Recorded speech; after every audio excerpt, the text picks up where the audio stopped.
Music is way too loud. Okay. Music is way too loud. Music is just blew my ear. There? It's not that loud. Nah. Go down, go down, go down, go down, go down. Down more? I honestly cannot hear you over the music. Like, Okay. it's How is it now? Tell him I'll fix it after. Go. Okay. Hold on, I hold gotta on, hold on, go. hold on. I forgot I got a delay. You Fix good? it after. Yep. Tibi's gonna go sort that. Who's on stream? I haven't worked that out yet. I'll find it. Table 7. TV, are you here?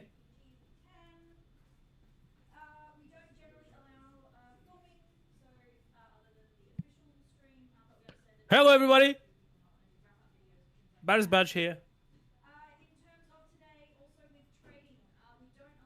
I gotta mute the stream because I can't hear myself with a delay. It's a bit disturbing. Okay. From here, how do I proceed? I'm usually on the ground, so being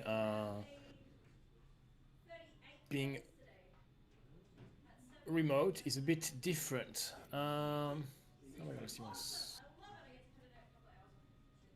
Can I manage this from this end?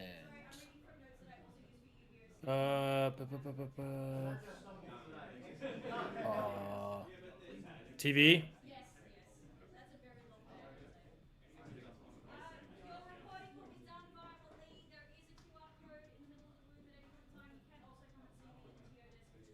Do not worry. I know the chat is disabled for some reason. I'm gonna try to have them fix that on their end. Is that something I can do on my end?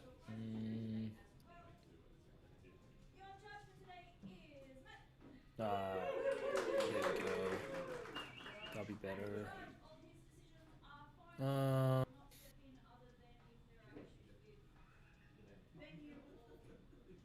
Would that allow me to put the chat on?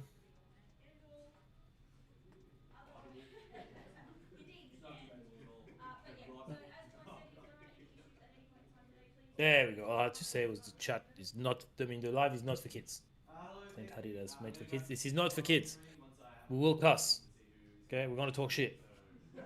If you are in the chat or if you're watching, can you just confirm that you're hearing me well? Once again, I'm remote, so I don't have access to the mixer for today. TV is probably doing his judge announcement, telling everybody to behave prior to the event. And Clint is going to be playing. I exceptionally am not here on the ground today. Well, I'm still in Australia for right now, but I have a flight this afternoon, so I'm not able to be present. If you can hear me well, please let me know.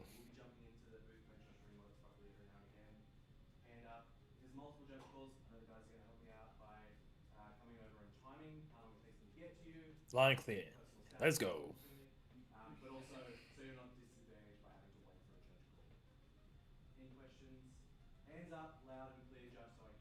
Thanks, babe. Thanks, sir. Love ya. My wife has brought me coffee. We are good to go. So, as always, for the stream, we're going to try to give you guys access to a variety of matchups. I'll wait for TV to finish and we can chat.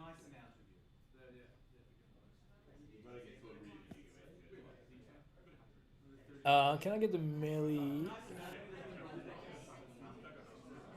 link?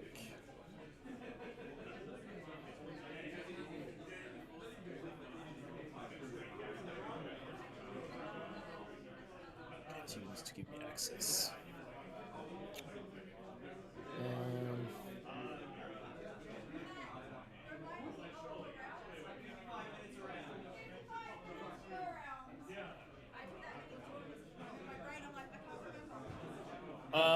Okay, so now it looks like TV's done chit-chatting.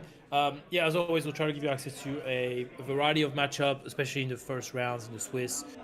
If there's anything fun, anything a bit out of the ordinary, we'll try to put that on the stream as much as we can. Obviously, when it comes down to the top cut, you will have most likely some more meta stuff that will separate themselves from the rest. But in obviously end of the season, people will be trying some more flavorful stuff, so we will probably have some spicy stuff in the top cut as well. So yeah, if you have a look at the melee league and you say, oh wow, like this deck looks cool, I really want to see that on stream, let us know. We'll try to accommodate that as much as possible, as long as the players who play the said decks are comfortable with being on camera. Not everybody is. It's happened before that we have players who say, I'd rather not, just because they don't want their deck to be on cam or they don't want to be distracted. There's a variety of reasons that could be the case.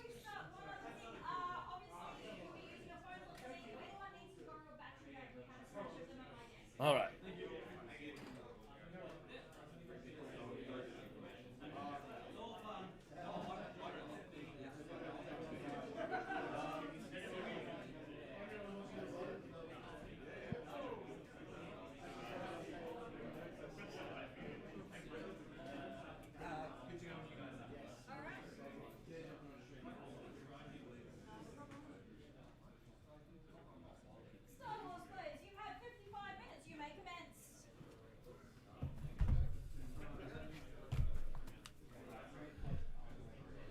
You there? Can you hear me? Yeah, I'm here. Yeah. All right. So you've got Rob Blanford and. Give me the. Yep. It's Han. Change your scene, please. Han for Data Vault. I'll change the scene. Yeah, change the scene that way I can kind of see the leaders and I can adjust the court. Okay, cool. Hang on, I gotta go. How are you? It's good to see you. Are you fine? we need to make it so that my cam is available. We had a slight change of staff. Shantae, TV's partner, was meant to be streaming. Unfortunately, she's unwell today, so she wasn't able to. Never tell me yours. It is the one I think. It's Rob Blanford, so you'll be on Han. So I actually played. I didn't play against Rob, but I saw him play a couple of weeks ago. Yeah, a couple weeks ago. Tebow, it's got to change because Rob doesn't have official sleeves. So So give me a sec. Surely okay. No, Rob, cancel. We'll get Rob some sleeves and he'll be back on later.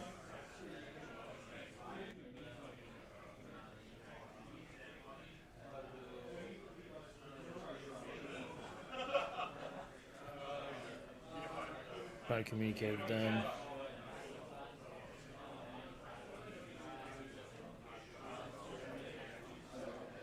Okay. I gotta readjust the music as well. Sorry I couldn't be there today. I had no voice for listening from home. Shantae is watching from home. As I said, Shantae was a bit unwell, so we just had to change things a little bit.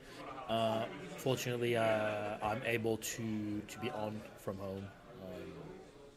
Shantae will be helping me as well to keep the chat animated.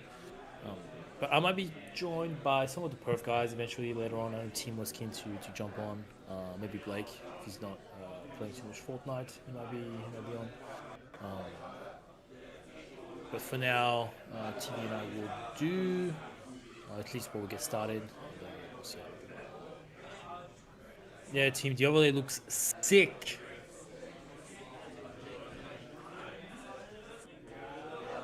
I'm excited to see how today goes from an overlay point of view, because obviously we'll be working with Team a little bit and try to pick what we want to do different, the slight improvements. It's going to be really exciting. I'm excited to have a look in person as well. It's going to be really cool. It looks very smooth so far. Tebow, What's up? it's going to be Carl and Tim Liu. Tim Liu is on Vader 1 Data Vault, and Carl is on Luke 4 Thank you. Colossus. Yeah, I got to wait to see where they sit first, but I appreciate it. Yeah, cool. Okay, I have Carl at the top.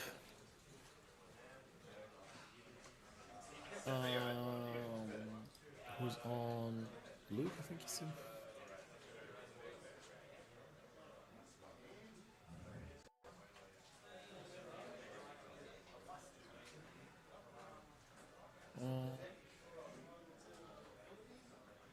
Yeah, that's Timothy. Team, while I have you, I don't know if that's doable, but I have when I fill out the names in the overlay, it comes up with a suggestion of my contacts. Slightly annoying. I don't know if that's something you can remove. Like if I type team, for example, I'm on Mac, but if I type team in the overlay, it comes up with suggestion of people that are in my contacts. It's not ideal. Not crazy though. Just thought I'd tell you.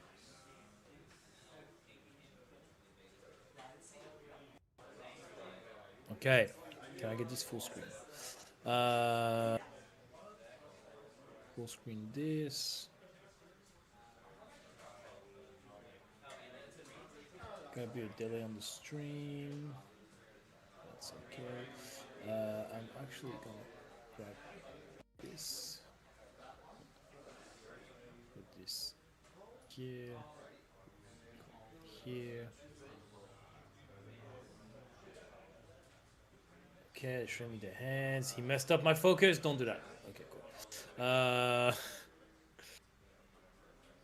Lovely. I have my.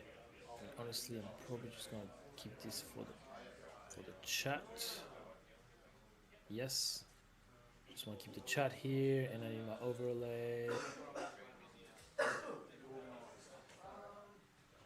grab my overlay here. Stuff. There we go. We should be good to go. Okay, so I'm on. I was sorting out some things. We already got some damage here. Bam. 4 and 5. God, they go quick. Start the timer. Okay, we're good to go. Can I make this a little bit bigger? I wish. What we got? I didn't even see what he played here. I know he plays some heroes, but it's a 1/3, so it might be a Rose Tico that he has there. Sends his super laser tech into the Quill, starting to ramp. Very important for that Vader to start ramping early. He's a leader that deploys pretty late, but if he can deploy on the same turn as Luke can, it might be enough. Does that kill it? 2, 3.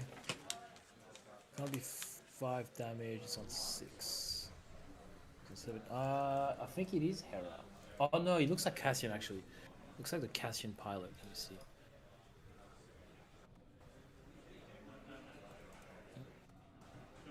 I think that's the pilot that he played. Hello. Yeah. I got you. I got it in here. You're fine. At the break of the next game, we should sort out a cam so that you can have my cam. Yep. Yeah, so that when you go in and out, like I'm still there. Yeah. Can you put it in underneath the stream overlay? Oops. You actually, yeah, you could put it underneath yours as well. Underneath the Discord one. 6-4. Okay, so interesting. I don't really know what version of Vader team is playing.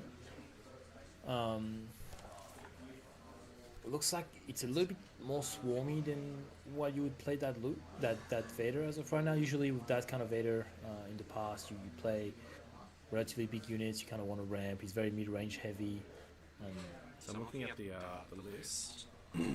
Shantae, sorry, Shantae's saying you'll be echoey. Also, can you make me an admin on the melee, please? I can't. I'll see.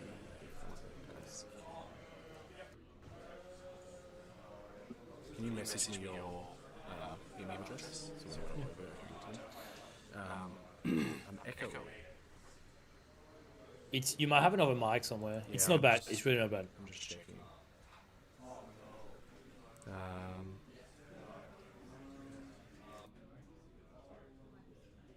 That should have fixed it. The webcam mic was on. Yeah, not bad. Okay, so what is he swinging here? He's swinging for 4. It's a bit tricky here. I think you kind of want to get the damage to base while you can. Yep, perfect. So he's on 8.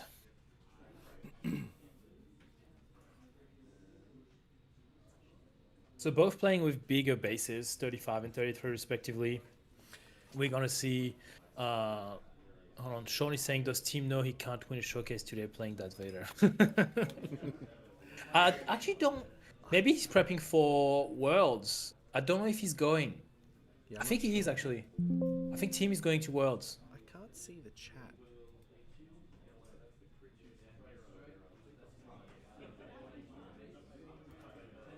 Originally, the chat wasn't on because Clint had ticked this stream is made for kids. Okay, did you fix that? Yeah, I did. Okay. The chat is on. Don't worry. I'm all over it. Even remote, I'm on fire. So that's gonna be a bit tricky. He's got 6. Okay, so he's claiming out of nowhere. Obi-Wan's Eta Sprite. So that's what Carl played here. When played, you deal 1 damage to his unit and 2 damage to another space unit. So it's gonna be a bit difficult here because if Carl manages to plug his Luke onto that, it's gonna be a bit difficult to remove, especially because green red doesn't have a ton of big unit removal. Luke is very particular because you can't kill the upgrade. So when you attach it as a pilot, you can't remove him. So we saw Tim discard a Fang Fighter earlier. Fang Fighter is no good against Luke because you can't kill the upgrade. So you can kill the unit itself, but you can't kill the upgrade. So it's a little bit tricky. Okay, Ruthless Raider here is gonna deal 2 damage to base and 2 damage to the unit. He's on.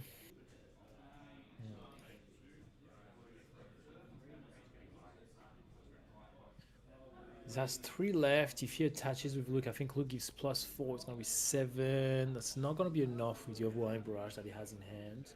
Now Vader can come out, which that's gonna be good because Vader with his big ping can hit across arena. I think what's gonna happen here is gonna take his time. He's gonna ping with Vader to do an extra 1 damage.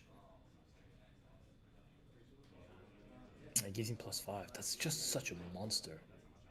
So here he's gonna get hit a lot, but he has to Vader ping to deal so that he's on 4. You want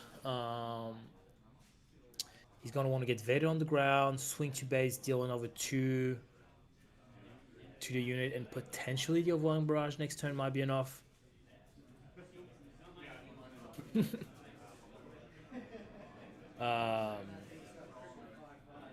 Okay, so what is he on right now? He's on 15.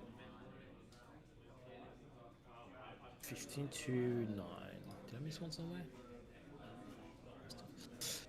Yeah, that's the issue. I saw the rivals fall coming, and that's the power of blue, right? You can kind of dawdle around and wait and interesting here. So he's gonna be on.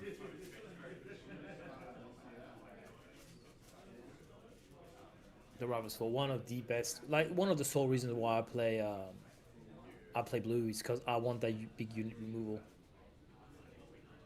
So he's on 4, 6. That unit's got 11. So even if he does 6, that's a bit short.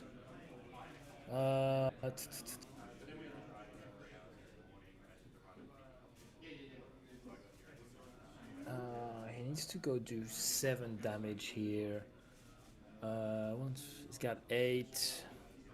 Overwhelming barrage is just not as impressive right now.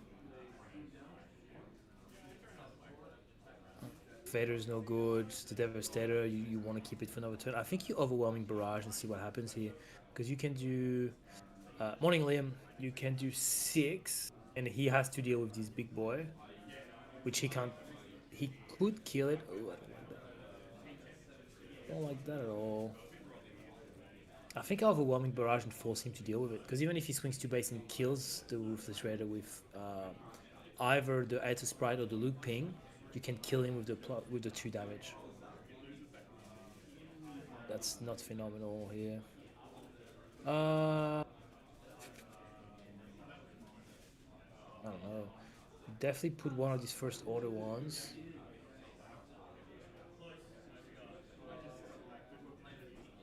That's just not pretty.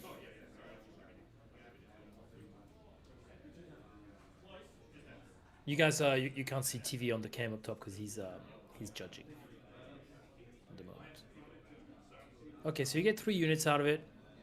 How many players? I'm not sure. TV was meant to make me an admin of the tournament. I don't know if he has. Let me double check. He has. Okay. Tournament controller. We have. Go to the matches. Okay, there's 19 matches, so 38 players. 38 players. Love. Okay, let me just catch up on the damage real quick. So what do you have? We have a. Did he heal? I didn't see what he played. He played. Because he's on 11. So. 11 to 24.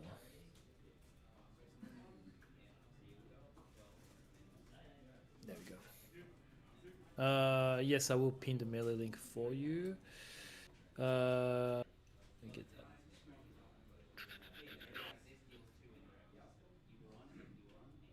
I just want to make sure I ping the right. I give the right link. Give me a second. Let me finish commentating this match, Ashley, and I'll get it to you. What he plays? Is it red 3 that he played? I can't see.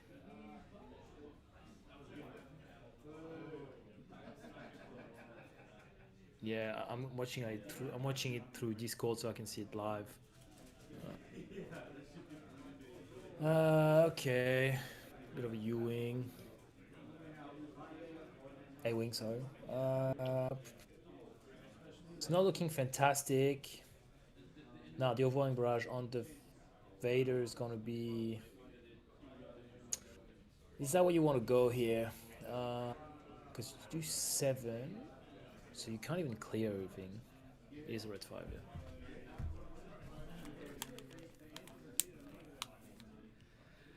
A 9-11 Luke is just yuck.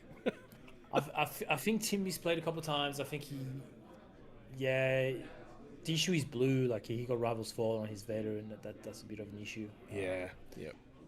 But I think he should have overwhelming barrage on his Ruthless Raider and force Carl to deal with it.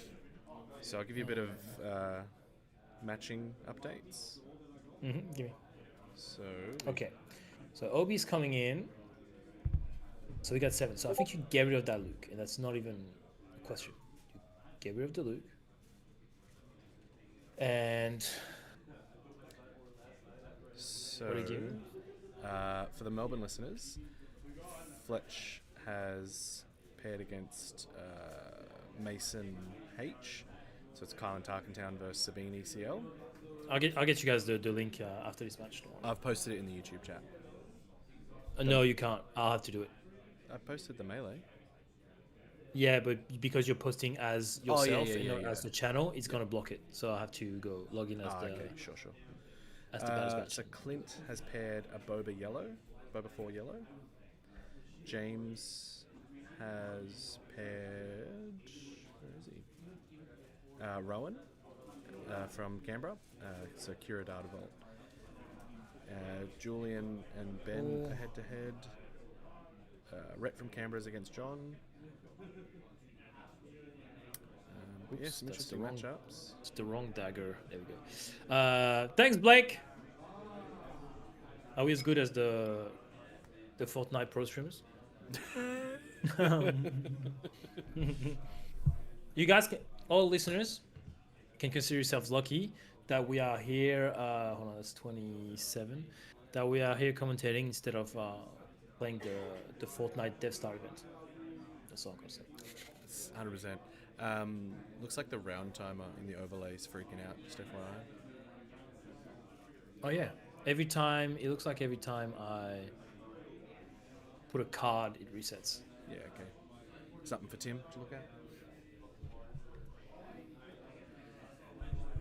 Let me check if it resets right here. Yep. Yeah. Tim, I don't know if you got coffee now, but every time I put a card, it resets the timer. Can I? I can't get rid of it. Alright. I'm gonna get rid of the timer. Yeah. Okay, Perez position on the Vader, so he didn't get to attack, which is a bit tricky. Now, Tim has a good board. Thanks, Superstar. I'll bring you something. Bring you something from Italy for your hard work. Okay, so Pink Vader killed that bad boy. Look at these beautiful laser gaming tokens that these guys are using. Phenomenal stuff. So you attack. I think you might be tempted to claim here if your team, because you can Devastator and wipe that A-Wing before it becomes a problem with a pilot or anything else, and have that 9/6 on the ground on space. Sorry. You might be tempted to attack with the first orders because that's 6 damage there that you can do. Now, I think I want to put the Devastator first. Okay, so he claims. So I guess that's out of the question. He's going to go do 6. Now, there's 2 of those 6 are indirect, so it's going to be up to Carl to pick where that's going to go. I think Tim is in a good spot right now. Okay, so he's going to 16. 17. Okay, so he's putting it all on base. It's going to be interesting here. I think Carl is in a really good, Team Sorry is in a really good spot because of that Devastator in hand, because of that Space Sentinel and that open fire. I think here you send locks and it's not even close. You need to get to the Devastator and the rest helps you deal with that space, that's all that Carl's gameplay is. It's just space. Yeah. So Team's hand right now is phenomenal. He's got a good board presence. He didn't look good at first, but he's good. Again, it's the luxury of having that extra 3 health. Stabilized, right? yeah. Because right now, if he wasn't at 30 base, he loses on that A-Wing swing. Sure. Who else is on? Just T. Oh, it's just T. The Discord link. Hold on. What do you mean? What do you mean just T? What is this? I thought the Perth boys might have been on by now. No. Nah. Team's working in the background for fix a couple of things. Oh, okay. Really. So he swings for 3. It's not looking pretty. He's on 30. I don't really know how you handle this right now. Well, we got a bit of glare coming in there, don't we? A tiny bit on the Vader and on the First Order. Go ahead. I can handle the stream. Might need to go just the they're, lights. they're almost done with game 1, one. so you can you can do that right after. Wonder where that's coming from.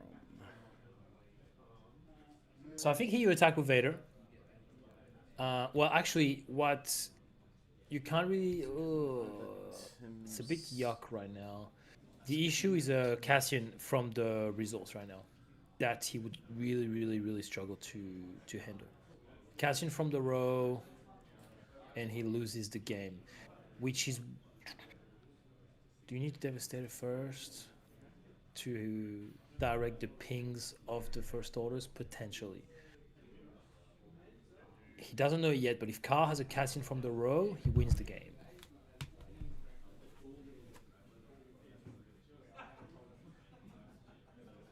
Let's see. Clint's already back. It could be good or bad. So I'm going to say, 20. Could be really good or really bad. Either he won really quick or he lost really quick. It's coming from behind. Oh, I need to tell Clint to up the music a little bit because I'm turning it down massively earlier. Who's this called pinging me? What is this? Mention. Mentioning me. Nah, it looks worse on the trooper down there. But yeah, probably is what's causing it.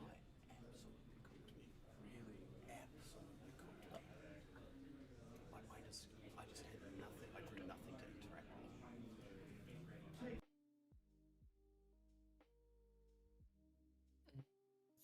Okay. So he played that restored arc. I think you attack with. Because what does he have left? Does he have 5 left? I think you play. Yeah, you play Devastator. You gotta bet. You gotta hope he doesn't have Cassian. Sorry. So you have that. You can wipe both of these units. So that's 4 damage. Well, Blake, I don't know yet. Clint just came in for 2 seconds and dashed out straight after. He's trying to play around with the lighting, I think. He was playing against Bob before. Well, actually, let me check on Melee if they reported.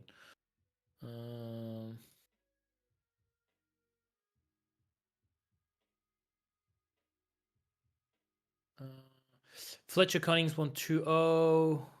Bok to Peter. No, he lost. He lost 2-zip. He lost 2-zip against Boba Coronet City. And that's the only 2 games that have been reported, so he must have been quick. They were, funnily enough, Fletcher, who was also on Kylo Tarkentown, well, who was Kylo Tarkentown, sorry, won 2-zip against the Sabine ECL. Or as Vader from Fortnite would say, Sabine. All right. Let me get back in. 21. 2130. So it's a big Yoda.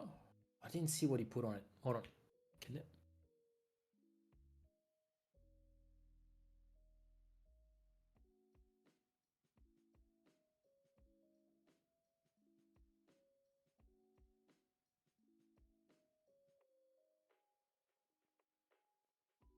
No, you're not. You're disturbing my commentary. Be back chatting.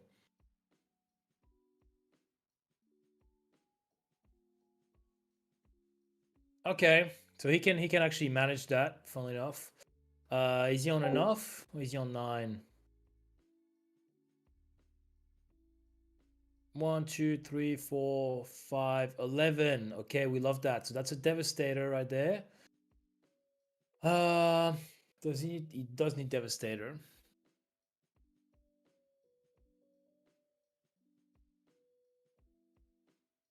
I'm already prepped. There we go. Devastator. Bam, update. Off you go. Devastator. So you may deal 1 damage to a unit equal to the number of resources you control. He controls 11 resources. He's dealing 11 damage. Yoda dead. So now he's got lethal on board, I believe, because that's 9 plus 6, that's 15. So he has enough. Who's Discord picking me? Ah, is that what this little people is? Okay, cool.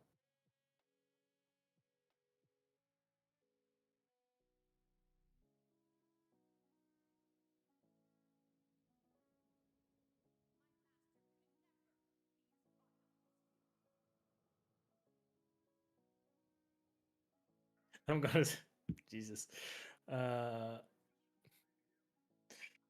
Okay. So Luke is a bit tricky because he killed the Devastator. Now I think he's not fully tapped out, but he can't kill that Luke, unfortunately. And that's gonna be game. That's going to be game. No, actually, he had enough to kill Luke here. Oh no, because his Hover Devastator is gone. I was gonna say he can redirect the damage, but he's no longer there. Why am I getting 50,000 Discord pings?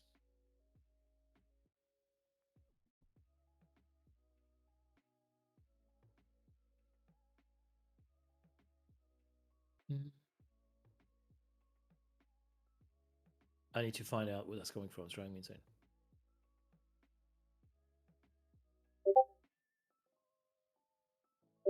People are talking in a channel, and I don't want any part of it.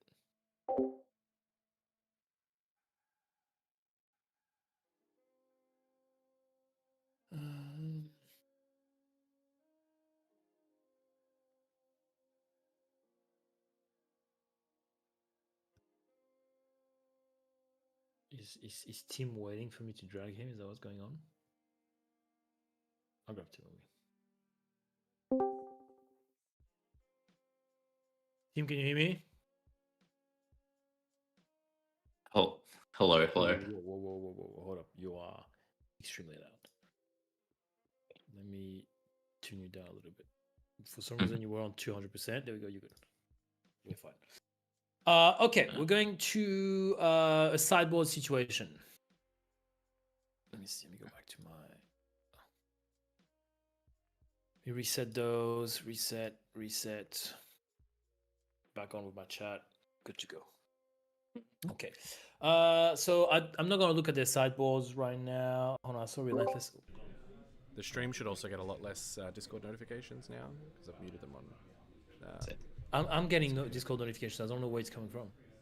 Trying me insane. It would have been coming from potentially the stream. I fixed it now. I think it, yeah. Oh, the Yeah, because we're on Clint's Discord, and that's why I wasn't actually. Oh, I was is muted it from you? Yeah, I was muted from the stream, but you could still hear me because I wasn't muted in Discord. So now it'll do both. Oh, okay. I thought I was getting Discord notifications. It must have been you then. Yeah, it was. Okay. It was Clint getting. That's madness. Yeah. You're getting a double.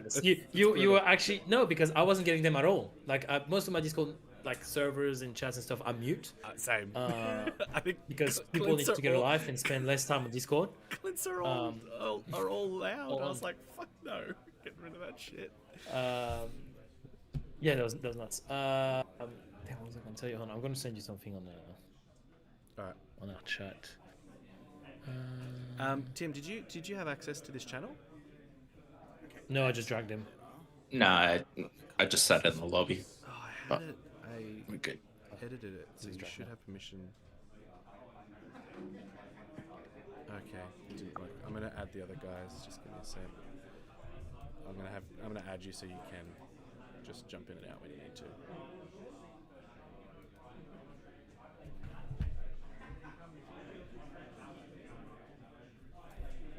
Is it gonna piss me off? You can go watch. You can have a look at me being salty. Maybe why the wall wasn't the better option. Okay.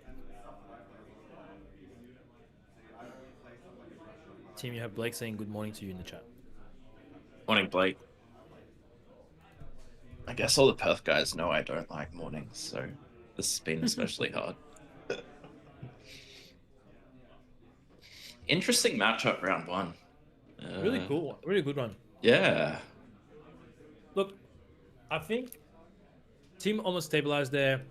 I think Vader has a lot of leg into that matchup.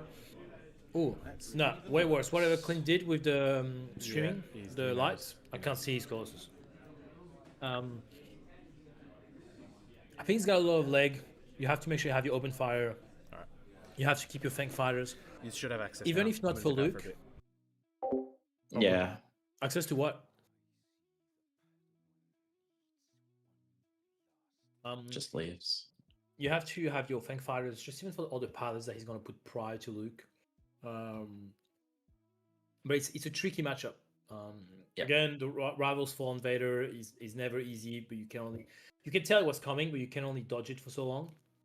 Yeah, I guess as long as you provide enough threats, it's minimizes the effect of losing that Vader. But yeah.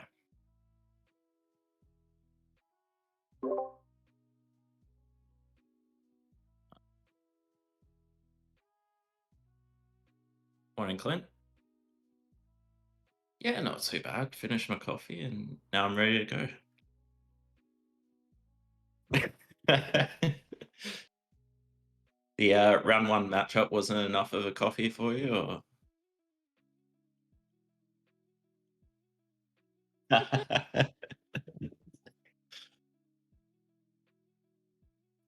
Let's just talk about submarines. Yeah.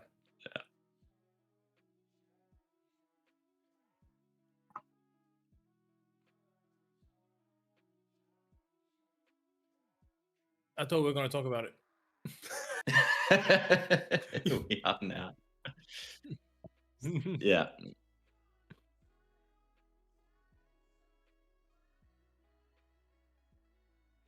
Oh, hold on, Clint, hold up. Because the chat can't hear you, we can. So you must have muted. We can hear you on Discord, but you must be muted on OBS. There we go. I've unmuted it. I Thanks, think. Blake. There we go. There we go. Thanks, Blake. Then round two, yeah, just just had the answers for me. That's what happens. I can do a recap, Blake. He lost to Boba Yellow, and first game was TIE Bomber into Vader Pilot. And that was the end of it. Are you playing Sabine today? Or I am playing Yeah, he Sabine is. today. Okay. But there is a lot of Boba 4 Data Vault. There is a lot of Kylo Tarkin, and there is probably an equal amount of Sabine. Okay. So Friendly listeners, are you able to tell me, in terms of volume mixing, if somebody's too loud, somebody's too quiet? Because I'm changing stuff on my end from the benefit of my ears, but if you guys can tell us if somebody's too loud or not, we can change it on our end a little bit. I think I need to go get a. I might see if I can go get a curtain for behind Tim, because I think we're getting a bit of light reflecting back down off the wall onto. Especially the white walls, yeah. Yeah, I think that's White what's walls is- happening. Is we're just getting a bit of light not reflecting terrible. back down. It's pretty good. It's not terrible. I'm going to see how this game plays out first to see how the cards look. So I think you killed that arc. Oh, I don't love that. I don't love that at all. I think you just killed the arc because he's probably gonna play something with 4 health now. Oh, there you go. Yeah. I'm good. There you go. I'm good. You've played this before. You played this game before. Who won the first game? It hasn't been updated. Carl did. Hasn't been updated on No. the beautiful Oh, okay. overlay that we have now. Thank you. Thanks to Tim Valletta from. I've actually been working pretty hard on it, so it's hard to commentate and do the overlay at the same time. It really is. Yeah.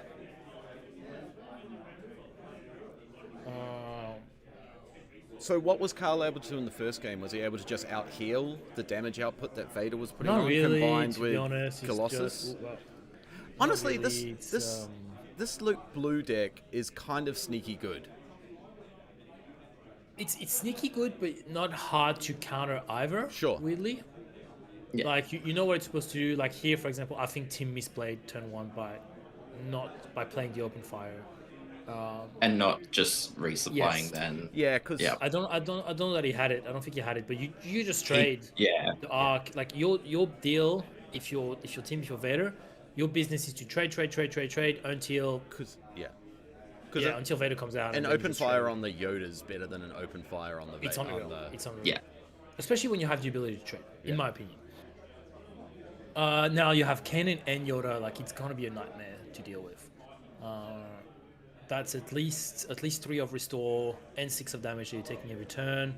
He doesn't really have what it takes to deal with them. I saw a He has a Agent Callus in hand. he does So but ambush in Callus- the Yoda. That's but that's That's the the issue, right? Yoda's already attacked. Yeah. You're gonna draw 1. Ugh, I very much dislike that. It's just not that good. It's he's on 4 as well, and he's on 2. Yeah. Forgot to start the Card round draw timer as well. Card off. Oh yeah, no, the round time is broken. Oh, is it? Yeah. I take all my Don't kind worry. words back. It's Don't just have to take all of them back. the issue. The issue is that it re-updates every time I put a card. Oh, I see. I gotcha. So they're already on 5. So I think Tim's lost that, sadly, just because now he can't. What's going on? Okay. The Kanan. Yeah, just because he's gonna be attaching Luke to the Eta Sprite next turn. Now Vader comes out on the same turn. I get that, but you can't deal with that Kanan. It's really. Yeah, no, because even Arca, does he have the? Oh no. He's gonna be able to. Is it 8? The Arcanon. Yeah, It 8. is 8. Yeah. Yeah, he's just so behind. So behind. I think I'd deploy Vader first.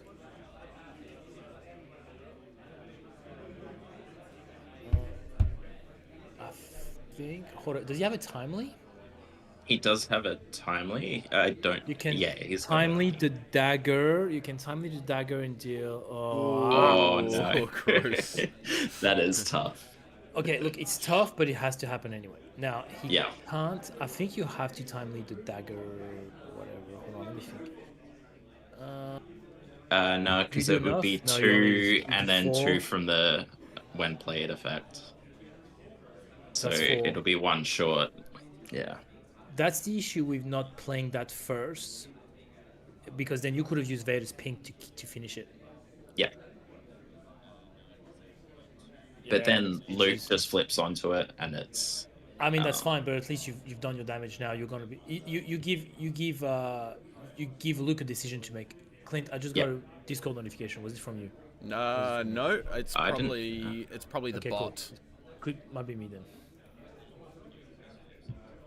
No, it's people coming into the Discord server. Can you mute that? I guess Did you hold on? Did you not hear it? Did you not? I hear didn't Tim? hear it. No. I didn't. Okay, I cool, didn't cool, hear cool. it. Might, might no. be me then. Might be me. But I don't know where it's from.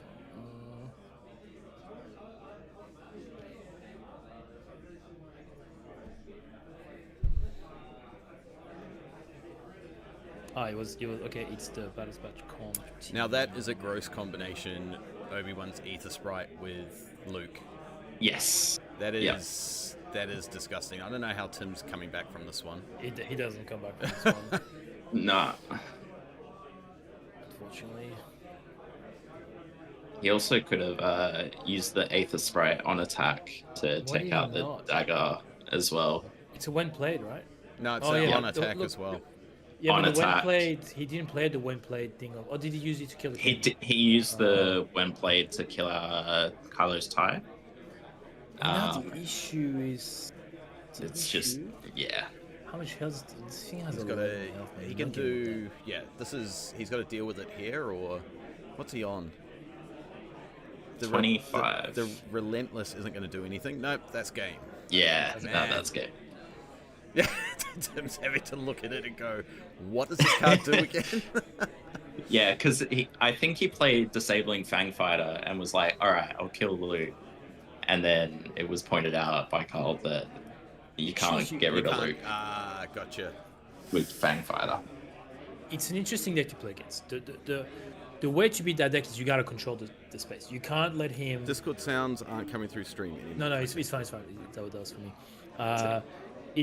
You can't let him attach to anything, especially not something that's ready. Yeah. I personally think, you got a hard mulligan for space start. I think at the start he should have definitely killed the Arc 170 with Kylo's tie.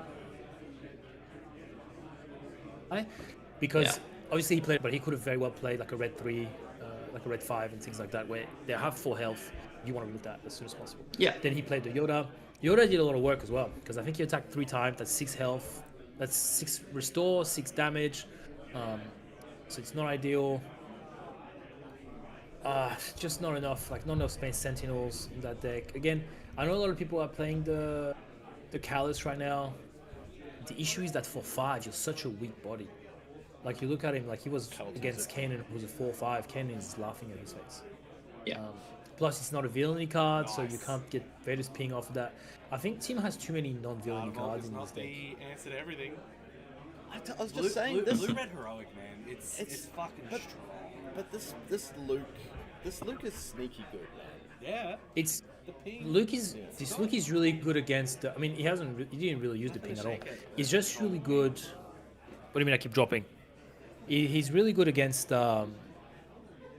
green. He's really good against green because against blue, obviously you have the removal of the units plus the removal of the leader, like with rivals falls and things like Hang on, that. I'm stepping And away. in yellow, you can be disturbing the units and their hands a little bit. It's just against green that it's really good. And it's actually a really good counter to red because red has a lot of upgrade hate as well. Voice on and off. Might be you, Blake. I think it might be Perth Internet.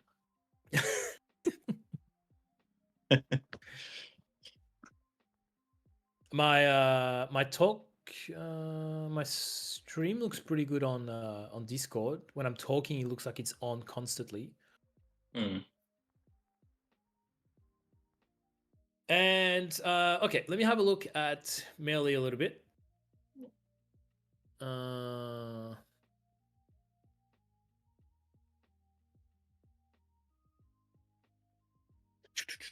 Okay, so Jacob on Cad Bane Tarkentown wins 2-zip. Matthew Ting, what's Matthew playing? Boba Fett Data Vault wins 2-0 against Adam. Adam is playing his Boba Fett Daimo yellow. John Anderson with his Anakin blue wins 2-1. Cutting, Fletcher cutting 1-2-zip. Rob Blanchford, that's the game that we were going to get originally with the Han Solo Data Vault against the Maul green. So Rob 1-2-0. Oh, Dylan Waters. Glad to see him. I haven't seen him in a little while. Playing Anakin Colossus. Okay, so we have a few Anakin blues. At least 3 so far from what I see. Oh, Craig Walker doesn't have a... Phones off stream, boys. Phones off stream. Yeah, I can't even control that from my end. At least he reported correctly on Melee. Yeah.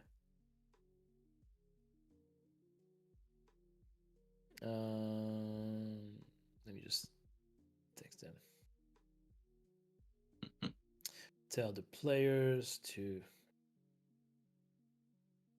Clint's just playing with some cardboard boxes in the background. I can wonder see if he's using that keeping, for his... He's keeping himself as busy as he can. Yeah. But I just texted him. That was actually a good game. I think was pretty good. That was a good game. It was a good game for round one. A good game to start. There's a few interesting decks in the field today, by the sounds of it. So this is what Gar Saxon yellow. There's a lot of Boba Fett's from set 4, man. A lot of them. Yeah. Like I think that's the 5th or 6th that I've seen. Kira, Rowan against James first up. Kira against Sabine. Who won that? James won 2-0. Let's go, James. Okay. Nice. That's a good.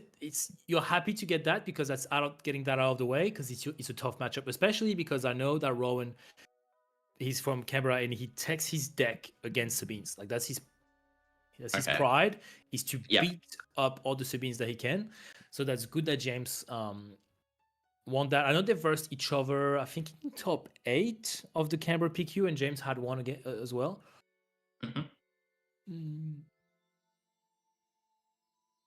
What we got? A Luke. Mos Eisley it's yellow, right? Yeah, Mos Eisley is yellow. So there's a Luke from set 4 with yellow base, which he lost to Julian, unfortunately. Julian doesn't have his deck list in Melee, but I'm pretty sure he's on Kira. Han Solo blue. So John and Rhett both on Han Solo blue. So the mirror, and John takes the match 2-1 against Rhett. Tough for the comp player. Hold on, let me just reset those names. Did you hear what I told you about the name field? No. So I was telling you basically it when I start typing names in the player name field, it offers me contacts. Okay. Yeah, I don't know if it's it's just autocomplete. Is that something from on your end or? As in it has a little. It's not a big deal, but it gives you a drop down of people. I'm on Mac, and the people that are in my contact list, it gives me like if I type team, for example, it gives me all the 4 teams that I have in my. I don't know if that's because you don't have to make that an auto field build. Looks like I have a Sabine first. What do I have? I think this might be Clint just testing the lighting. Oh, the lighting. Yeah, I'll put it in case. I'll put Sabine in case. Sabine Dotterville.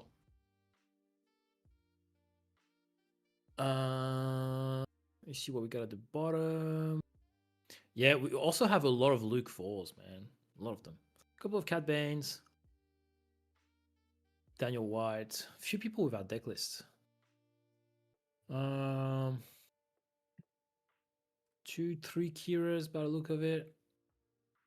And 3 Sabines, I think. Which James won his first. Well, James won his round, but the other 2 Sabines lost.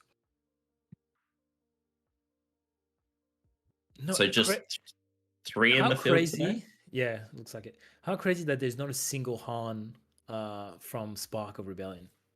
Like I can't see one. Wow. Like, the only Han I have is Never Tell Me the Odds, so the new Han. And sorry, there's a lot of Han 2s. Yeah, well, a lot of Han 2s, but Han from set 1, not a single one. How crazy the downfall of Han, like how it's disappeared from I from the guess we meta. need to it needs to unban DJ just to keep some of these 6-cost leaders in check. Yeah, Blake Blake is in the Blake was in the chat. Tell me what you think. Where you think that's coming from? Blake is our resident Han 1 player. Even he's given up on him.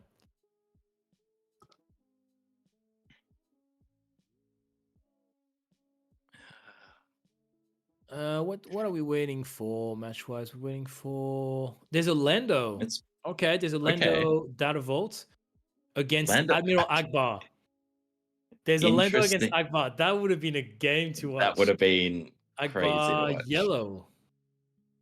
She's played by Nick Smith. I know Scott. I think Scott is on Akbar. Or he's meant to be. Let me see if I can find Scott in the bloody. So wait, that's an Akbar double yellow. I can't find Scott. Oh, is Scott not come up? What's going on here? I could be blind. It's very possible.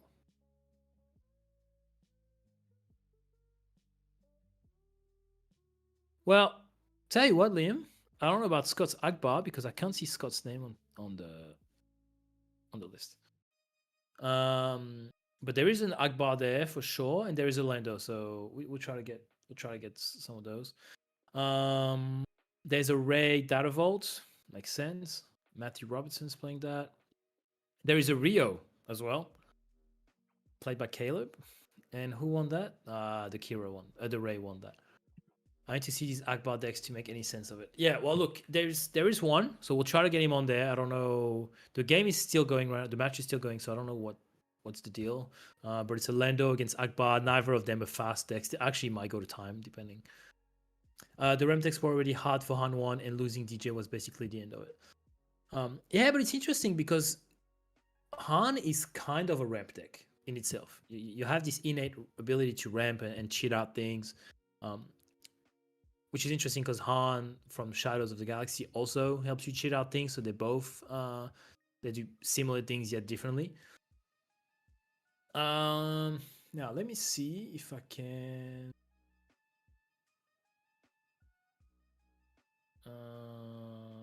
Just gonna grab this. Move tab to a new window. Put this here. I'm logged in. There. Logged in as the baddest batch. Love that.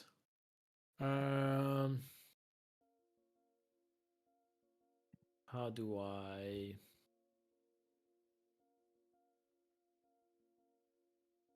View tournament page. There we go. And if I put this here, you guys should have this. Now, can I pin this?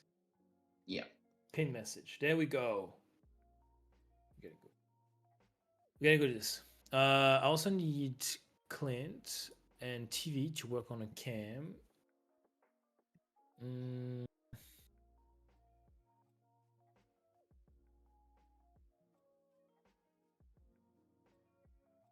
These.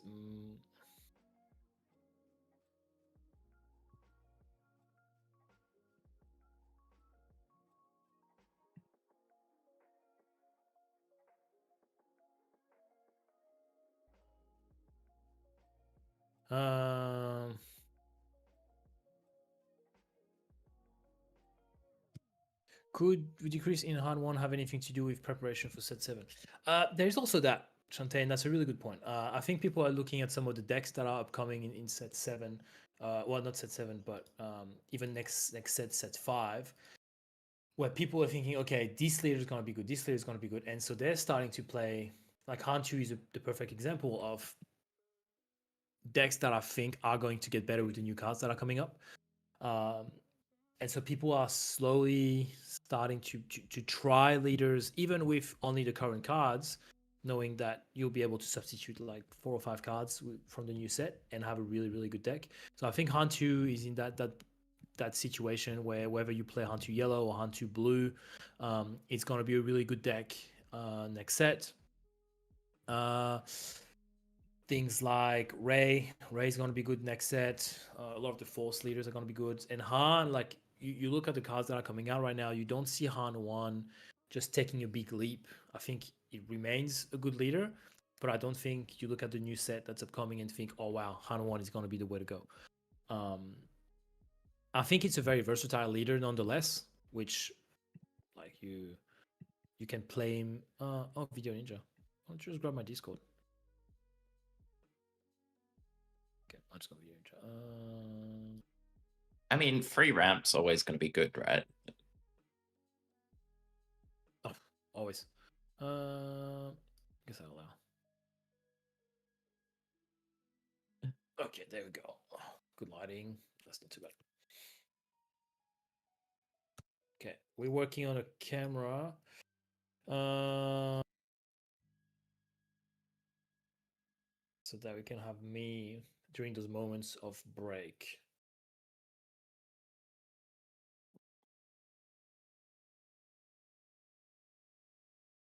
Instead, we just get Clint. We get Clint. I think he's going to substitute the cams.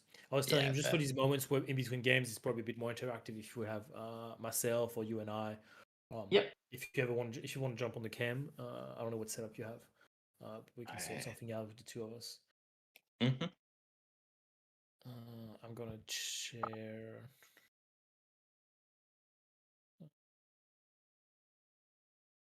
Copy link.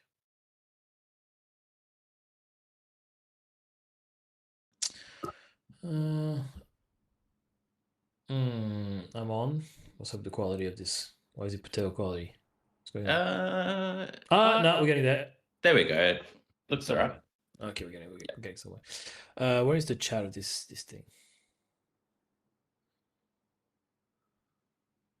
When is Clint going to get a baddest batch hat? I mean, maybe hats are the next bit of merch you guys do. Could be. Oh, you got chat's here. I'm just gonna send this. So we were talking about hats actually.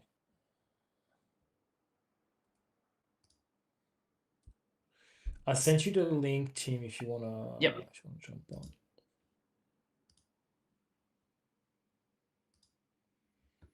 Jump on for now, and they'll figure you out. There you go. At least now you guys have my ugly mug, so it's a bit more interactive. Yes, I'm in the comfort of my own home today. You can see it's really windy in beautiful New South Wales. I don't know if they're having lunch break eventually. I need to finish packing because I have a flight. Okay. Can you hear me? Yes, absolutely. Yes. Okay. So is Tim jumping in? I'm coming. He's coming. Okay. So just when you guys are doing this, you just have to make sure you mute yourselves in Video Ninja. Ah. I've done it for you already, but just make sure you mute yourself in Video Ninja.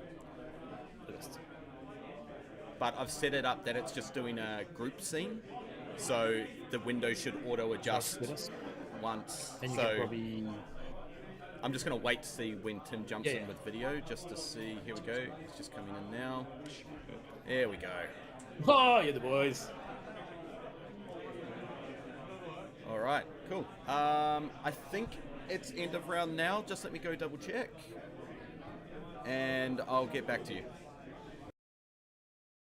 Shante, echo should be fixed. Yeah. Because we're both muted in Video Ninja, so we should be fine. Okay, melee link is pinned. Just gonna go back to my tournament controller. If there are baddest batch hats coming, I'm available for sponsorship opportunities. Absolutely. The one thing we need to get is hoodies because it's getting cold. It is getting cold. We were talking about it last week, I think. Yeah, some players who went to Adelaide. Actually, they were saying we need some baddest batch hoodies because we freezing. Yeah, I mean these Beskar Forge hoodies great quality. They're good. Let's go. Very, very nice design for all your singles needs. They help you with your singles need in more than one way. Yes. Yeah. I mean, What are we waiting for? the amount of time I spend there, I might as well be single, right? So we're waiting for Kira against Han ECL. Okay, so Wade Okay. Brewer is playing Han to ECL against Team's Kira Darvel. Team does. Oh, it's a draw. So they must have just called the round because he went 1-1-1. So they take a draw. So who was the who was Han 2 player? The ECL? Yeah. Wade Brewer So Wade from Melbourne. Yeah. Who's usually on Sabine Yellow, Sabine right? Yellow. Yeah, thought so. He's normally part of the cult with me, but Mhm. we've moved off it. So What are you playing this set? What have you been playing? I had been playing Sabine Yellow for most of it, and then after Perth PQ, Luke called me up and gave me a spray for playing bad decks. So last showdown I played Sabine ECL, and now I'm playing Veda Yellow for the state vs state competition. Oh yes, So yes. yep, should be good. I regret my choice of PQ deck, man. I played Sabine ECL and I just should have played like Hantu Blue, because the two showdowns that I played with Hantu Blue, I played really good, and it feels like a deck that I want to play. And yeah, it's okay. I mean, as you said before, it's a deck that gets better the next set. Okay, guys, round 2 is coming up. The pairings have been posted, so I'm going to switch you over. Thanks, Sweet Pea. To the gameplay table. Thank you. What I might do is I might actually change the commentator cam to us, to you guys, and you just put us on that left side. Mm-hmm. You don't even have to substitute. You can just add. That's alright. I'll just. Actually, I need to do something different. Go play. Let TV handle this. That's alright. I got it. It'll take me 2 seconds. It'll take me 2 seconds. I'm gonna be O2 drop today, so it's all good. Shut up. Go in your next game. Yeah. Go to the submarine. And I can't. Did they say it was? Did they say it was? Remote. Did they say it was? You'll finish in 10 seconds. I can help you. 7 rounds or 6 rounds? I thought I heard 7 rounds. I don't know. I couldn't hear you. You were the one who were meant to listen to the judge chat, not me. Okay. I'm just here to look pretty. Let's go. Okay. There you go. Okay. Cool. There. You're set up. Thank you. Go win. Did you watch any of that stream from? Was it Milan? I think it was the first sector. It was Milan, I think, where they had those two young-ish commentators. They were like teenagers, and they were in their bedroom, and you could see at the back like their bed's not made and stuff. Like the guy was wearing a suit. Like he's wearing a suit, but like and like a messy room at the back. And it was such a funny contrast. You just know he wasn't wearing pants under that. Right. You just know. Okay. I don't know what we're getting, but what do you have? Han Daravolt against Anakin Blue. Akbar against Anakin Colossus. I wouldn't mind Boba Fett Yellow against Ray Daravolt. That actually would be a good match. Get one of those Bobas on stream. There's a Han Solo ECL versus the Han Solo Daravolt. That would be an interesting match as well. Oh, there's a Bosk. Who's playing Bosk? Oh, Scott. I finally found Scott. Who's playing Akbar Daravolt against... Oh, he's playing against Team, actually. He's playing the what's his name? Actually, maybe he had a buy. I'm not sure. I can't see. Thought they said 38 today, so I thought they did. Any buy? Yeah. It is 38. Where's CJ at? Yeah. So we've got Rhett and Rowan coming up next on stream. Can you tell Rowan to put his deck list in melee? What the hell is this? Who's the judge? He's submitted a paper one, so he's fine. Craig Walker, same thing. Yeah, I know. You know you're gonna have to get a Scott at some point, right? I wanted to give you Scott this round, but he's versing Tim. Yeah, I saw that. That would have been a fun saw matchup. So I wouldn't have minds Clint against Kieran actually. Yeah. yeah, I thought about Because that. he's playing boss data vaults. Yeah, I thought about that. But Keep an Hunter eye on the Blue- Lando matchup as well. yeah. I also want to get you one of the Akbars. Yeah, that's what I'm saying. Scott, I have a Scott or the other one. Man, Yeah. there's a Cat Bane Tarkentown mirror.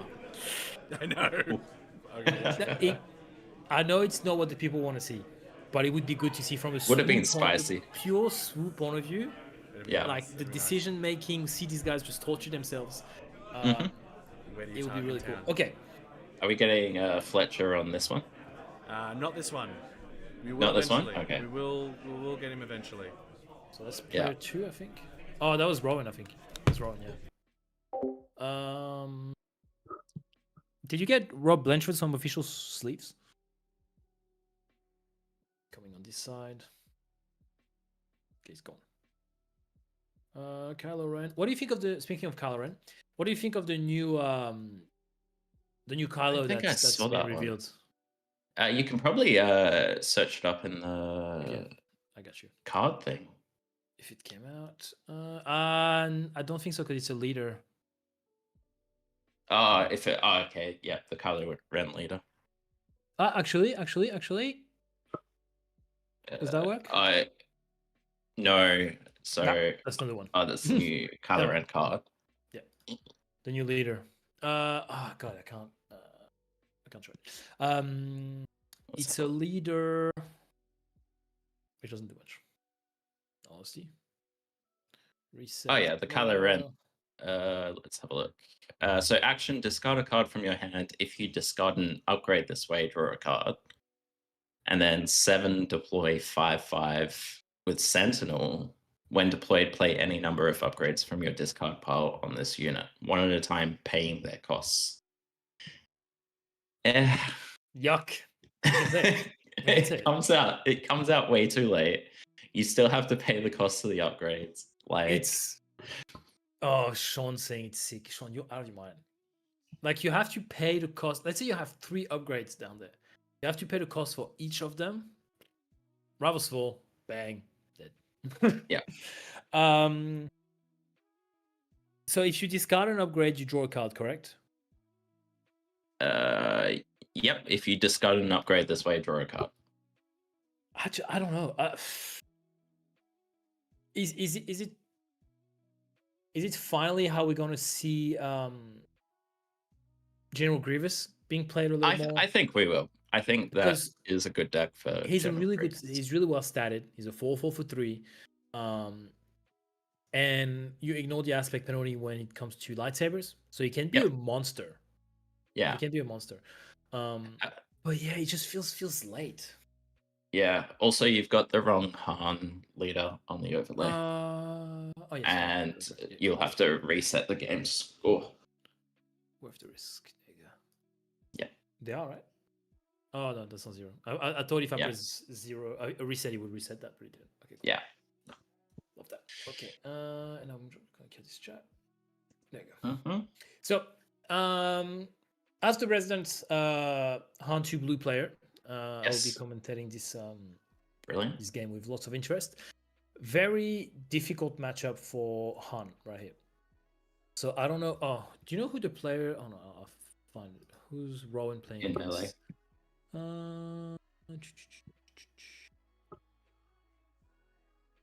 Ret. Is that right? That's right.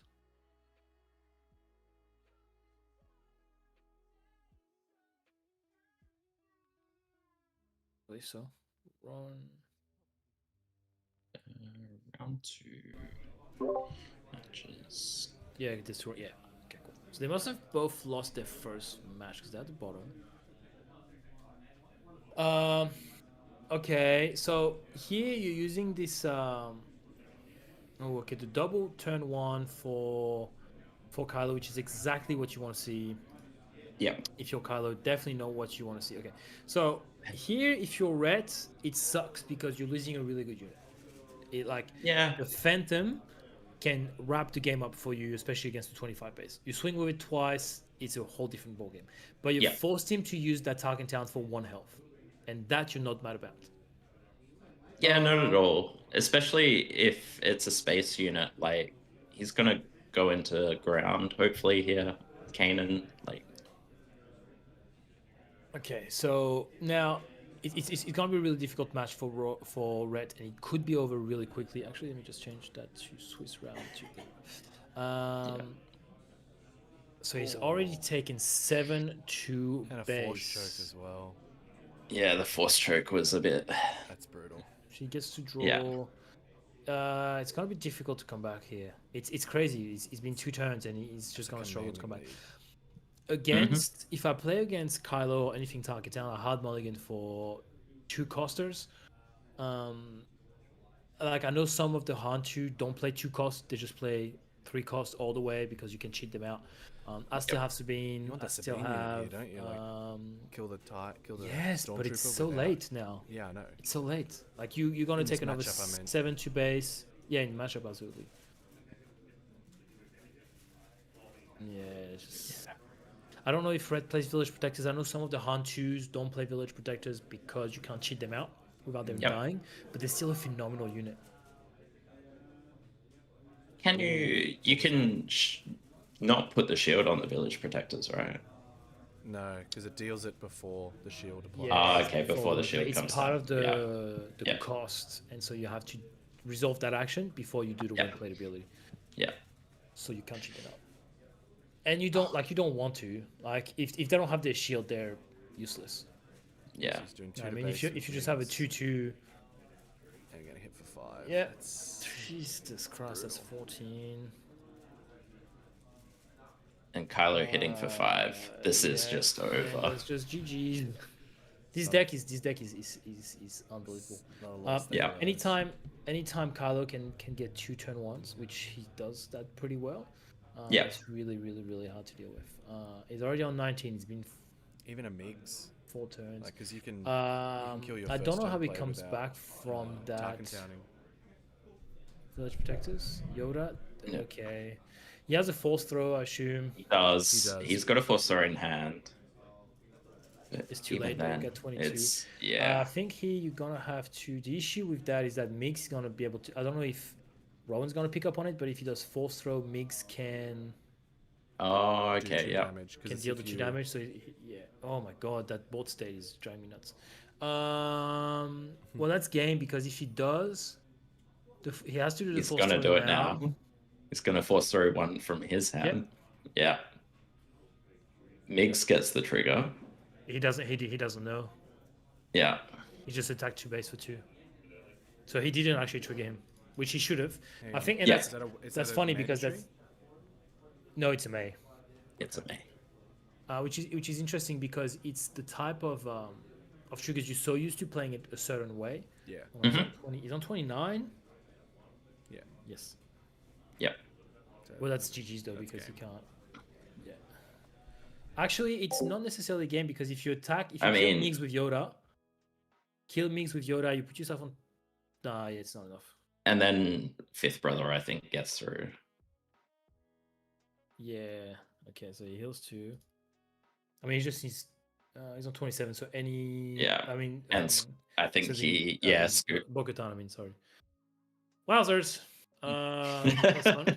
Very quick match. So let's have a look. Let me have a look at his. Have we got a backup matchup for Yes, once do this you one's have a over backup in matchup? 2 minutes? TV, I don't know if you're in front of the cam, but it might be time to think of a backup matchup. Okay, sideboard. Bombing Run. Sham Syndulla, definitely don't need. Direct Hit, don't need. No. Fel the Dragon, don't need. Obi-Wan, why not? Open Fire, definitely.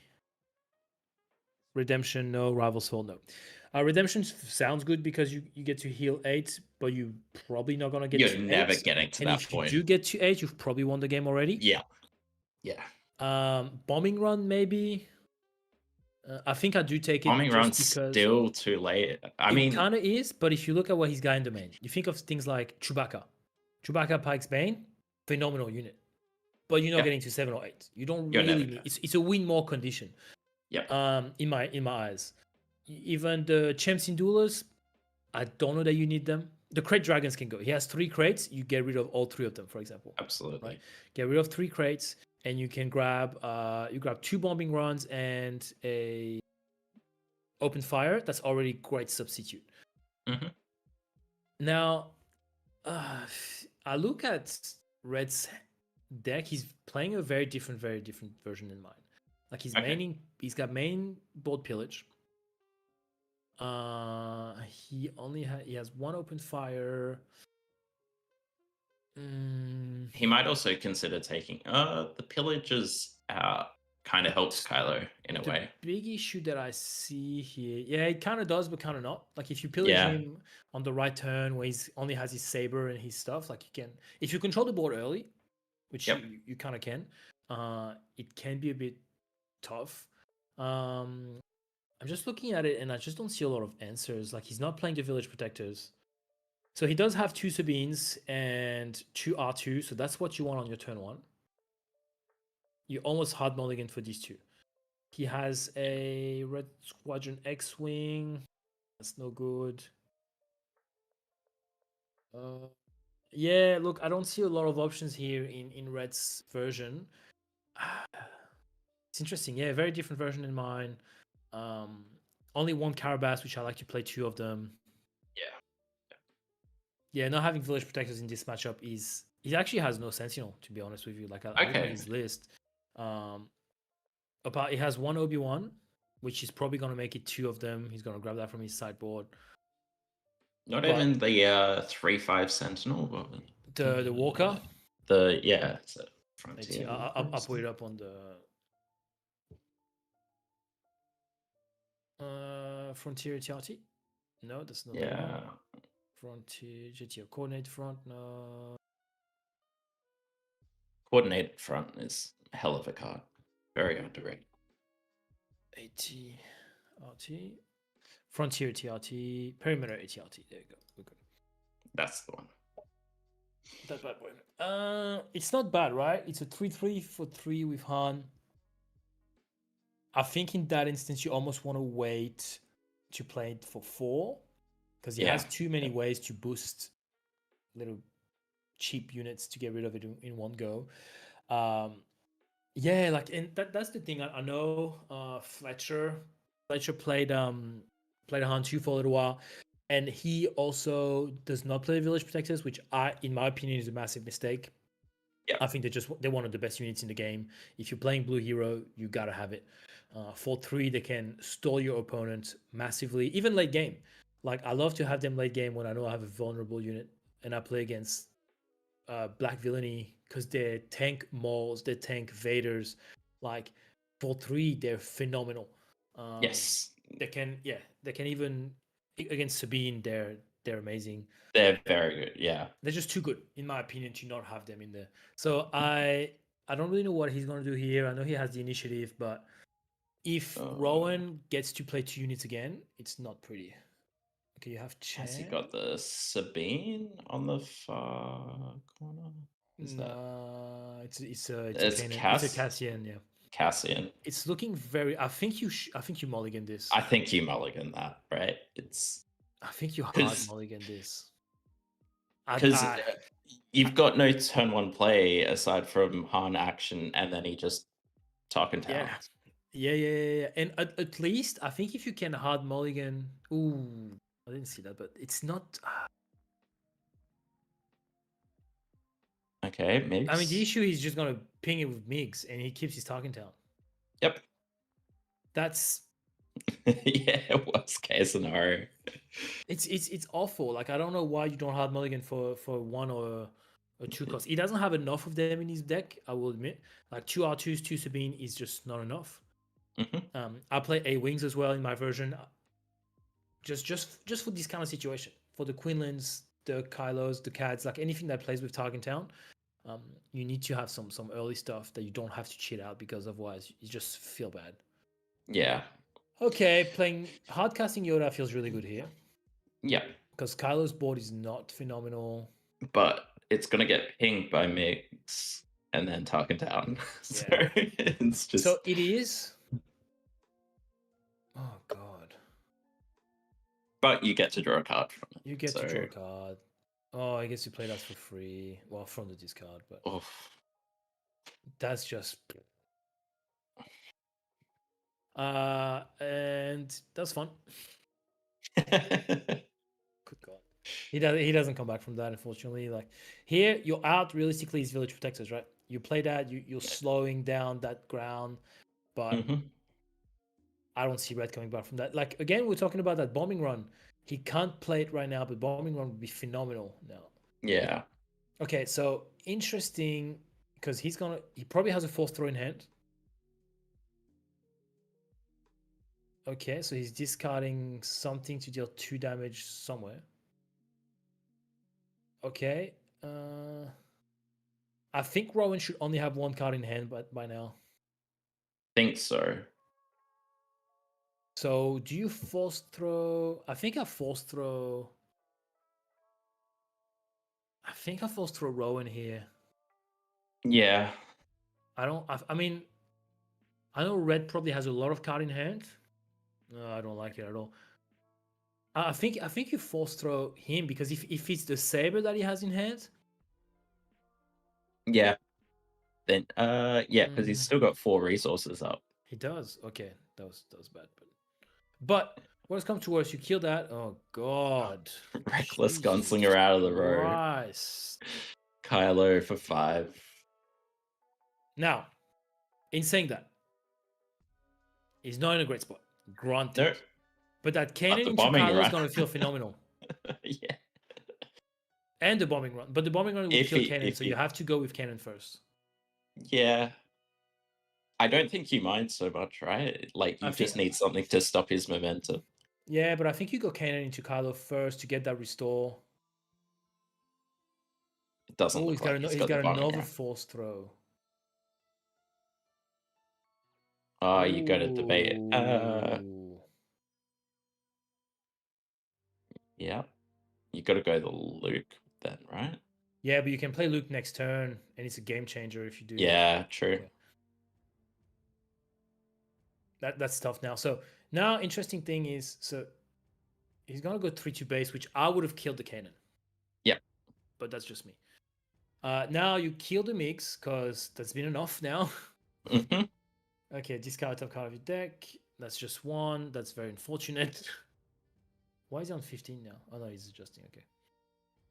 Yoda's coming through. Han's coming through, but it's just not enough. He's gonna get to swing with everything. 24. He's just gonna play something from his hand. Mix. So here, I think you claim. Yeah. So now, it's a bit tricky. He's on 24. So Rowan's in a really good spot. Obviously, phenomenal. He's one Obi-Wan away from flipping the game on its head. Yeah. Just because he has, like, Yoda's going to be great to restore. He's going to hit at least twice. Cannon's going to hit another one time. Bombing run isn't great here. Just because you kill so many of your units, which you need. Only Yoda survives it. So yeah, it's not great. Just because he's going to re-put like 3 things onto the board. Okay, I don't mind the claim here. Mm-hmm. Now, that Luke would have been great. Now, Luke is gone.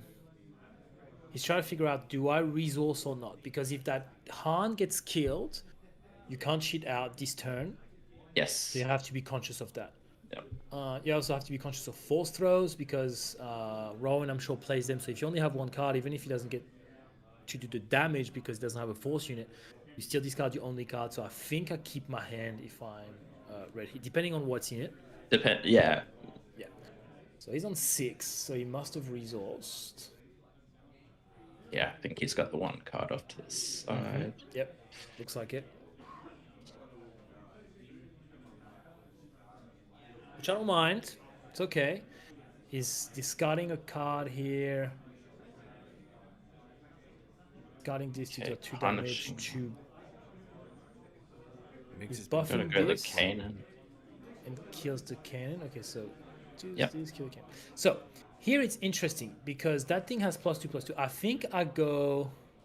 just Ooh, is it a +2/+0. pillage that he kept? Yeah. So you just trade the Okay, so Yoda he trades the Yoda, heals for a 2. card. Oh, I saw he drew an Obi-Wan. That's what you want. That's what you I'm want. so happy right now. Did he heal too? Okay, force stroke. You did. Yeah, he Yeah, did. he did. I did undo this. So he force strokes him, which makes him draw again. So that's a perfect scenario for red right now. I don't know if I'm Yep. Rowan that's how I would have wanted to play this turn out. I think he tried to do too many things He's stuck here with now. his unit early. I think he should just gone base and see what happens. Because now he just drew another force throw. Rowan's that's game. He's not going past that Obi-Wan. He needs a bit of restore though because that mix is gonna keep doing a bit of work. Being on 22 is pretty brutal. It is. You expose yourself to Chaos of War and things like that. But again, Ret has not been keeping a lot of cards in hand.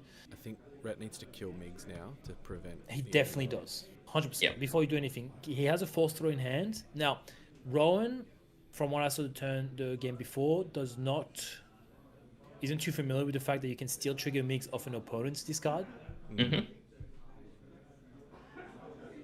Okay, so he's buffing up mix, which is interesting. So he's +2.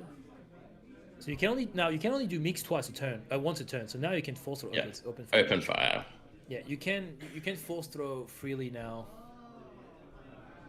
You're on 24. Great. Goes in there.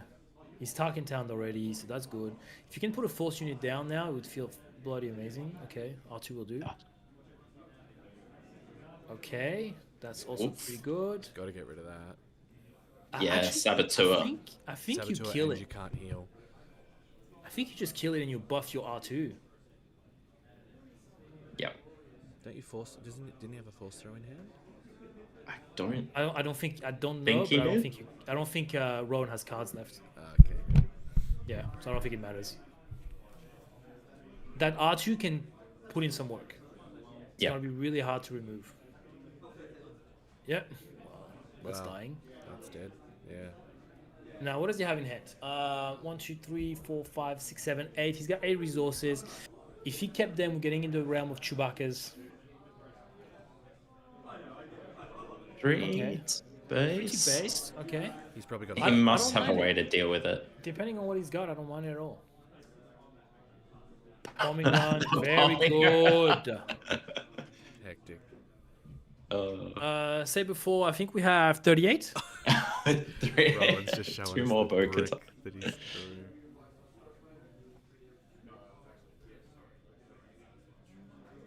I think I would have played it again. What did Yeah.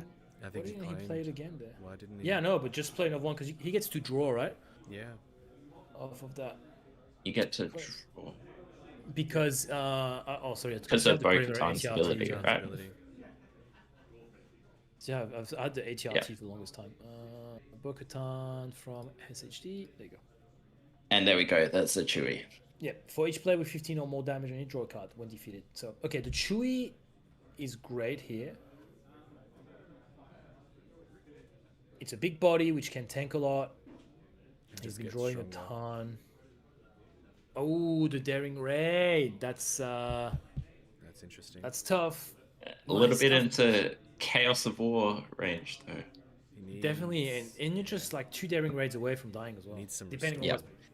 It's Daring Raid. It's the something on things that top come out he of the wanted. raw. What are they called?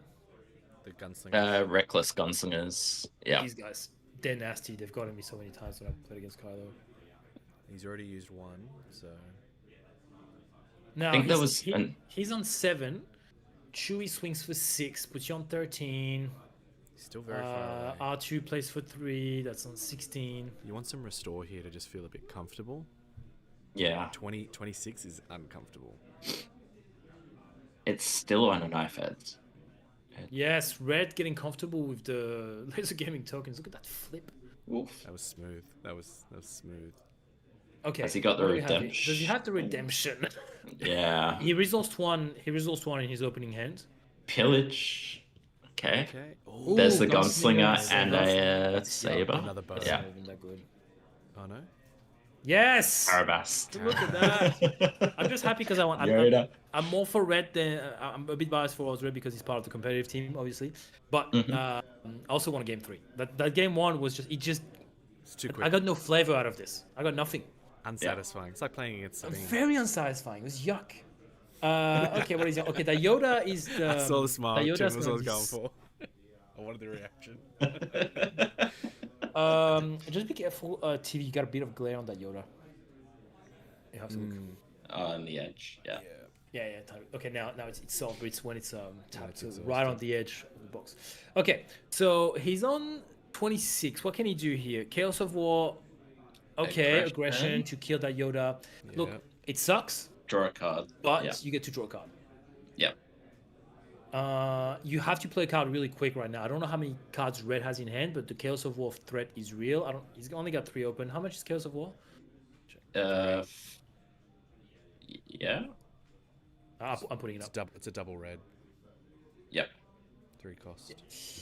No, another Oh, daring. the daring Daring raid. I don't know why he attacked with. So I'm pretty sure Rowan discarded a daring raid earlier on. So And he I discarded think a that's all gunslinger as 3. well in the pillage. Yeah. In the pillage, there was a gunslinger that was discarded. Okay, so he's on 17 How many cards in hand plus has he got? 6. 22. 23 should be. 23, yeah. I think he was 17 plus 6, 23. If my math are not failing me. Okay, they've agreed on 22, I guess. All right. Oh, and he gets a cast in from the row. We have a game 3. Okay. Woo! I'll leave you to it, guys. My heart is going pita pata just from watching the game. Oh. Phenomenal stuff. Great game of Swu. Mm-hmm.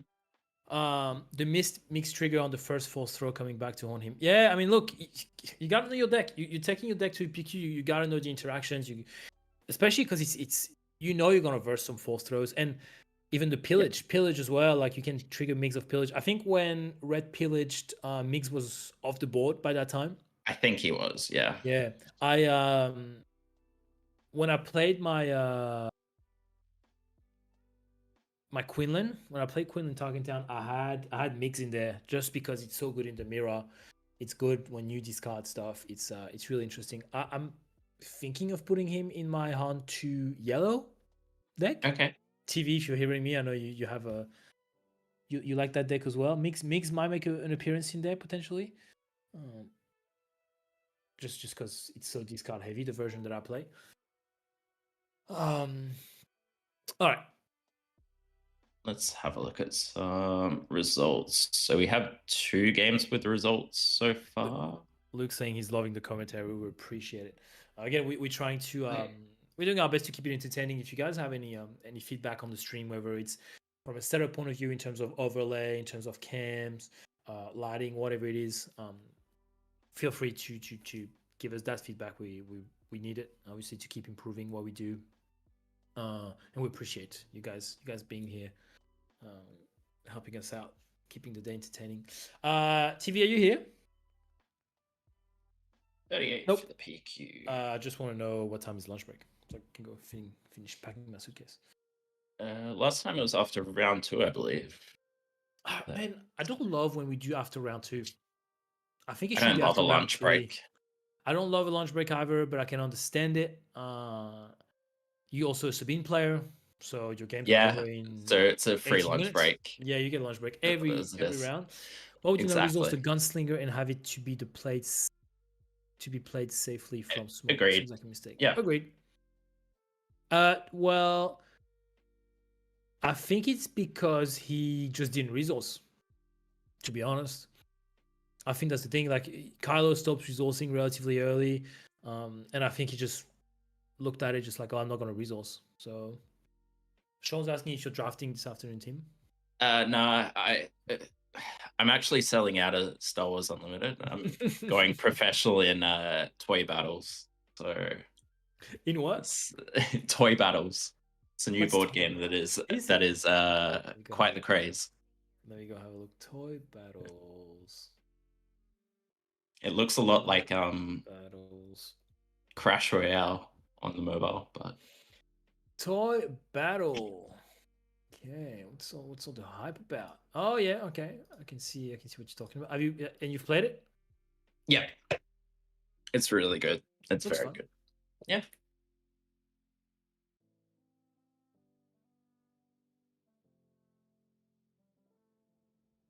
Also, I'm not a big fan of draft, Oh, just because really? I'm bad at it. Okay, so that's why Clint doesn't like Twin Sons. Yeah, exactly. How can you not like Twin Sons? That's beyond me. Oh, I love Twin Sons. Twin Sons is so good. It's very good. From that one game I played, but You've it's only very played good. once? Yeah. That's nuts. No, like TV and I love Twin Sons, and Clint Mhm. is always like, why do we have to play Twin Sons? We did that exact voice as well. Yeah. But we love it. Like TV Mhm. and I can play Twin Sons for a whole evening. Scott also gets into it. Nice. Oh, we're back. Wow. We're back. I'm double talking and double one drop for Rowan. and Yoda yeah, from played Han Yoda. Ability, and then Talking Town. Yeah. There's stuff. I don't even have to commentate. We people at home already know what's going on. You can And watch this game there's with your eyes another closed. Yoda. Yep. You can watch this game with your eyes closed. Now, this is not ideal because you can go into base with the benthic. Oh, he's gone into Yoda. Okay. Give it. He probably has a Wait. MiGs. Okay, so he's gonna hit for Tyler's 6. tie. 7. God. And he's gonna play the Carlos tie for Oh, freebies. wow. It's got the daring raid. Good God, that's gonna hit for Jeez. 7. I'm already putting on the board. No, it's 7. Yeah. Bloody hell. That is disgusting. Uh, I If wouldn't people mind are a afraid draft of primer, maybe we need to do a primer for set 5. What do you mean by primer, Sean? as in sort of what archetypes to go for, what's good, what's bad in draft. Do you want me to make a video? I'm for you, assuming Sean? that's what he. Yeah. Sean, do you want to jump in on it with us and make a video? It's not bad. We could Yeah. make like a draft and pre-release kind of. Because you guys play a lot of draft, right? We do. We try to alternate. Yep. Like 1 week constructed, 1 week draft. So we play a little bit. I personally love draft. TV likes draft. Also, like you don't like it because you're not good at it. TV is quite good at draft. I'm quite good at draft, so we have a good time. But I find it's very interesting. It's a whole different mechanic of, especially early on, because you got to think, okay, damn, I really need this card for my collection, but it's a shit card for my deck today. So like I think this mental mechanic of what's worth drafting, if also in terms of value and stuff like that, is very interesting. Jesus, okay, that's, Kylo with the fallen wow. lightsaber. Yep. 16. That's got it out of hand. Yes, very out of hand, very quick. Thanks, Late Night Gaming, for tuning in. We're trying, doing the best we can, learning from the greats. So I don't know. I find it a whole different mechanic, and it's a bit more. How do you say that in English? I have the word in French on the tip of my tongue, but I don't have it in English. I don't know. The interaction with the other players is very interesting, I find. Obviously, you got to look around. Okay, what are people going to be playing? There's what you want to play versus what you can play. I think that interaction in draft is really interesting. Oh, he's in. Okay. I mean, it stops one swing, right? Kylo swings in, kills both. Yeah, it does. Yeah, that's rough. But then he doesn't die. You're gonna have to come kill it with Han. Hey Rob, yes, it is Canberra Red. Sadly, it is Canberra Red.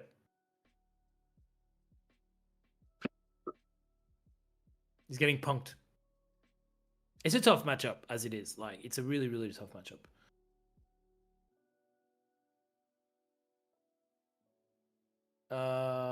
Yeah, look, I don't I don't see him coming out of that. If you're Kylo, you feel phenomenal about that. You're just Yes, absolutely. wiping everyone. Now, if you flip the Han,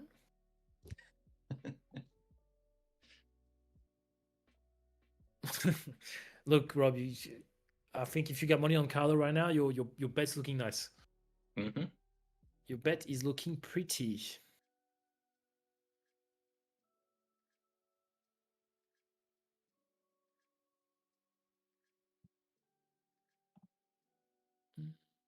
He's yeah. Take out the Cassian and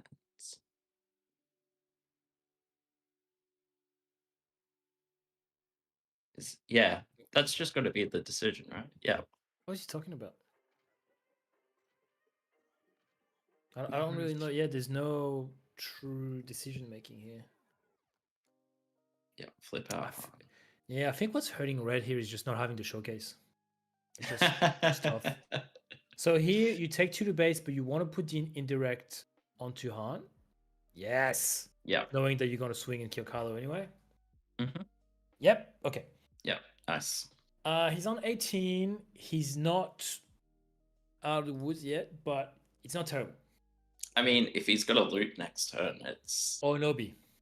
Or another Obi. That hurts you. And we're back. The lane dodging is a bit. Is that Clint back? It is. Clint's back. Are we submarining today? We're submarining today, apparently. Nice. It is on. Good to hear. Look, maybe you can play toy wars.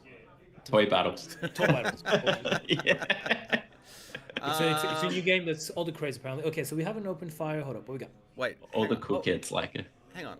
How does Rowan not have any damage on his base? Because that's. I mean, he's playing Kylo. He's playing Kylo. It's if you're Red red, you just gotta, has to take out you. Blake is win. saying, yeah, Blake is saying that Clint, you won. He can hear it in your voice. I just need the little boost. Yeah. Clint Riley 2-zip against the boss Datavolt. That would not have been an easy matchup actually. So good job on you. Hey, you know what came in clutch that game was the seasoned Fleet Admiral. Big booty, big booty on turn 1. Oh yeah, jeez. the triple aggression. I mean, at least he can draw a few cards. Well, yes, darling, you can come in. He didn't. He didn't because he had a death mark on him. So, Oh. so if I was going to draw cards and get an experience, it wasn't going to happen because he'd die first. Ruthless Raider. Oh. Man, I did not like where this game's going. Oh, Rhett got game 1. Okay, all right. Yeah. So it's 1-1 currently. Oh, it's 1-1. Okay. Yeah. So Rowan took game 1 in Stomp. Have we had any feedback? It was up to watch. Oh, have we had any Kylo taking aggression. Have we had any feedback on the beautiful new dashboard that's been designed with love for us? Everybody From the loves chat? everything. Okay, hold on. 23. I'm busy doing the best commentary of my life. Yes. This Ruthless Raider is going to be a bit tricky. Yeah. How do you manage that? Unless you have a redemption. I hope you kept them. It's hard because, all right, Ruthless goes 4 into base. Even if you take care of it. Yes. Ooh. Okay. He has Luke. He has Luke and a 4. He still goes to, what? He's on 23. Ruthless into base goes to 27. No, because if... Discards his hand. Not if he Lukes. Yeah, but he can't Luke until next turn. So Oh, Luke doesn't ready. Yeah. Goes That's to yuck. 29 if That's he big yuck. kills the Raider. Like, He just needs needs a to- daring raid. He needs Reckless gunslinger. Needs to ECL Luke. He can only win if he redemptions. Yep. Did he draw it? I don't know. He may have sided him out. I'm not too sure. I don't think so. I would have only sided the crits out. Yeah, 3, 6. What's 7. interesting here is I think you kind of go, if you don't have the redemption, you start going to base a little bit and see what Rowan does, because Rowan might just try to claim here. He has to remove the Ruthless. No, that kills him.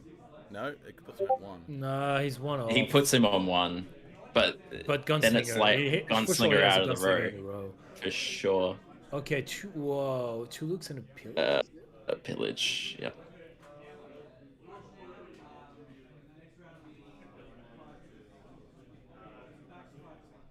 He just has to go into it.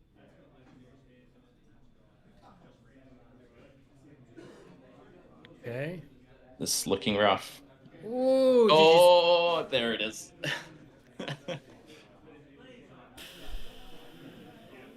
He's Luke's dead, taken right? out, but yeah, there we go. Yeah, I haven't put on 31. There you go. Oh, the bombing run. That wasn't a pillage, it was bombing run. Yeah, Just too tough. Too tough for very tough. for red here. Yeah, again, I'm not a fan of his version. I would have a lot of different cards in there. Yeah, Has he gone with a more aggressive version than Not even. We like very mid-rangey, but like barely any turn ones. Well, a lot of like 3 costs basically.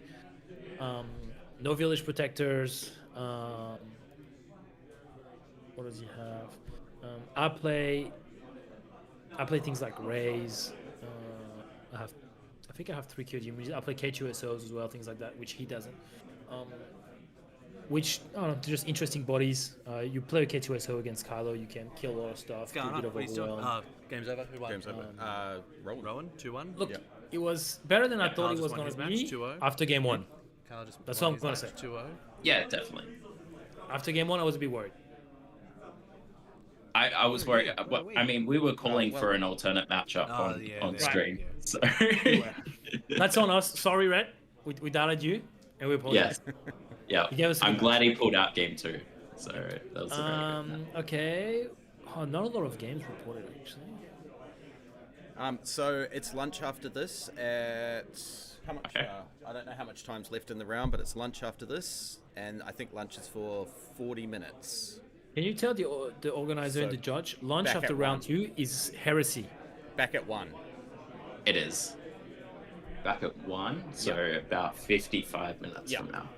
Yeah. So games are still going. There's a lot. Look, there's a ton of mid-range stuff here today. So a lot of games are going to go to time. There are a few games that went to time in round 1. Yep. So Maybe We're I gonna- will. Maybe I will be building some Legion miniatures. Ooh, okay. I got some of the. I got some of the new ones. oh, here we go. It's show and tell time. Show and tell time. I know my dog has been scratching at the door, so maybe that's my show and tell for today. Just they need attention. Yeah. Here we go. I built these guys. These guys built the Riot Control Squad. Jeez, crack some packs. I haven't got any packs to crack. I also got these guys. Oh, there's the doggy. Rebel Sleeper Cell. There's the dog. Hey, doggo. What did I get recently? So Same. I had a lot of the old miniatures, and I'm getting the new ones. The quality of the new ones are really good. Got some Rebel Troopers, Rebel Commandos, and the new Stormtroopers. So when I come back from my honeymoon, I have about a week off. Yeah, I'll be building a lot of this plastic. I don't know if anybody in the chat has played Legion before. The quality of the new minis are excellent. I will say that, especially compared to the older ones. Excellent. How's the gameplay of Legion? Really good. Really, I don't know Okay. how much miniature gaming you've played, but like it's really good, really intuitive. Like I haven't played Warhammer, for example, but I've watched a couple of videos. Well, more than a couple. I've watched a few videos, a few streams, and when I watch people play, I'm like, what the hell are they talking about? Like they have spell sheets everywhere.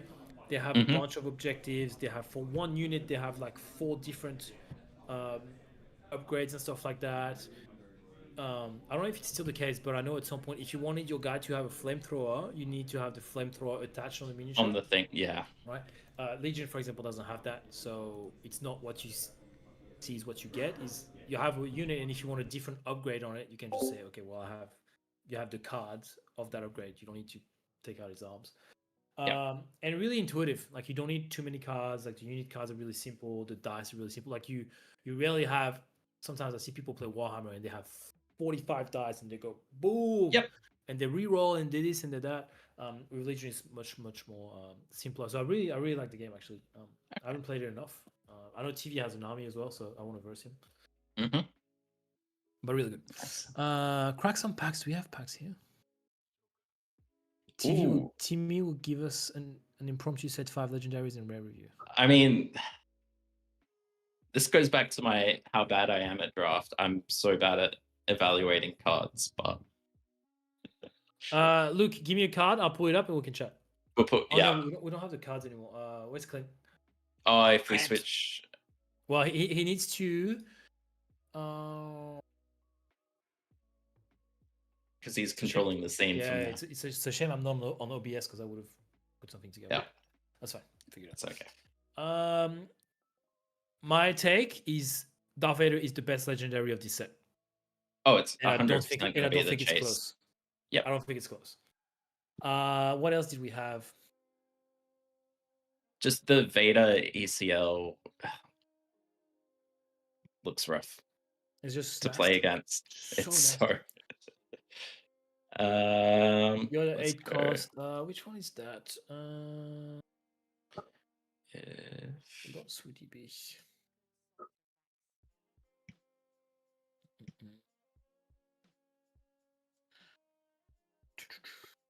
Collection. Oh, is what it says. Oh, cool. Rarity. Legend of the Force. Can I? There we go,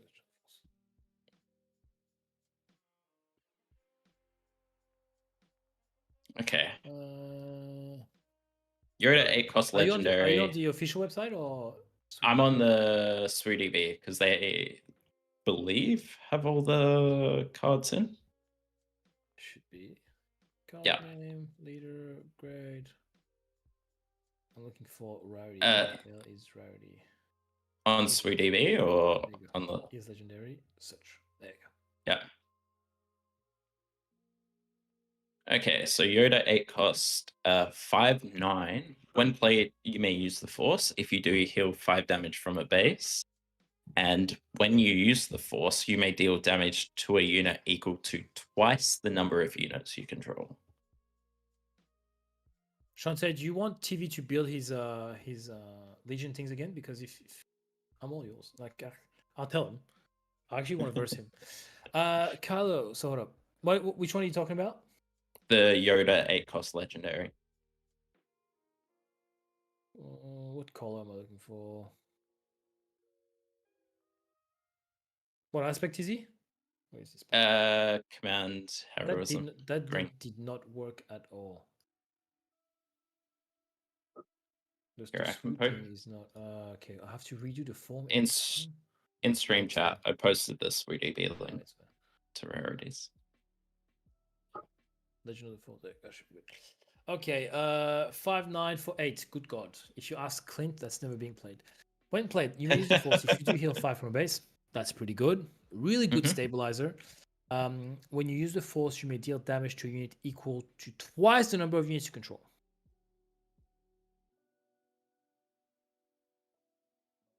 Might be good. Not bad. Phenomenal in a raid deck, because you tend to have big boards in a raid deck, so it's not bad at all.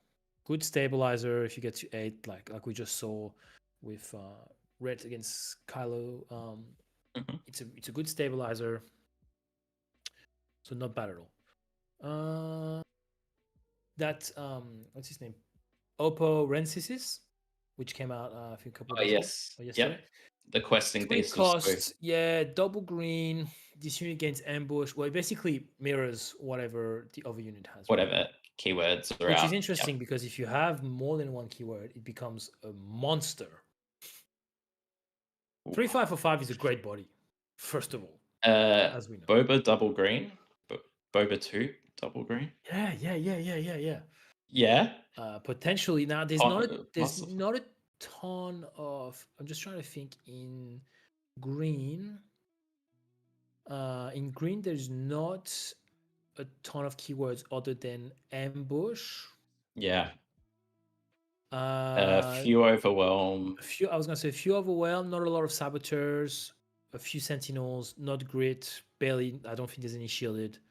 No, I don't. And not a ton of restore. Right? Maybe. So it's gonna be hard. The fact that he's double green is gonna be hard to make him work. Yeah. Shantae, I will let him know ASAP. You know what? Get him to.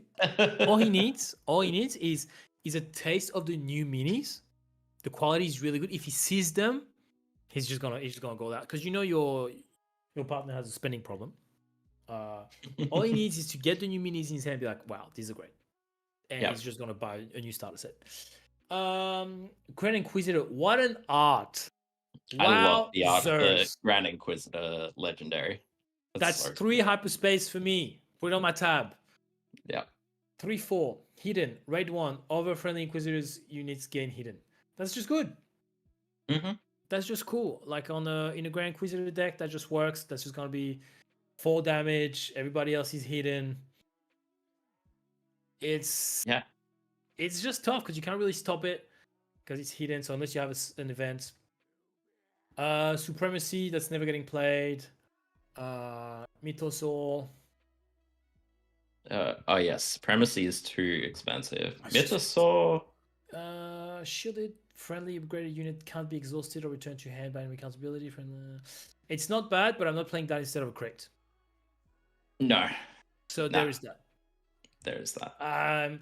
In a Mandalorian deck, maybe. You know, like I think it's the type of thing you might see more in Twin Suns. Right. Okay. Yes. Now we Yeah. want more Mandalorian interaction. That's a good one. I just think it's a bit expensive for what it is. Because it's only friendly leaders gain the Mandalorian trait. Right. So it's not phenomenal. Ashley's pumped for the HK47. Yeah, I 2/4, totally 2 missed this one. When you use feed, deal damage to control space. It's great. I'm not too 2/4 sure for 2. into what kind of archetype that fits. Because obviously you're thinking, okay, this is not really what you want out of like a Kylo deck, right? But maybe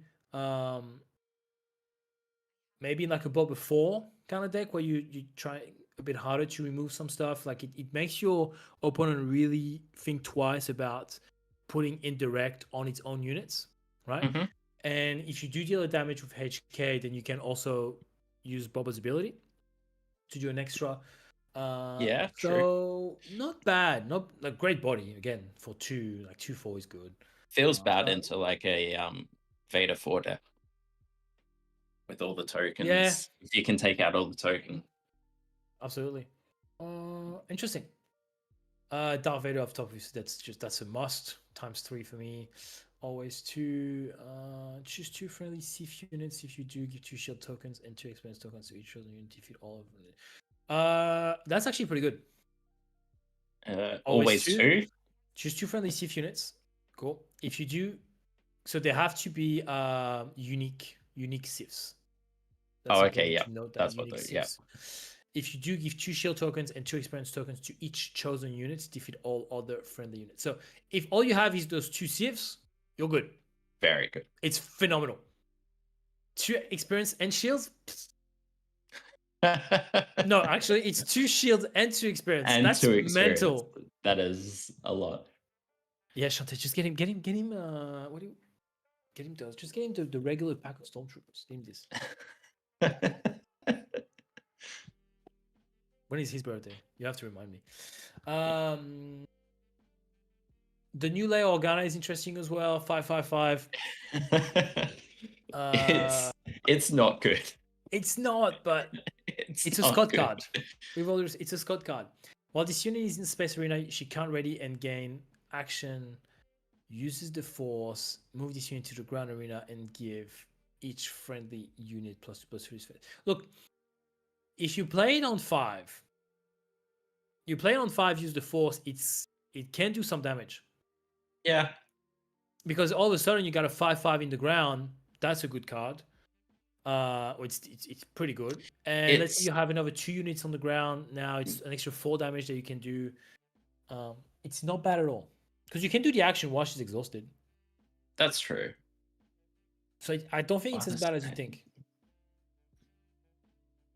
You just have to have the ability to move her out of space. Yeah. I don't think it's terrible. I really don't. I mean, a lot of this depends on how easy or hard it is to generate the force. I don't think it's gonna be too hard. Like you put her in the force. Yeah. You kind of. Yeah. So the And 28 health she has the bases. force tag. That's interesting. She has the force tag. There's not a lot of layer cards with the force tag. I saw that Bendu card recently on attack. Yeah, the the damage to Bendu. show unit. I mean, you still rather play Crate. Kinda, except this is one cheaper. Yeah. Like, in all But it fairness, does nothing when it comes down, so it's It just... doesn't, but you gotta deal with a 10/8 if I played it with Han2 on turn on 7 resource. That's true. It's a bit of a monster because you can play Luke at the same time. That's fine. Sorry Yeah. to interrupt, boys. That's Yes. the end of round, and we'll be back at 12:55. Okay, do you want to put the so break screen? 35 minutes. Go about our business. I'll put the break screen on. Okay, guys, we'll be back in 1 o'clock in 12:55. 30, in 41 35 minutes. minutes. Oh, 41? 12:55. Apologies. I thought you said 1 o'clock. No, I did, but Tivi said 12:55. Okay. All right. See you then. Okay. See you, Tim. Right. I mean, you and I can still hear each other on Discord. They just can't hear us because this screen is mute. I'm Cool. pretty sure. Yeah, the break screen should be mute. Yeah. All right. Well,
All right.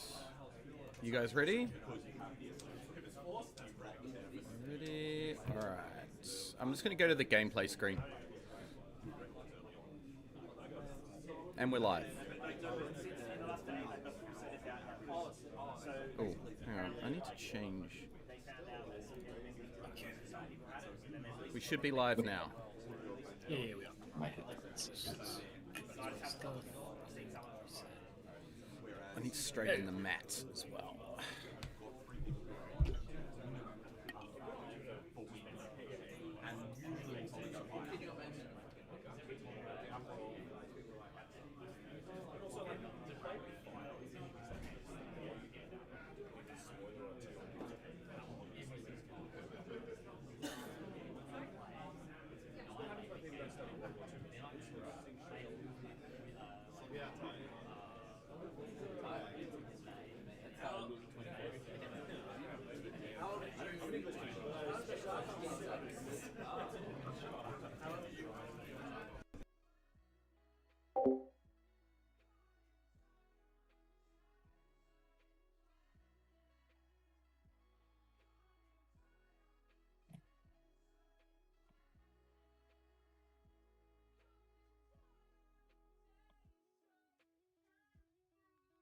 Alright.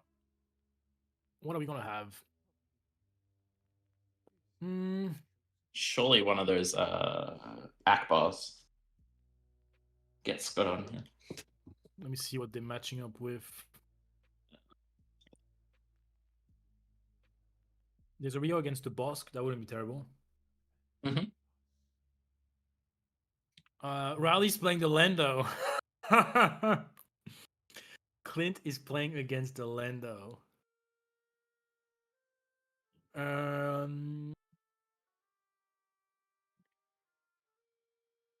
That might be an interesting match for Wouldn't be terrible.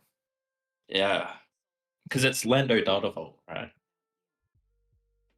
I can hear a weird sound. Hold on. Can you also hear it tick tick tick tick tick? Ah, it goes stopped. No. That's fine. Okay. Yep. There must have been a mic on the other side.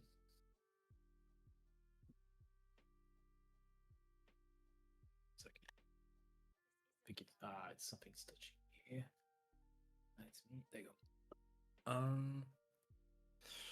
What is he playing? Darvolt, yeah.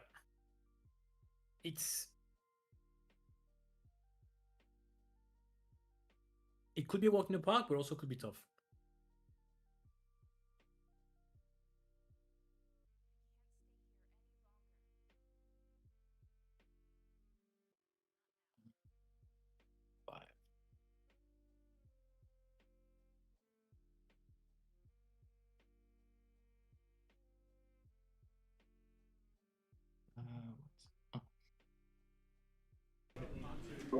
Gentlemen, Hello. the round 3 pairings are up. Who do you want? What's Scott playing? Scott playing ice, yeah. What? There is that Rio against that boss game, which might be interesting, but it's pretty low. We have an Akbar against the Hansel Darvolt. Might be alright. Okay. Is that Can you Scott get us or is that, Nick? CB? Table 8. That's Table Nick. 8, Riley versus Nick. Yep, I can get them. One sec.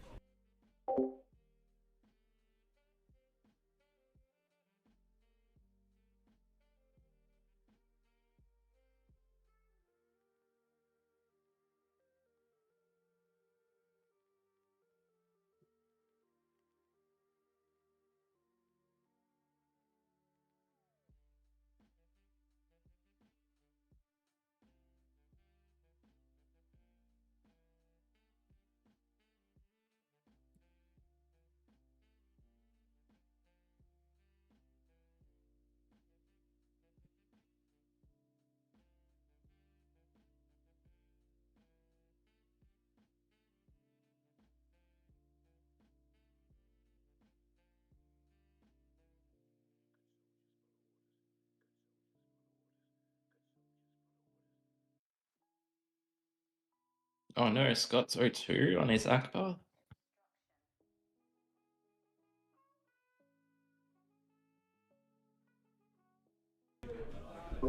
Nah, they don't want to. They want to? Nah. All right.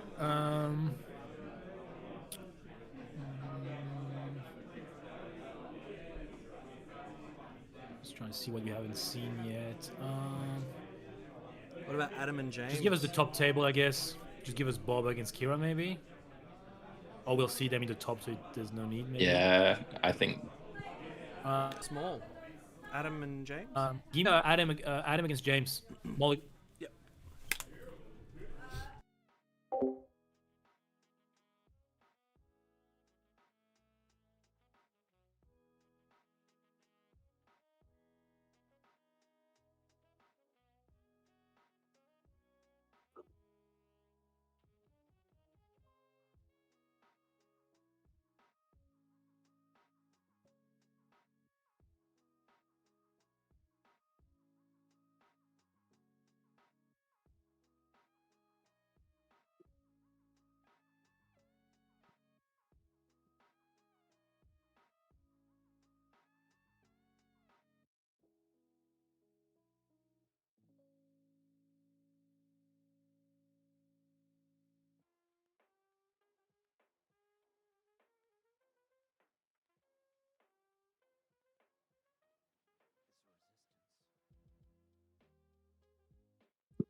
All right.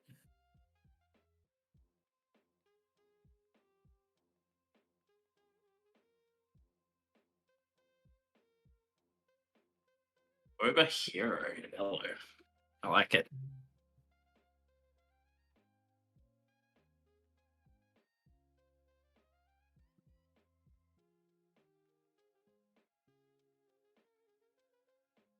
Oh, no, there's no more such thing as Java's Palace.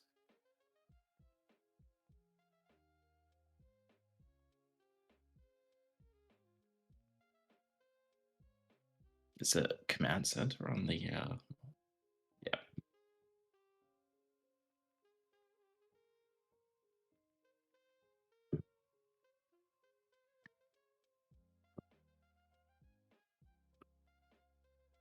Yep. We should be all good. And what's the name of this of the other gentleman? Oh. I'm gonna find it. James.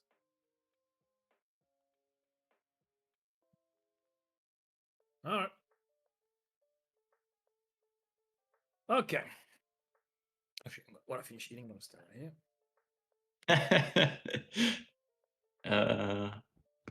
You'll also need to update the current round.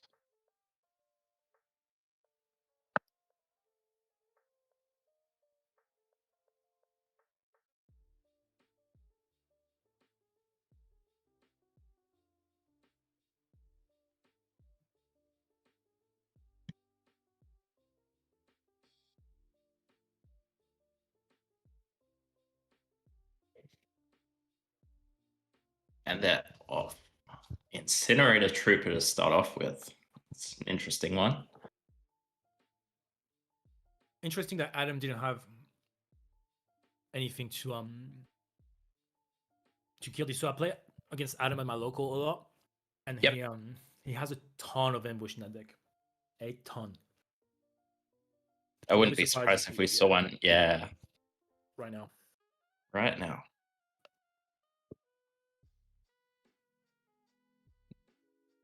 Two. And surely you just, if you haven't got an ambush, you run the Marine. Oh. Okay.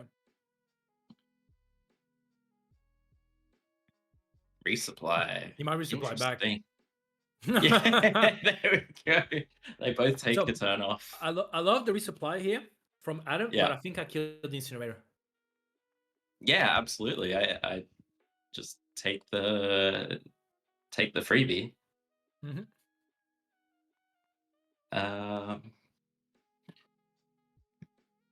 I'll make sure I put my say before saying that he's gonna put us on the TV while he nods off. Yeah, On the East Coast. I'll make sure I put my my night the my night podcaster voice. Yeah.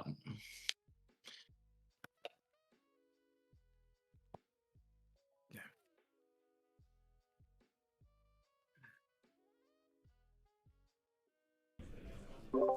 The amount of people Oh, still wow. playing resources after reading is an issue. I agree. Is Wow. that another ramp? It's another resupply. Oh. So more's coming out now.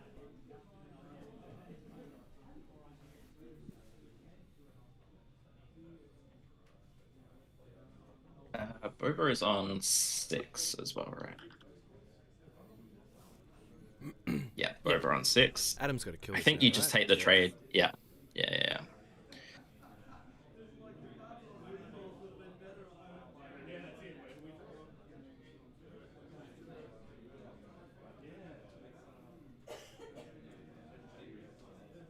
That's a problem.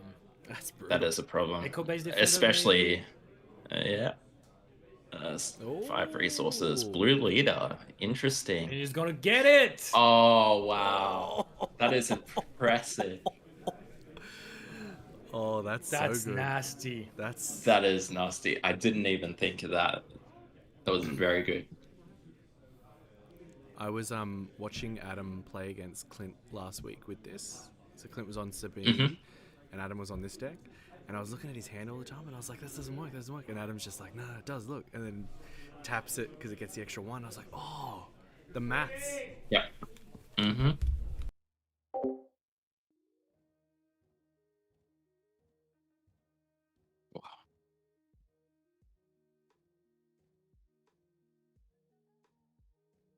That's tough here for more. I don't know. Look, he's still on 7. I mean, red green villainy still has a lot of good endgame cards, so You got a million. I don't basically- think that's he's okay. unhappy, right? It's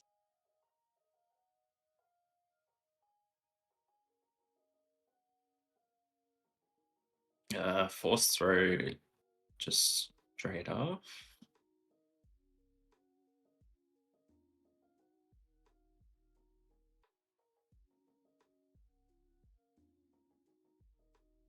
Adam must have a handful of cards he wants to keep because this is a hard one to decide on. That's just a bit weird doing a force throw with no force units on board. Yeah. I guess it tells you he doesn't have like a Vader in hand, doesn't have anything. So he goes to the resupply. Yep.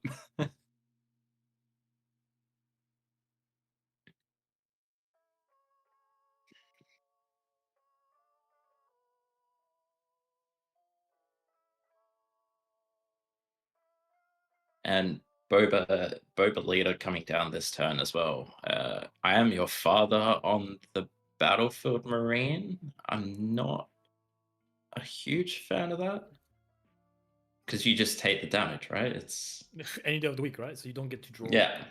Yeah. Not sure. He must not. I mean, it sounds like he has a particular deck, but I'm not sure. Yeah. He might be drawing poorly. Like again, playing 2 resupply sounds good, but it's not really what you want to do either.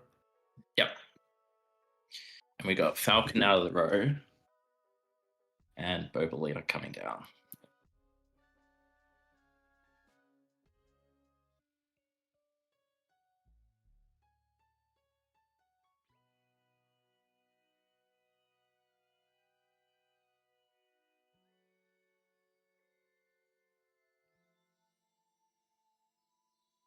I know someone in Perth got a game play warning for readying before resourcing. For ready? Oh, really? It's tough because like at times it helps me to figure out how many I got. Like when I get around Yeah. 8 between 8 and 10, I'm like, okay, I know I have this stack. I like to just go through them, bam, bam, bam, bam, bam, bam, bam, and see, okay, do I have 8, 9? Like how do I need to get there? Okay, so he's gonna remove that. Palpatine? Palpatine is 6 damage, right? Yeah. Yes. We've overwhelmed. Could be hard to remove, but Could be. I think you're just Um, happy to keep applying pressure here. yeah, On 14. 7 for a Han. Yeah, Han removes that. Take No out. Yeah, problem. very clean. It's looking very difficult for James here. Yeah, Adam's just had all the answers. Like the blue leader coming down, take out Maul. Absolutely. Just such a big turning point in this game. Massive, So, right? Absolutely yeah. massive. Like because he was on 5 resources, yeah. Yeah. Yeah, I played against Adam a bunch. Played against this deck, particularly on Monday. Yeah, on Monday. Wait, what was I playing? Hunt to yellow, I think. Yeah. Which he was contemplating playing that.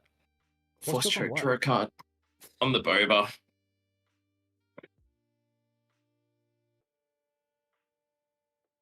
I don't see it. Yeah, it's just looks like James is unfamiliar with some of the cards. Yeah. It's something when someone force strokes me, I always forget that I draw a card, but then again it is on my opponent to remind. No, because I think you have to. I mean, if someone's playing it against me, right? It's technically both players' responsibility to maintain board state. Yeah. If it's a mage trigger, it's on nobody's. Yeah. But if it's a must, like it's on if I force choke you, and like you don't draw, like it's just as your fault as it is mine. You could actually get a game warning from the judge for not keeping up with the board state. Yeah. Funnily enough, even though because oddly the bounty is, if it's a bounty on your card, it's your responsibility to remind your opponent that they get to claim. I believe bounty's a maze. So yeah. 26. That's gonna be a wrap. That is, yeah. It's just Han with a hot shot blaster. I mean, you played that tight. Like again, I maybe he drew very poorly, but yeah, it's not. And I think they're just gonna wrap it up.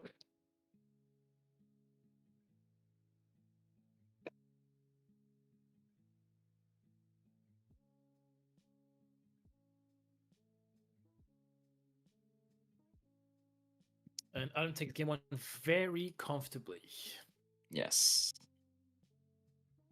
Interesting. Look, very interesting match here. The double resupply felt like James might be getting away with the game, or at least was a big threat, and that blue leader really just made the difference. Completely shut it down. Yeah, double resupply is always interesting, but it's, in my experience, it's not really what you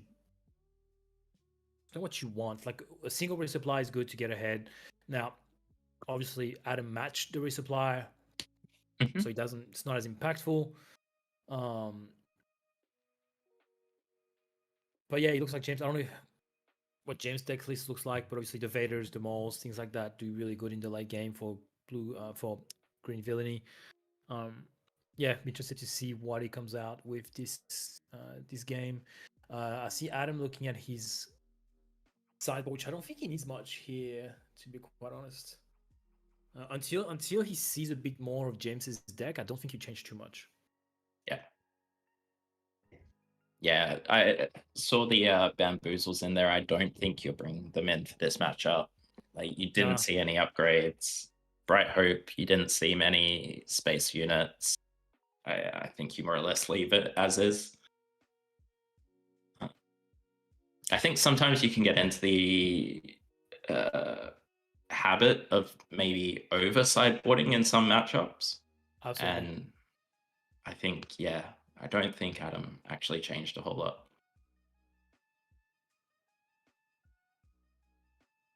Rob mentioning that Adam might be giving away some Australia and New Zealand Teams Championship secrets right now. I know I'll be watching. Just had an interesting judge call. Yes, go on. So we had a misplay, mixing in a hand with resources. So I'm just issuing a melee penalty. Give me 1 sec. There's been some bad boys and bad girls out there, huh? Is that what you're saying?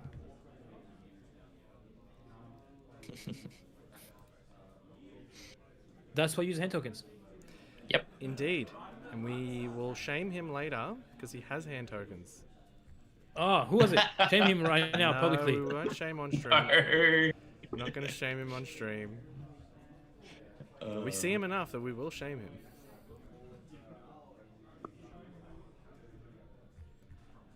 So I was fairly, confident in the game state and the board state. The penalty that I initiated was that I wasn't comfortable in determining whether.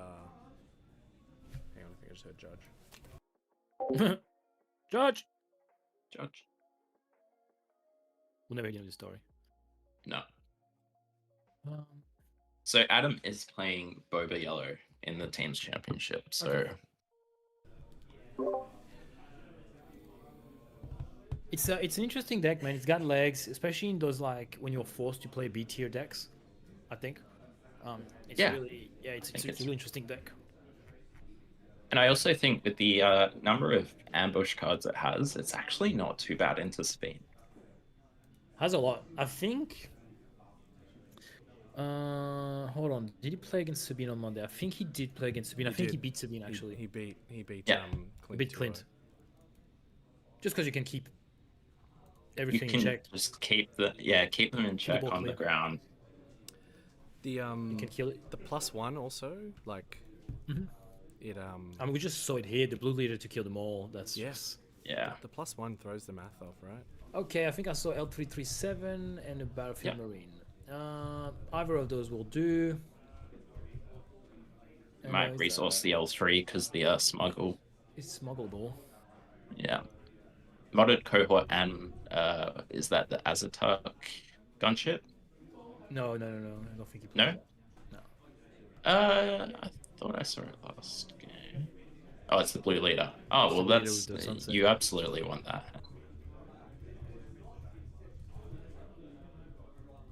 Now, interesting. We saw the Inferno Trooper early on. Inferno Trooper, that's his name. Whatever. Interesting. It's a tough card to remove if you can put an upgrade on him. It's Yes. really difficult. So you were talking about the bamboozles earlier, and we didn't see any upgrades. This tells me there are some. I think if you play things like the Inferno Trooper, you probably play some upgrade. Otherwise, I don't think the card is good enough. But it's a very interesting. Oh, what is he trying? He's Yeah. trying to figure out. Does he send the core? I don't think you send. I think think he he sent sent a the surprise surprise strike. Yeah. Yes. Look at us go. Yeah. So who got game 1? Seasoned short trooper. As you Adam. can see by the overlay. All right. It's a really cool overlay. Passive aggression from TiVo in the morning. Like Jesus. Ah, it Christ. wasn't passive. Just because you didn't get to No, play it's the just straight up Fortnite, wasn't passive. aggression. Event doesn't mean Yeah. you get to take it out on the rest of us. I have a message for you from Shantae. Oh yeah. Yeah, you need to get back into building some Legion stuff because she wants to paint. Oh okay. That's from Shantae, is it? That's definitely not a message from you that just wants to As play. No, team can be. Yeah, I team can vouch. verify. Yeah. She said, "Oh, get him to build again. I want to paint." Yeah. Because I was showing you stuff I got. Point built, ready to be painted. She's more than welcome. Don't shoot the messenger. Yeah. I'm just relaying the information. There's the Alright. surprise strike, but I think the I modded don't like it. cohort. Yeah, the modded cohort could have been. And then you would have just been so far ahead on board as well. Adam. Yeah. Look, I don't know. Even the L337 would have done better. Yeah. Yeah. It's tough because I know he's keeping his blue leader for. He's trying to run the same play again. Oh, thank you, Saber4. Saber4 saying Thank you. it's a good balance of everything. Clean play surface, good framing for our infos, high quality. Look, we try. Took us a few tries to come up Good with lighting. something- Yeah, good lighting. It takes us a lot of tries to get everything right. Again, we played around with one And version then the of environment overlay earlier changes this each week. time. Like we had some Yes. issues today where there was like some light bouncing white off walls, a man. wall that's very close to the table. So like trying to, we've MacGyvered it. I'll send you a picture later. There's some cardboard from the box from the tokens. We've just destroyed the box and we've flattened it out and duct taped it to the wall to blunt the There's a light. resupply from Adam. Can't get the chat Oh, back Piet. from You can't get the chat back. What does that mean? YouTube. Oh, in OBS. Yeah. Uh, Oh, 2 daring raids from hand. Just going straight to base. He's 6 and 8. 8-6, yeah. I'll tell you in between matches. It's in your scenes up top. Oh no, your scenes. Your Scene collection? forget what it's called. They call my OBS. It's alright. I'll have a look. 6.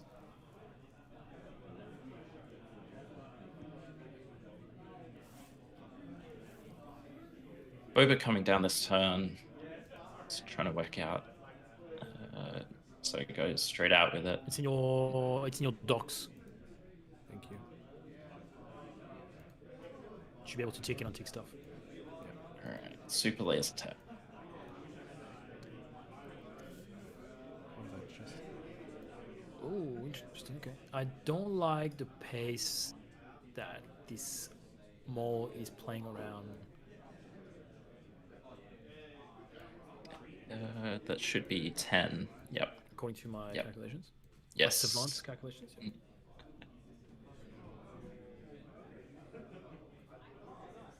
I don't know if James is just kind of drawing a bit dead, or He might be. I think he has a strange version of the deck. Like again, like he has this Admiral Piet. yeah. He has daring raids. Like it's a really odd kind of. That kind of It doesn't. points I don't towards- see the archetype yet. Yeah. I think he might have a force choke in hand.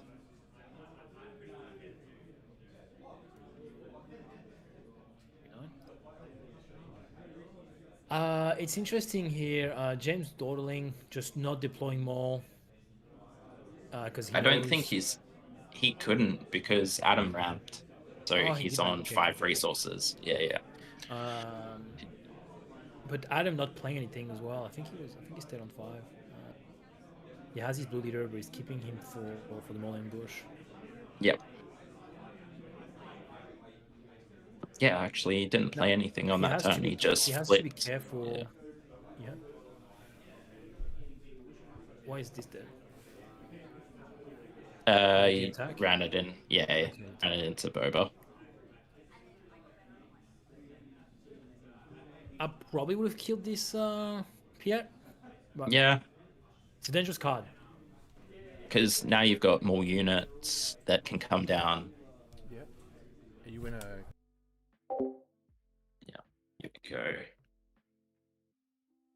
Han straight in, take out them all straight away.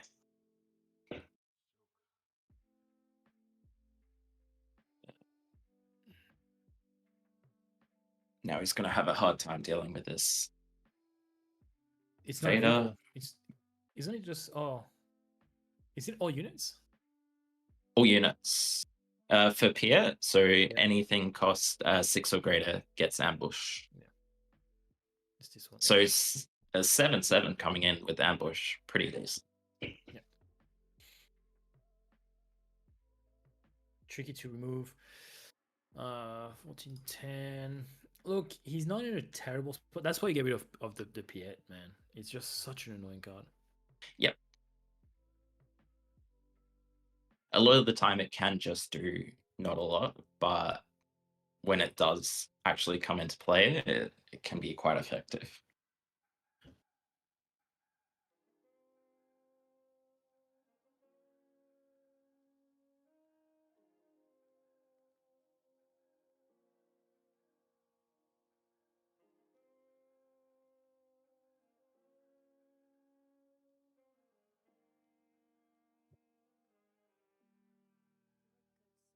Yep, the ambusher from the land speeder, taking out the Vader pilots.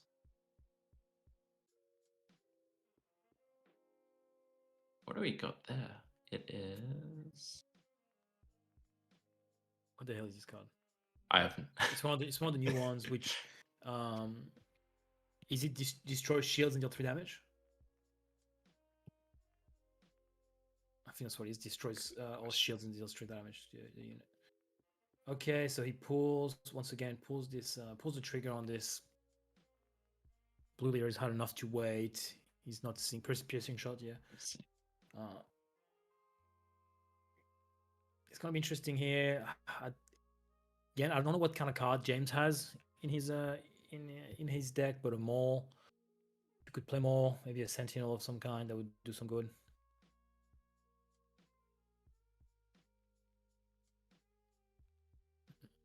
TV, are you here?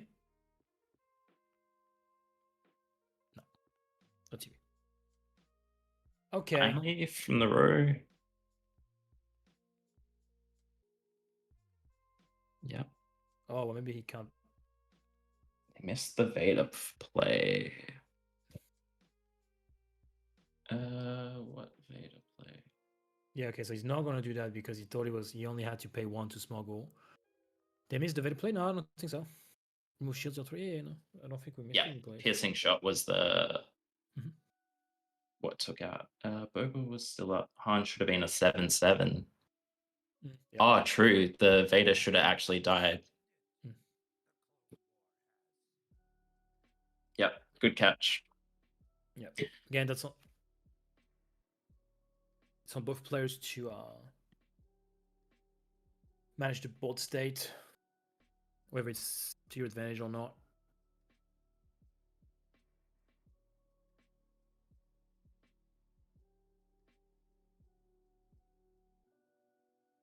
Blue Leader is such a good card in this Oh, wow. deck. We were talking about some of the Legend of the Force legendaries earlier. Hold on, what is he on? He's on 19. Just saw this one, the Father, like neutral card, 8 cost 5/10. Yes. Yeah. Yeah, when you use the Force, you deal 1 damage to his unit if you do the Forces with you. That's pretty good. Again, it's very late. Very, very, very late, but fun card. Oh, the Father, the Son, the Daughter, and the Grand Inquisitor. All very expensive cards. Okay, that's a cool card. The Daughter is very fun, actually. You see here, like 4, 6, 5 costs. Hero. When damage is dealt to your base, you may use the Force. If you do, heal 2 damage from the base. And the home one comes down. Home one's gonna wrap it up. Home one is too hard of a. It's very hard to deal with. Oh, especially when you're doing this. Force choke. Draw a card. Force choke, a Battlefield Marine is just not what you want to see here. Discord was pinging me. Why do you discard a card from hand? No, he thought it was force throw. Yeah. Easy to make the confusion between force throw and force. Yes. Yeah. We're gonna see a lot of those cards in next set, I think. And I'm here for it. What is he? Was that resupply? Resupply. That's nuts. Unless he has a Devastator coming up. Yeah, that's true. But that's gonna be. He's, what is he on? He's on 19. I think it's it's gonna be too little, too late.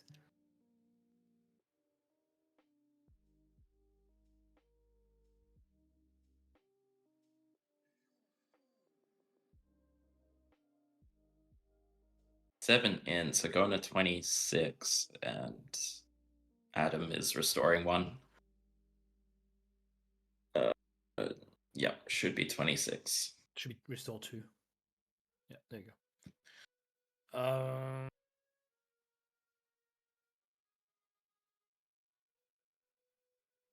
Han taking out the Genoviers. Incinerator Trooper. I think it's too much from Adam. What is he on 25? Should be 26 as well. It should be 26, because he was on 19. But yeah, that's game. And so James is a game. relatively new player from what I've been told. I know we've had a few new players in the area, and you can tell by the kind of deck that he's playing, the kind of line of plays. He's kind of playing what he's got with little to no synergy. When you can tell, obviously, Adam is a regular player, even though he's playing a B tier deck. Very well oiled machine, very synergistic deck. Yeah, which is the difference between the new players and the more season one is the synergy that you're able to pull out of your decks. So absolutely. that's good for Adam to get that out of the way. What have we had in this round 3 has been reported? Not a lot. So the Akbar lost to Han Solo. Shame. Fletcher Cunning won against Han Solo Blue. Okay. Clint Riley won 2-0 against Submarine is Lando. on. Yeah. That was always going to be tough. And Kieran Sibley with the Bosk beats the Rio Durant. Okay, still a few matchups. A lot of mid-range decks from what it looks like. So a few games that might be going a bit longer. Mm-hmm. What is it again that we wanted? That didn't want to be on stream? It was a Akbar against something else, right? Akbar against Han Solo. Riley as Steele against Nick Smith. Yeah. Interesting.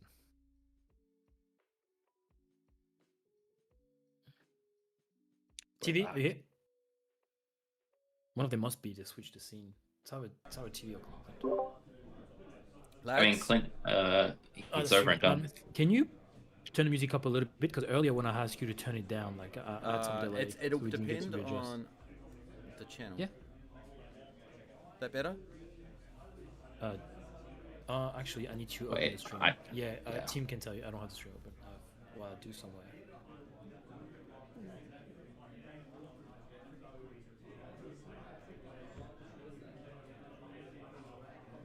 What a world we live in where we can remote cast games. You don't even have to be here, TV. Hey, at a high quality too. That's what's phenomenal. Still we can't have- hear it on screen. And it hasn't dropped out, which I'm really happy about either, as well. It's been real good. Did everybody get the tokens? There's just, I need to know who to give these Canberra ones to. Oh, is there camera guys here? I could give them to Karen, Figure it out. or I can give them to Rat, or I can give them to... The issue is I don't have their contact. Yeah, I don't know who it We'll is. figure it out. Don't stress. We'll ship them. How's that music sounding? Team will tell you. I don't have the stream open. How was your match against Lando? Look, whenever I don't know how to play into a particular deck, I just go full aggro, and go. You either Almost answer. die. You either answer this or you don't. So that's what I did. The second game, I managed to play a Phoenix Squadron A-Wing, a Luke on top of that, and then a Wing Leader on top of that into Rebel Assault. Yeah, not bad. So No, I'll do it. Some good games. We might head towards more the top half afterwards. we should have another 20 minutes left in the round. No, 15 minutes left in the round. I'll grab a coffee, actually. All right, do you want me to put it on the break screen? Yeah, you can put it on the Okay. grey screen. I need to remove this anyway. Can you double check that this screen is muted? Yeah, I will. I'll mute this one. It should be on your OBS. It should be. Yeah.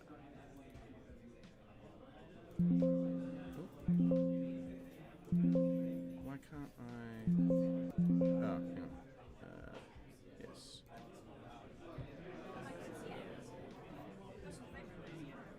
This one.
Yo, have to turn everything back on. everything back on? What's Oh, yeah. What's Tebow doing? He's probably packing for his honeymoon. Yeah. Who goes on their honeymoon like a year later? I mean, fair enough. Here he is. Here he is. His ears were burning. His ears were burning. We can't hear you. You're on mute. I said I came back like 10 times. I was like, oh, not on, not on. So I just kept doing stuff. We've got a couple of minutes left in the round. How has it been buffering? Have you been like dropping frames through the Discord? No, the only thing with the Discord is I don't think it's as good quality than what they get on the stream. Okay. So sometimes for some cards I can't see on the because I have the live stream on Discord. It's But probably on like they're fine. we probably need Discord Pro or whatever it is, so it streams at a higher rate. Oh yeah. That's probably what it needs to be.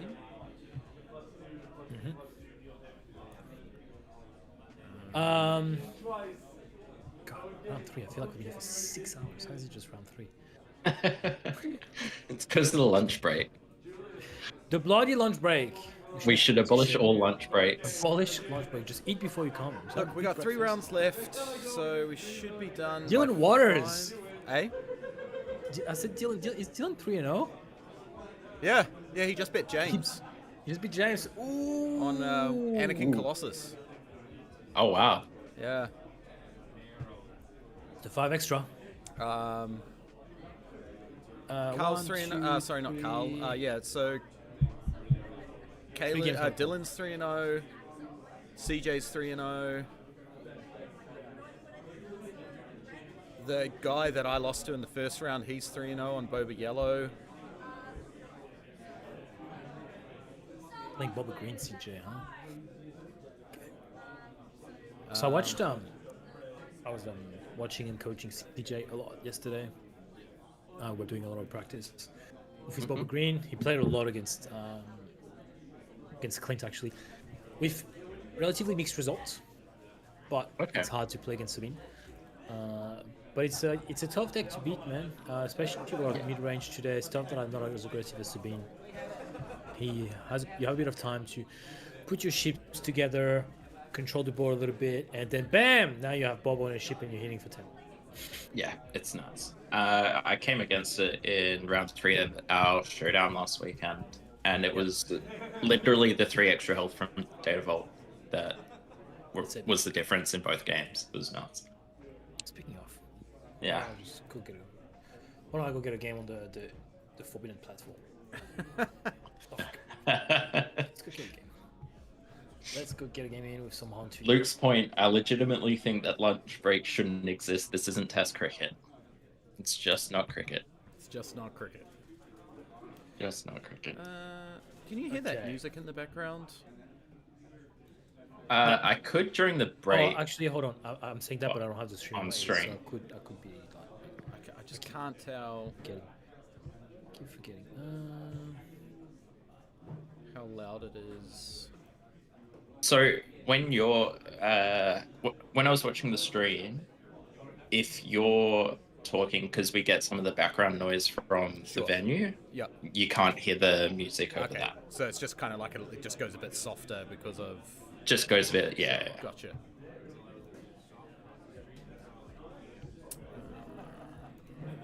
Just open a new window here. Don't hear any music. Let me check on stream.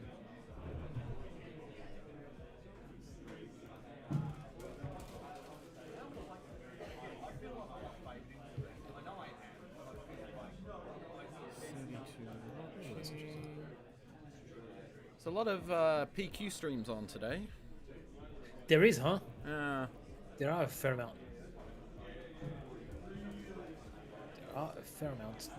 waiting to hear the new theme song. There we go. I could put the new theme song in the background. Is the new theme song background worthy music? Like, Ooh, or is it a bit it could too be. aggressive? Do you have it? I don't have it. I'll send it to you on Discord. I'm not going to change it now, but for the next one we can Yeah, do yeah, it. yeah, that's a good idea. Um, I've used it for there we go. I could put the new theme song in the background. for Is intro it- and outros and Is stuff the like new that. theme song background worthy music? Like I've changed it. Like, If you listen to one of our little YouTube video, I've changed it. All right. I'm going to go to the bathroom before the next round, and then I'll come back and I'll switch you over to the stream table. Easy. Oh, thank you.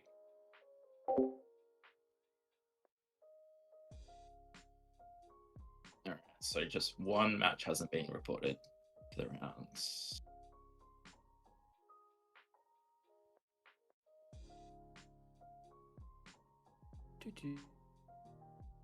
What do I want here? Oh, we don't need that. Oh yeah, bloody suckers. Bloody suckers. Are you looking at the legendaries for the new set? No. I'm playing a game on Carabast. Oh, okay. Playing a game on Carabast. Trying to figure out how to get out of this. I think that's how.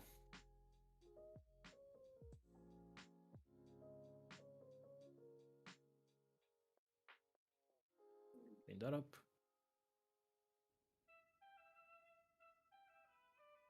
Yep. Play this. And off we go. Oh, it's not a bad card. It's not a bad card.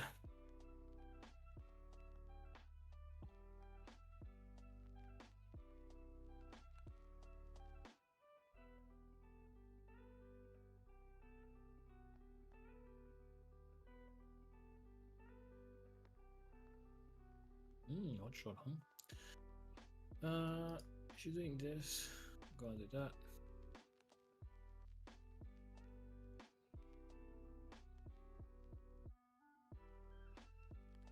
There you go. Yeah, I'm playing this heavy discard onto yellow, and Okay. I always ask me, why do you play so much It's discard? less. And I always Yeah. tell them, it's hard to win if you don't have cards. Yeah. All right, we're back. Can't win if you don't play cards. Can't spend resources if you don't have cards to play, right? No, it's impossible. Except for Smuggle. Do I want this K2 here?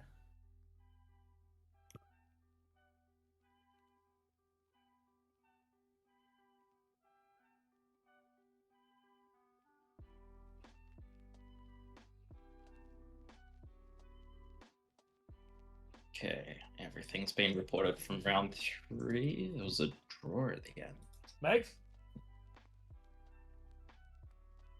I think my wife's home. Check. Oh, I wasn't sure if you were home. You didn't come say hi. Lovely. Okay, bye. Just... Yeah, I did.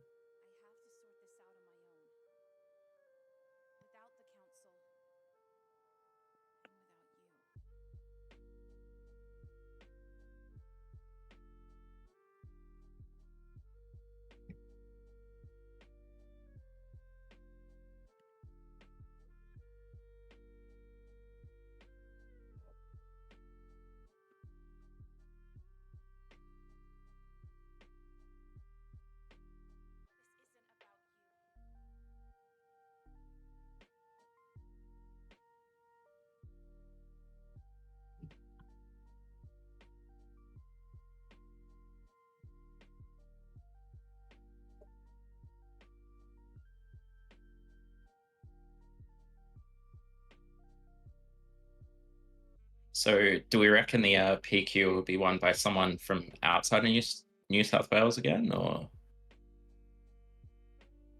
because there's a few doing pretty well?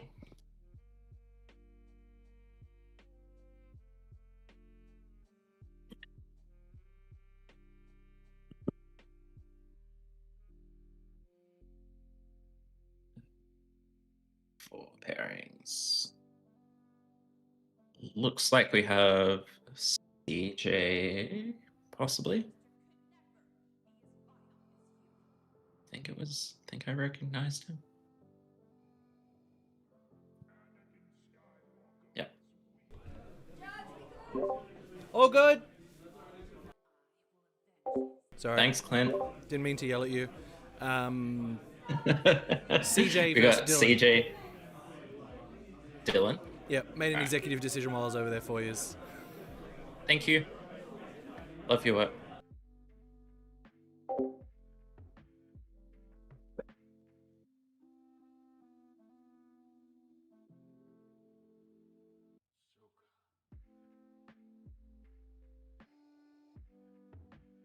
Also, Tiba, you're muted if you're talking.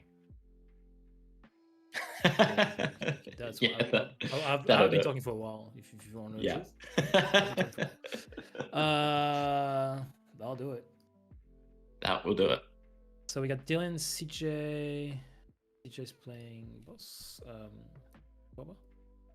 So he's any meta is necessary. Cool. I'm just finishing my Carbas game at the same time, trying to win.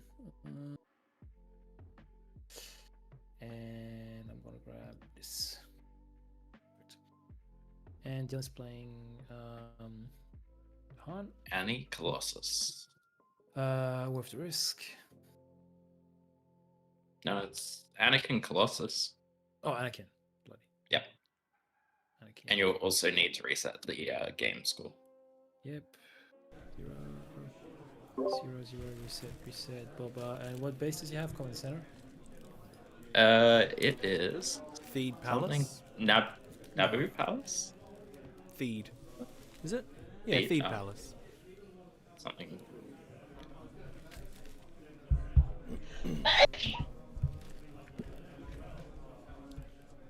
Tebow, I'm sad looking at James's white laser gaming. You're not sad. You just I'm FOMO. I want it. you are FOMO. So I'm going to do an order. You're just FOMOing. Yeah, I know. And I'm feeling it, and it's upsetting.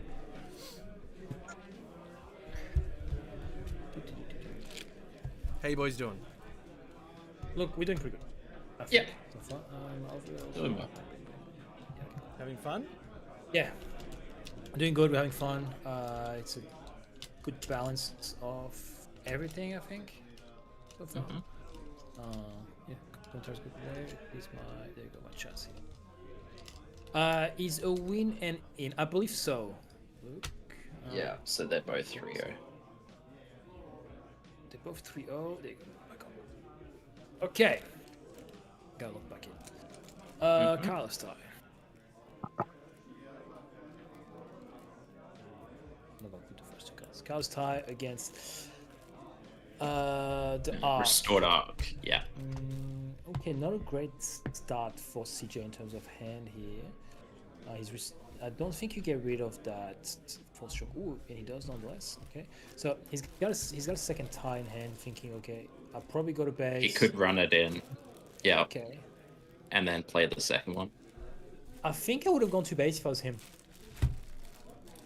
And let him. I guess that's why. But I don't think there's a lot of worlds where Anakin doesn't run into that Carlos tie. Yeah. So I don't know. That's a really good though. The droid platform is really, really hard to manage. I played a fair amount of Anakin last set. Can't say that I like the Colossus version. Okay. Does it just not the draw one enough less cards? card? Yeah, the one less card. Yeah. Is just, I know there is a version where, you The play a lot of Quill, the Stealer, C3PO, C3, that yeah. type of stuff. It's just still is not even that great. I think people are saying, "Oh, you can do all this," and I'm like, I look at it and I said, "I get that, but it's a lot of conditions. Like it's a few things that have to go right. Like C3PO and R2. Obviously, you need both to have a guaranteed draw. Hold on, 2, 3. There you go. Does he put Pride here? Pride's gonna be a menace. Gonna be a bit of a menace here. So CJ had a few rough draws yesterday. For context, CJ played that deck with Datavolt, I think, last week. And he just wasn't loving having the extra 10 cards in his card pool. So he went back to 30. And it's funny because he kept drawing like the same cards, like doubles and triples of the same cards. And I said, you know, if you had Data Vault, it'd be less likely it happened. Yeah. It's the old Data Vault giveth away. Taketh away. You take okay, so kills the Pride here. It's a great idea. Great use of Anakin's skill. Okay, takes no 3 base. Gets to look at the top card of his deck. Oops.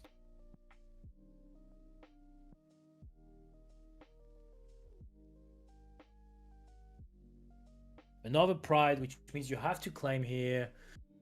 Otherwise, it's a problem. I don't love that play at all. If I'm gonna be honest. Yeah, I'm not a huge fan. Like, I think here you claim and you use R2 to clear Pride.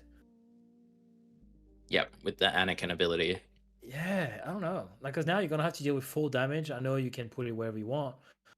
Now, what's interesting is if he uses Pride first, you can the extra 2 damage you put 1 on R2, 1 on the ship, and then it becomes a really good trade into the Carlos tie. Yeah. Yeah. Now, the issue is CJ has some good cards in hand. He has a great curve, like he has Ruthless Raider in hand, he has a Maul.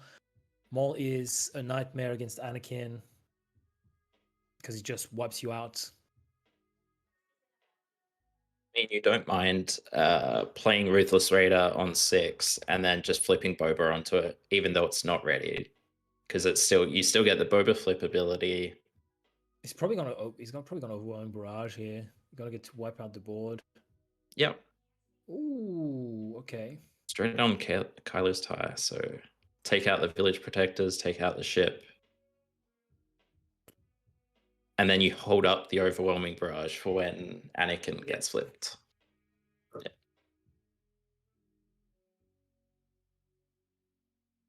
Oh, that's kind of yuck in hand. Okay, so he kills that. Mhm. You're not gonna be able to wait here. I mean, you just run. You just run for 7. That's Yeah. damage.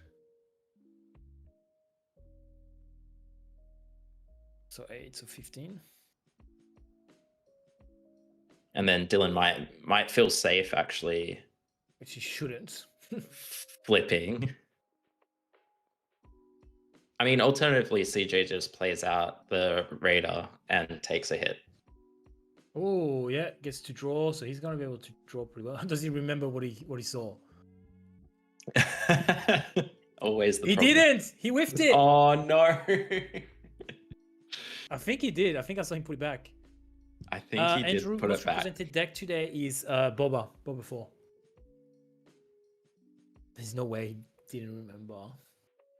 That hurts. Oh, pillage as well. Oh, that's a pillage. That is a. Oh. Wow. I mean. Oh. I think this is tough. I think you keep the Raider. Yeah, I think you keep the Raider. Interesting. So he kept the OB, Yeah. which, interestingly enough, here. Oh, he claims. Oh. So I Which think is very CJ must have passed at that point. Yes. Obviously. Yeah. Okay. Whew, Devastator and OB. 2 OBs and a Devastator. That's a hand. God. He's gonna need something. Yeah. Look, Arrival's Fall would be deadly right now. If you can go grab Arrival's Fall, it's deadly. Mm-hmm. Because he can't play anything. He has to claim. Okay, so it's another 7. 22. Another one here. All right. Does Dylan remember what was on top? Actually, he should now. He should. Yep. Yoda, okay. Yoda. Look, he can't hold that for too longer. He's gonna have to deploy Annie eventually, unless he has a Space Sentinel. Annie's gonna be hitting for 8.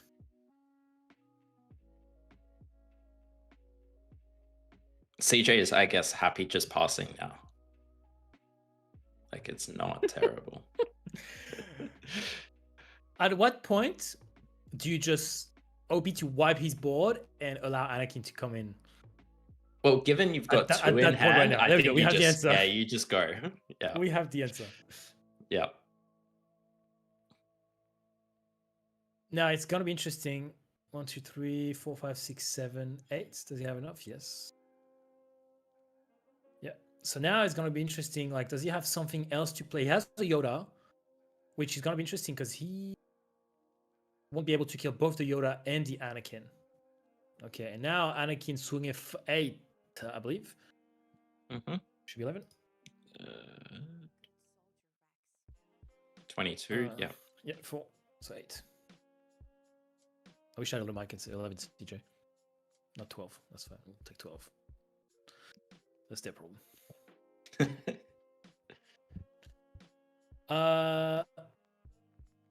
22 to 12. Should be 11, but it is what it is. I think so, right? He only had...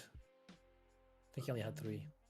Oh, maybe not. Maybe he attacked with Obi, with the C-3PO. Maybe I missed that. Okay. Another overwhelming barrage. Yep. Yep. And you just take out Anakin. And you do 2 Yoda, I think. Yeah. So, and again, I don't know if he plays any or how much he plays it. And Arrival's Fall. There we go. That's what I like the blue decks. Man, that's tough. It's tough because Dylan's ability to kind of pace CJ out of those overwhelming barrage gave him time to draw that Rival's Fall, and now it's going to be very difficult to come back. Okay, so he kills the Yoda, which is phenomenal for him. He doesn't get to he prevents Dylan from healing. I mean, has Granted, CJ still got the Devastator then? Of course, that's his win con from that point on. Now I think he's going to be 1 off because he didn't resource 1 turn. Yep. 1, 2, 3, 4, 5, 6, 7, 8, 9. Now Devastator is great unless you get a crate plate against you, and then it's not as great. If Dylan plays a crate right now, I think that's going to be game for CJ because he'll be able to deal the 9 to base and then just claim and go. 1, 2, 3, 4, 5. 1, 2, 3, 4, 5, 6, 7, 8. So he's 1 short, right? Oh, that feels. Cassian. That feels yucky. Feels really yucky. Got 4 left, but 8 is 8 Devastator. Yep. Devastator for the base. 5. It's 5 because of the. Oh, 5 because he gets to choose where it goes. Yeah. So he's 8 off, so he can't, unfortunately, unless he has a Space Sentinel of some kind, which we don't really play a lot of them these days. It'd have to be Taking the Dragon. Concord Dawn out. Okay, so he claimed. Oh no, I personally play Concordance in my hand too. Just you have to. It's just too good. Just too good. It stops everything. It's like the Village Protectors of the Sky. Oh, is that Planetary Bombardment as well? Yes, it is. I think this game's just over now. Perilous, but you still get to You do 18 checks. Yes. There you go. I'm interested to see Dylan's list. Let me go have a quick look-see. Look-see to his list. Round 4. There we go. Dylan, Anakin. There you go. Okay. Okay. Now look, he's got a bunch of removal. He could have drawn it. Oh, interesting. Okay.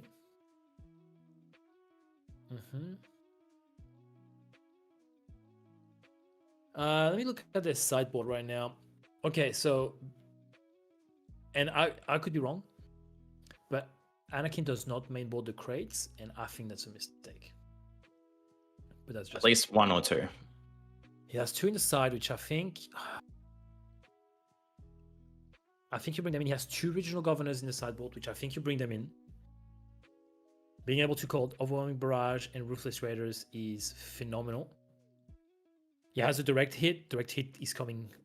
Couldn't come faster in the main board. Has another tech. I don't think you have time to use tech here. Bombing run. To be underwhelming. Vigilance potentially. He does have two Concord Dawns. I think you play 3, especially in Anakin deck, where you can buff them and actually make them interesting offensively. I think you have to play 3. They become a really good unit because that's really the downside is the 1 attack.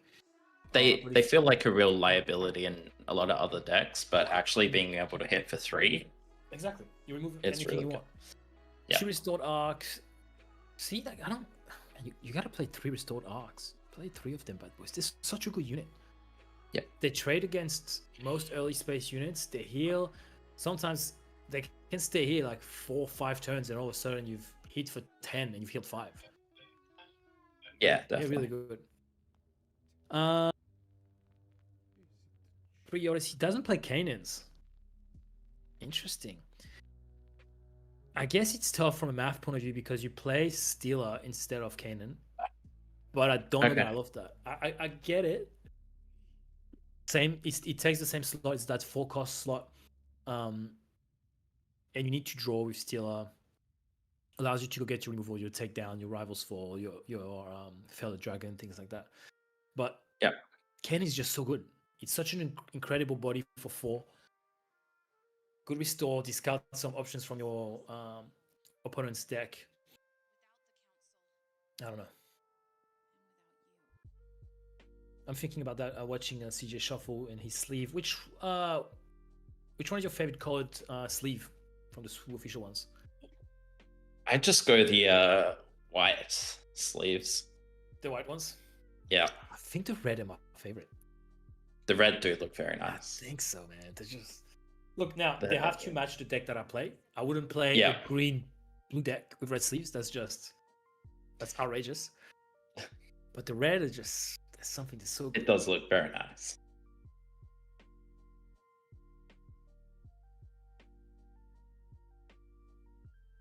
All right. I would like to watch Dylan take 1. That'd be lovely. And put a space between CJ, the C and the J of CJ's name. Is that gonna come up? Yeah, there you go. Better. I'll just put Callum.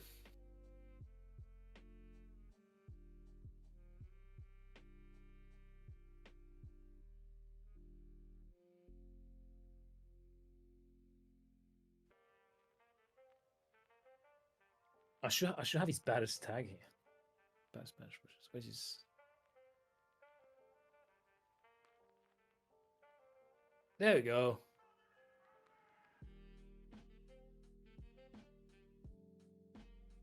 I'll do.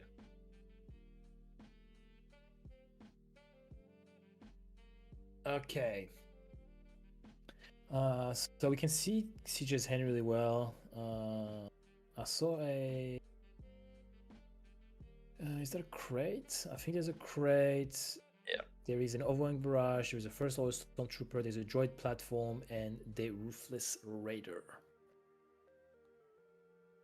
Oh, he tosses. He's putting it back. I mean, he had a turn 1 play, but it didn't really curve out very well. So. Well, I think he had a Droid Platform, right? So you got turn 1. Oh, true. First Order Stormtrooper, which does visually nothing, especially if you don't have the initiative. Especially against things like R2, C3PO. Now, your Droid Platform is one of the best turn 2 in the game because it's a 4 attack in space. It does 3 of all, and that's worse because he can't play turn 1. He hasn't got a From what I see, I could be wrong. What's on the left? Oh, he has Daring Raid. Oh god.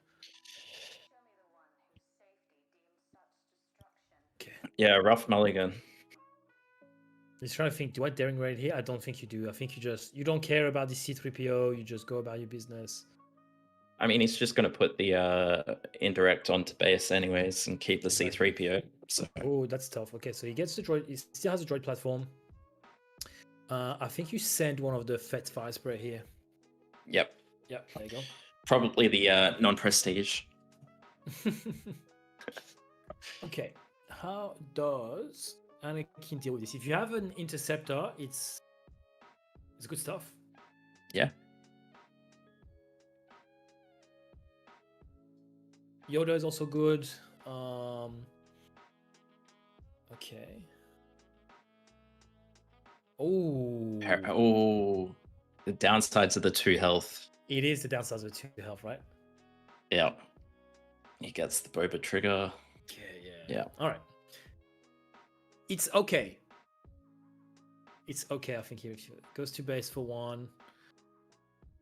Does he call? He's gonna call 3. He doesn't get it. Okay. 0 for 2 so far. I need to keep stats on Dylan's ability to draw because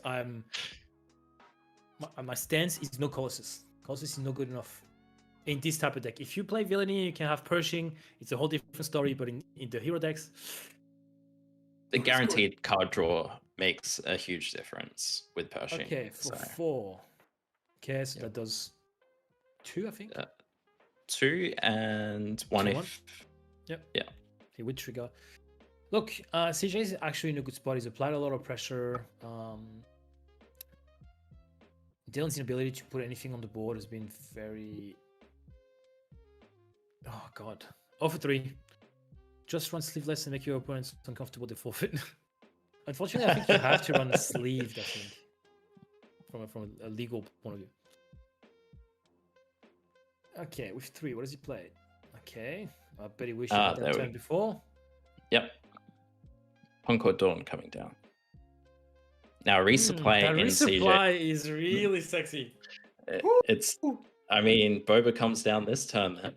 With And that, you wipe the Concord Dawn with the 4 damage, and you go to base for 8. Oof. Oof. Oof, oof, oof, oof, oof. Yeah, look at him. He's prepping the 3. He's prepping the 3 on the side. Yep. I think you do. Now, you expose yourself to a takedown. Yeah. Resupply. If you're dealing and you have a takedown, I don't think you can slam it hard enough. Yeah. Oof. Come on. Again, maybe he doesn't have it, but I think he's trying to think, okay, what would he have that's... Because that feels like a weak play from Dylan, obviously. So now I think CJ is trying to think, okay, what does he have? He's got 4... Please don't try to tell me. Don't tell me you're trying to fail this. No. I think he set aside. Oh, he the set 4, aside the 4. Yeah. which is why I'm like, Dylan, you're better than this. Play against Dylan Pillars. Okay, you're like, oh, that feels so yuck. That feels so yuck. Plus he deals the extra. So that's 8. Extra 2. Don't put it on Yoda. That's tough. Does he still have the daring raid? He does have the daring raid.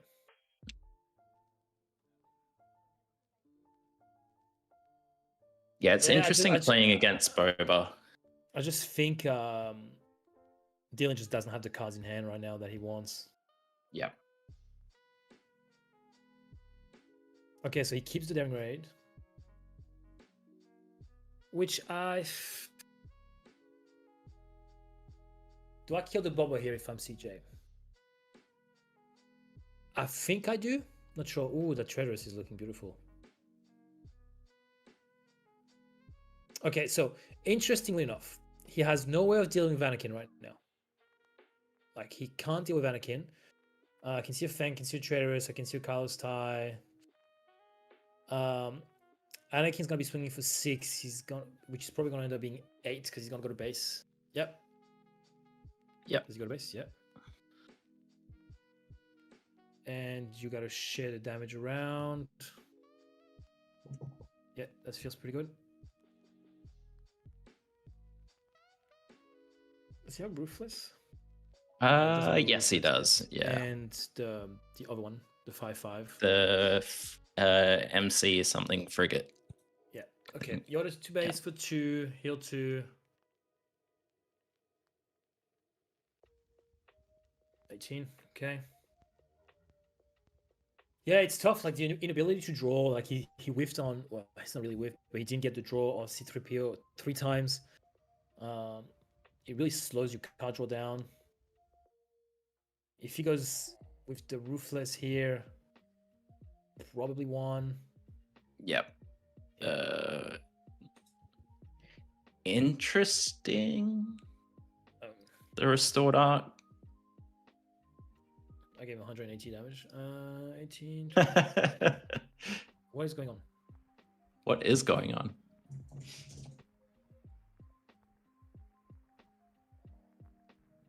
Okay, I'll go like this. Yeah.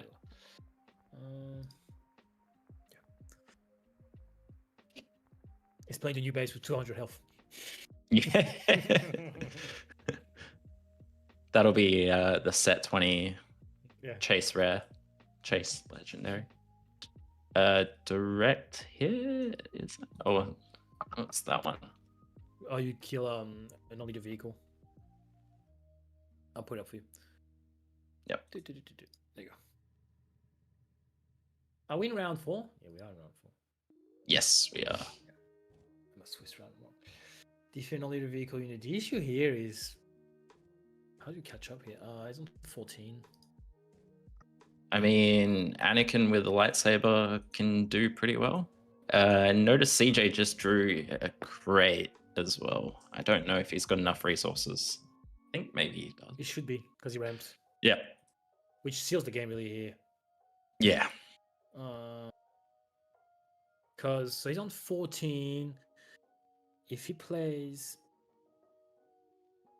the crate here, which he will, you're gonna attack him for 8, so you're gonna put him on 30, so if you play anything 5. Yeah, you seal the game basically here. Yep. Because Anakin might attack for 10, which gives you 24, and it's just not gonna be enough.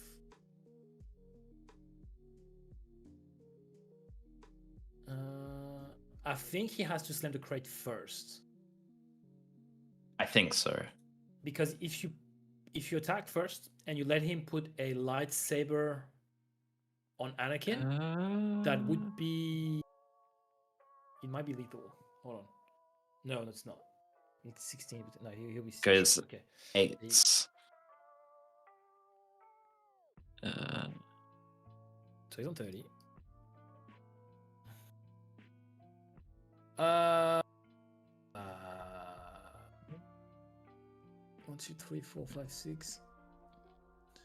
I don't. 1, 2, 3. I think he's only on 8. 6, 7. Yeah, I think he's only on 8.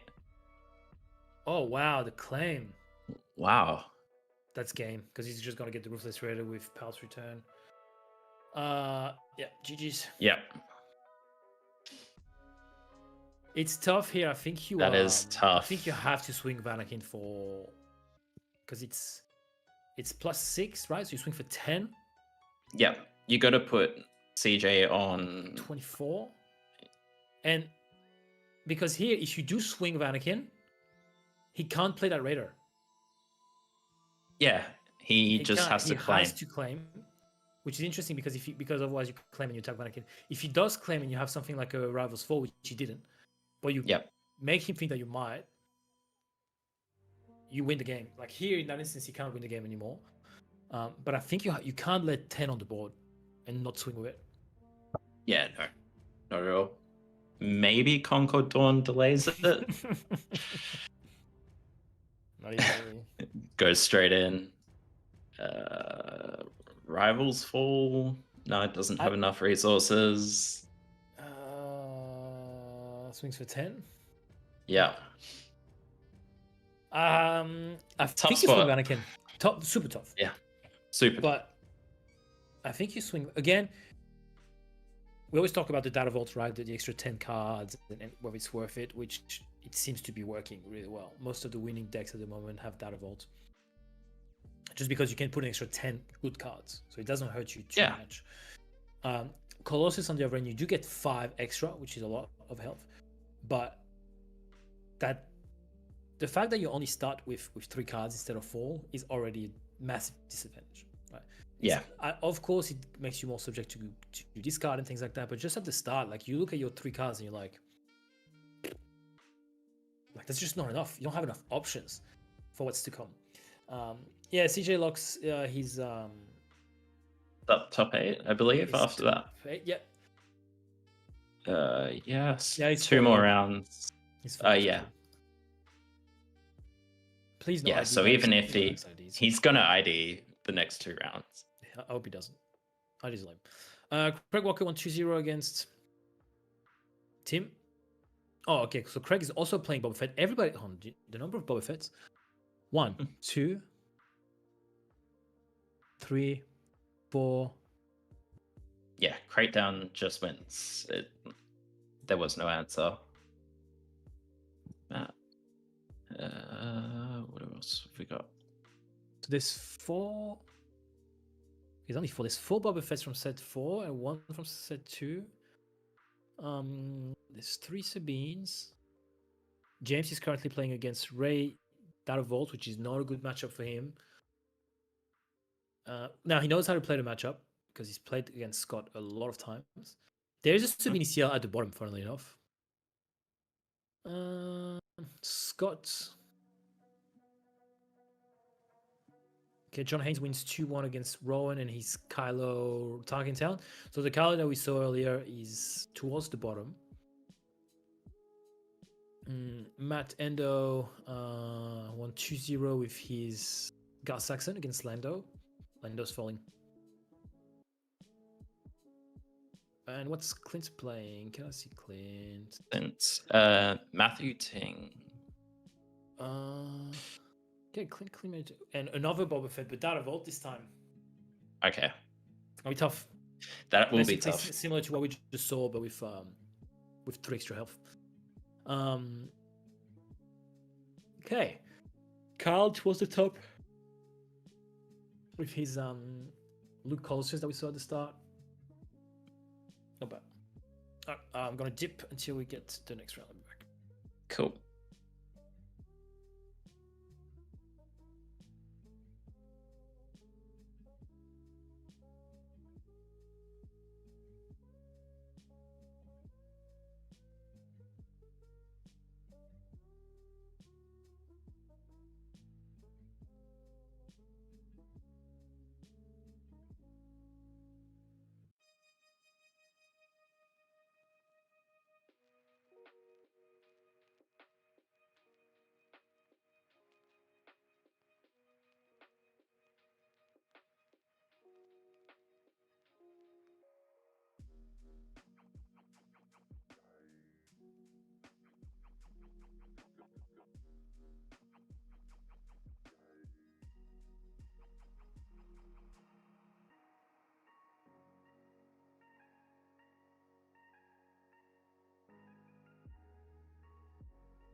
Yo, Hey, how you going? good. Good. We're gonna take over the stream while Tebow's away from the keyboard. So while we're unsupervised, can you see the stream? I mean, not that it matters. Just in between games now. Luke's asked for more Legends of the Force review, so I suppose we have a look. There will be 4 trios after this round. We're round 4, so there should be 4 fours.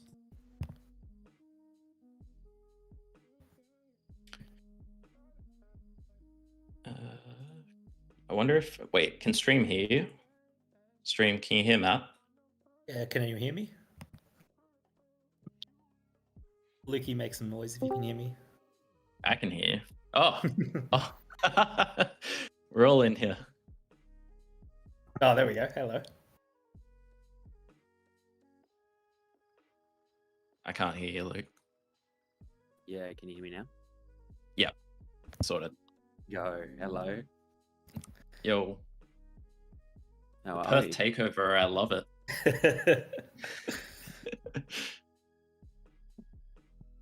We request Alright. a Sabine mirror to go on screen. I mean, I don't think there's enough Sabine players in New South Wales to make that happen. So If you want to watch streamed chess, I'm sure there's places on the internet you can do that. chess.com. These are great games today. So I think that puts 3 players at 3-0. Yes. 4-0, sorry. 4. Which means, 4. Yeah. Yeah. Which means that we're looking at a pair down, which we'll have to play, and then the 2 4-0s that get paired to each other will be able to ID, lock up their spot. In the top So 8. 6 through and 2 spots available. No. A total of 3 4-0s. Ah, 3. So not 6 4-0s. Yep. 3. Yep. Which means one of the 4-0s will get paired down to play.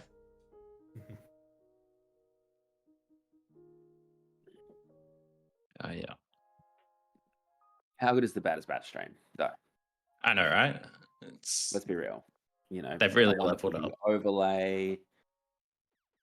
Australians all over the country tuning in, watching some Batters Batch. Doesn't get better than this. Mm-hmm. Let's see. What else has been reported?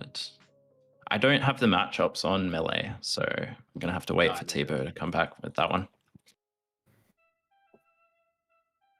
But yeah.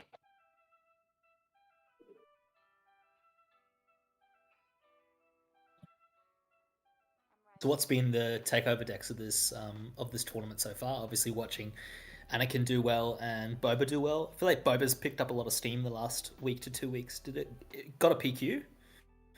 Yeah. Did it get a So yeah, and I think it's the most represented leader today. There's kind of a mix between Boba yellow and the green version that's going around now. So is the It's green fascinating Dark because we see these decks that break out like Ray Data Vault, and then Boba Data Vault, and they win a PQ in Norway or whatever. And then the next week, no matter where you are around the world, most popular deck in the format. Definitely. Very funny. I forget the guy on YouTube as well, but he won with Vader Yellow, and now it's completely taken over Perth in the last 2 weeks. I think our local was half Vader Yellow this week.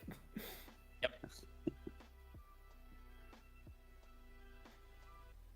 It's interesting how the Soy Competitive Hub website has significantly impacted play rates of decks throughout. Which is funny because Soy is a game that really rewards you for just getting so many reps on your deck and knowing your matchups inside out. And so then switching decks, because something new hits the scene is a really interesting approach. Yeah, I saw earlier on in the week, Clint was considering swapping off Sabine, and so much in me was like, no, don't do it. Like a week out from PQ. Don't do it. Stay. I mean, I'm a one trick. I a played big a lot fan of the one Anakin. trick. Yeah. Vader 4 was everywhere at the Canberra showdown yesterday. Yeah, I can imagine. Maybe not. This Anakin Colossus is really interesting though. Like, I played a lot of this deck specifically, and what T-Ball was saying about the awkwardness of how few cards you have is just so true. You need to go to these Steeler variants, and C-3PO is such an important opener, and it's very interesting to see him doing so well, running deep into this tournament. Yeah. It was tough because I think Dylan only hit one C-3PO trigger, and that was when he had R2-D2 out, so he knew what was on top. Yeah. You have to commit so hard to your lines just because there is no variety. There's no excess cards, so you don't get the choices. Your resourcing obviously matters always, but it matters even more here where you have to commit to something often before it's presented, or you have to have the cards to give you back the choices.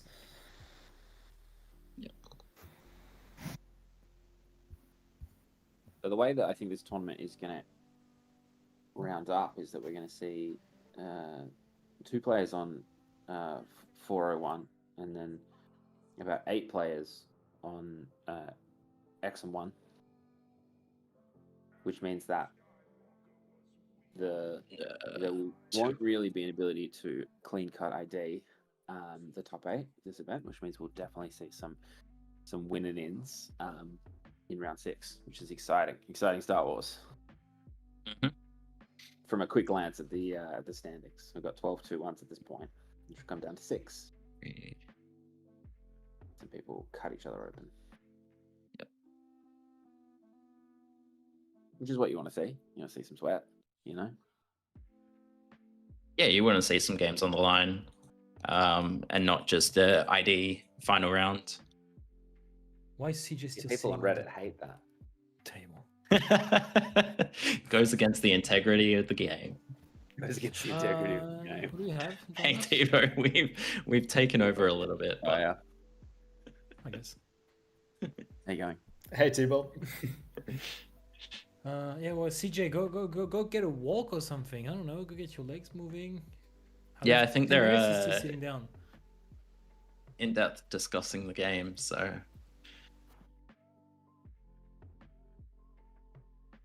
okay, let me see.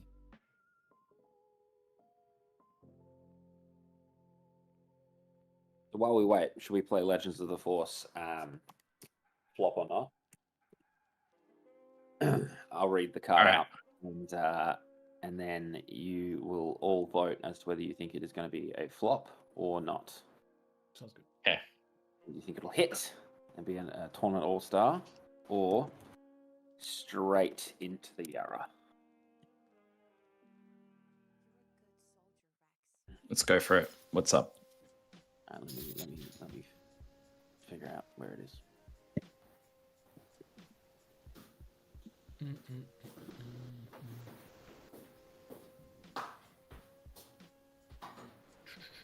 Such an exciting looking set. Who's This next one? Yeah, I think the power level's just creeping up and up now, and there's more options than ever. It's so exciting.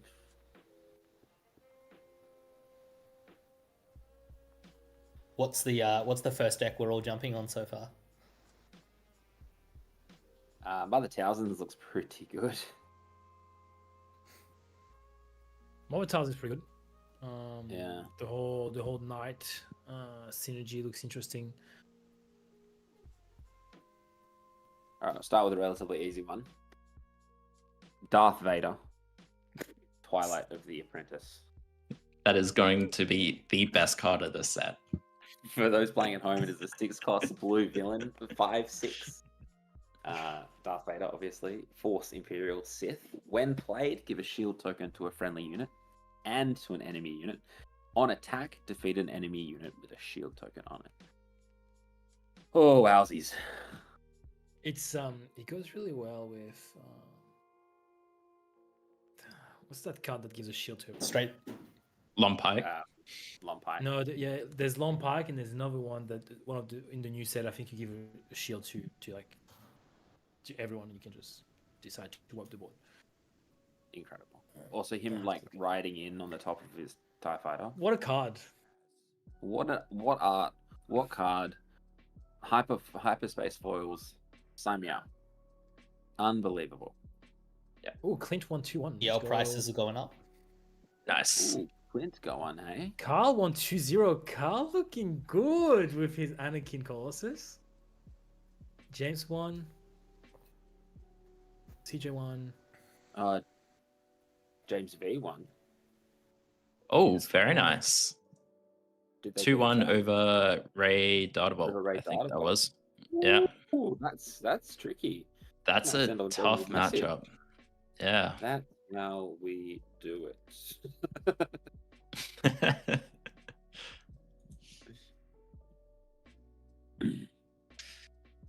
Sabine's rising to the top. As always, Babu Frick. One cost yellow unit. It's a 1/4 underworld. Yep. Action. You may attack with a friendly droid unit.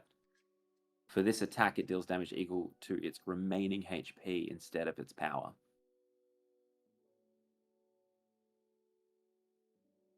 So C-3PO attacks for 4. But it's remaining It is foil. HP. That's tough. It's just a pure But- yellow.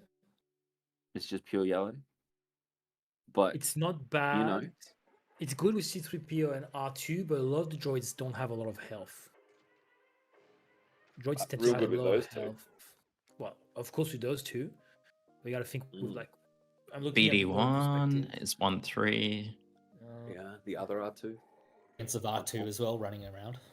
the Republic R2 is 2-4. Chopper is 1-3 from Yeah. set 1. Yeah, with the world's most awkward raid one. Yeah. Yeah. You don't, let's be honest, you don't play him for the raid. You play him because No, if you you get to don't. discard an 'Cause he event and can- you tap the yeah. resource, that's a good time. Yeah, he's not playing. That's a good time. Um, Not played. So I don't think so. not. I don't No. think so. It's awkward. No. It's a no. My favorite sequel character, but yeah, it's probably not it, is it? I think it's to be Axe awkward. Woves. Accomplished Warrior. 3 resource cost blue card. 2/2 shielded Mandalorian Trooper. This unit gets +1/+1 for each upgrade on him. Okay, you say he's a 3 cost 2/2? 3 cost 2/2 But- shielded. Nope, not been played. Effectively 3-3 because of the shielded. Oh yeah, he Comes does have in, a shield. immediately gives itself +1/+1. 3/3 shielded Not for bad at 3. Gas Saxon. Played. What's the tags on it? I think Mandalorian a and what lot of else? the Mandalorian Trooper. Only ever played in Gar Saxon. Don't think he sees play Mega. anywhere else. You don't think it's time for general tags like Time in the Sun, the card from Spark of Rebellion that puts a +1/+1 counter on your troopers? Put it I out could there. see some synergies here if there's a way to get more equipments on, but when you devote cards as the upgrades, I feel like there's a lot of main deck hate still going around from the last set. Even though going into this set, there's a lot of good upgrades coming around. Yeah, will this guy just doesn't like expect it. bamboozle. Or is it a vigilance card? It does not. It's a vigilance card. Yeah, blue. Yeah, vigilance. Yeah. I'm just trying to think. 3 costs, you have a lot of good cards at 3 costs. Yeah, a lot of good cards. I'm trying to think. And you're only going to get more. We're talking Gar Saxon. Right now, they're playing the client, which is a 3/5 shielded. Do you play that instead? Right now, I'm not sure. Not sure. It's not bad. It's There's like potential. a standard rate. and just being a 3/3 straight away is 3/3 for 3 is not great. It's standard. I mean, you have the shield. The card is just, the potential is good, but the innate stat that you get straight out is not great. I think it's a not. I don't think so. I just think because if the shield gets removed for whatever reason, like we were talking about R2 just before, you can, unless he's played in guy and he has 4 attack, like you get rid of the shield and it's back to being a 2/2 and he just gets shredded into everything. I don't know. I don't think so. I don't think it's Not. I think it's a no. Blake saying draft bomb. Yeah, in draft could be 3/3. Yeah. 3 in draft potentially. I'll have to look at the other leaders in more details to see how they could see in draft. It's not bad. Ezra Bridger, Yes. tuned with life. 3 cost. Yes. Vigilance hero card. 3/5. Force Jedi Rebel. Boys on chat. Rebel. Rebel. Spectre. Now, Are now we we're talking about playing card. Sabine? Sabine Blue incoming. being blue. Yeah. I don't know. I just think Rebel. Of Now course, it's Clint pops up at that point. Now we're talking about a Sabine card. Blue, Now. let's go. Can't Rebel On assault it attack, though. you may give an experience token to another creature or Spectre unit.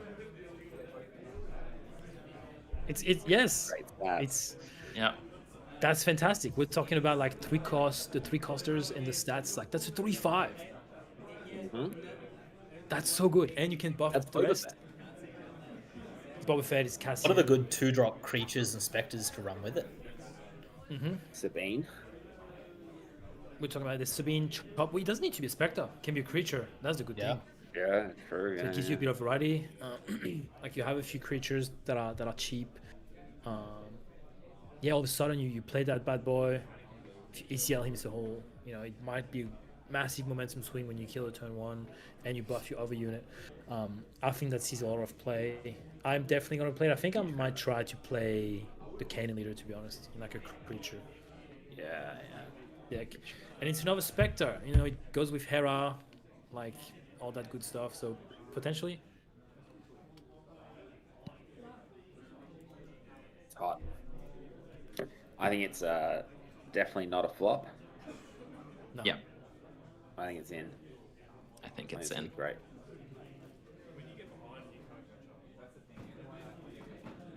I think it's great. I think it's definitely top. It's a hit. Yeah. Are we just talking about how Luke. good Sabine's going to be next set? Is that all we're talking about? No, I'm Yeah, talking about just how good Sabine Ezra's Blue. gonna be. Oh, I'm not gonna lie. we're just talking about Sabine cards.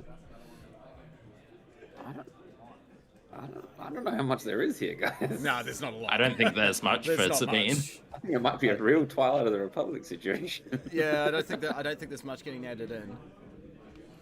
No, I'm a bit worried, to be honest.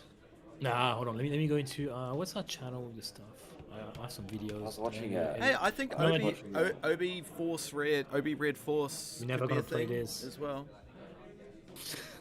Just What is this Force thing? Sabine. Swing use? What was it? Yeah, none I'm of looking the red or green heroism cards are rebel tagged. So interesting. I was talking about the Bendu as well with Tim earlier. Bendu is an interesting one, right? It's a 10/10 for 8, so it's a Great Dragon 1 turn earlier. Yeah. Now the effect is nowhere near as good. Granted. Not even close. But you gotta manage a 10/10 on 8. Potentially on 7 if you play on 2. It's not super easy to do. Yeah, that's gonna be an interesting card. Snoke. I did the last 2 rounds. A few first order stuff that'll be good for. Man, the second sister is a shame. It's a great looking card. I just don't think it's playable. It's a 4 cost, cunning villainy, 3/6. On attack, you may discard 2 cards from your deck. For each force card discarded this way, ready a resource. Ugh, I just Yeah. don't see it. Yeah. I just don't love discarding cards. There's that. Paz Vizsla, though. The whole one.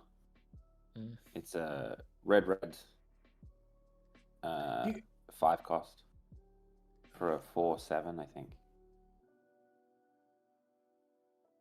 Yeah, Oh, yeah. And it has double grit. Double grit. Oh yeah, yeah. Grit. Yeah. I Put that one think into the Han. Cooking. I think the T6 shuttle's okay. T6 shuttle one's it's a Ahsoka's ship, 3 cost hero vigilance. It's a 3/4, so 3/4 for 3. When this unit is attacked, before damage is dealt, you may give an experience token to this unit. It's not bad. Okay. 3/4 for 3 in space is Reminder. already good. It's a good body. Oh, I've lost him. It's a good body. If you put some sort of sentinel on it or something like that, which blue has a lot of ways to make vehicle sentinel, can be a very bad time. I love that they added a lot of those the whales. The Yeah, I wayfarers. love the whales. They're cool. So Super dope. I mean, yeah, I was talking about giving sentinel. When you look at Ahsoka, use the force, give a friendly unit sentinel for this phase. So it synergizes really well, obviously. It's not interesting. Yeah, there's a lot of really good wayfarers. The Purgils. Like 5 costs, 2/7 sentinel in space. It's not crazy, but it's interesting. Like there's a lot more space sentinels thanks to these guys. Magistrate Scouts, okay. Kiyotimundi. The new Kiyotimundi is not bad. 4/4 for 4. When played, you may use the force if you do draw 2 cards. Not terrible. That might see some play.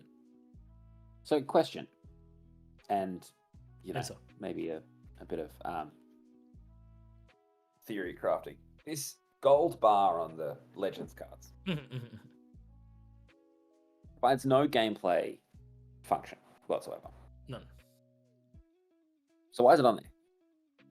It's on there to, I mean, it's to differentiate what's canon and what's not. Yeah. canon, right. Totally. But So why is it on why is there? that relevant to a game piece? Man, I have no idea. It's somebody must have made them. Somebody must have said you can do this, but that's going to be the only way you can do this. And they must have said, "All right, fine." But I It's don't quite really understand. prominent. It is, and it's not. It's not nice unless. Well, look, I haven't had the cards in hand yet, but it's not pretty. And it doesn't. No, it's not pretty. And not it well doesn't. done. It doesn't add anything. It only takes something away. And if I'm a player who opens one of these, and a new player who maybe not spends half their life on the Reddit threads about Star Wars Unlimited, I'm like, what is this? What is this trying to tell me? Yes. And unless it is trying to tell us something that is just not spoiled yet, that isn't out, that might not be out for years, maybe a different, yeah, I don't know. maybe a different This format, bar is weird. maybe a different way to play the game. It just doesn't. It looks like it was added like post design. It doesn't look like it belongs on the card. It doesn't make any sense. It doesn't make any sense why that would be there. It's not. It doesn't. It's not a good design choice. It doesn't tell you anything about the game. They and could it's have on done. a complete Wait. setup. I was gonna say different border instead of the black, but you'd be able to see it from the side, so that would add a gameplay advantage. Because they've got it on cards that aren't even uniques. So the Jedi Sentinel. No, it literally is just to signify that the card is from Legends and not from canon. It's just like all the stuff from Knights of the Old Republic, all the stuff from KOTOR. They have this little golden bar. Now, I was saying, I think from this set, the K-Wing I think is not canon and does not have a gold bar. So, what are we doing here? I got a lot of questions. about the gold bar.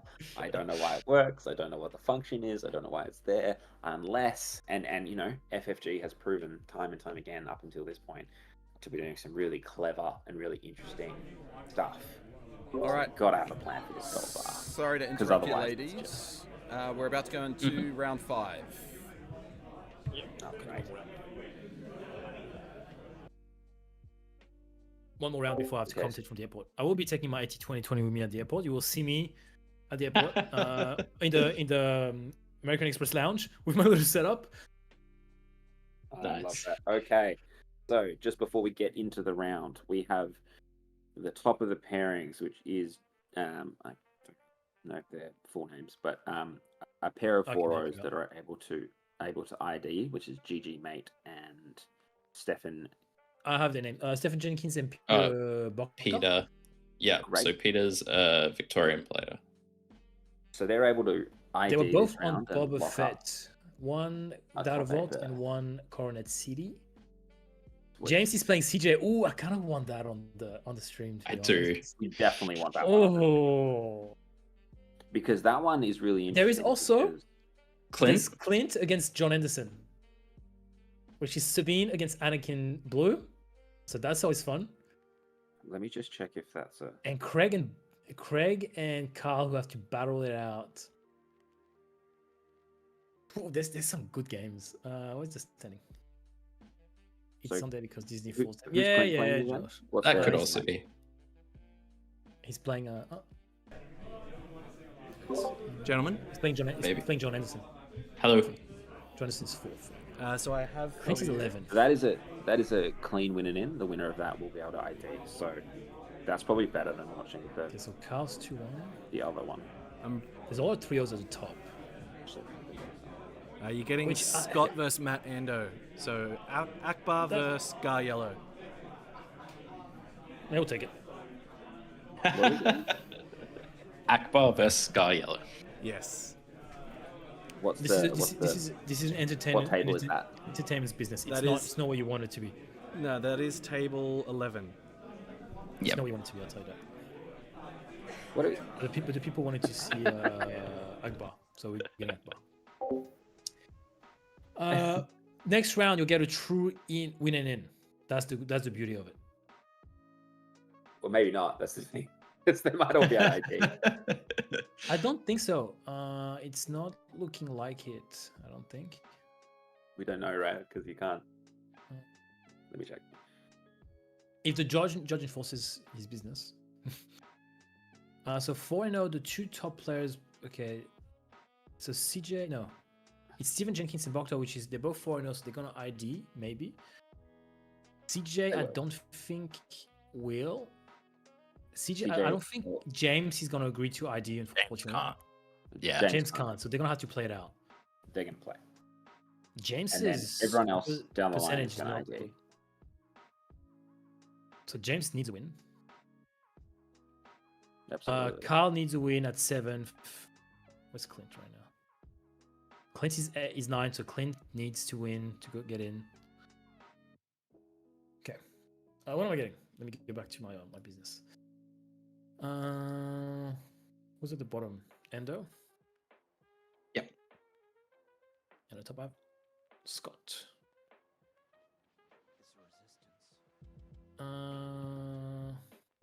Akbar. That's Akbar. Oh, it's not. It's Admiral Akbar. There you go. We're playing Darabots. Yep. And playing Gar. Coronet C, I think. Yep. There you go. 0-0, and the boy's alive. Oh, he does Akbar sleeves. They're terrifying. Can we get live players? What does that mean, Blake? I think he wants people who are fighting for the top 8. Look, go message TV. That's all you gotta do, Blake. He's in charge. I'm remote today. I only have so much control.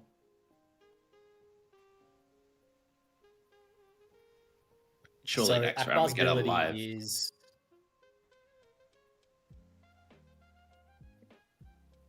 I have Akbar somebody's stays the Akbar mic deck. who's not clean. Hold on. All right, I'm back. Oh, it was yeah. Sorry, they were just doing lucky door prizes, and two players were discussing IDing, but they have not. You shut that down, right?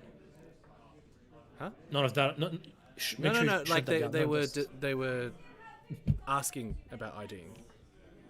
heresy.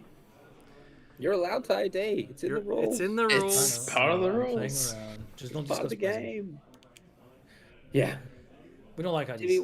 why do we got a round table 11 when there are like genuine win-ins going on? Like I get it's Akbar, but like, what are we doing? I wanted something fun. This is where your, Yeah, your give us true a skills of sweaty a commentator are Sabine tested. game. Look, if you wanted Sabine on the stream, you should have not had me be the person on the ground here. I don't want to fucking watch Sabine. I don't need Sabine. I just want to win it in. I just want some stakes. Well, we're on round 4. All right, next round then. What do you want next round? You want the top table for Well, we'll next see. round? Wait. I don't think it'll matter No, next round. top table might ID. So let us wait and see what the. Well, there's been no IDs this round. Let's go! Wait, what? Come Really? on! Correct. The table 1 didn't ID? Nah, they're real players. Nope. Oh man. Oof. That's cool. It's good for the game. It's No, no, it's the it's a same thing, reward for though. playing well so far. No one has No, come it's to me good. and Look, said that I'm they not. wanted ID. I'm not saying IDs like a bad or whatever. It's cool, but we prefer when people play. We really do. It's good for content. It's good for everything. People come in and play cards. You don't come in to sit around. That's the thing as well that I think sometimes we overlook is we're so focused on the competitive aspect of things and we forget just some dudes just want to play cards and they've been prepping for this and they want to test their decks and you just here to get reps and it's a good I opportunity. think to you're do that as talking well. to the wrong crowd with that one because we just want to get sweaty. But I'm not saying that that's what they would do. I'm just saying I think we forget that we're not all the same, which is exactly what I'm saying. I'm saying there's Yeah. dudes that just want to come in. I couldn't agree cards more on with table. you. Couldn't agree more. Okay. So CJ versus James this round. Tell Scott to be careful with his phone on stream. He's just checking they playing the right guy. Yeah. Okay. Yep, Akbar at 2-2. Yep, checks out. Yeah. He's like Scott's like how Mount 11. What's going on? So He said it's this fine. He's just matchup- showing Matt Ooh. some pictures of Clint's feet, so it's fine. Okay. So I know Scott has streamed a lot over the last few days with his Akbar. I have not watched any of it. Yeah, I mean, neither. Impossible. Absolutely Smooth zero. talk.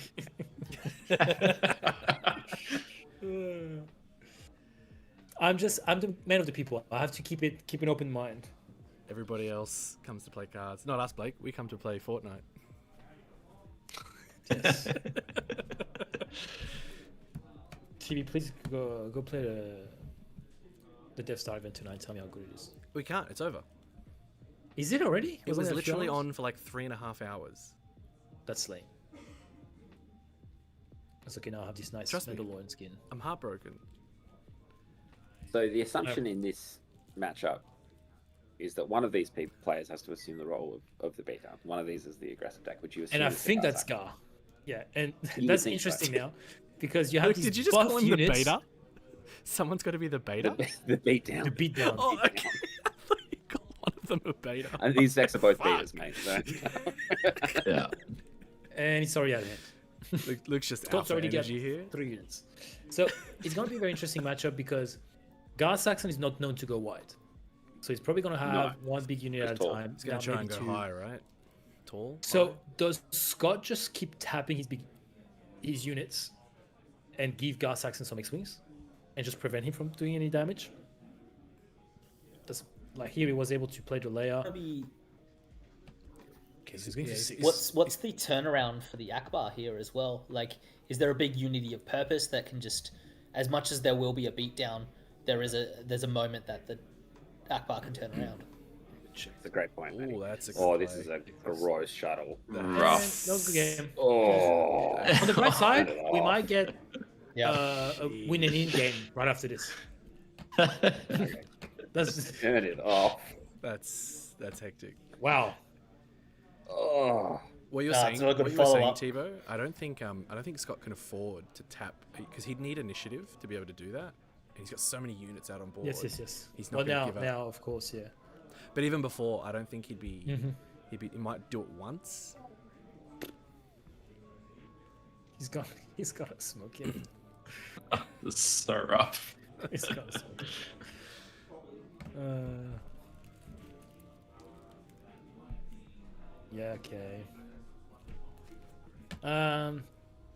It's tough. Look, if you got a way to kill that shuttle, get your ship back, might help you to trade in space a little bit. But so you were asking me if unit of purpose.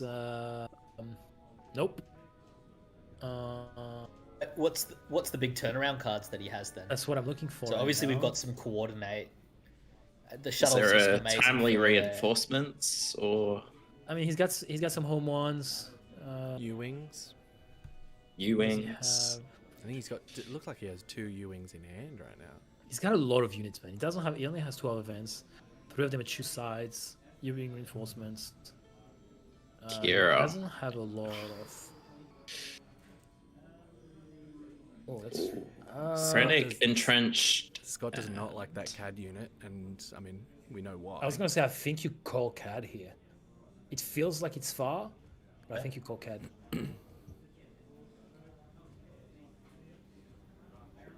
Yes. right? Do you have post-its? Is this open deck list? Yeah, Sure. I think he's going. I'll go over and check, but yes, there should be some. So what we got here? Got 9. I'm glued to the melee link. Glued.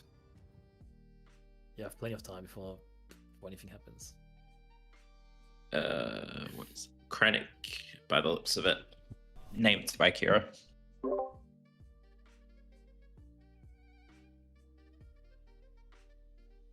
Okay, so at least now we know who the beatdown is. It's relatively clear.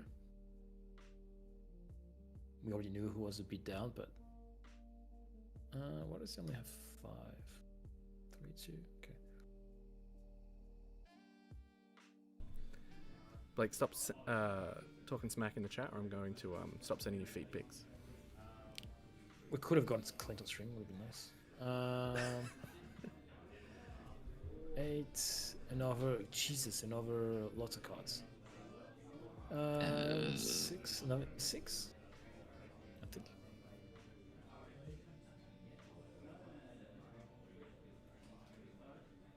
$14. So what's the consensus? Because I'm not going to have a lot of time in between next round. You want to win and in? For next Yeah, one? for the next round, Yeah. we definitely want something on the line. All right. Which we should. We're gonna have time to come into the next one. What time you got to leave, T? 4. 4:30 maybe. Okay. My flight's. So this game obviously is getting a bit of out of hand for Scott getting ahead. Can Gar Saxon turn it around here with some sort of equipment on his leader? Is there some sort of like, I'm not familiar with the list as much, but you know, Anakin has such a powerful turnaround when it comes to like re-readying a unit. Is there some way that he could sneak in through there? It's relatively similar. He needs to get that CAD out, but you need to get it out early. I've versed this deck with my CAD Tarkin Town, and like now there are 2 of them. The CAD unit out early, just punches this deck in the nose. Late, I don't know. He's needs to be a lot further ahead. Matt really wants to be a lot further ahead than he is right now. Yeah. The CAD Yeah, has a Scott's bit getting of on it. punch coming out. Especially if you get the hotshot blaster on him, he can hit you for 7 and things like that. And you can get the hotshot blaster back when you kill when he gets defeated, so you can play it on another unit next turn. It's an interesting deck. It's got a bit of punch. Now is he going to be able to play that without being tapped by Akbar? I'm not sure. No, he's just going full base. I think I would have killed that layer here, I think.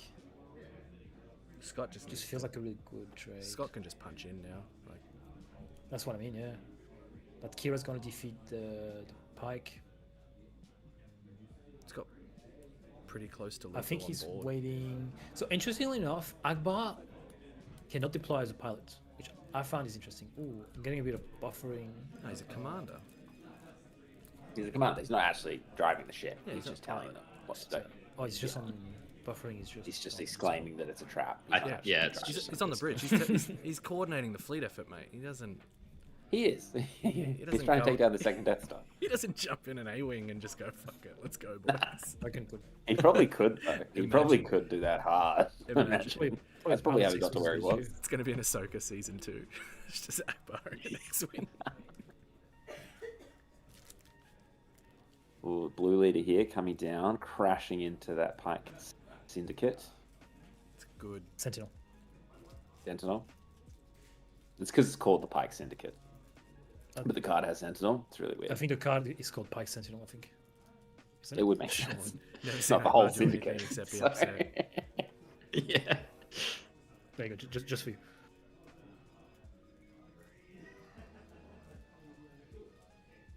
Sean. So Scott's going to crack in for 11 in the air here. Plus another Plus 6 six on the on I think ground. he's just lethal on board here. Yeah. Which I think is That's like yeah. 31. when you add that to 14. 3. 2, 3, 4, 8, 11. 17. Yeah. Assuming Akbar's a 3. Yeah, he's a 3-8 or something. What's his own attack ability? Into Gar Can Saxon. exhaust. No, into no, base. 3 to base, but he's exhausting Gar and giving him an X-wing. Ah, To give He's like, yeah. yeah, what I a can have this Yeah. sicko. Pretty brutal. Yeah, Just I don't shuts know down what the to do blaster here. play. Yeah.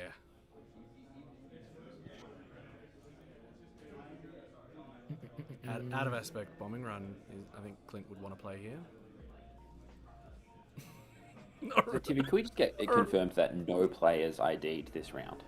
I will now that we're deep into the round, I will check that. Every table is playing. I feel you're on. We have I can hear one it in your result voice, already. Luke. I can hear He it just in your hates that. voice. He's hating it. No, I just don't understand it. Because we're not that sweaty out You actually here. They guarantee. just want to play cards. just But wanna you play guarantee that cards. you can play more cards if you ID as well. You get into the top Well- 8 and you have 3 more matches. I can tell you, I'm going to refresh my No, it is. page just to really, really, Men with honor. really know it. Yeah. My page is Well, refreshed. to be I will tell you completely now, fair, there are between no IDs in this round. As of right now. well, As of, to well, be no, it's too completely fair. fair to You have to do Wait, it. like, the stream basically- frozen. Technically, and draw. No.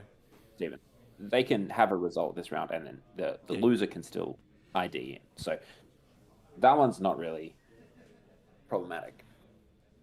Which one? The top table? The top table, because realistically, they could ID now, they can ID next round. It doesn't really change it. I think the camera's frozen on the players. Yes, the camera on the players is frozen. Unless Scott is really good at being It still. is. Bear with me. He's just sat very still. Shit. Why is That's it frozen? impressive. That's fine. Just give me a commentator's cam while you do this. So while we That while we can work in the wait, background. Yes. I reckon that's- we should chat about some of the storylines that have come out of this Oh. PvP season. Wrong one. Wrong one. Okay. TiVo. You should have another one. There you go. No, that's a good one. All right, storyline. What do you want? So this PQ season, we've seen Zero Limit, James V, gone an absolute tear, hitting up as many different PQs as he could possibly get his hands on, and getting some really good results, but always just falling short. Just close. Hasn't quite got that qualification for Worlds, which he's obviously heading to. Yeah. But putting up some really good results with Mhm. Sabine. Yep. Which is really great. We've seen Fletch be a complete Same. road warrior and go to as many different PQs as he Yeah. possibly could, which is also fantastic. Well, I love that there are these players who are going to different states. They're chasing it, and Fletch, I mean, he already has the Yes. buy. He's just doing it for the love of the game, which is just Mhm. fantastic. The more road warriors we have in this game, the better, because I think that interstate, players moving between states and trying to take down each other's PQs with a bit of rivalry is just so good for the game and so fantastic. Yep. So you'd absolutely love to see it. Other than that, there's just been some really good finishes across the board for a lot of different people. I think it's been a really good season for WA, for West Australian SWU. Has there been too many PQs? you think that the numbers have gone down and therefore too many, or do you think it should just be as many as we possibly can? 40 is a good number. Roll it out. I think they need to change their expectations on attendance, right? Because it's like they're expecting that PQs are 128 players. It's not gonna happen here. Yeah. Not when there's think so many. I think it's what it is. I think I would like us to have. Look, I think I'd like us to have 1 or 2 less, personally, because I'd like them to be bigger events. But that's also because that's all we have. I think in other, like, places when you have sectors and things like that, like your PQs, I think you're okay with them being 40, 45 players, and a lot of places in the US. Yeah, they're more, right? You'll still get some PQs with 60 and stuff like that. But you've had some PQs around the world with worse attendance than what we have today, with like 20, 25 players, 12. Basically glorified showdowns, right? And that's kind of what FFG wants. I don't know if it's good for the game, but I think for the first year, it's not a big issue because they also want guys to be like, oh, well, like, I got my day to buy. Maybe I should go to Worlds, right? Players who otherwise wouldn't even think about going to Worlds. Now, I don't think it's going to be an issue moving forward, especially when we go to a qualifications via point system, because I think the travel warriors are going to be even more prominent because guys are like, oh, wow, I need 10 more points to get a Worlds. If I go top 8 at this PQ, I'm going to get them. And so they'll travel for that. So I think it'll be even more the case of the traveling players then. I just wish we had a sector, at least one, just because I think would get 150 players to that. But yeah, I'm a bit in between with us. Again, we see it, we as the Batters Batch, we see it a bit differently because we are part of the organization of a lot of events, and we always want the events to be as big as possible. Now, when we have a PQ with less than 50 people, for us it's a bit disappointing because we want more attendance, because we want more prizing, and we want people to have fun, and we want more rounds, and we want more cool plays and cool stuff happening and cool stories. So we want more players. So for us, it's a little bit disappointing, but so for us, if we only had one PQ in New South Wales per set, we would guarantee ourselves in a way that it would be bigger than if it's split over 2. For example, in our first PQ this season, we knew a lot of the players from out west, like Penrith and all that, didn't travel necessarily because they knew they had one closer to home a month later, right? A month and a half later. So they're not going to travel necessarily. So that hurts some of our attendance. But at the same time, it's good to provide players with options. I think if you can't make one date, it's okay, I'll make the second one. So that's good. Really? I don't know. How do you guys feel out west knowing that you only have one? I think it's different. I mean, it's really good. I don't think that there is a need for there to be less. I think as many PQs as we can possibly get is great, and the numbers will just grow over time. So I don't think that we should have one per state or whatever. What I do think it does is that the more players you have, the more players you'll get, right? It's a self-fulfilling prophecy. The bigger the game, the more exciting the game looks, the more players want to play it. And when you have these sort of 30, 40, max 60 player events, 60 is pretty good. The only thing is the shine comes off them a little bit. And does that incentivize less players to come and play them? So that's my only reason for wanting to reduce the number of PQs is that the bigger PQs means that more people want to play them. I agree. Like if you look at Melbourne PQ, it does that. Is that a reason to do it? Probably not, but it is a reason to think about it. Yeah, the first one, the Shadow of the Galaxy one, which was sold out 100, like that was cool. Like that was the event. Everybody wanted to attend it. Everybody looked at Twilight thinking, I want to go to PQs because the Shadow one was so cool. And exactly. I feel like it's lost a little bit of that.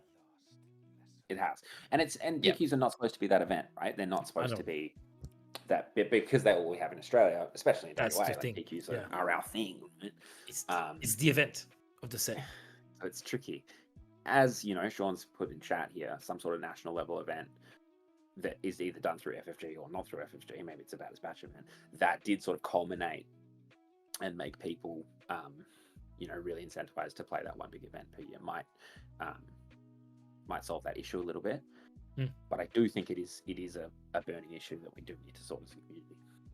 Yeah, even if it's not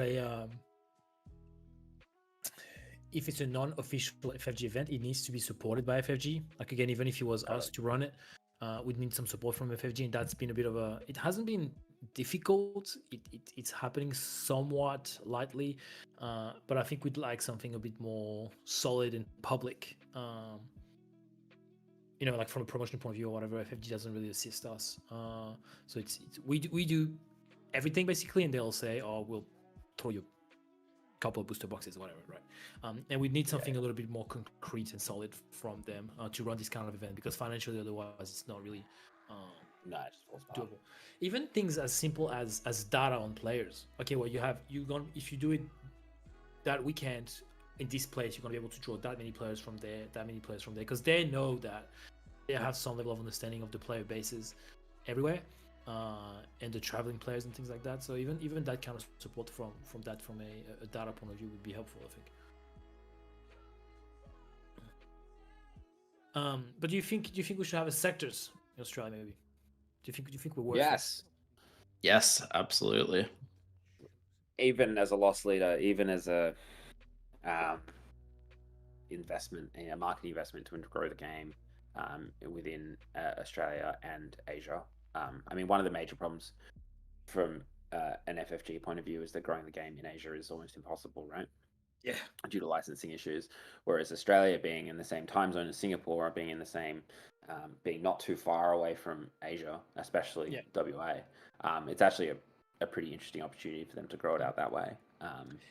So yes, we should absolutely have a sector. Yeah, you also have so many games in Asia, so many more. So many games.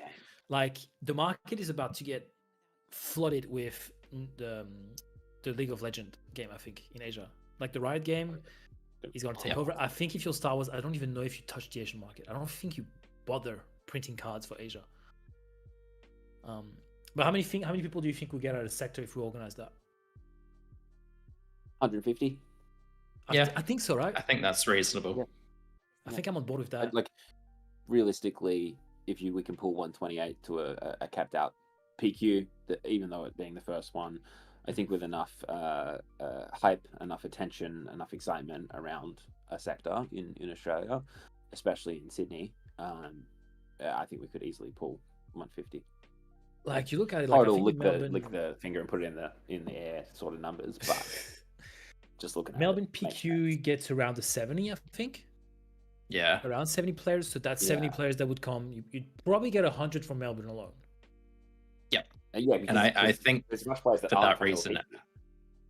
Yeah, like you'd get 20 guys from Perth, maybe a bit less, maybe 15, but 15 to 20 guys from Perth. I reckon we put up 20. Yeah, 20 from Perth. You'd probably get a bit of rustling. Maybe probably get the top 8 from Perth. You'd probably get 25 from Sydney. Maybe you get more than 25 from Sydney. Come on. It's not that we don't have a player base. It's the level of competitiveness from the players that you need to look at. We definitely have. Yeah, no, we could have 50 players travel. We have 50 players travel, but it's whether they'd be willing to or not. I'm not too familiar with the Brisbane player base. I mean, you'd probably get Brisbane still had 60 at their PQ, right? Yeah, absolutely. And you have to remember that sectors is not the main event is not the only draw card to a sectors. There's side events, there's prize walls, there's Twin Suns tables. There's so much more for more players. The more we talk about it, the more I think we might get 200. You know, get the calculator out, get out the abacus. But you know, yeah, it's the old abacus. I think there's more reasons. Tap my own unit and get it expanded. Yeah, so it's just when he's flipping on that side, it's on the tap. Have fun. Yes, we're back. So I'm assuming this game 2 and Scott took the first one then. Yes. Actually, sorry, I won't say all parts. That's okay. I'll pass. See the buttons. I don't know. Just hide. Clint's gonna head down. So if you get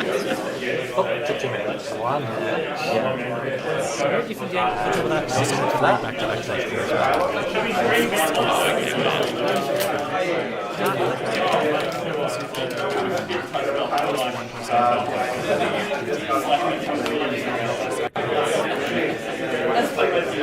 player there. Can you try to fix that?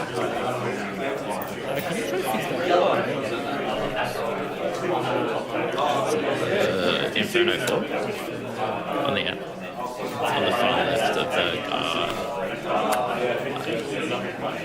So, looking at this game, it's a lot slower. It looks like Super Commando Squad has been named by Kira. Need to kill Commando. I think it's. We probably can't see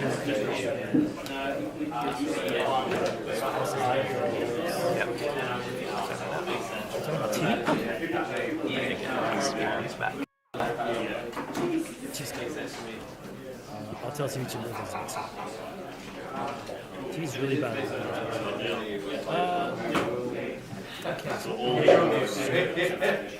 Ignore me. I'm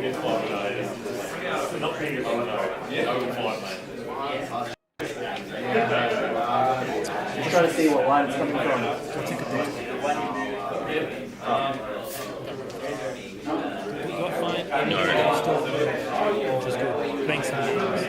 Dude, you're on your whole honeymoon. Absolutely not.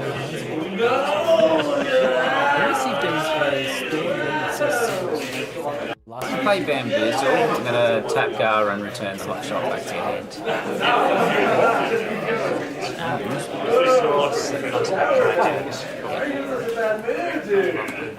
It's not bad.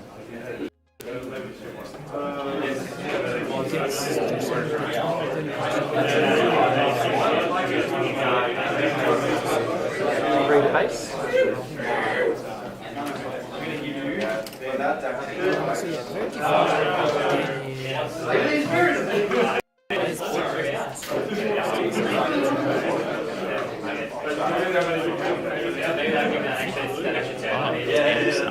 Kill Krennic. Oh yeah, it just turned on stream. It's the table setters. You can't carry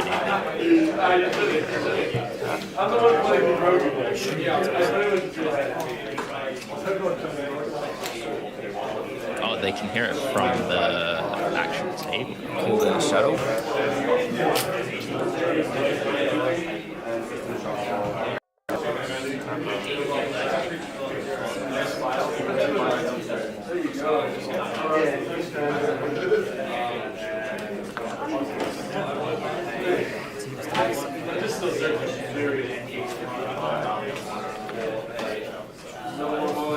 Five. Play it down. Run it into Gar. Yep.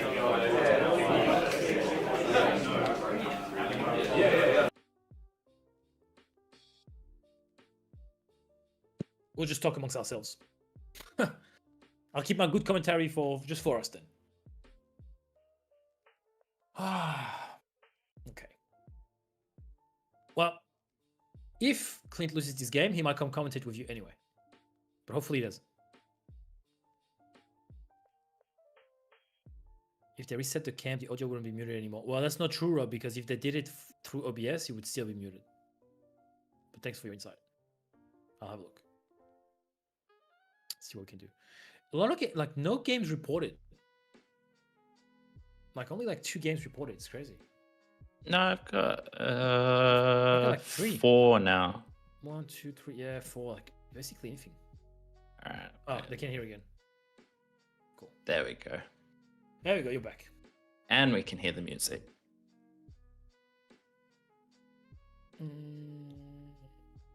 Scott seems to be in a reasonably good spot here now. He's getting up in his resources. 9 health seems pretty fine. I think actually. Wait, hold up. I don't think it is yet. Kind of is, kind of not. Every time I refresh my page, It might be coming back up now. it goes the same plane and it cuts. Hold up. I'm back. I think I'm back, yeah, because I can see Scott with 23 health now. Yep. We're good. Right. So now Discord. All right, I'm gonna let you guys go. Yeah. No, So I'll coming let down you the home go. stretch here, we I'll got some excuse pretty you. important results. To see how this tournament top 8 is going to shape up. 23. Although I think we're currently streaming the Twitch Table on 11. Side event, aren't we? Oh, table 11. Where's Red? Red. Table 9. He Yeah, I'm won just trying- 2-0. Yeah, no, but I'm trying to see where he was Yes. before that. Yeah. I think Rep is dead. Yeah, Yep. dead. So he's gone to 3-2 and won't have the breakers to make it in. And with the discontinued top 16 promos, it's a bad time. Red was. I was surprised he was on table 9 because he was. He was low. He's 24th. Yeah. Okay. Still 11 matches to go. I'm surprised Clint's match is still going. What is he doing? Is he playing control? So the game on stream right now, we've got our Akbar player on 23. Obviously, he's Data Boss. He's got 10 points left on his base, but his board has become far superior, I would have thought. Oh, maybe not even that superior to his opponent. With that Enfys Nest captured in Carbonite. Yep. We've got an interesting spot here. Okay. Let's show that. So knowing that he's tapped out now, so he's claiming.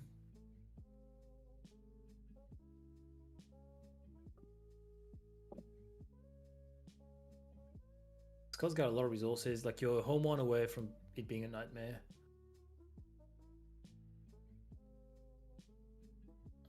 Because that long pike hits for 7.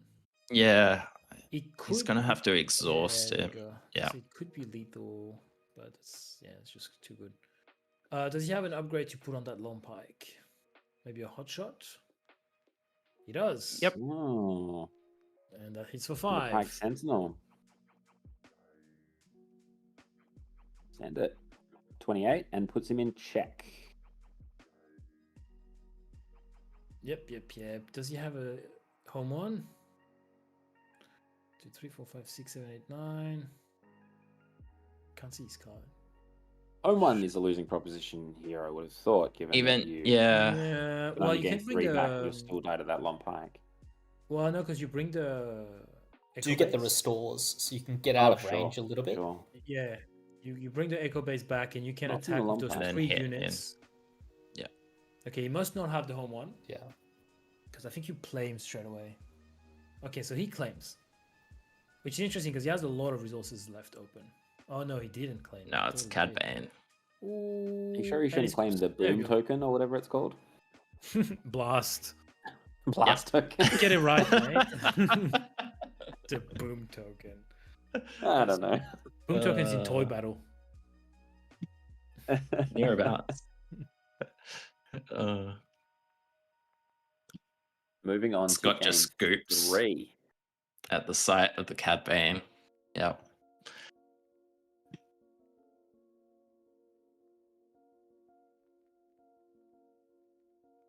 A lot of refreshing on my melee link. Yeah, trying to hitting that button. Relax. Getting the heebie-jeebies. It surprised. matters a lot for these players. I mean, For you sure. know, yeah, Clint needs a top 8 finish. Clint desperately needs a top 8 finish. Just for the. James has been chasing it for about a couple of months now. Yes. You know. I think James is probably going to win that. I think he's going to attack that a bit more seriously than CJ. CJ is going to be feeling a bit more relaxed, I think. It's interesting match because, like I was saying to Tim earlier, I watched CJ and Clint play that matchup a lot yesterday. And I was kind of coaching CJ through because I was watching his screen. And it's not an easy one for CJ at all because he has very little interaction with the ground. He doesn't have a single Sentinel in his deck.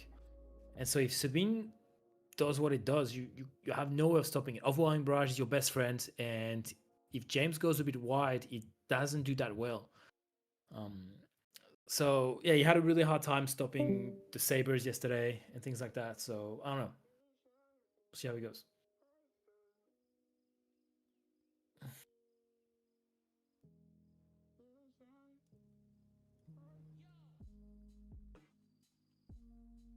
Two All right. games. They've played out a little bit differently at this point each time.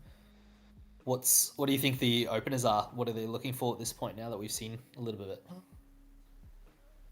Okay, so I think Endo played the Inferno 4 both times. Inferno 4 or Pike, any of those that will survive to layer.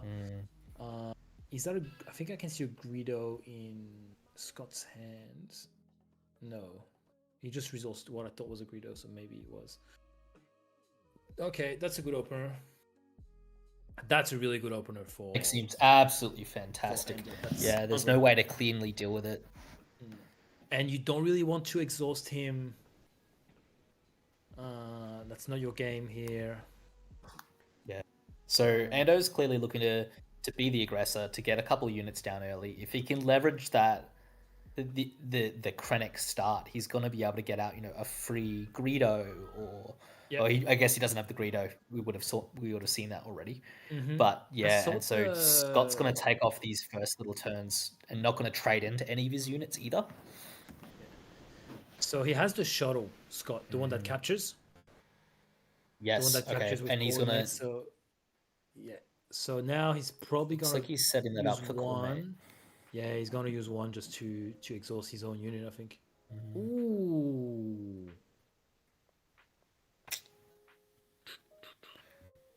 What do you capture here? It can't be captured, right?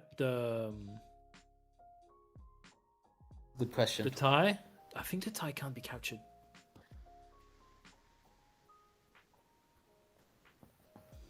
Either way, attacking with it first is always going to be the right choice. Yeah. Yep. I was going to say, give me that. Did we lose? Krennic. Did we lose Tim? Yep. Timmy's just mute. Oh, okay. I just can't see his camera anymore. Yeah, he probably cut his camera. He probably went somewhere. Pretty good start from Scott here. So again, you stemmed the little bit of early bleed. Krennic was a good start, but he didn't have any of the follow-ups that makes it a good start as well. So yeah. If I'm Scott in this position, I think this is looking reasonably well. You get to keep accruing out a couple of these X-Wings. Raider was definitely not the 3 that Ando was looking for. It just gets traded off so easily. Yeah. He's got the long pike, which is a great body. He's gonna be able to start putting some damage. That's the thing with Scott. Scott's deck can get there. It just takes a lot of action. Where's he on? Okay. On 5. What is he looking for? Okay. On 6. Did Scott resupply? Oh, Scott must have played a Spark of Hope. The Spark of Hope would be in his discard though. Well, I can't see his discard from here. Oh yeah, it's off to the other side, right? I need to. Cannot be captured, can be bounced.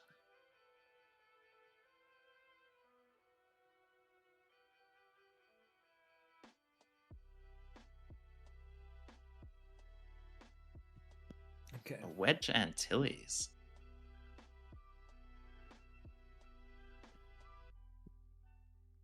Wow. That's gonna. So everybody gets +1 attack, correct? All the vehicles? Every one of the vehicles. And ambush. That's the turnaround that Scott really needs here. There is a bit of a clock, obviously, with the 6 and then the leader coming out as well, so he's not completely safe. But yeah, this is definitely where you want to be pushing damage, getting more X-Wings out there, and then hopefully at the end, just use Akbar to tap down one thing that's just left over, right? And just squeeze over the top. Hold on, let me just adjust my overlay. Okay, so it's got 11 to 15, damn. I mean, the Akbar can push damage if it's allowed to. So yeah, especially because he's the interesting part of it. Going to deploy. Yeah, being ahead on the race now as well.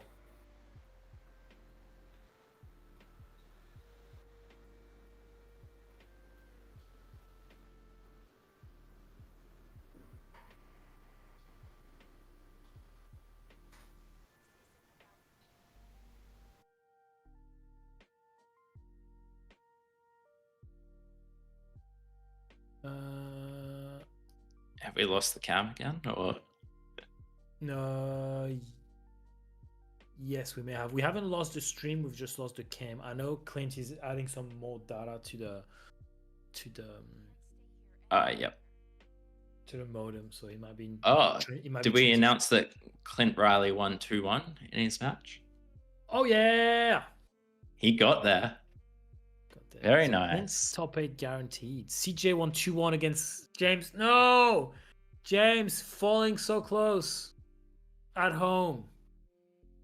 Oh, that's tough. Oh, that is tough. Gonna be some interesting games next round. Mm-hmm. I'm going to let you manage the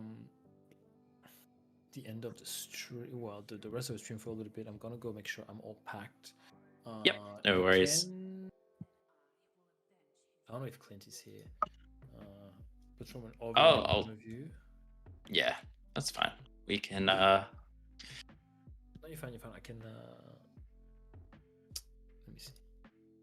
I'll see what they're doing over there. Because it's not top 8 after this. Let me see if there's anybody who can run the stream in the players that are gonna be out.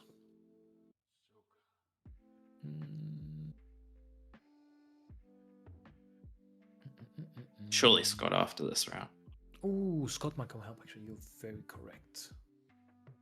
He might just want to play cards. That's the problem. Alright, I'll cut my stuff for now. I'm not gonna leave. I'll come back. Just so Okay, no worries. I can help you guys transition from the rounds. Just gonna cut Sick. myself from Video Ninja. If I do. So Tim, do you have do you know what the main decks are that are leading into the top 8? Okay, seem to be leading so looking at the top 8 currently, we've got Peter Paradigm, who was just the one that won on the top table. He's playing Boba Yellow. CJ we had on previous round, currently in second. He's playing Boba Green, not Data Vault. So he was experimenting with Data Vault, but didn't end up going with it. Third place, Steven. I'm not sure what he's playing. Not sure what Clint just played against. Mud Dog, I think, is on Ray Data Vault from memory. Zero Limit, so that's James, Sabine ECL, Wookie, I don't know. Clint, of course, on Sabine ECL. Fletcher, I'm pretty sure, is on Kylo Tarkentown from memory. But yeah, I'm not quite sure about the other decks because I don't have access to that in Melee. But interesting thing, no top 8. Han 1 Yeah. at all. No harm one. I haven't seen much of that floating around at the moment as well. It seems to be getting almost a bit prepared for, I feel like, and it just kind of cops flack from what a lot of people are expecting at the moment. Yeah, and it's always struggled into ramp, and when you consider a lot of the very mid-range meta at the moment is playing quite rampy cards, like, kind of struggles. Yeah. So I like Fletcher's opportunity here to kind of go underneath. Sabine ECL definitely isn't a good matchup for him, but yeah, with a lot of the mid range that's out there, just getting underneath it seems to be like a good strategy as well.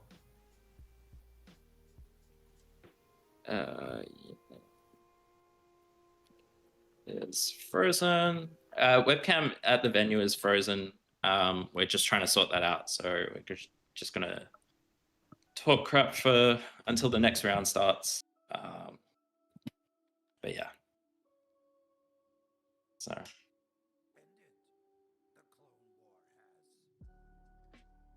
But yeah, the top 8 is shaping up to be something quite interesting. I think there's going to be a few Boba players. We'll obviously have Clint, Sabine ECL.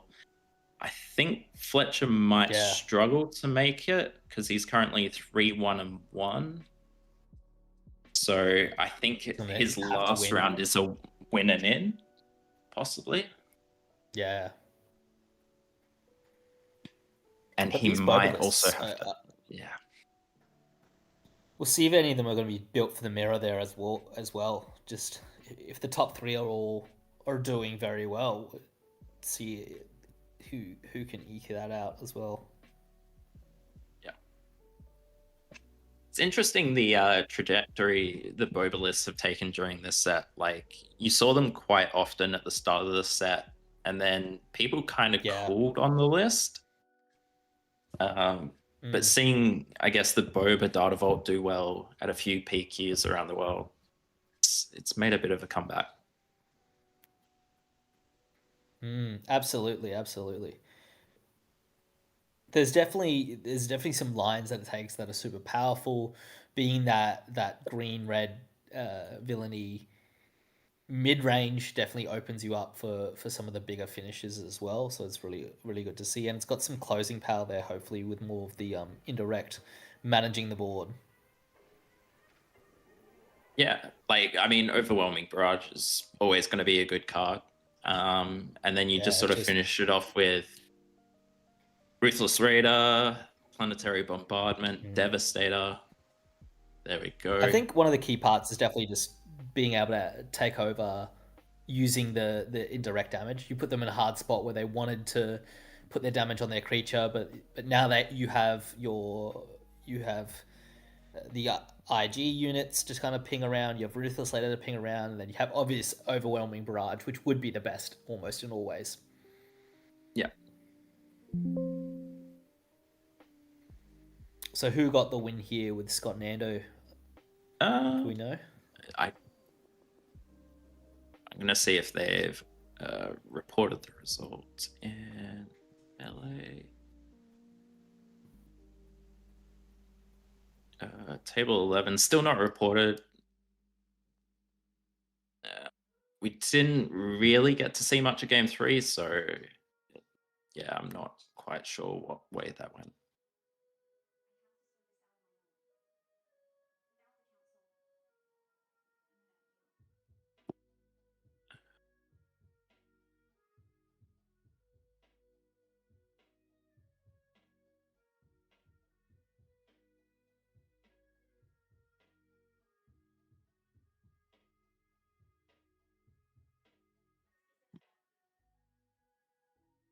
I think based on the results we've seen, there's going to be a few games that are live games in the final round, so we should be able to get one of those on stream to go with.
So, what are your thoughts on our beloved Sabine for next set? I think it's going down. I think there's a lot of power coming in at the moment, but it's going to be interesting. A load of the ground aggressive deck definitely needs to be in the format, and whatever the form that's going to be taking is going to be really interesting at the moment. But yeah, there's already been a lot of force synergies that have shown up in powerful decks at the moment, and just with new cards coming about, it's definitely going to come up a little bit more. And now you have that access to a lot more of those 2-drops Jedis that'll set things up. You have a lot more access to a couple of 6 and 7s. I think now there are two of them is gonna pop off a little bit. I think that's a really powerful thing that'll be set up. One thing that I've been wanting to try is that I think that the way now there are two of them is that it doesn't have to be a ground unit Jedi. It could It just be can't be a pilot Jedi as well. vehicle. Yeah. Also, it could be a vehicle on the space as the first part, but then they're putting out the second bit. I thought. Check if both of them have to be non-vehicles. Or Yeah, if just I the think second it's part the has to be second one non-vehicle. that you play. Yeah, exactly. So now there are I two think of there them. are two earlier. If you control exactly one unit, play a non-vehicle unit from your hand that shares a trait with the unit you control. It costs 5 less. So I think that might be something to explore, is using some of the Jedis that'll be in space as the 2-drops, then putting another Jedi out there on the ground instead. Yeah, that's it. I think Jebus is bringing up a good point there as well. Like, these higher HP bases are a lot, and like, especially when you're playing like ECL into Data Vault, like 8 is a big difference at the moment. So I could see everything get a bit more mid-range with how the power level's going up. If there's more efficient answers in form of like Force Throw going around a little bit more, then we could see everything slow down a hair and turn towards a bigger format, essentially.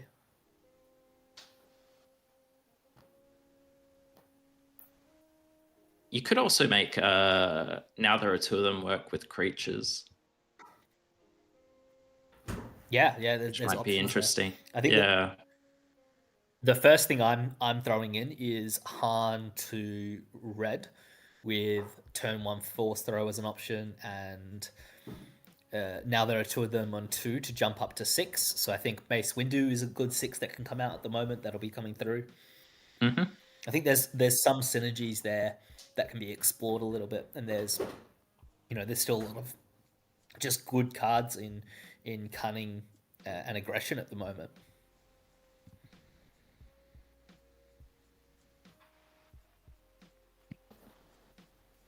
Force Throw is going to be disgusting in the next set. It will be. It definitely is.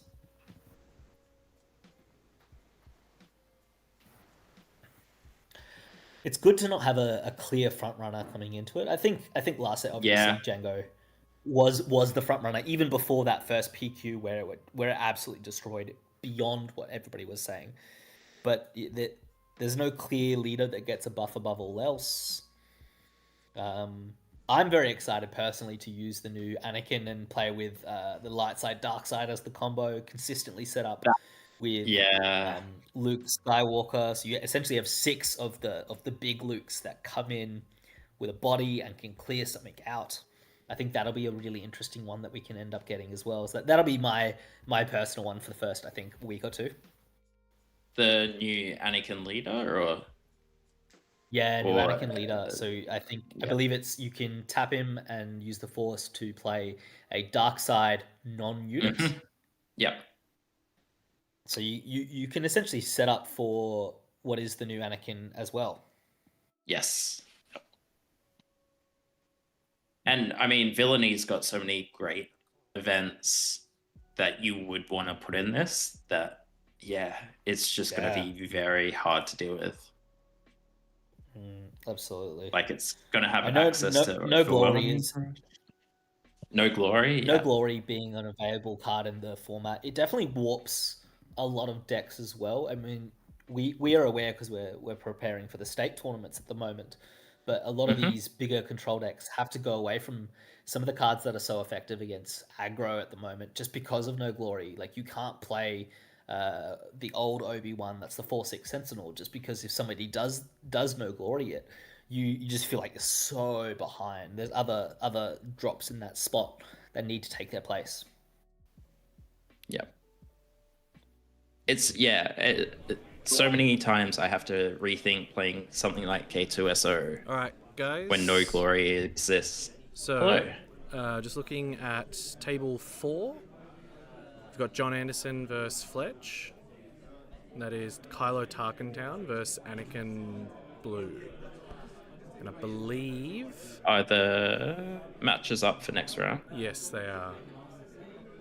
And I believe they are playing for in. Yes, they should be. Fletch would be paired up.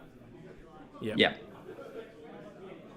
So you want that one, or Yeah. Yes. Yeah, that let's sounds go. great. otherwise we've got... I don't know what... yeah, I'm just looking to see who I'm going to put on.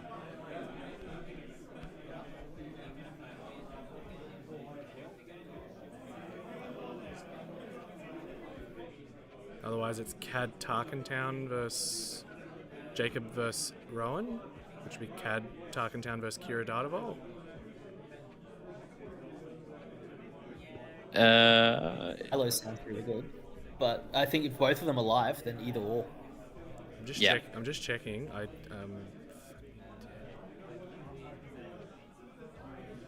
Chat, have a vote now if you'd like. My worry with the Kylo is it's going to be over and done in That's my 10, 15 That is minutes. true. That is definitely true. So We've already had a Rowan, Kylo on stream. Rowan is on 10 points. Yep. He's in 8th currently. Yeah. He's in 8th, and John is in 9th on 9 points. Yeah, I think that might be the go. Yeah? Cad Tarkentown versus Yep. Kira Dadavol. Versus Kira. I will get it. Yep. All right, so Cad Tarkentown versus Kira. I think Kira seems to be a pretty easy favorite there. It'll be if Cad has some early Greedo units. There's definitely an opportunity to try and get underneath, but there'll be some value points trying to avoid, getting blown out by OB. And yeah. Chat, if you want to have a little bit of a vote of who you're picking in the finals.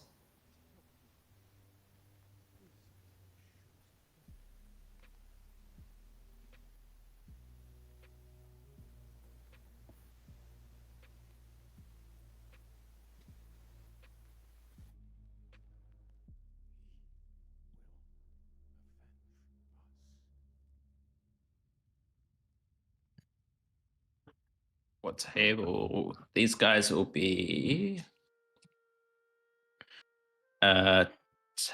table 4, I think. Possibly.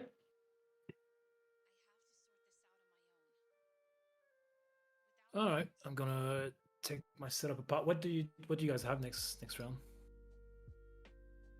Do you know? So Yeah, we have Cad Bane into Kira. Yep. Kira? Okay, let me just set that overlay for you. Do you know if anybody's coming to sit with you? I don't believe so. I can send my overlay link and control it from my end. You could actually. I think that's a really good point. The meta's open at the moment, and you can get rewarded for really knowing your list. If this CAD pilot has stuck around with it for a while, there's definitely some avenues to go down if you know your matchup.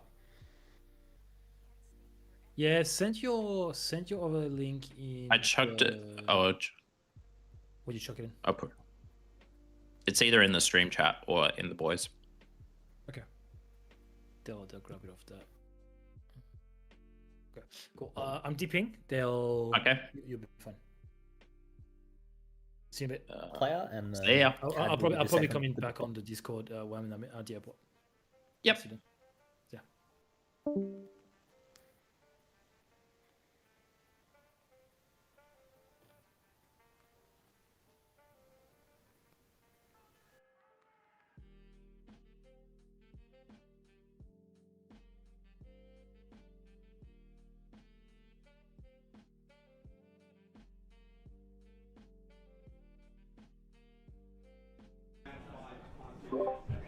What's up, family? Ooh, Hello. Sorry, I'm just getting something to eat. that's all right. How's your day going, Clint? 4-1, just intentionally drew my last round, so I'm a Oh, lock. very nice. I'm a lock for top 8. Perfect. How many locks are there? Well, there's at least 4, and I don't think I was on table 1, so I'm assuming table 1 would have. I was on table 2, so there'll be at least 6 locks, I would imagine. But if we look at the standings at the end of round 5, We're looking at it before, and we saw that Fletch had to play because he was 3-0-1. yeah, so he's gonna him and Rowan are gonna have to play. So I think they're the feature match now. Yeah. Oh no, they're not. We've got Kira and we've got Cad. Yeah, so basically So that was the other choice of matches. So these the 2 live players would be Fletch and then this match. So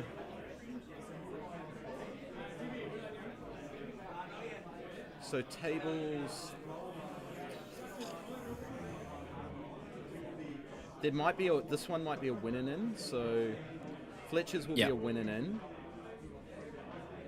But is he playing? He's not playing Rowan though. What are you doing? No, he's playing who you played last round. Yeah, so Rowan's not playing. No, who's Rowan What's he? playing? He's playing Jacob Aston. Which is the Anakin player? No, Cad Tarkentown. Oh, okay. So I don't think he can make it, but Rowan can. Okay, all right. Crazy. So this one on the table is a win and in, but I don't think it really matters because the Cad Tarkentown player is 3-2. So even if he was to win this, I don't think he'd have to get in on breakers. Yeah.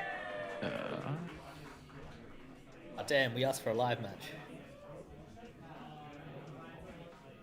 So is this Rowan versus Jacob? Yes, it is. Yes, it's Rowan versus Jacob. Table 5. Yep. Rowan is what side? Rowan is on Cad? the Kira side. Okay. Do you want my overlay link so I can control it from my end? I will probably be jumping in and out. So, what's happening here? I'll probably be jumping in and out. So, but I've got the link up here. So, do I? Yes, I do have it here somewhere. From Scott that he's got a super laser start in his hand as well, which would be really good here. I think that the CAD is not going to put enough pressure on, so getting to ramp up and get your flip Kira turn nice and early would be able to get the pressure. But he seemed to mull, so maybe he didn't have an early 2 either. It's Jacob. I'm not sure what he would be on wanting to change about that. Tarkentown and 0, and then we've got Rowan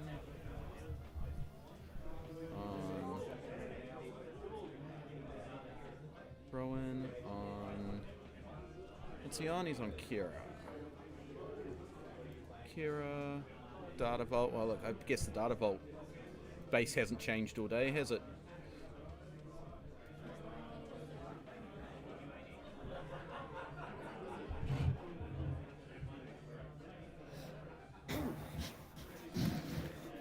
So he's ripped the other. All right, so Rowan's looking like.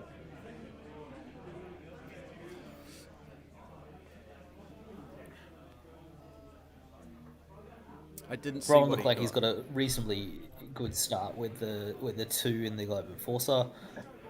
with a shield. Gets to put his shield on and start with a 4-power unit, which is great. But Bazine's going to be able to trade around. I mean, it'll take out the shield, but you might also want it for a McClunky back to hand. Getting Bazined on your first turn doesn't. That's feel the great. position you want to be in general. McClunky takes out the shield. And now it's free to Tarkentown. Yep. I'm not sure why he wouldn't just attack in with the Enforcer first. Sorry, I'm just catching up on chat. But Everyone can hear us fine. Everyone can see fine. I know we've been having camera issues today. I'm not too sure what's been causing that. It was just that last game. What is going on here? Why has that gone back through to... Did he just bazine him again? No, yeah, he did.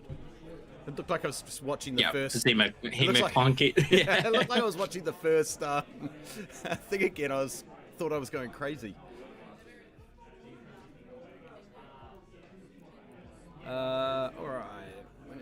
Let's go over. Say, what table are these guys? The table these guys are Table on... 5. Table 5, so it's a win and in for Rowan.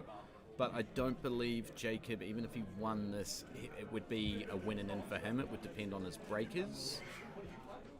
Yeah. So they do have to play it out.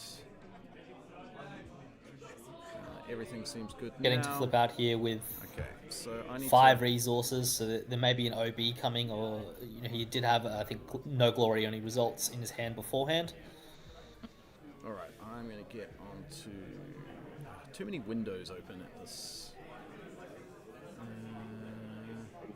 Not sure I'd be cat triggering with Kira with grit. Internet open Kira. Alright, so Yeah. one on the data vault base. Especially if OB could come down now How- and it's...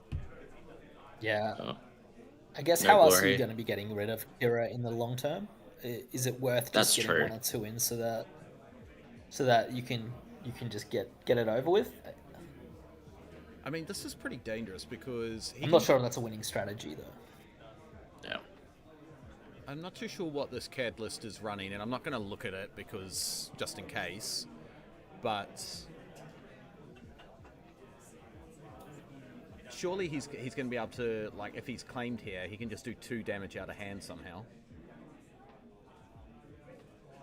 He's done 1, and then No, with it, just there we go. 1. No, because Two it's, now. it's an Yep. underworld Oh, yeah. unit, One so it does ping. 2. Yeah. Yeah. Yeah.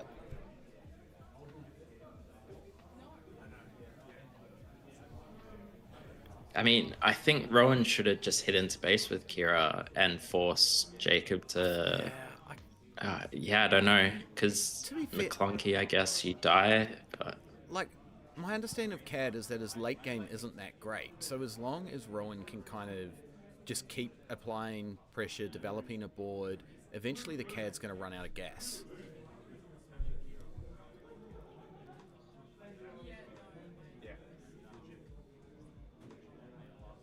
Playing a lot of CAD into Sean at our local at the moment, and it definitely has a little bit of game here. But yeah, I think it is going to get trumped up by just the bigger cards and the bigger value from Kira here at the moment as well. There needs to be a bit of a start with some pressure on the board. Sure. At the moment. Yeah, I mean, the Kira top end is better than the CAD top end. As soon as you get into that sort of Avenger lock and... Well, playing multiple Bazines is definitely an avenue there as well. I mean, being able to strip and just take some of the awkward away might be an idea, but as we can see from the hand there are just a lot of really good big cards there. I mean, you're not really going to be able to play around the super laser. I think he's on 8 already. Yeah, Ryan's already got 8 out, so you're either... I would have, I guess, chosen the super laser there at least because it's different to the Vaders. I'm a little bit surprised by that. And he's kind of, I think he's signing away to the fact that he's going to be battling his way through these Vaders. Maybe that's better, but you just have a lot of hits off Vader now, and as we can see here, he's about to take super laser. Now CAD's ping isn't going to be as valuable, and again, just ramp him that little bit further. Yeah, I think there was a start here that could have been really good for Jacob, but I think he's missed it, and we've entered the part of the game where he's just going to get pulled further and further away. Yeah, I don't know how Jacob deals with this Vader, short of having to run 2 units into it. Yeah, I mean, and you're actually behind on the race as well Cal? now. Yeah. You're behind on the race because the Data Vault Tarkin Town 8 damage difference as well.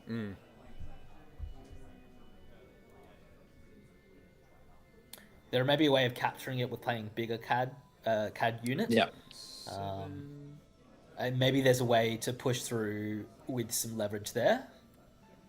It's kind of... I really think he should have taken the Super Laser Blast. I think that was a mistake. I guess the other thing is, like, if Kira player plays units, the less they want to Super Laser Blast. But still having that release valve is, yeah. At the end of the day, I think I do agree with you guys. Is the stream frozen? No, we can... Should not be. Should not be. But... That at least is a good answer to the super laser there for the moment. Starts to stem it. No, it looks like it's live for us.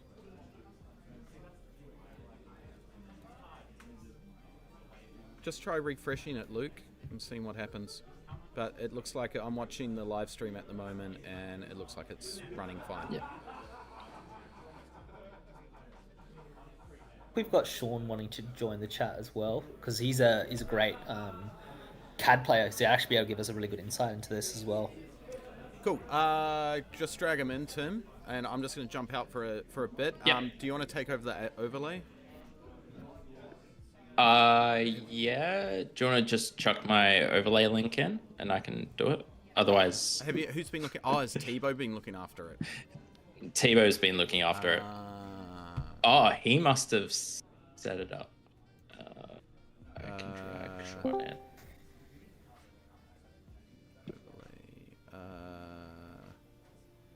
Ooh, I don't know how I can share that without...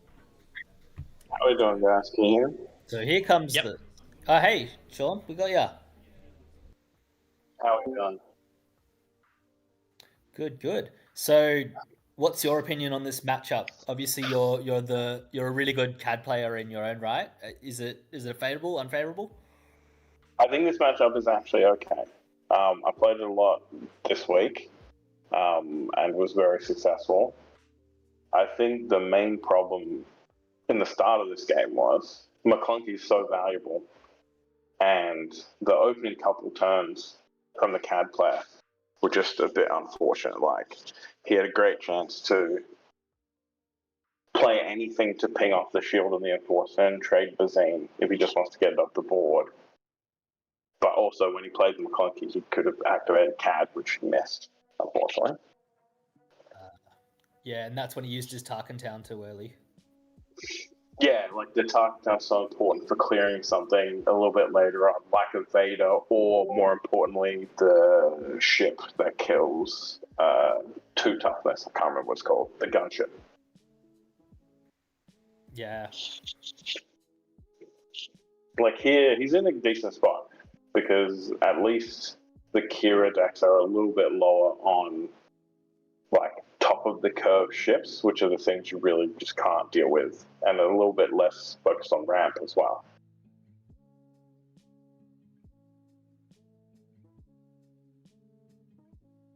Yeah, gotcha.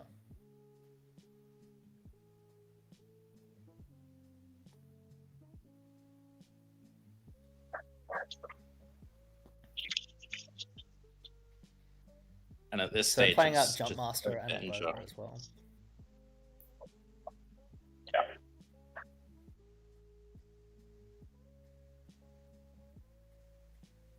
I guess for CAD, you just want to make sure that you go wide so that you have targets to kill for Avenger. No glory, only results.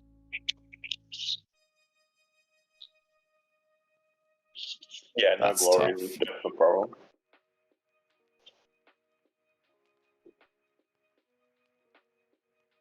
Other CAD.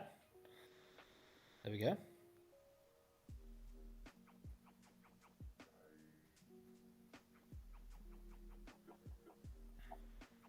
Oh, no.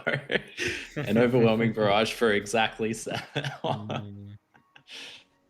I mean, Rowan's just at the point where he's got all the answers for and CAD.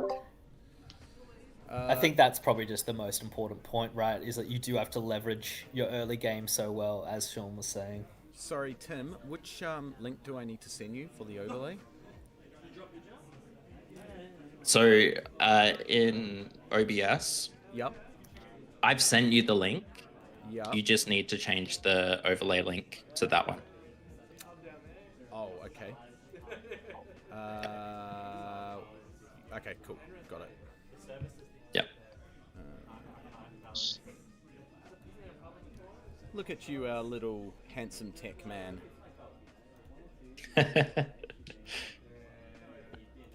Just a pretty face on screen. Exactly. That's all it is. Okay. What do we got? Refresh. Okay, cool. That should be done now. Sick. All right. We are on 21.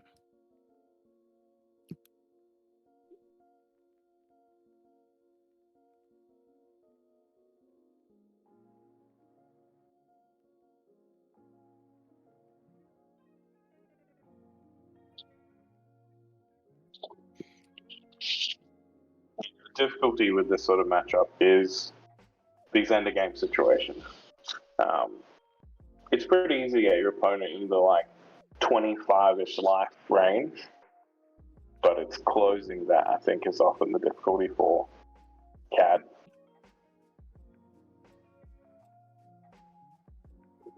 There is a clock as well. Chance to develop.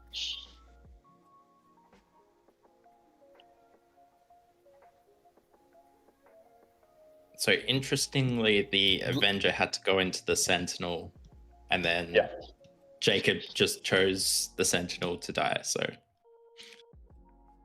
no harm, no foul.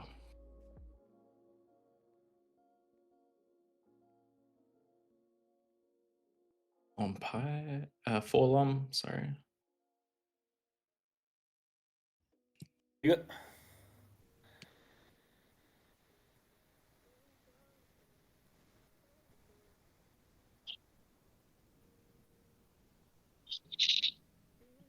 So that's an interesting decision, putting the 1 damage onto your Avenger and trying to just use your own super laser as the start of a clock here as well. So 8 working in for 3 attacks is just a long turn. Trying to get some amount here. And this is just how all the end games are looking, right? So Rowan just waits till the end of turn to use all of his resources, and just every time we'll deal with what is the major threat. Yeah. And the reinforcement walker taking him out down to healthy life ranges is just going to be Yeah, depending on a few of the cards, like I think the CAD unit is actually not particularly good in this matchup. And conversely, the reinforcement walker is very, very good. So that could change it quite a bit, depending on what the top end looks like for both players. Building your CAD list at the moment, are there any big considerations that you've cut or auto included because of these bigger villain control decks that are running around? Yeah, so I've moved away from the CAD unit completely. Felt like a bit of a glass cannon, and I've been running Devastator and Ruthless Raider as my top end. Gives me a bit more reach into those late game scenarios.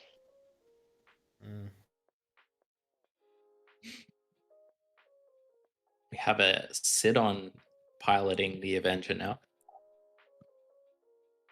Smaller, but still having the activated ability or the triggered ability. And relentless. And a relentless, yeah.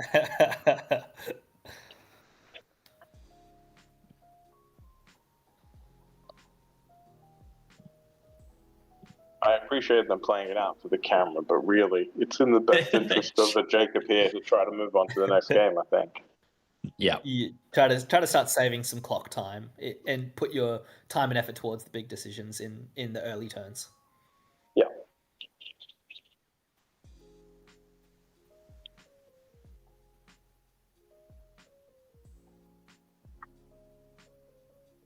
And an OB onto the reinforcement walk. I think we can probably just call that there. What's the sideboard situation here, Sean? So you think to trim the Cad Banes that are going to be in his list at the moment? Well, he probably has to leave them in because he doesn't have other top end, I would imagine. I haven't looked at his list, but I would say Yeah. that's what's most likely. Yep. A bunch of the events that are strong into other mid-range decks aren't particularly good here. Like No Good For Me Dead is pretty slow and often does something the turn when you're already dead. So I tend to take that stuff out, as well as some of the That's exactly what relentless happened in this pursuits. Yeah, you just like draw these events that don't really help you. You're not really trying to control tempo very much against them. You're trying to get to a point where, because all your units are pretty good and pretty beefy, if you could have a couple turns with the CAD leader and like 2 other things in play, you're attacking for 10 a turn easy. So that's the main thing, is trying to power through Kira Flip and then do some quick damage.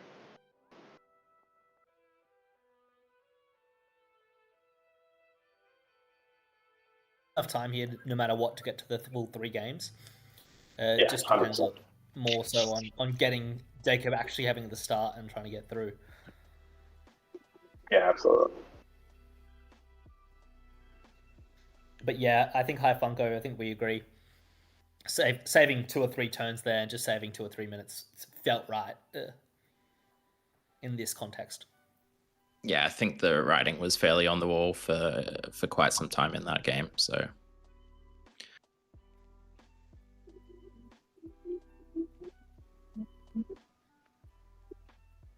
time left in the round, I don't know for sure, but I'm going to say about 35-ish minutes.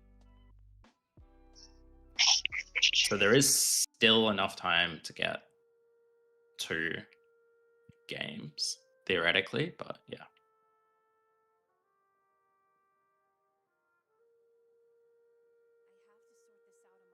Things. Do you guys know what the sideboard here would much look like? So just taking away some of the super aggressive orientated cards. Yeah, it depends on what his trick package looks like for CAD. If he's playing Jabber, Sneak Attack, something like that. Otherwise, I would imagine there'd be some big top of the curve units coming in. Those are pretty universal to most sideboards, whether it's Devastator or something else. On the Kira side, just some things to loop through their best stuff, basically. Quite often see things like Palpatine's Return.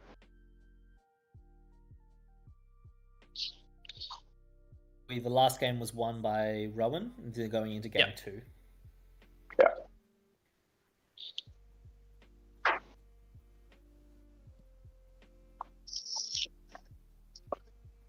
Mine is, how far will Clint go in this top 8?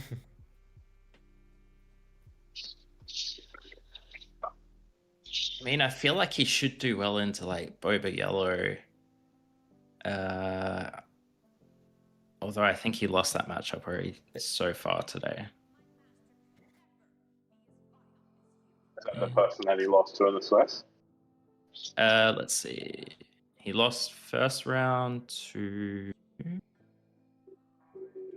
Yeah, to GG Mate Paradigm. So the 6-0 or 5-0-1 player.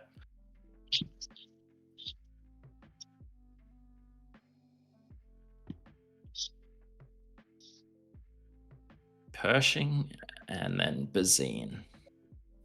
Oh, you got to take the resupply. Yep, straight away. Definite resupply take there. 3 Canberra boys. Yeah, I think the Canberra boys are locking it up. Yeah, huge effort by the Canberra boys. Actually, interesting spot there is whether you utilize Harktown on Pershing before they untap. Having seen his hand, I think it's okay to sort of hold off. But yeah, otherwise you get into a bunch of spots where they get to use a super laser attack before you get a chance, and it's pretty rough. Yeah.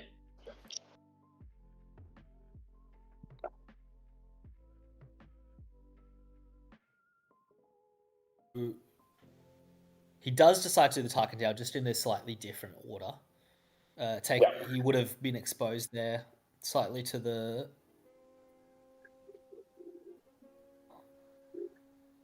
draw.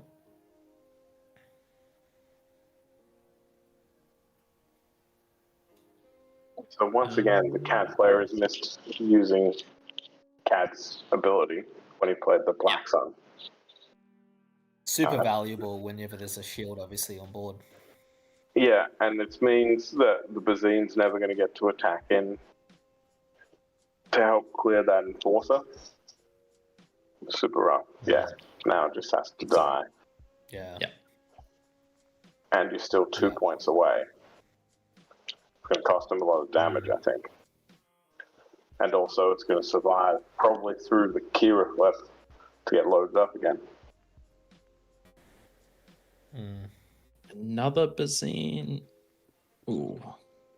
A lot of 1-for-1s there. OB and Snoke are 0-for-1. obviously the big cards, but with Kira coming out next turn, I think OB here does feel like the right choice. 100%.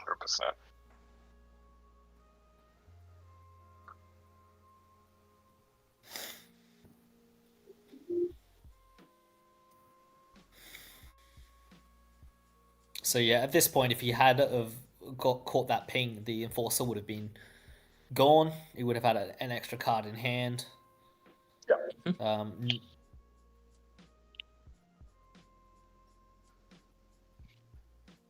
And another Pershing. Another Pershing. I mean, this guy's pretty good. You know, he's drawing quite well. The Kira player. Yeah. Making a tough situation much worse, I think, for the Cat player.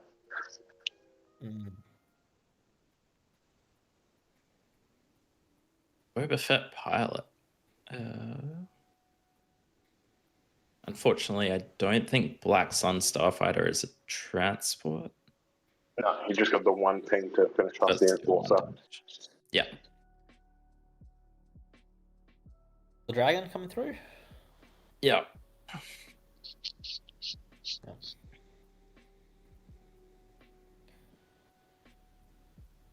And what's the big appeal on the Kira flip turn? I think playing a unit down, obviously, before the Kira flip doesn't feel fantastic here. No. Yeah. Force it most likely to actually attack into Zuckuss. That's probably your best benefit.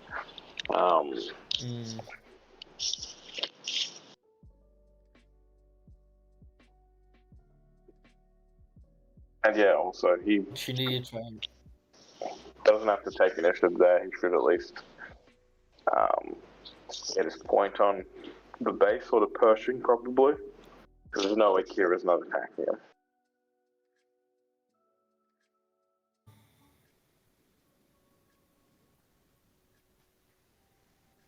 The only way I would see Kira not attacking is if he drew exactly an Overwhelmed Barrage and wants to load up on that next turn. But yeah, as you can see, just does attack in, takes one off. Yeah, and like same thing. If he'd drawn the Overwhelming Barrage, he probably wouldn't have needed to play the Fellow Dragon.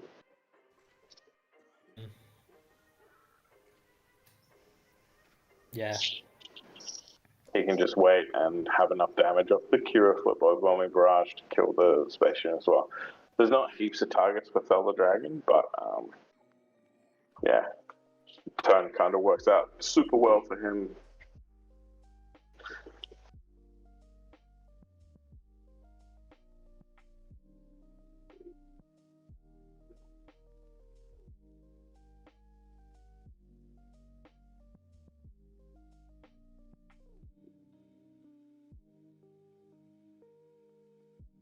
Zuckuss to base isn't interesting. He has a Power of the Dark Side.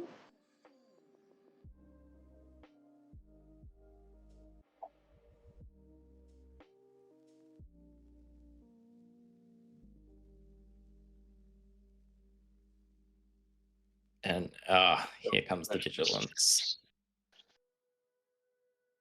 Not giving a shield here, would you? I feel like you're almost turning a corner already, where you can just start putting a shield on Kira. 100%. Because I don't think either here is a safe terrible from decision. cab. It's Yeah. yeah. There we called go. it. I don't think either here is a losing decision either way. You are feeling reasonably good in this position. Being the top end that Jacob does have in here, there's always the threat of the CAD unit coming down and grabbing 2 or 3 of the units, but Kira feeling safe with a shield is very nice. Yeah.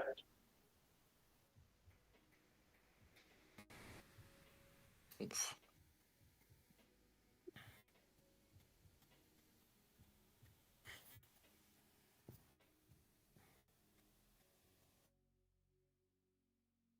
Yep. And then there's 1 extra damage coming from CAD and choosing where that one goes as well. So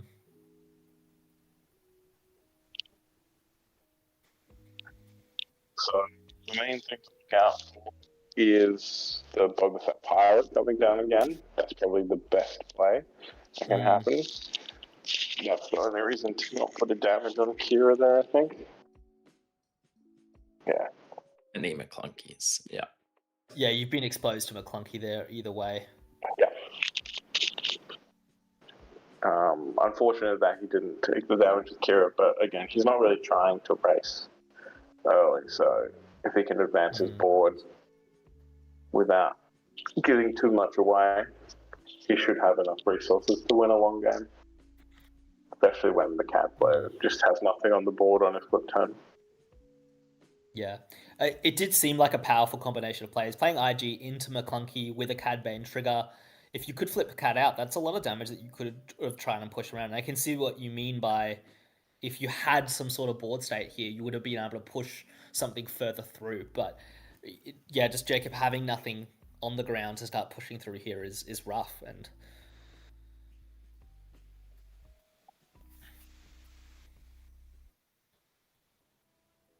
I believe there's still like a no glory only results in hand for Rowan as well.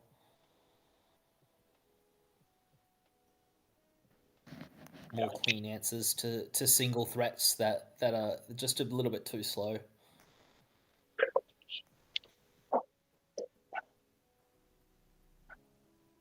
And yeah, if you had something else to follow up with on that turn, probably one of the sneaky things where Greedos actually become really good in this deck again is like sometimes you just need to be able to put pressure onto the board and 3 attacks. Spots like there, if you can get an underworld trigger, so you get to attack base instead, would be huge.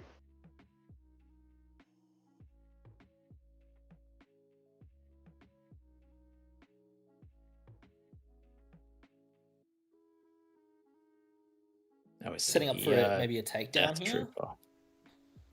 Death Trooper, yeah, set up for a takedown for a 4 or less unit. Just Probably. going for an easy ping, playing Boba out, trying to get some value off Cad Bane's trigger.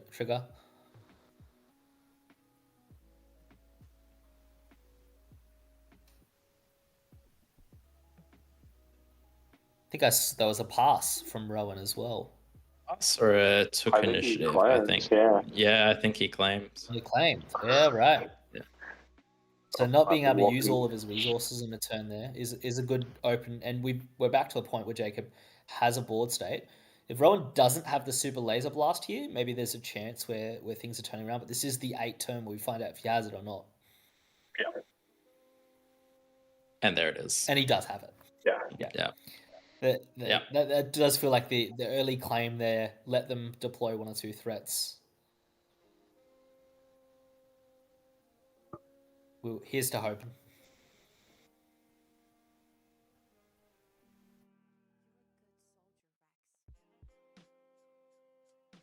And now Jacob gets to reset his board a little bit, but unfortunate that he could only play out the 4 long. Next turn, not using all your resources. There's no Bazines in his row now. We know that because otherwise he would have played at least a Bazine from the row in the last 4.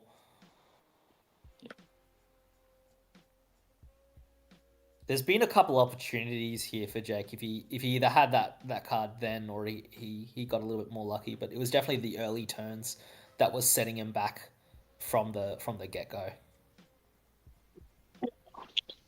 Like, he's sort of always had, not the units that you want to play now, Crate Dragon might be interesting. Great Dragon.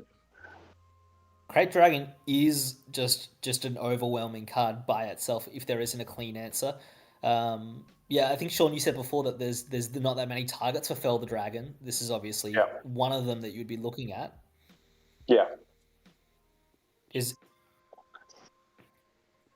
Still, even with Fell, he gets to hit back at the Vader, possibly. Yeah.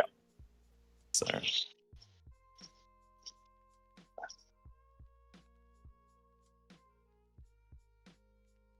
Board, so not the whole 10 is going to go to base, but it definitely puts him further towards. And there it is. Then there is a Fell the Dragon. Yep. So taking 4 here, dealing for the Vader, at least slowing down his turnaround clock. Maybe he has another Crate Dragon or something. Another big card to be following up. Another CAD unit that doesn't get clearly answered. Waylay doesn't feel fantastic. Yeah. That's the thing, like having your response to Super Laser Blast being the 4-long, which is probably the unit you least want to just chuck out there, really showed the texture of his hand. Like, mostly he must be stuck on things that he didn't really have a reason to play like that Waylay, like the Crate Dragon. He doesn't have enough to bring it down. And that can often be the undoing of these yellow-red decks. Like, you sort of have to draw things in the right order almost.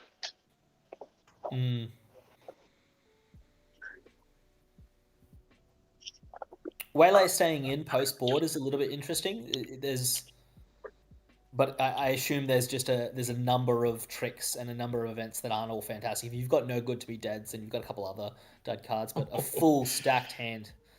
That's I'm not even sure. What do you decide? Yeah. Well, look, I assume he doesn't have a way to kill Devastator in his deck. Yeah, so he just has to take it, unfortunately. But I don't think it will get much better from that.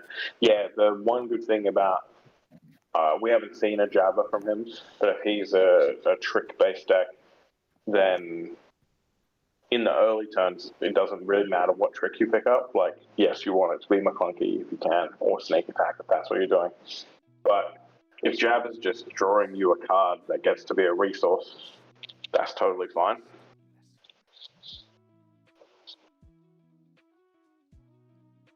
Rowan here, he had a whole slew of options as well.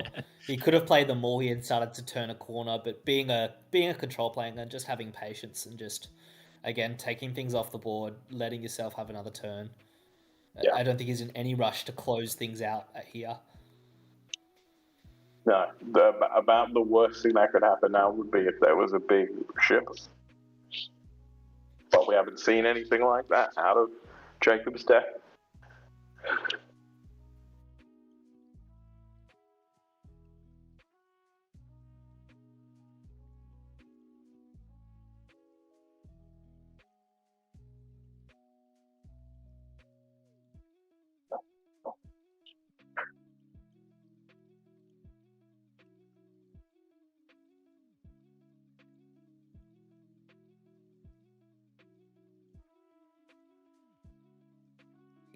And there's the big ship we're talking about as well. Mm-hmm. So it seems that Jacob was holding on to the CAD for this moment. Being able to maybe take away the ship, claim... Well, Roman's taking the initiative back there then. Yeah.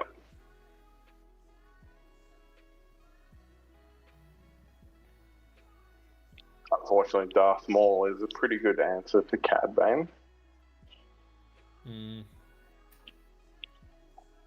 And power So of it's also power of that side.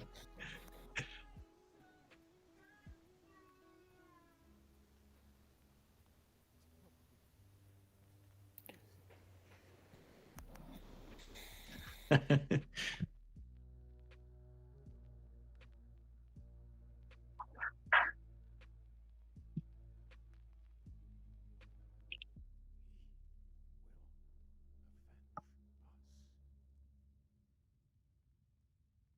feel like Jacob's just treading water again at this point. It's hard to see. He's caught in a rip being dragged out to sea, is really what's happening.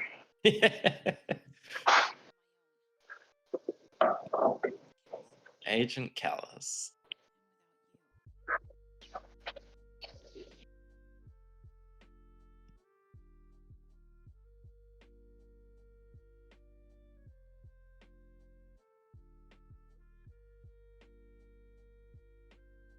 I'll be interested to see the metagame breakdown after today. Seems like there's been a few interesting ones going deep in the tournament, although I don't know if we'll see many of them in the top 8.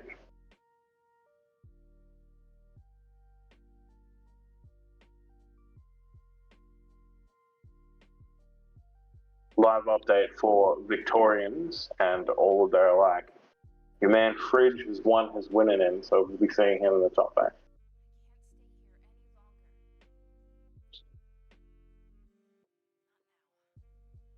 So as far as I know, that leaves 2 from Melbourne in the top, and quite possibly 2 from Canberra, because CJ, and assuming Rowan goes on to win this game, Crate Dragon is no glory.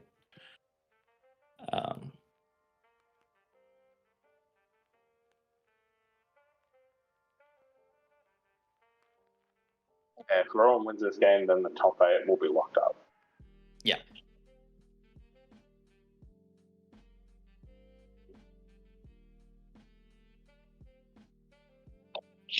Interaction there, Sean, between Crate Dragon and your No Glory to me.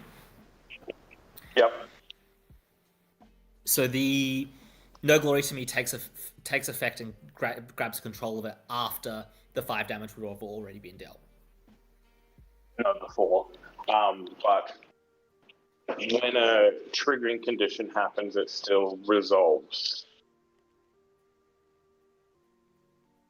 Okay, Are you wondering? So they did get it correct, and the 5 has gone on the right base. That's all. Yeah. Well, it can't go on the other base because technically, if you control the Crate Dragon and you're playing No Glory, then your opponent isn't causing a triggering effect. Yeah. But no, when something like that has happened, then it will resolve after the events are done. The triggering condition has occurred, even though when the Crate Dragon dies, it's not on your side of the board.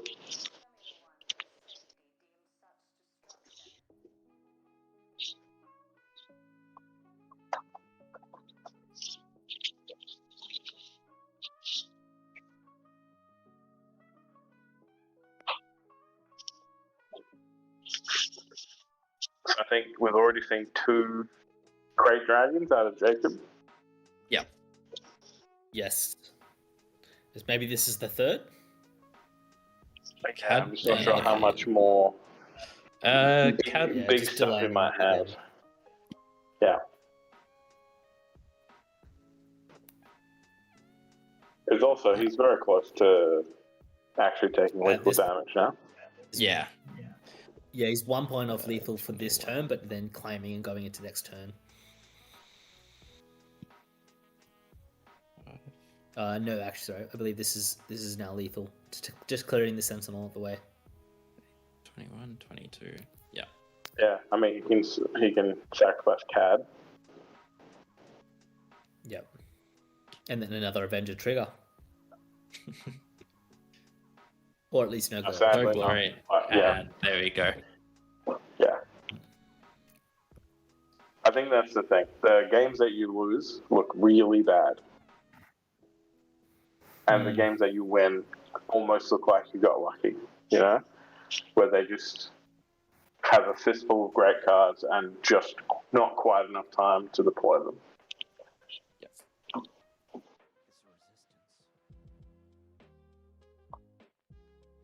Yeah, 'cause that was his sideboard plan, bringing in crate dragons and some of the sentinels. I think maybe you're just bringing those in just because you have a lot of cards to bring out at that point. Yeah.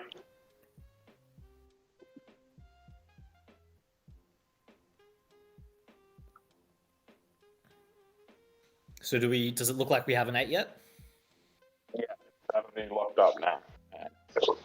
Rowan and Fridge were the 2 matches to play in. Top 3 tables all drew. So we should have a clean cut. The only thing to figure out will be because Rowan's tiebreakers are pretty bad, so he'll stay down by the bottom.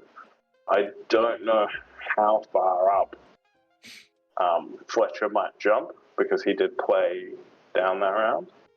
So he might stay in 7s, but he did have good tiebreakers. He had the same tiebreakers as Clint going into the round, so he could jump as high as 5th, perhaps. We'll see. But I would love to see that match, if that's the one we get for the top 8. Fletcher into Clint, 2 fan favorites. Oh, so that should be Sabine CL into Kylo. That'll be the matchup. It'll be. But really, I just want to see Clint on camera. I haven't seen him. Yes. I think some pressure on him there would be really good. But it's an interesting matchup if they all take their time. Yeah.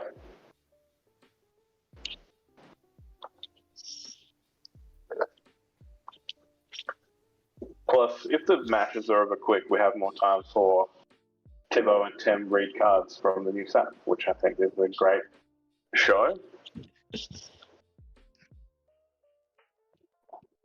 Just shows we can read. What's your top card and top opening deck that you're looking forward to, Sean? Well, I think everyone's top card is the same.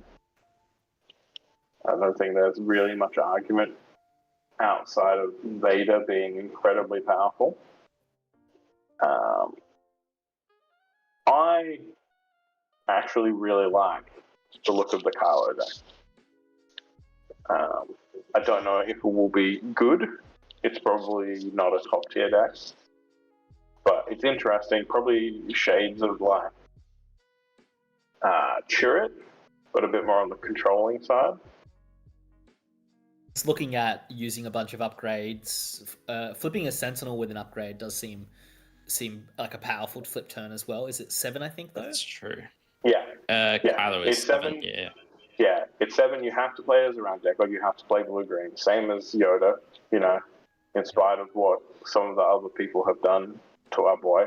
Like, they're most powerful if you can flip them on that turn and sort of get the removal off them, which Kylo does with the new upgrade. I think that's a pretty important part of it. That you Best Guy boys have done pretty well is that flipping Yoda on 6 by throwing out a ramp kind of early, and maybe Kylo does open itself up for that as well. If you can resupply into some sort of upgrade onto it, that seems like an effective use of 6 resources, and you getting a good Sentinel on board with an effect seems great as well. And like, a blue-green villain rat deck, like, you get less of a hero ability than like Hero or someone like that, but you get a huge payoff on the back end with your leader. So probably more similar to the Anakin decks we'd seen in the past, where it's like you use the ability a little bit, but Anakin is the real payoff.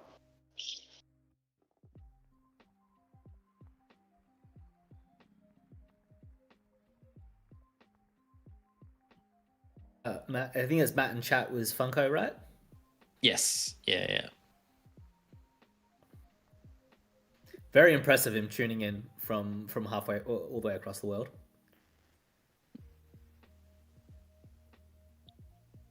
Virtually opposite time zones, I think, or thereabouts.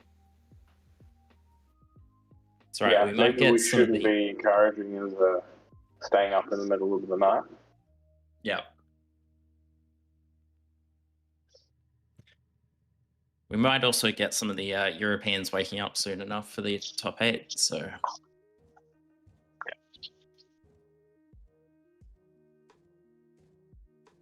interesting looking at the stuff from the new set. There's only one leader that deploys on 4, which is the new Cal leader.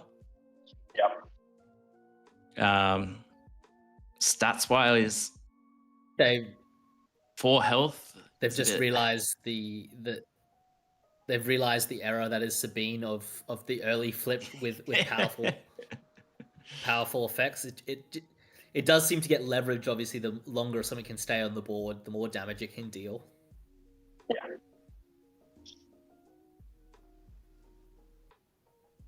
They did learn their lesson. I don't think they've ever learned a lesson.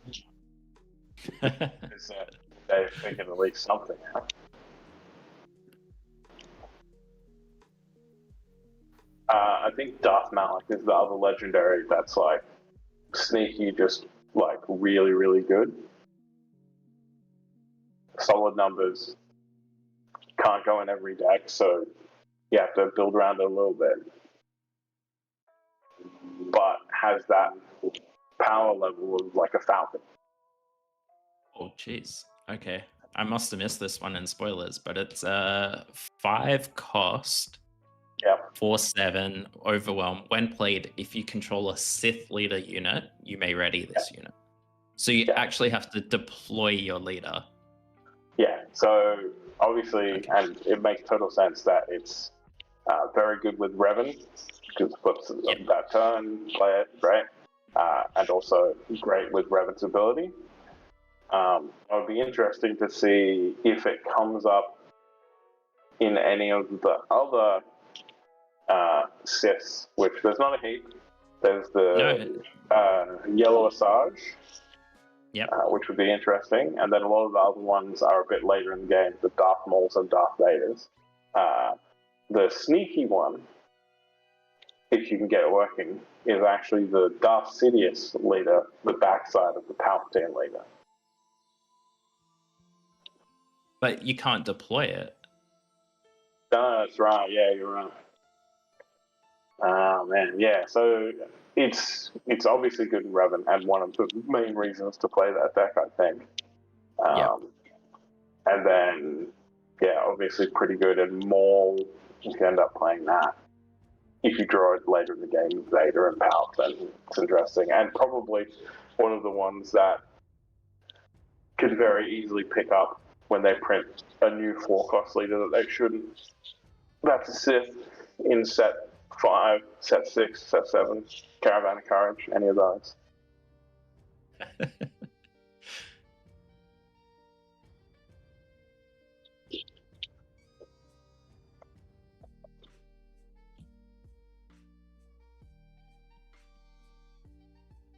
Yeah, I think the Legendary's actually got a few weird and cool things going on, like the new Zuckuss. New Zuckuss Yeah. is double yellow. Yeah. 5 cost, 4/7 on attack. Name a card, then discard the top card of the defending player's deck. If a card with that name is discarded, this unit gets +4/+0 for this attack. So you immediately think of set 1 Thrawn. Yep. And also, you would sit there and think of the abilities and how are you going to figure out what card it's going to be, right? Yeah. That is a distraction. Here's some very cool things about this card. Number 1, he's a Force unit now. Don't know when that happened. Very weird. Number 2, he still works the same way with Forlom. So if you have Forlom in play, then he's a 5/8 ambush coming down on 5. Mm-hmm. And you still get to discard the top card. Yeah. I haven't thought about Thrawn for a long time, but hey, maybe it's time. I believe it was Queensland PQ. There was a Thrawn that made top 8.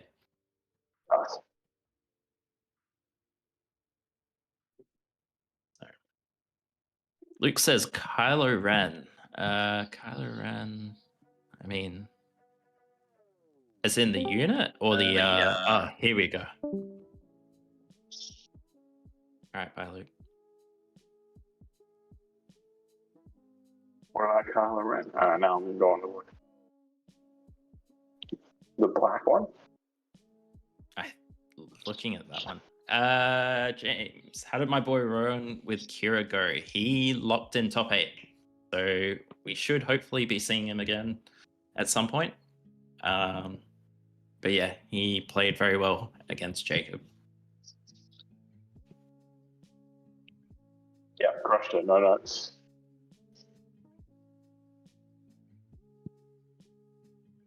So the Kylo Ren unit is 2 cost, 2/3 overwhelm. When you play an upgrade on this unit, you may use the Force if you do draw a card. So obviously good in the Kylo deck. Mm-hmm. Would also potentially be good in where is it? Got too many windows open. If you want to play Sarge, I don't know if that is possible or not.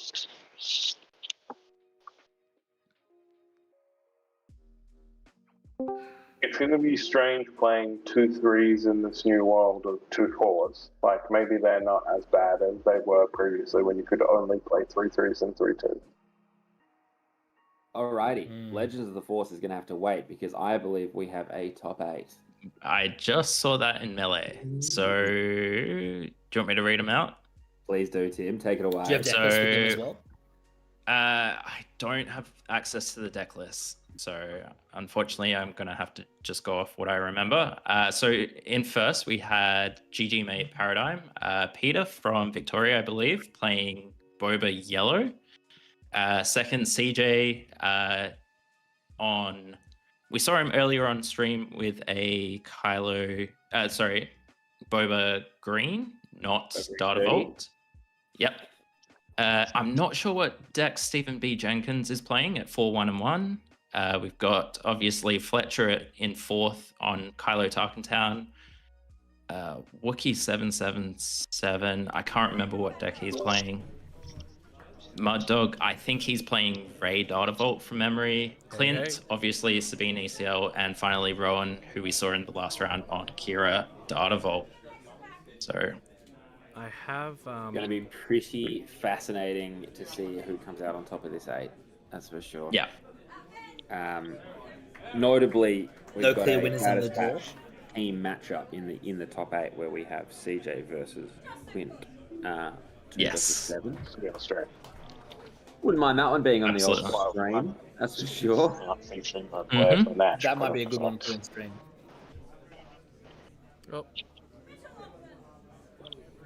I'll put the standings up on stream if that helps you. So we just talked through. Oh, you've got the deck. Mate, I set up scenes early in advance to show you standings and Awesome. matches.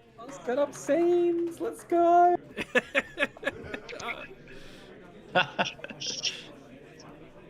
Let me just fix this thing. Oh, Is this the right standings? No, this is round 1 standings. Oh, hang on. Let me fix it. Yeah. There you go.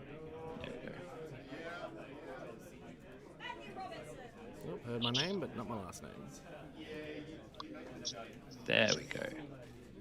Oh, no. More friendly Yep, fire so- in the top 8. I think he's just said that.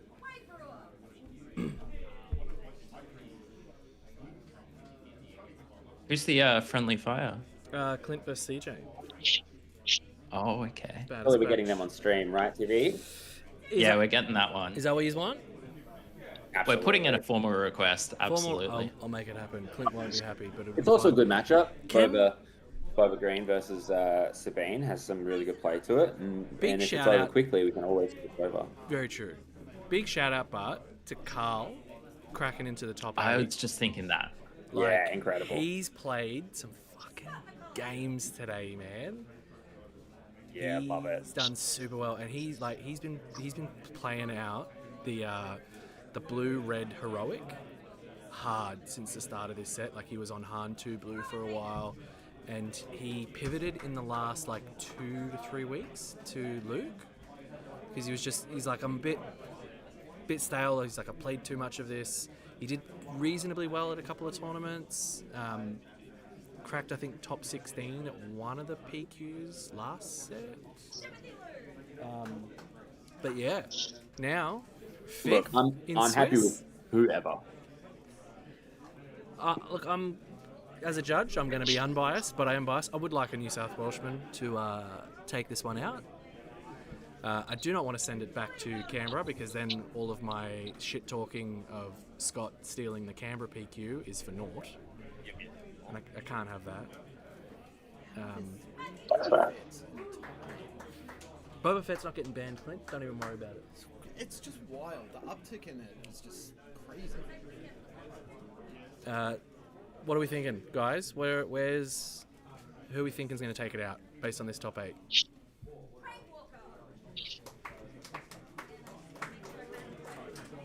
Where's your money at? I think Sabine's always the top, right? That feels like a good. How do I ban someone from Discord? Feels like a good shot to have straight away. Banning someone from Discord. Because Luke said Sabine. I think that Rowan or Rohan will win this tournament. Rowan? Yeah. It just looks so I was going to say that with Kira, yeah. I would have thought that all the aggression in the Sabine and Kylo being so aggressive, both Boba Fett, I wouldn't put it for him. But Yeah, no, I'm locking it in. So, hang on. Luke, you said that, didn't you? Sorry, I don't have the Discord overlay up now. Can't actually see you're who's good. talking. I can tell by your lovely voice, though. Clint, Luke's putting... Oh, no, I'm not going to tell you. No, you can't know. Go away. Yeah, I was gonna say. I don't want to get in his head. Luke thinks you're going to win. He's very excited. He loves you very much. I don't know about that. We don't want Clint to get in his head. We don't. We absolutely Play it don't. out. Where my stuff is. Alright, I'm going to bring it back. I actually don't know where. Here it is. So who are we seeing on screen? What's the plan? You will have your request. I will get them on stream. Spicy!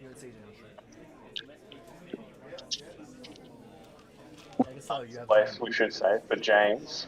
Lost the two of the people on top 8 and ended up in 9th on breakers. Well, it was a clean cut, but he was the top of the 4 and 2s. And also beat Rowan, who's in the top 8 as well, in the Swiss. It's a rough day out, for sure. Tim, Yeah. if you set them up ahead of time, I will tell them what side to sit on, so you don't have to worry about it. Okay. Can you put Clint down the bottom? Yep. Thank you. I'm going to go do that now. I'll leave you to it. Timmy, huge ups on the layout. Very clean. Works like a charm. Just beautiful, beautiful effort on Thank getting you, man. this thing up to scratch, up to 2025 standards. What base was he running again? Underneath the overlay line.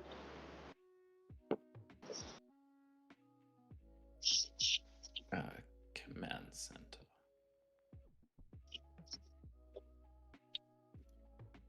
those in chat who Got the also wrong don't know. mobile. I think that MOBA is very good though. It might have some representation if it was allowed. It might. Yeah. For those in chat who don't know, Luke is a very accomplished Sabine player in his own right, so we'll probably be defaulting to him for a lot of the expertise in this coming matchup. Has Tim and Sean, have you guys played much Boba outside of the pre-release probably? Nope. Zero The Boba local whatsoever. legend Blake Moody was on Boba from the start, so I left that to him. Hmm.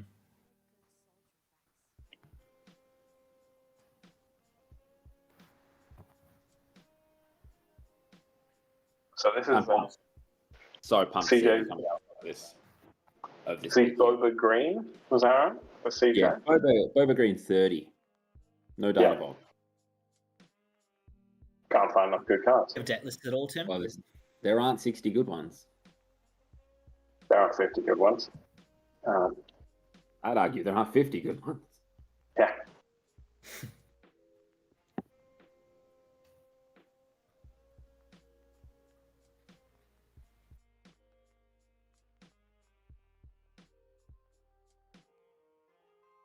Absolutely sick matchup to watch as we go.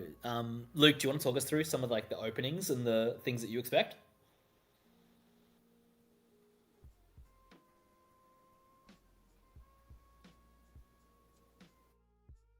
Sorry, I missed that. Luke, do you want to talk us through some of the openings you expect? You feel like you're the best representation for us being here.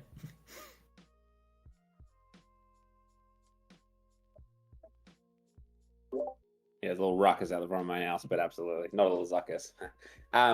Yeah, look, the plan against the Boba deck is generally to go as wide as possible, unless you can open up in space with a 2-drop into a Luke leader specifically, a Luke unit specifically as a pilot.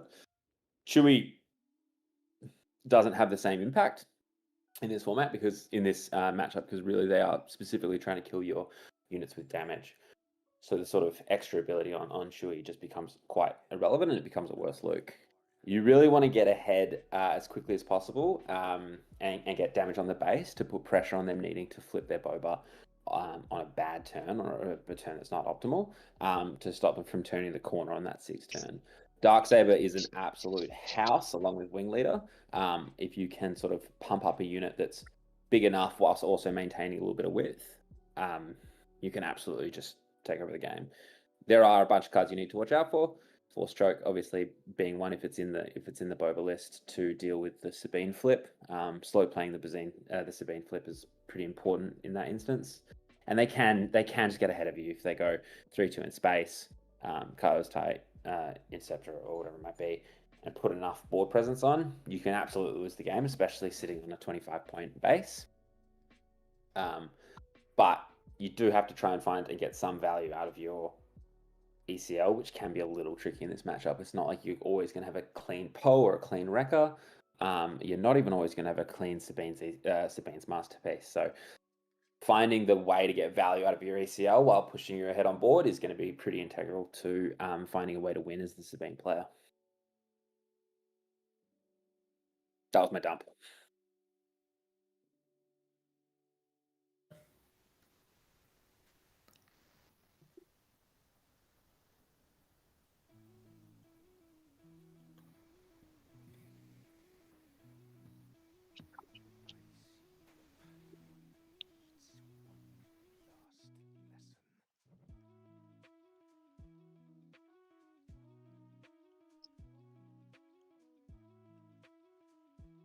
What else happening over in Sydney? They've all gone out for smoko or something? What are we waiting on? Sorry. Timmy, I think you might be muted. I can't hear you. That's right. There we are. Hello. There we go. Hello. Hello. I was saying, what's going on in Sydney? Do you reckon they've all gone smoko or second lunch? I reckon. Yeah, the rugby's on or something. A quick punt at the pokies, and there we go. Yeah, they'll head to the VIP lounge. Go visit the bridge. Penrith is playing today, and it is in Penrith, the PQ. No one cares. The RSL is shocking. Yeah, I would love to be in an I hope this place isn't at an RSL right now. No, it's a game store, this one. Oh, rough as guts. The RSLs is where it's at. It's not O2 far from playing. Assume no one will be going home early. Yeah, absolute crickets after my review of the Sabine game plan. Thanks for that, guys.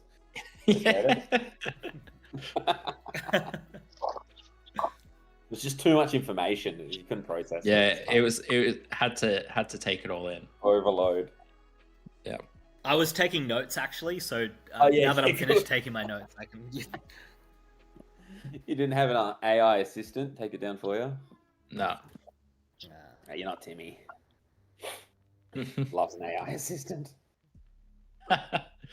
Well, we've got Blake in chat as well, so I'd be curious how close his list that he's been on since the beginning of this set is close to this one as well. Oh, it's a different color. So probably So not probably- close at all. Probably not close. It Probably was not close at yellow. all then. Yellow instead of green. Ah. Also, I think he won two to weekly and sold his showcase. So, yeah, I think he's off it. But you never know. You never know. Yeah. How the mighty have fallen.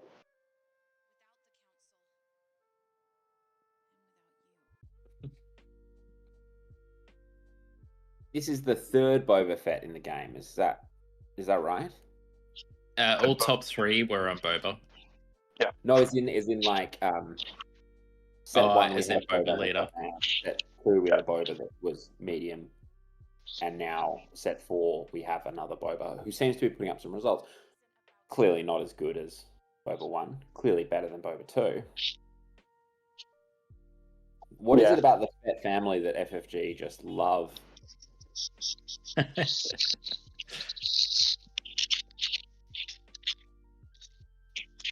think they have a general idea of how tough Mandalorians are supposed to be, even though that's, questionable heritage. But then villains aren't, super expensive, it feels like, All the bigger units seem to be light side units, as far as big force users and such, all your Yodas and your Lukes and stuff, where it's like, I guess, in universe, Boba Fett is one of the strongest bounty hunters. And they keep making him quite tough, Affordable though in universe, Yeah. You can afford him for a job. Yeah. Yeah.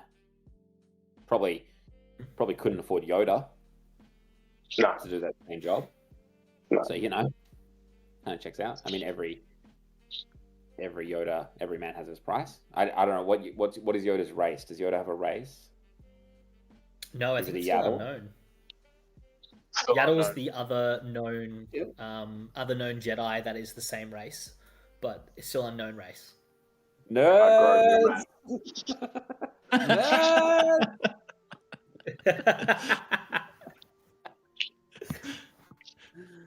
Look at these guys. Really. Strange.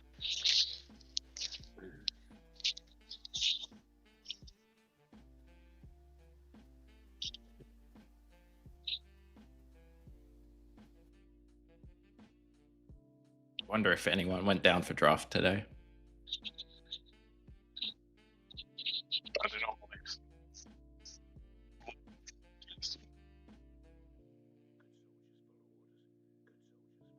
So while we wait for the players to sit down and start to jam, 5 sets into the game. Well, about to be 5 sets into the game. Favorite cards from the panel? What's everyone's sort of top dog in terms of not necessarily best or one you've won the most with, Timmy, but just in general, what's your favorite, most evocative, most interesting card that brings you the most joy? We'll start with Matty Walker. I think one of my favorites. I haven't done it, but I think it's the best because of the reactions I've seen Tim get. But is the Darksaber with the Mandalorian aspect ignore? Yeah. I've got by that twice where I've been like, Tim, you actually can't play that, but then he corrects me yet again. And I did see it happen at the PQ as well when he was out traveling. I think it's just a really flavorful, and it's good equipment. And there's more Mandalorians coming out every week. Whoever holds the Darksaber, controls Mandalore. Mm-hmm. Exactly. And you were calling us nerds before. I still am. I mean, You know my answer is going to be the Millennium Falcon piece of junk. You do love the Millennium Falcon piece of I junk. do love the Millennium. I mean, just the cumulative upkeep of it, like, just makes so much thematic sense as well. Yeah, totally. I love that card. Love it. Love it. Love it. Love it. Love it. Shawnee? I'm just going to Vanquish. Vanquish. Cool card. Cool card. I think we've, you know, obviously been set really good basis for interactive space. Really important that they haven't like got the boon as far as just printing something that's too good at too cheap a cost, but also for the most part all the removal cards have been in the same power, you know, Vanquish set the dynamic. tone for that in many ways. Vanquish, great example. Overwhelming Barrage, terrible example. Terrible example.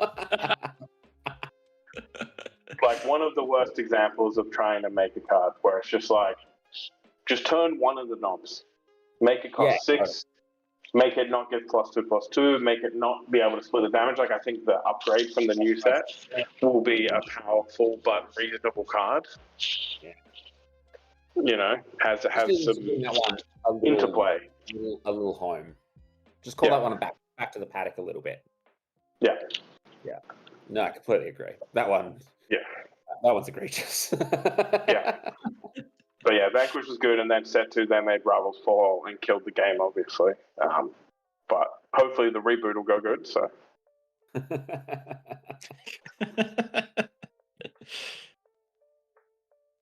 Good. Those are all great answers. Love it. Yeah.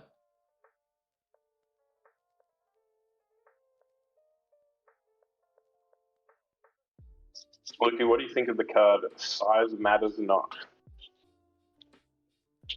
Heard it plenty, but you'll have to explain to me what the Star Wars movie was. All right, so it's from the new set. Yeah. It's a 3 cost double vigilance upgrade. 3 cost double vigilance, yeah. So equalize. Yeah, if you control a Force unit though, it only costs 2, costs 1 less. Okay.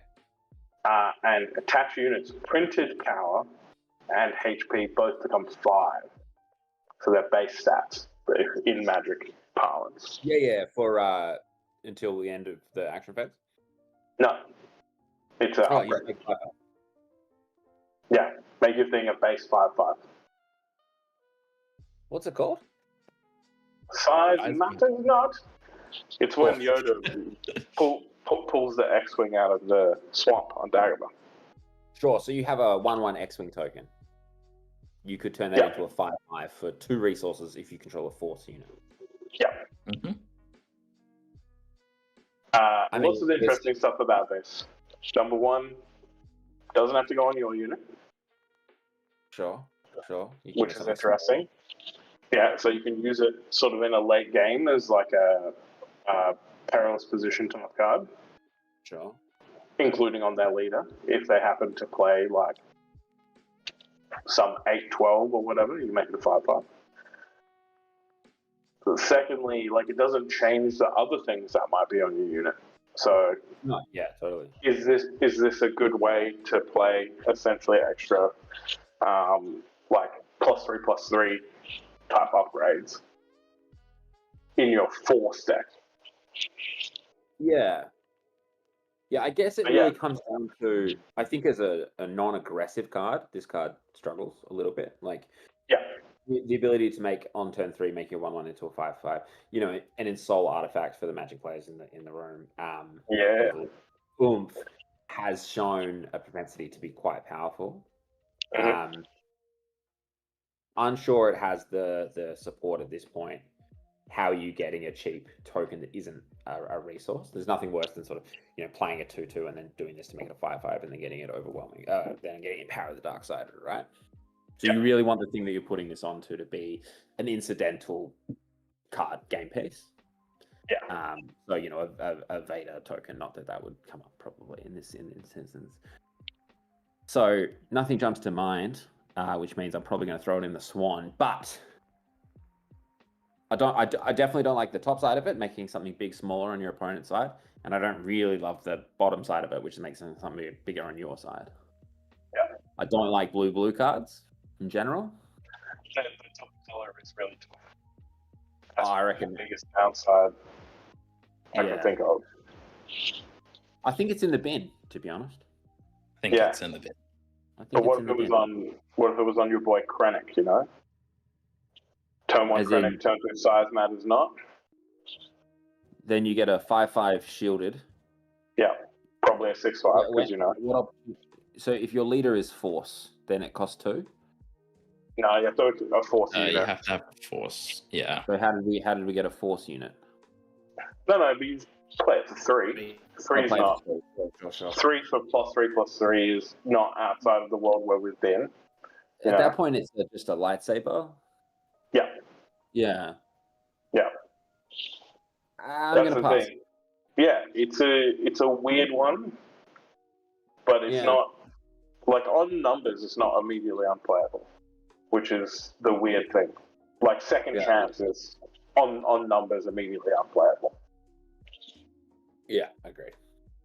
All right, whereas this one, I keep coming back and looking at it.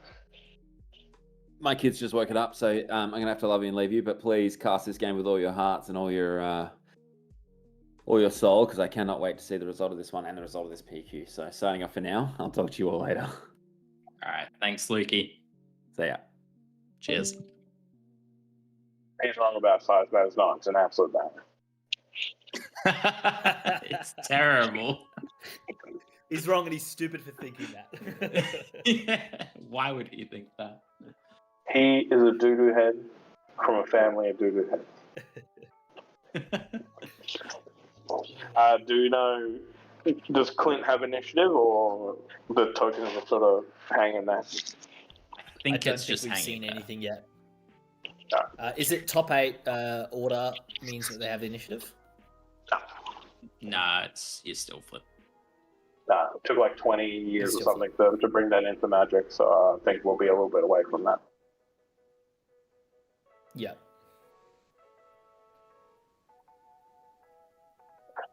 While they're shuffling, have you guys looked at the Ray leader from the new set? The what? Yes. It seems, I think it's player force unit and you get to ping something. Is that the... Player force non-unit. Non-unit, so it has to be a force card. Are there that many force cards? So force throw... So non-unit force cards, there's 37. Of which 1, 2, 3, 4, 5, 6, 7. So like 8 of them are dark side. So that's already, you only got like 20 odd to choose from. Look, I think you would be struggling if you're not red-blue or maybe red-yellow. There's quite a few interesting tricks in the new set that are force, but none of them like jump out. You know, unless you are able to use the force. Like there's the one where you exhaust something and draw a card, or you get like a shoot first if you have the force, that sort of stuff.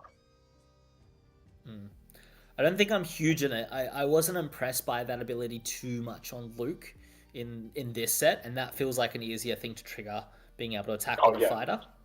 100%. So I think that's probably the fair comparison that I would draw, would be like, how does that sit in comparison? This feels harder because you can't repeatedly trigger each turn with just one creature. You would need to have subsequent unit events each time. Yeah, if you take a good range of cards, you have to have the force.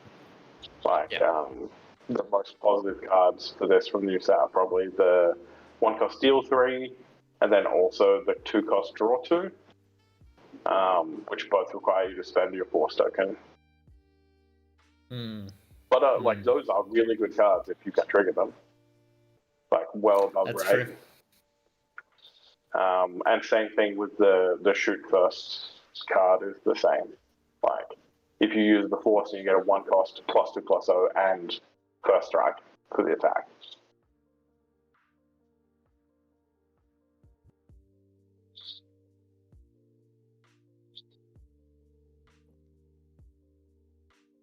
Although Do I'm sure we have Rob will deck be on the lists at all? forecast. That's I definitely true. don't think we do, but they do. Actually, They do. I don't think we have access to deck lists. yeah. Tyree would have access to them. Yeah. What happened to Tibbo, by the way? Is he gone? Did he go to the airport? Yeah, so he's on his way to the airport. He said he might jump in at the airport. Yeah, why not? Yeah, What why else is not? he going to do? I mean, maybe just go on his honeymoon and chill out. Yeah, but like, does that really matter until you get off the plane? That's true. Until then, you're still in work mode. Your honeymoon yet? So on technicality. Yeah, that's right. Don't talk to me until we land, honey.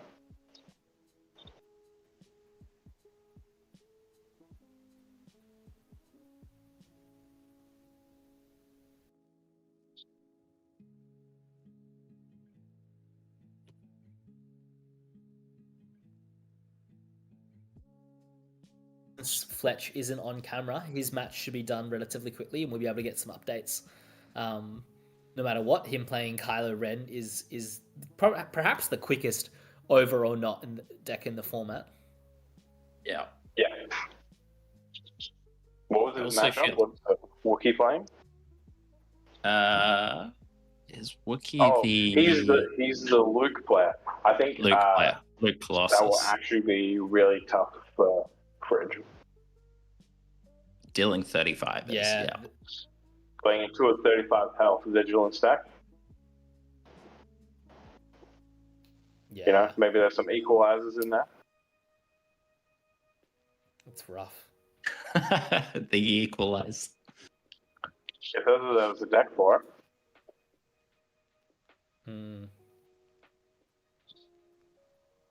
I mean, just pay the aspect penalty on that one, right? It's equalized double. He's Luke Mono Blue, yeah. He's Luke Colossus. It's Luke 4. Oh, is it the red one? It's the red, red blue, yeah. Oh, yeah. Do we have him on camera right at the start of the round day? one? Round one, I'm pretty sure. His deck was pretty cool. I'll give him that. I'm more disappointed now, though. I was excited for a second. I forgot that Luke existed.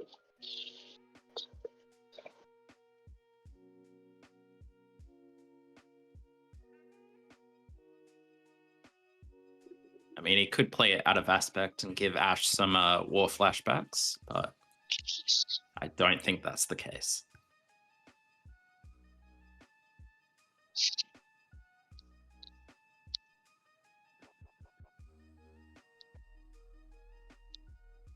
I thought we had lost the webcam for a moment there, but we're back.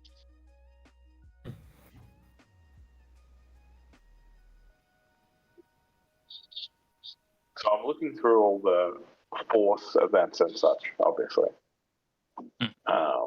And it's hard to tell if the designers don't understand how this game is actually played, or if this set's going to bring around quite a bit of change. Because there's a lot of committing things to the board and using force and healing and all this stuff. That just isn't part of the game as it's played right now, I don't think. Yeah. A lot of trades happening. There's a lot of racing, yeah. Yeah. Yeah, and very low. I think most decks play a pretty low count on events because missing your curve is so detrimental that it's really hard to play any event that doesn't cost 1 or 2. So I think we've got our openers finally up here at the moment. We're looking through. Clint seems to have that dream start that Luke was talking about just top. As a fine 2-drop is also an interesting point in this matchup. You just playing as a 3/5 and absorbing some of the boba is fine. Although if he's using that as the upgrade in turn 2, I would be pretty much trying to resource it. And then he's thinking about resourcing his Darksaber as K2. I think for a cause I believe in, is a pretty easy resource no matter what. Just early game, you want to have all these different choices. And if it was me here, I think I would be resourcing K2 and maybe just keeping my options open at the moment. Seem like I could get value from an ECL'd in Cassian. But most likely you'd be looking at turn 1 ship, turn 2 pilot, and turn 3 trying to suit up a Darksaber. He's thrown it back, which is really interesting. Wait, no. Yeah, I'm not sure what he's looking for here. The one thing probably to take into account is the fact that he doesn't have initiative. He doesn't have initiative. Pretty bad into his opponent just leading on like Kylo Silencer or something like that. But okay, because this Kylo A-wing. Yeah, probably a hand you have to keep. If he's doing that though, you could have thrown maybe like Luke onto the ground, even as bad as that is. Yeah. You can throw Luke onto the ground, play Cassian onto, or you could, there is play even into the worst. Definitely. The worst, what you're saying is the worst opening hand. I didn't quite catch what CJ had, but I did think I saw no real good 2 and a super laser on 3. This 2 looks fantastic. He seems to have Stormtrooper, Daring Raid. He's got a Devastator at the top and Force Choke, more importantly, which is an important card into the flip turn. And he's also got the 3-drop 4/2 unit, I believe, as well. This is a fantastic hand from CJ at the top. And consistent hand from Clint looking down here at the bottom. Not terrible, resourced. Wrecker. A Battlefield. Wrecker. A Battlefield Marine start is always fine. Darksaber is a good card. I would be hesitant on keeping a Rebel Assault just because of how much the indirect damage does tend to whittle down some units along the way. So I do like that he's resourcing that straight away. It's a good card a little bit later on, but in your opener, I tend to resource it for some flexibility. And Stormtrooper start here ECL. I'd be firing off the Battlefield Marine, right? Yeah. The ECL. Yeah. So that looks like where it's going to be straight away. And then an indirect damage, which is presumably just going to go straight on the base. To keep your unit around. CJ does have a Daring Raid here that he'll get to use all his resources for. Oh no, it's an open fire, sorry. Misread on my part. Yeah. So surely that's based on seeing his opponent's list and knowing that there must be no Daring Raids and things like that. Yeah, I know they also ran a whole bunch of games yesterday. Yeah, okay. So a little bit of insider trading going on. Mm-hmm. Yeah. Resourcing the 3/2 space A-wing is an easy choice here as well. Again, just the toughness, it tends to fall down a little bit sometimes, and it trades relatively easily. Yep. 1/4 toughness ground unit. Again, you'd be preferring something else if you had something else, but it's a fine substitute at the moment. And going into 3, this being the flip turn, it's going to be really interesting if you can get some good value from his units, but more importantly, getting Sabine out not force choked. That's the big thing to come around this turn. Yeah, I wonder if he should have enough actions to be able to figure out if there's a force choke. Yeah, definitely. It can happen where if someone ever passes into you, you're almost always claiming here just to try and get into the next turn and get another 3/4 damage on the board. Especially if you're wasting each other's resources. Sabine's pretty happy with that as a trade. Have you guys been able to see what's the 4th card in CJ's hand next to so he's got the Force Choke, Fire Spray, Super Laser Tech. What's that 4th card? Second laser tech, but I'm not certain. Oh, there it is. It's a Timely. Oh, it's a Timely? It's Timely. Ooh. Timely. Very good play. That's interesting. So saving 3 points of damage here, getting a ramp up. He is giving away straight away the Force Choke. And to be honest, now that Clint has a Darksaber, maybe that wasn't the play to do on your first action of the turn either. He can't play the Force Choke now, though. Yep. So Yeah, exactly. So he's just given it up entirely. does question Well, here I is think he Clint doesn't maybe get should another have- opportunity to use the timely, because the Battle of the Marine should just be the first thing that attacks, right? Yeah. yeah. I think Clint did miss a point of damage with the Sabine ping. If he's worried about Yes. a race, he should be ahead here. So I think maybe since he knows he's going to lose the initiative, that could have been 1 damage shy. But we'll see if it ends up mattering or not. But now both units are out of force choke range, which is kind of making it a bit of a dead card. Also out of the it'll be 2 actions because the Boba flip if he puts it on the droid platform. So he'll deal 4 damage Yes, to something, yes, and at then that point force you can- choke or open fire or whatever. So something will go. But both units are pretty tough. But by that point, you can get Ooh, yeah. okay. Ooh, Fang Fighter. Fang with force choke still up now at the moment. Yeah. But Sabine is out of range, Yes, more importantly. so that's not bad for Clint.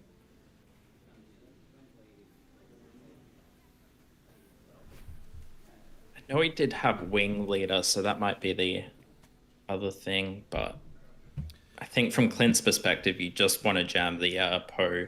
I gotta run and On find this a turn. phone charger before the internet dies because my phone is currently the hotspot. Oh, yes, please.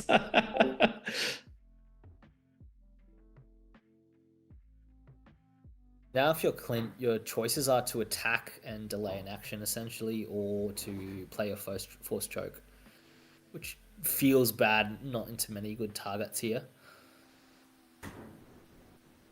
Oh, is he gonna look for a Cassian out of the row? Just checking whether he's got it. He'd probably just jam Poe, right?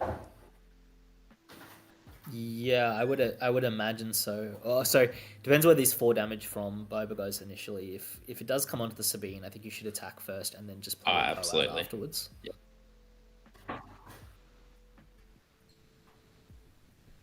3 and 1. Yeah. To cover off. Yep.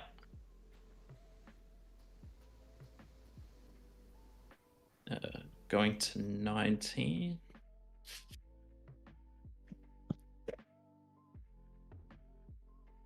this is really I'm getting interesting. to play He a does have Poe. the Wing Leader.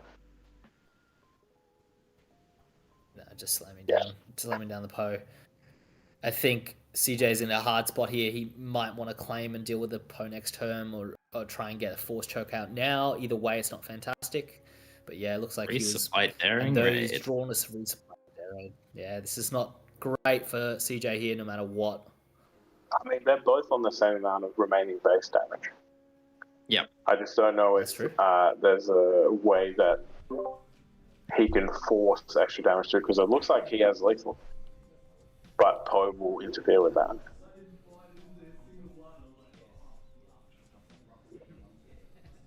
All right, we're on charge. Tim, if it all drops, can you message me on Discord and I'll jump back around? Yeah, no worries. It's on like 4%, but it's on charge now. Killing it. Lucky I came and sat down. Yeah. What's that? 7. 22. 22.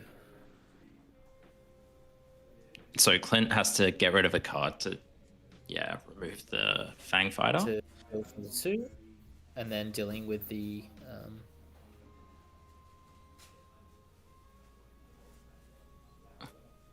leader.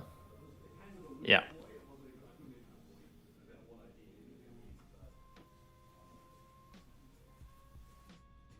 The problem is now that the force stroke can kill Sabine, and then Clint is short of dealing lethal and has to claim, I think. Yeah, it looks like he almost probably should have done. Oh, he had to, because he had lethal. He had to deal with that thing. Yeah, he had to, yeah.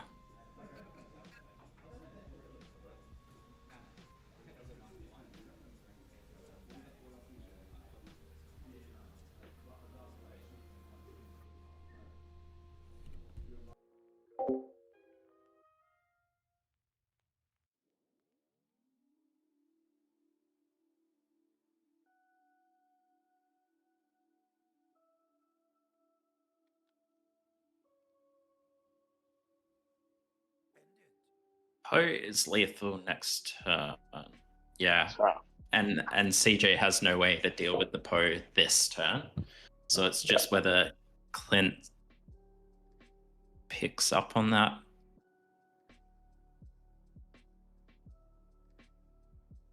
yeah, that's right. I think CJ has to force choke with Sabine and then hope that Quinn does something else and he can claim and win with his first action.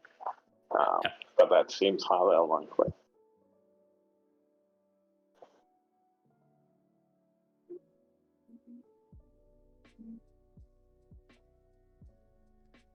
The fire spray is just 2.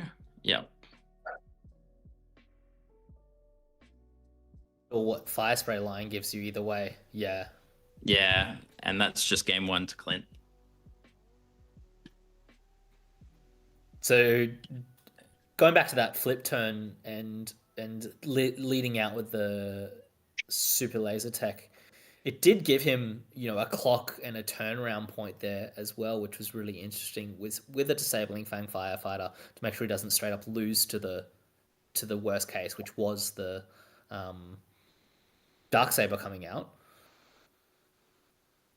If he had a different follow-up, it would have been interesting to see if he could have delayed and gotten around and maybe tried a force choke. But yeah, looking back, the game felt relatively close there. Yeah. I think it's hard because, like, if you force choke, then you at least take Clint off lethal this turn, and he has to realize that even though he hasn't spent any resources, he just claims. Without knowing what CJ has in hand. But yeah. You do still obviously lose to, like, if CJ decides to force choke there and you have as a Cassian on the row or something else, like you're opening yourself up for that, but we're always going to lose to those types of cards anyways. So making sure Clint makes the right pay there feels like the right decision. Yeah, and it just as easily could have gone the other way because 1 more damage on base and CJ has Daring Raid in hand. So, well, actually, that does take back to what I was saying on the flip turn, where I actually would have done the Sabine ping. Yep. That would have.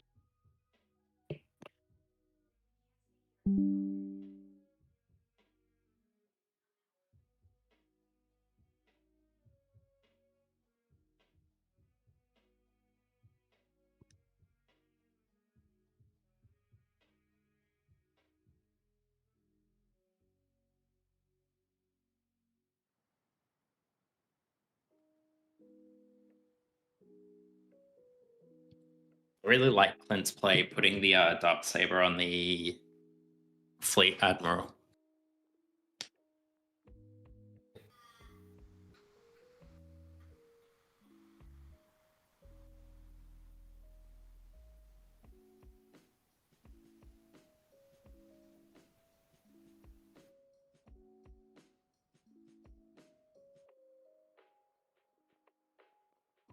If CJ had just claimed, sure, he had lethal next turn, but Clint just had lethal on board at that point.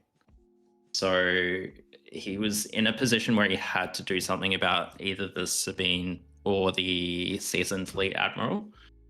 And then if that's the case, then Clint just claims and then first swings with Poe. Tibo at the airport.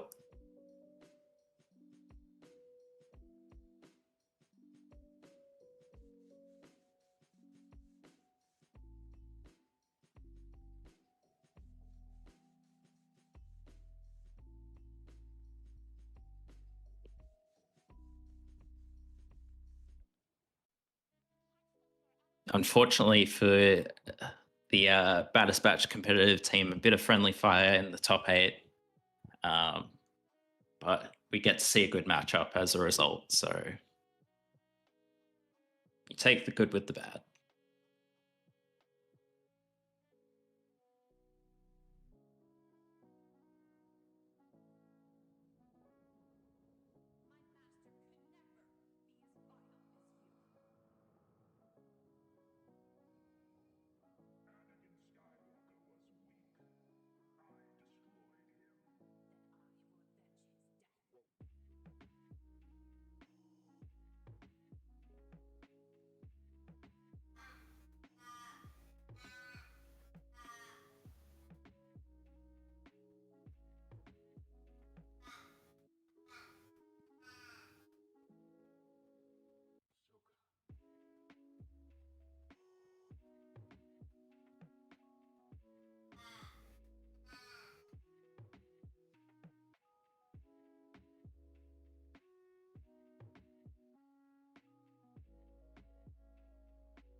All right, so game 2, opening hands. Got a Pride on CJ's side, the TIE Bomber. Starting with initiative, you're pretty happy with that. And we'll wait and see what's on Clint's side.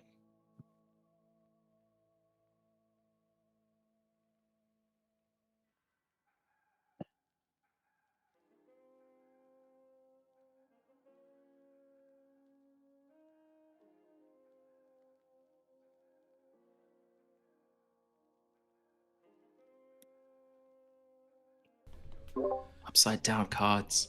I've got some results.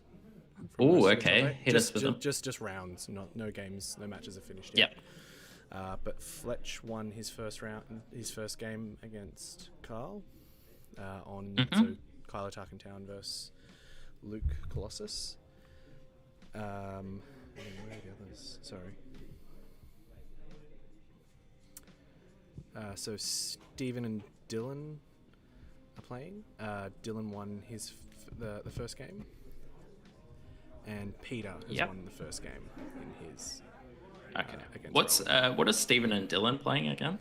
Stephen is on Boba 4 Data Vault, and Dylan is on Anakin Colossus. Does that red mean more? Oh, nice. Yep. Yeah, the red. You got the round win in the wrong one. Clint didn't win round 1. Yeah, Clint got the first game. Clint got the first so game? he's got a. Yeah, Clint won the first game. Oh. It was a close one. Yeah. This game seems to has that Luke start that Luke was talking about, but he seems to have mulliganed the pilot straight away as well. No, so mulligan, he resourced the pilot, if I saw Resource that the right. pilot. Yeah. Yeah. Pride with 3 damage.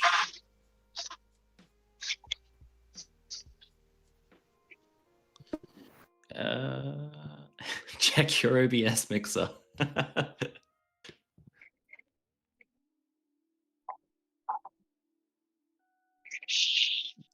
Did he get rid of the pilot? Yeah, he must have. Otherwise, he would have jammed it right then and there, right? Kylo's tired. Blake, glad you asked. This drink bottle's got a Beskar Forge sticker on it, so if ever you need Star Wars Unlimited singles, I hear they deliver Australia-wide, so yeah, check them out.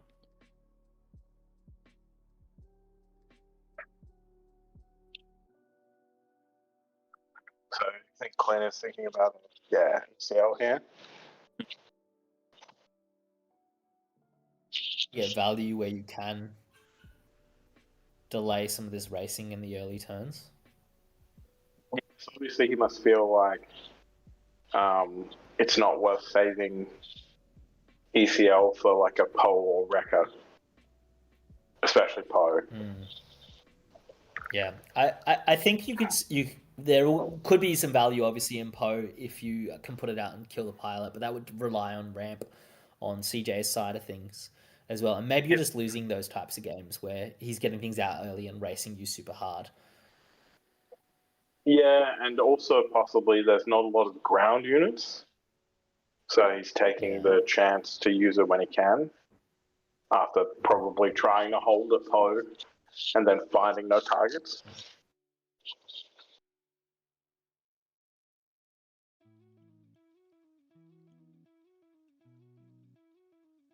I think from Clint's side, you have to play out a unit here because any sort of indirect damage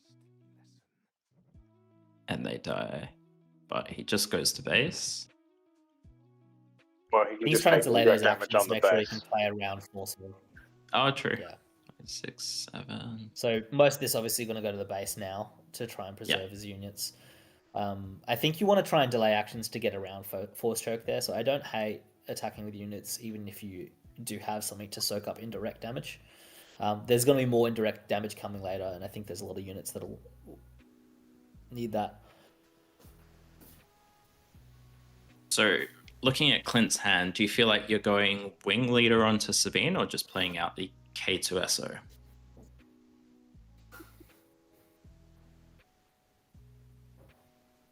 I think I'm going for the K2SO here. You can still Yeah. get 4, maybe 8 damage from it. And to be honest, putting indirect damage on the K2SO is also fine. You get them in these awkward spots where they don't want to deal you more indirect damage because you can just put it onto K2. And then you also just have a wing leader for a later turn. And maybe doing wing leader into Sabine next turn would be your play if you draw some duds. But I think I'm leaning towards K2 for that reason. He's got no resources out, so you're not really worried as much about a force choke. Yeah. The other decision here, again, is always the do you ping, do you not ping? I think the board's pretty even, so maybe I'm not pinging in this game. But looks like Clint's going towards the wing leader line instead. Yeah.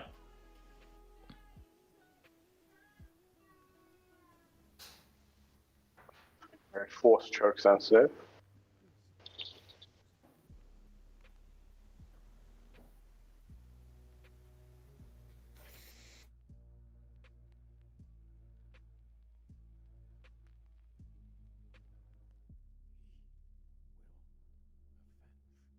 Yeah, so taking CJ to 14 on his base, Clint's got 10.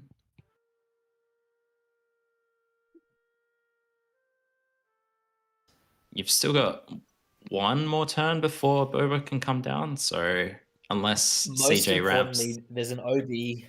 There's about to be an OB coming out right now, which is going to clear up 3 of the units since CJ has initiative, and start to put pressure onto the Sabine here as well. So it's just going to clear up a lot of the damage here, and I think if you're CJ, you're feeling very good in this moment. Yeah. If he had have gone for the Right. K2SO line, then he could have been a little bit better off here, putting 4 power on the board instead of 3, and then maybe taking off the K2, but he'd be 2 damage less in the race.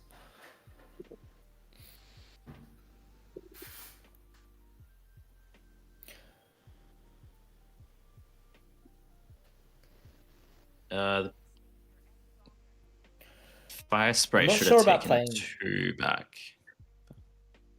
Yes, it should have taken 2 back. I'm sure about playing the Bright Hope there. That just gets eaten up straight away. What do you guys think about just letting the Fire Spray attack and then putting your Bright Hope out second and hopefully soaking up 2 attacks across? I guess alternatively, if Clint doesn't do anything about space, he's just dead next turn. So That's true. 19. Weirdly, I think they've actually misordered the attack triggers from the fire spray there. Because Clint should obviously take that indirect damage on the Onto the hope. on the Bright Hope that's just going to die. But he actually has taken it on Sabine and his base. Yeah. Which I don't think there's any attempts to, make a scummy play, but yeah, they've sort of rushed and done things out of order. 19 having to take 10 damage in 19 having to take 10 damage in 1 turn is rough without any sort of board state from Sabine. Yeah. Well, if he doesn't get it done here, he can actually claim and just go for a K2 sack for next turn. But looks like, yeah, Clint's scooping up there.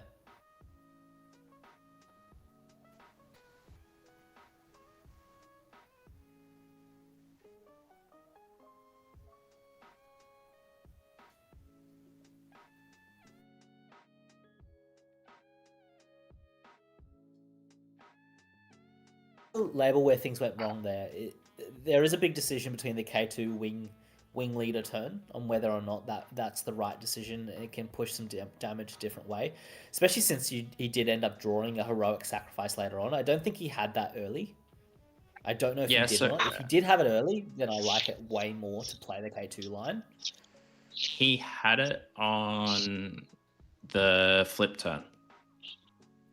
Yeah, then I think it might have been better to play the K2 on that line and just I think see how you so. can push damage there.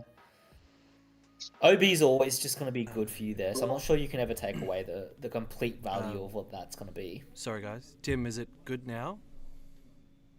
It seems to be better. I'm just watching stream now. Okay. I think it was, OBS seemed to have disconnected, disconnected and reconnected, so I'm not... I think that game does look quite a bit different if Sabine doesn't die that turn. Like, I would still think CJ's probably got enough damage to push through. But it's close. Just an update.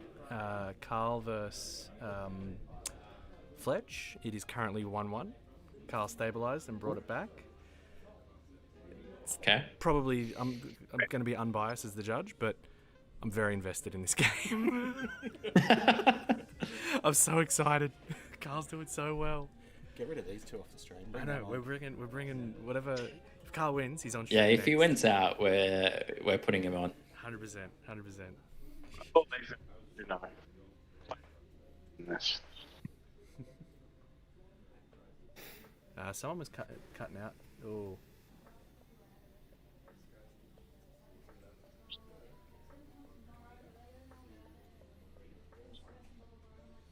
Did that buffer just then? Yeah. Yeah, okay. Give me a sec.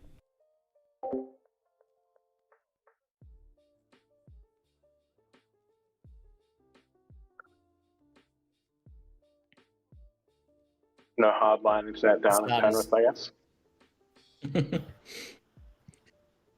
Not a great like this start comment. with ground unit straight away. Yeah.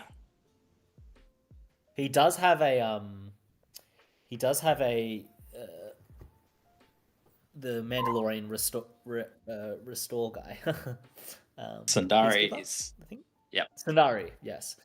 Which is going to be fantastic, and he's resourcing a timely for a little bit later on as well, so you can Sundari in here very conveniently and hopefully not get blown out and lose his Luke straight away.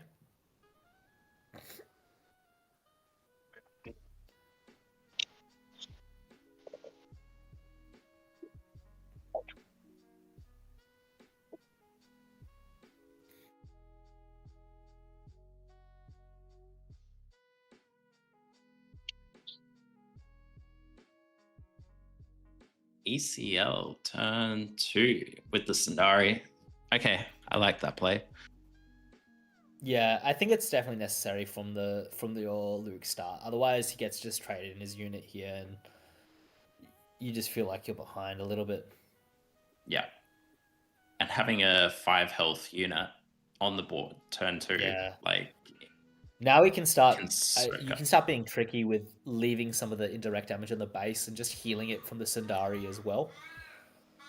Like, you don't have to play that game around like where do I put my damage?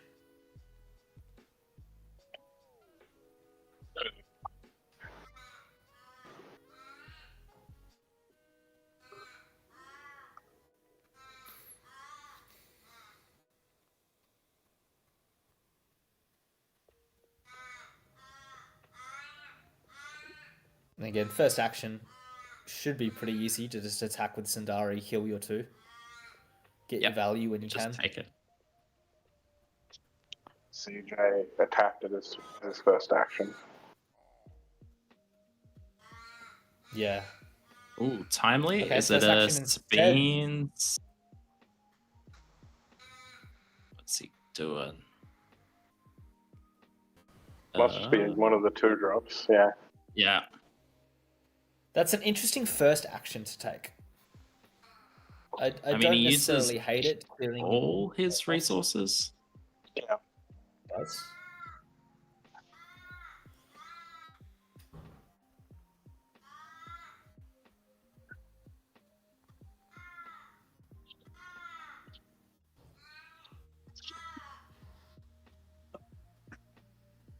And then the fire spray comes down. Now, I think from Clint's point of view, you'd hate to see like an IG 2000 come through next turn. Yeah.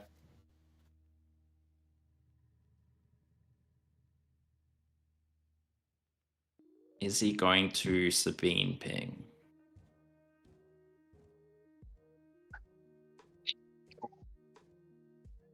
To 10 health. 4 power versus 6 power. Yeah, I think you're starting to win the race. You definitely want to close things off a little bit here. It's usually the rule of thumb with Sabine is if things are even or if you're ahead on the power on the board, you just generally want to ping and get things done as quickly as you can. Yeah. There's more context to it than that, but it's a pretty easy way of starting to think about your Sabine pings is whenever you can.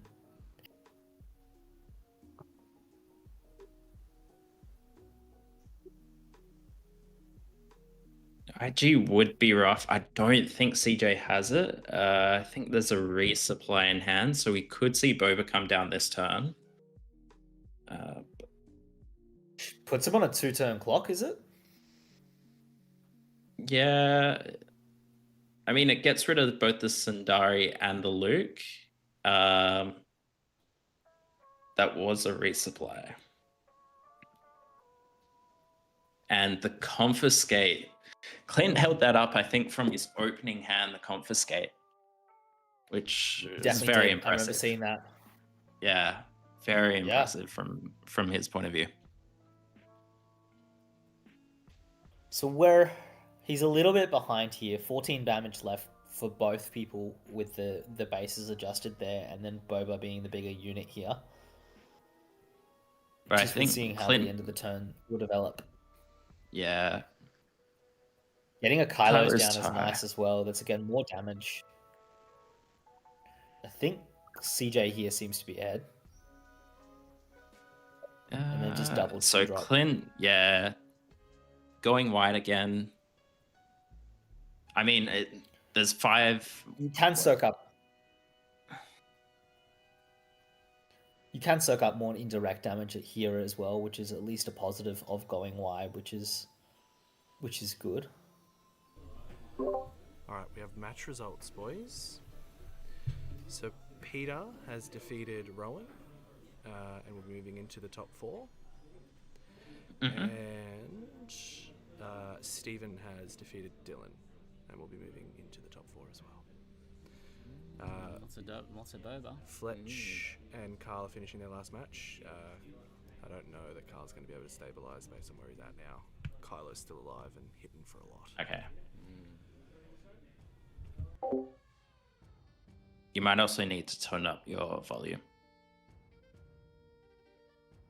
Ooh, Rebel Assault. That's what you want to see at this point.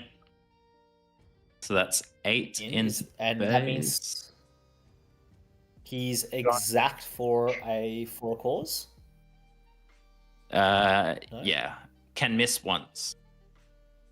Can miss once, and he does have some missed targets. I know that he has the Fleet Admiral and the Dark Saber. I believe CJ did have a planetary bombardment, but I guess no capital ship out. Got Fang, Fighter. I'm not sure what else.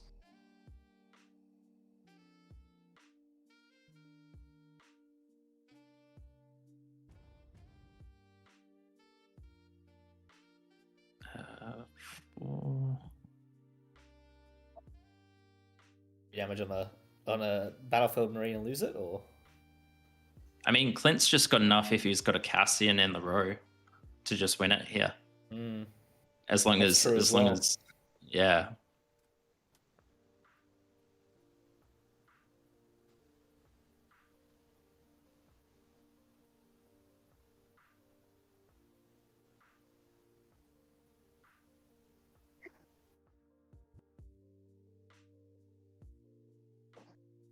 Okay.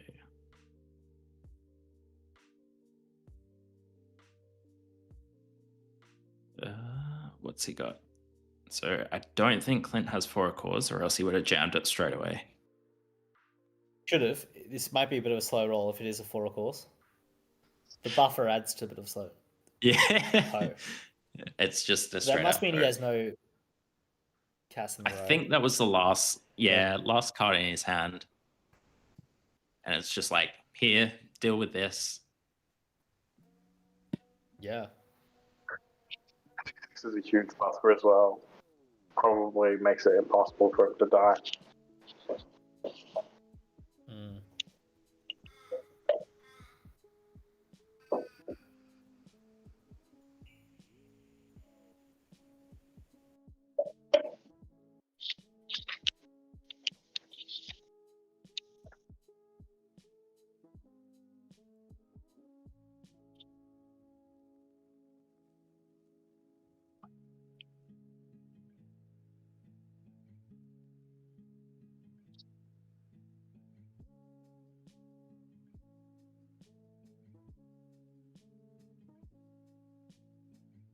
think, yeah. So Clint's just got CJ in check here.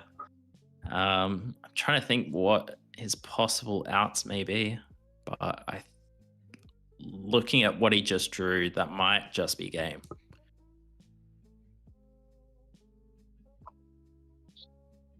Yeah, Rebel assault of his own, unfortunately.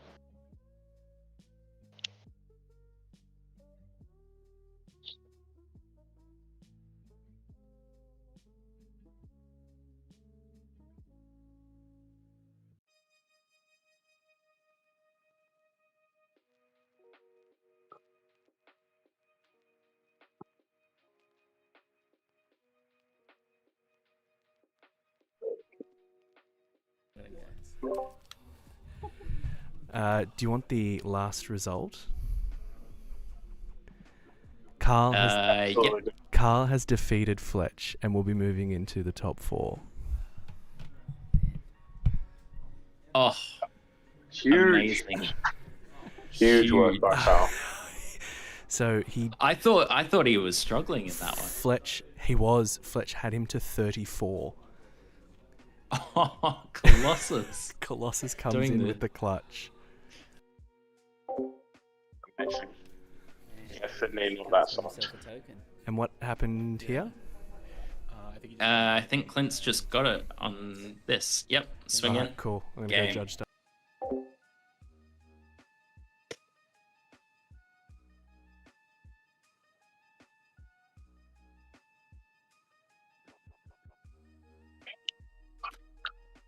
I think that's my time as well, boys.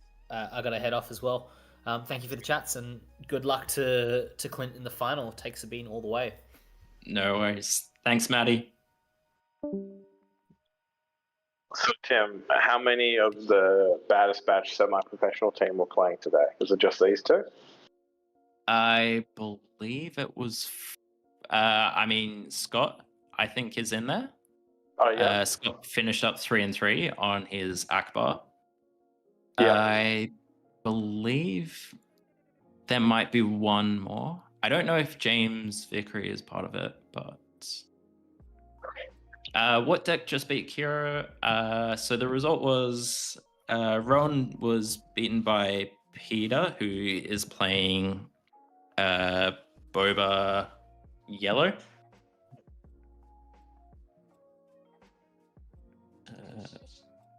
Other matchups. So Peter moving on to the semi-finals. In the match between Fletcher and Carl, so Fletcher on Carlo Tarkentown, Carl on Luke for Colossus. Carl took that down 2-1. This match here, CJ versus Clint. Clint took that down 2-1. And finally, the match between Steven, the other player's name. I can't remember the result to that one. Sorry, I'll get that when Tim. I believe you're saying that Stephen won, but I believe. unconfirmed. Yeah. Actually, Oh wait. let's see if they've reported. They have not reported. None of them have reported. This is shocking, Tim. You're gonna have to talk to Tim. Yeah. Yeah. But yeah, so Boba Yellow moving on. Potentially the other Boba, was he Data Vault? I think Steam. I think he was Data Vault. Yeah.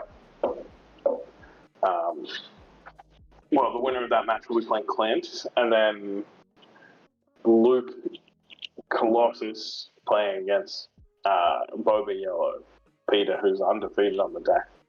Yeah. I think out of the two matchups, we'd probably rather see that one. I mean, Peter's had such a good run all day, and we haven't had him on stream, so I might put in my preference now.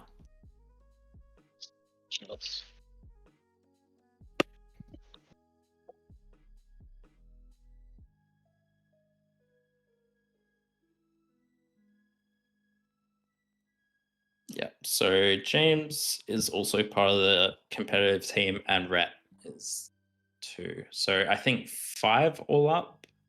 That makes it.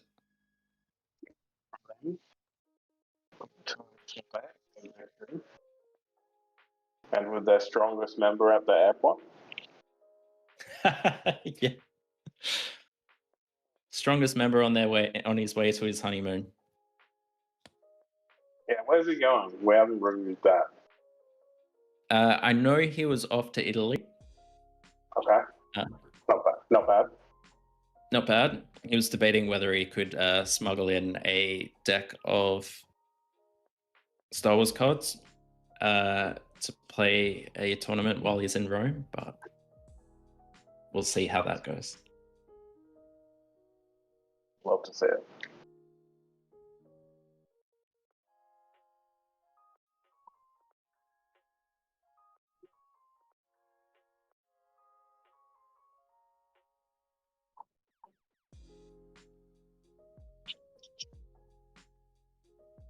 While we wait for these guys, tell me your 3 heroes you're most excited about from the new set. 3 heroes. I mean, the new Anakin looks pretty cool. Yep. Just thinking about like all the thinking about all the sort of villainy unit non-units that you can play in as part of that. Yeah. I mean, Qui-Gon was the first one of the first ones spoiled, and I think everyone's kind of forgotten about it, but seeing how his effect changes the game might be quite interesting. I imagine if you play a whole lot of units that have when played abilities, that'll be quite good. And then I don't know. I was looking forward to the Cal Kestis leader, but I'm not huge on his stats, so.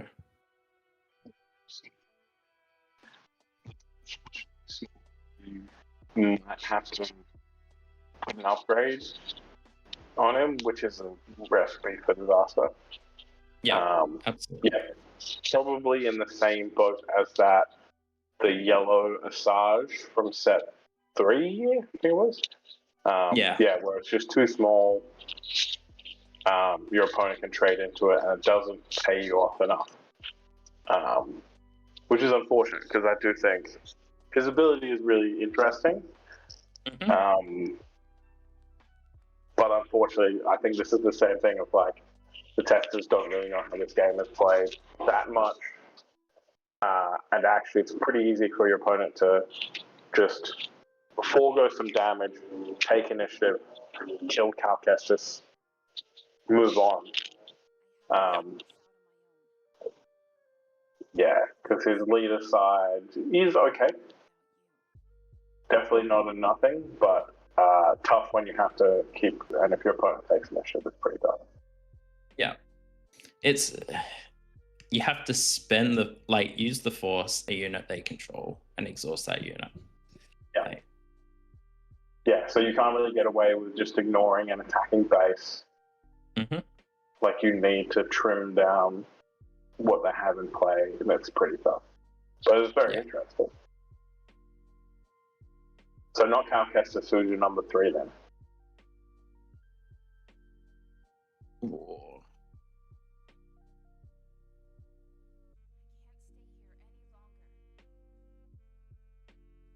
It might have to be Revan. Yeah. His ability just looks very, very strong. Yeah. Like, there's something so cool about it as well. Yeah. Yeah.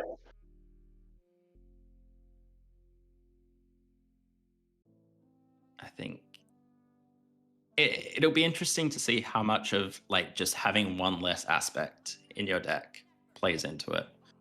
Because like Lake Country didn't get a whole lot of play this set. Yeah. So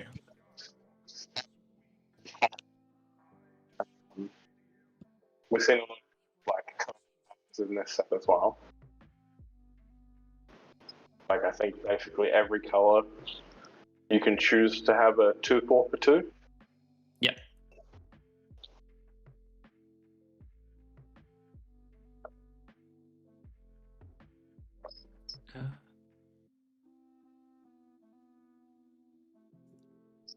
I mean, there's a lot of 6-cost leaders that, I mean, admittedly, I immediately discount because I tend to play aggro, but I might have to take a look at a few of them. So, yeah, we'll see. Yeah, I think 6-cost leaders, I need their leader side to do a lot. Mm-hmm. So, like, Ahsoka, I'm not super excited by. Kanan is a lot more interesting. Yeah. Because it removes that condition that Luke leader has of having to play a unit this turn. Like, you're in a spot where if you had one good-sized unit that has an attack trigger especially, Kanan can just keep it going over and over again. Like Zeb, for example, is one with Kanan that you're like, okay, this is not a good unit since that one, but now, if you're playing against other, like, low-to-the-ground decks, you can just keep it, put a shield on every turn, attack, and kill something, and deal 3 to something else. Yeah. That gets out of control pretty quickly. It does. Yeah. Weirdly, I think Ava Chris might be really good. Her leader side seems decent. Yeah. I think you don't get to flip her early, really, ever. Like, All right, gentlemen. I mean, the good thing is you can flip her on 7 most of the time, I think. So, Hello. do you see who the pairings are? So we've got Peter versus Carl and Clint versus Steven. So it'll be Sabine, ECL versus Steven. I think is on. What's Steven on? Is he on Cat? Over Data Vault?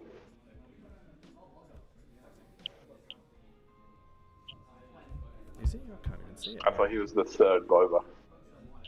Yeah, he probably is. Yep. Yeah. Or Anyway, we need to see Carl. you want to see Carl? Yeah. Yeah, can we get Absolutely. Peter on the bottom side? Yes. Shit, I can't see. It. Oh, where's the initiative token? Yep, cool. I can do that. Yep. I'm quickly going to duck out before the next game. Okay. Right.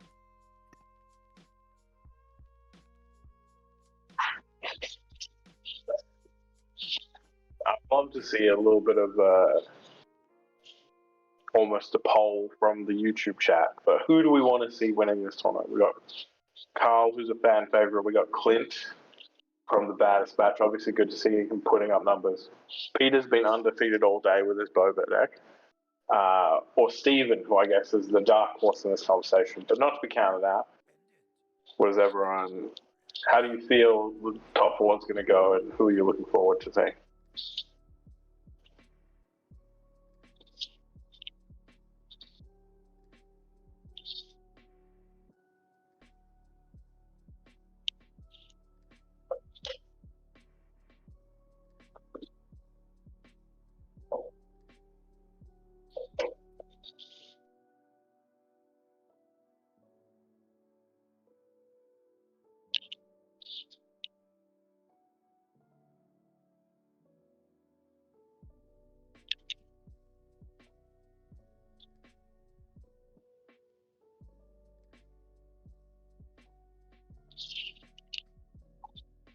I see you, Brad.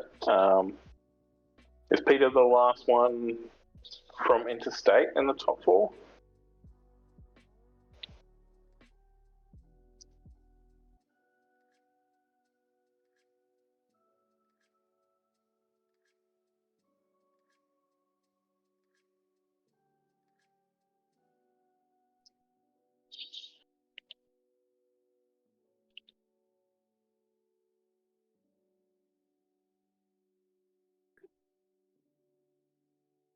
No, sorry, Josh. I think he ended up losing the second to last round against Evil Boba.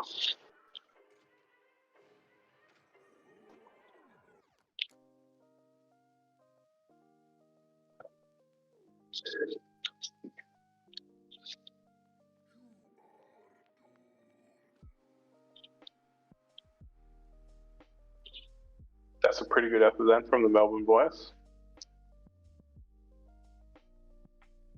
And yeah, Peter's done great. I know he played Quint round 1,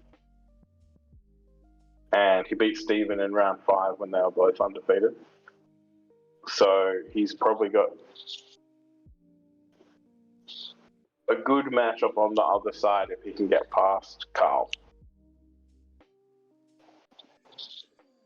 Yeah, Peter on Boba 4 yellow. Steven was on Boba 4 Data Vault, I'm pretty sure, if I remember.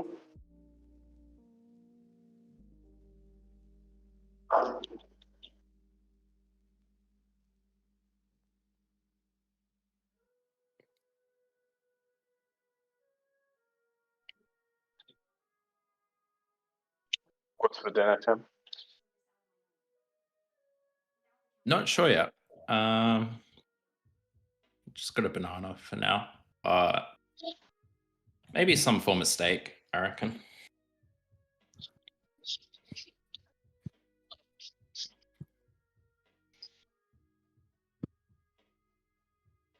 Is that? Yep. Coronet City.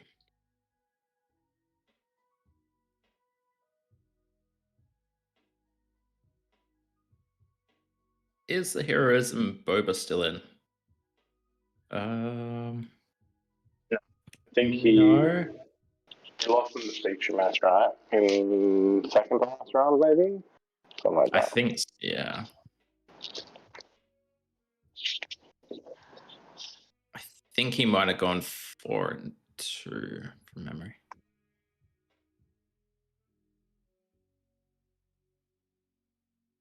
I think it was Rat from memory. No.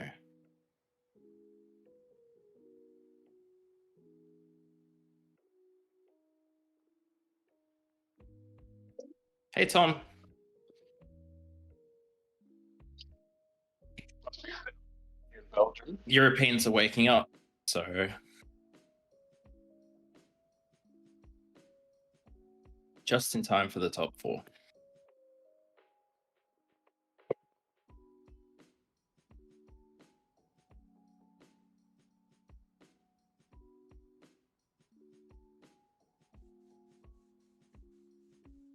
Yeah, big fan of the Luke pilot minifig.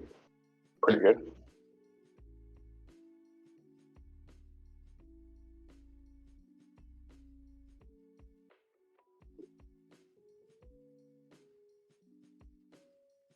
Yeah, Peter's had a like he's gone undefeated in his matches today, but it's not as though he's had an easy run through it. Because like Clint's here in the top 4.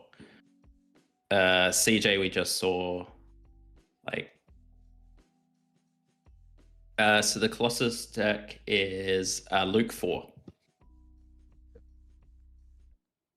Luke pilot. Yeah. If you can get through this match, you would think Peter's pretty good. Because he beat Clint and Steven both in the Swiss 2-0. Yep. Be pretty confident. But the Pretty Luke 4 deck, it's got some spice going on. I wonder if the extra health from Colossus might help him get through in this case. You can soak up some extra damage. Being down a card, I suppose you don't get punished. There's no discard in this Boba deck, as far as I'm aware. Maybe there's Bazines.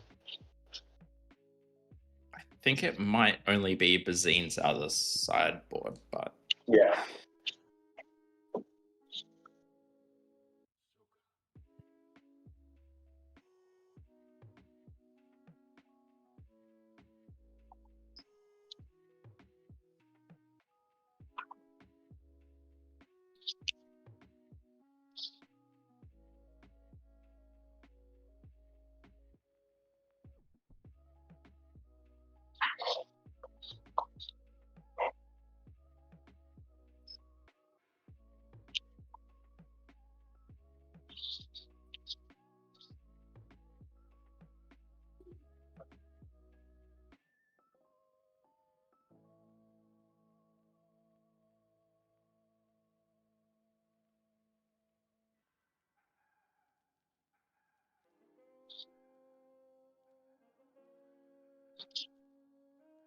Actually, talking about Kanan, who's your favorite creature so far in Star Wars Unlimited?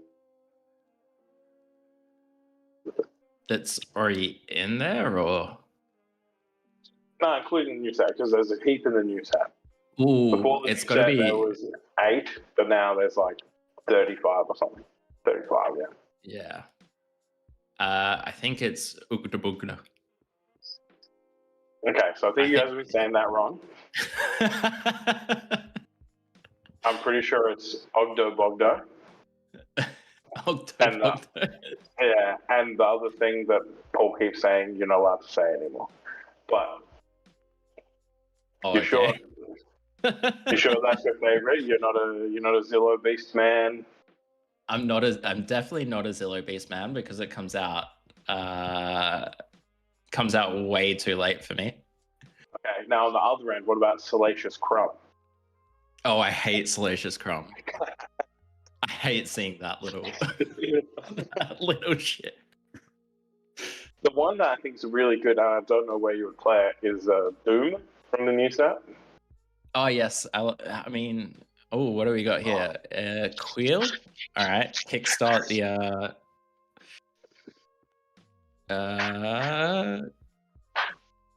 Sorry, Carl's got a Queel. What is it? Yeah. They should change the name. But also, Doom does look very good in a double vigilance deck. So. Sorry, guys. The table was getting bumped, which is why the camera was bouncing in and out of focus. So I've just let them know not to bump the table to avoid it. So if you see the camera blur again, just let me know. Okay. Rudo. Thank you.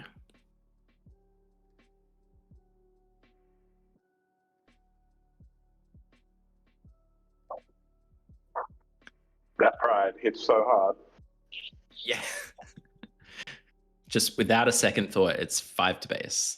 Yeah. Queel. I mean, the restore from Queel, not terrible. Did he look at a card? There we go. It's Euro Clear Kid, I believe.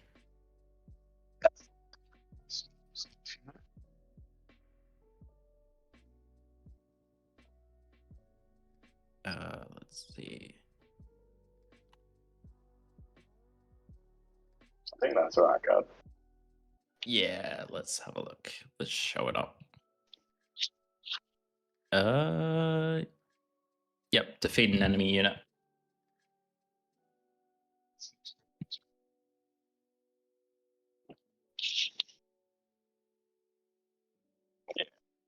And he gets the experience from that.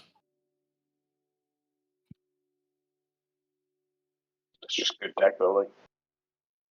That, I mean, it's skill to have that on top of your deck after playing Queel and then being able to play it straight away. So, what's that to 7?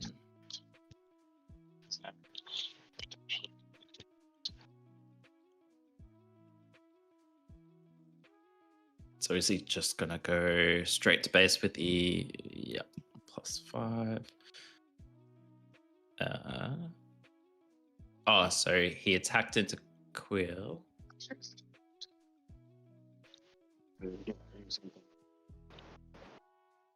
Trying to work out what's going on here.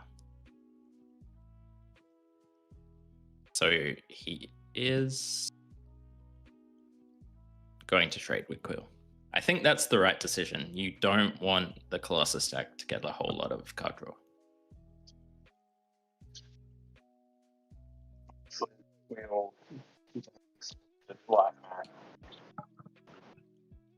I do think again though that we've had a spot where he could have taken an indirect damage on Queel, and then didn't because of a bit of confusion that goes on with the indirect. It's always that extra bit of math. And 1, 2.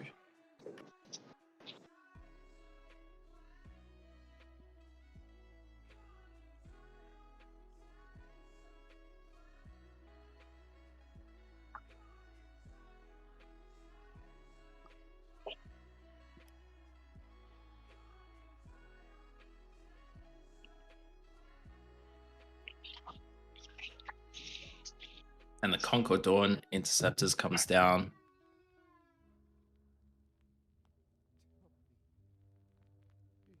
It's not going to be enough to kill the Fet's Fire Spray.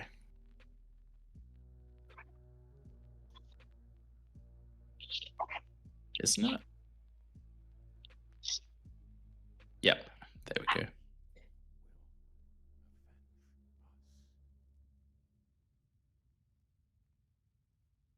Kanan into base, healing 1. Yep. Oh, yeah, you're right, Jolly Goober. This is a line I've never read on Pride. But yeah, if indirect damage is dealt to a unit, you can defeat a non-unique upgrade on it. Ooh. And the sneak attack Ruthless Raider. Can do a lot of damage. Can do a lot of damage. I believe there will be matches, videos of the past matches up on the Battlespatch YouTube channel sometime soon. So Yeah, usually go up throughout the week whenever these guys have time. plus, and then 5, 6.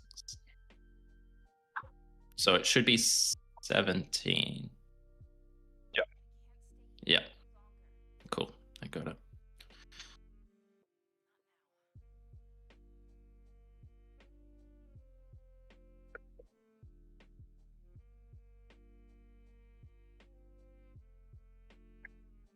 There's a lot of incidental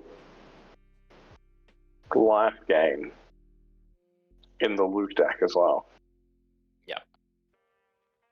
And now that it's 2 Spectres out, Kanan's going to be milling 2, and then Oh, yeah.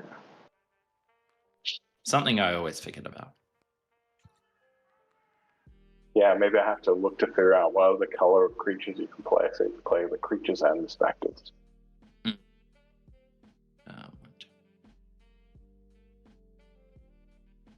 Force through 3. Ooh, that's big because it gives Boba nothing to flip onto. Although this is gonna be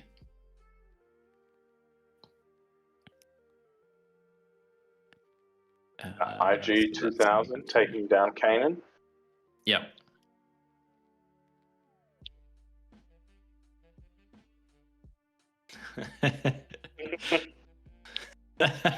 Very true, Liam.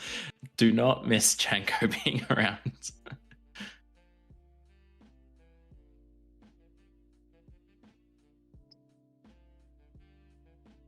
Interesting to see him flipping onto the ground.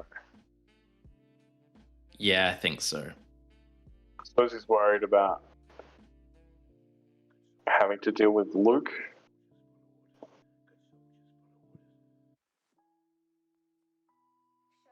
So what's that? 20 on Carl's base, and then just 7 on Peter's. Luke Leader has been no good to me dead, so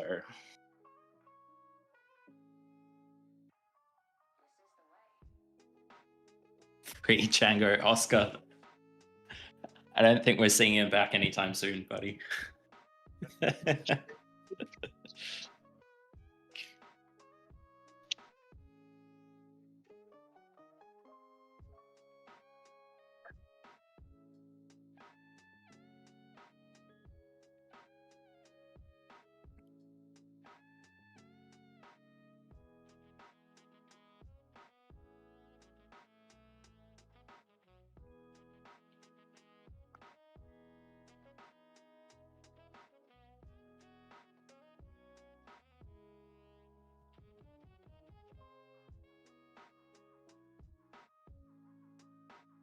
All right, so Carl's on 7 resources.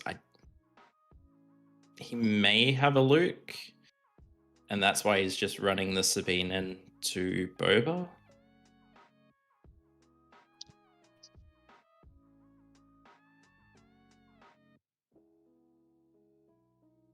Boba going to base.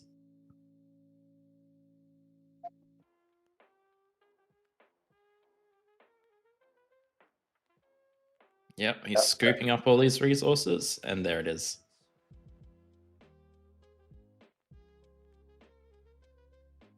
Ooh. Another fire spray.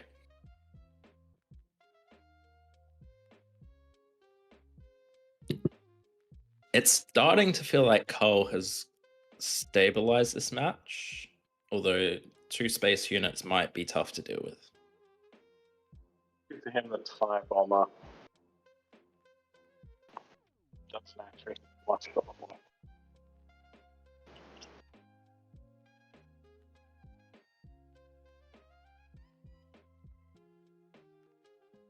But yeah, when we've seen this deck out there weren't a lot of fighters.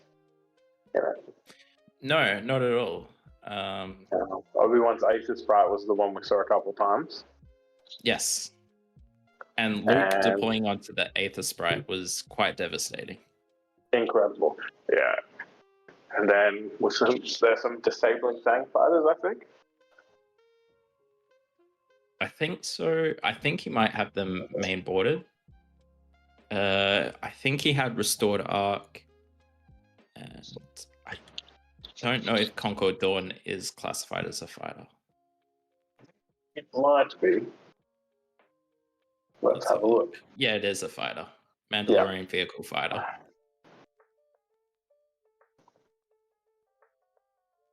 Yep. And Restoring 3. A lot less than most Luke decks are the same.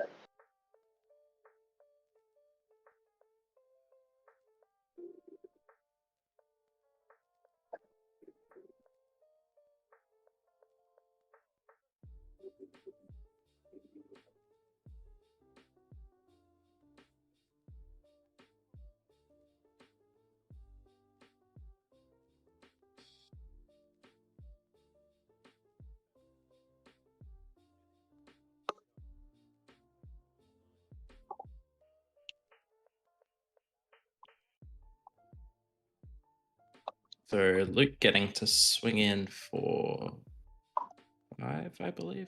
Yep.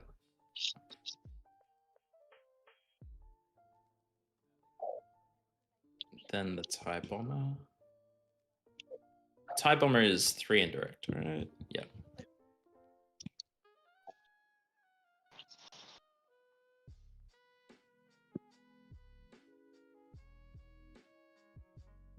It does look like Carl's pretty close. Just needs bodies to soak up more damage.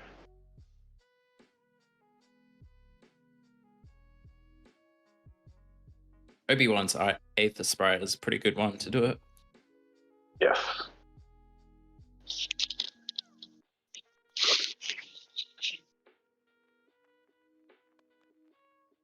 Ooh, the P-38.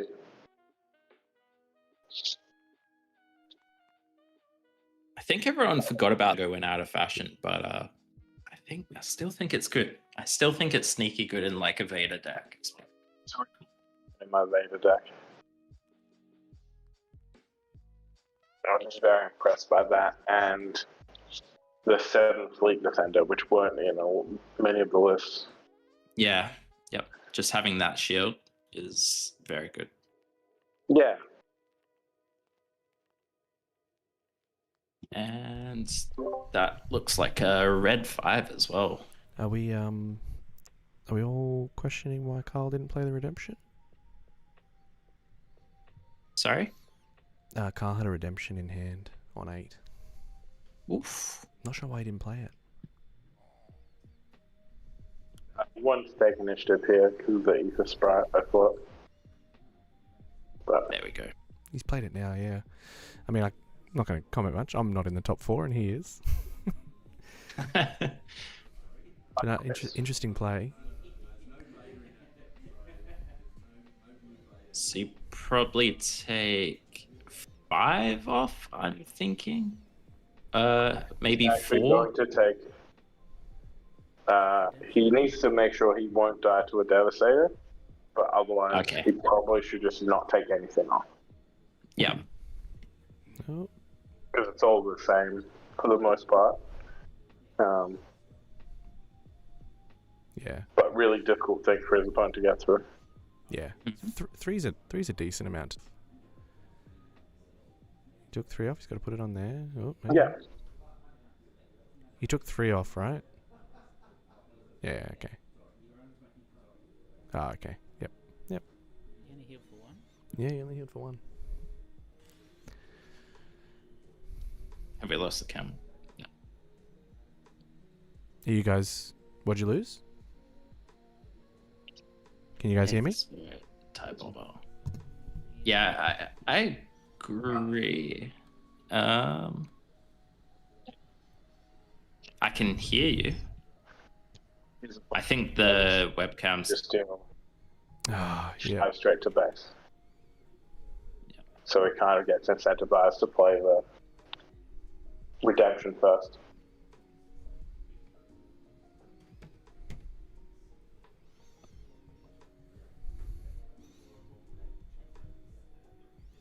Yeah, my phone dropped to 4G from 5G. okay. I think that's what's been causing? Not a fucking word. Yep. Causing the buffering? I can turn off my webcam if it makes it easier. I'm wondering it might just take away some bandwidth. Yeah, no one needs to see my face. Ah, we love your face. I know, but Alright, I'll leave you to it. alright, cool.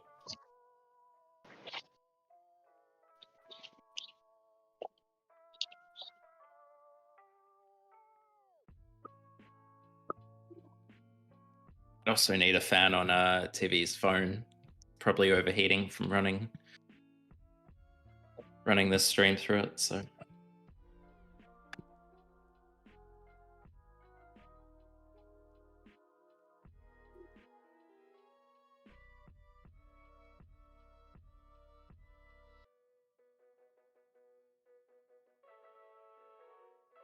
So it's still a pretty close game. If you can get one of the big hits, Devastator, Planetary Bombardment.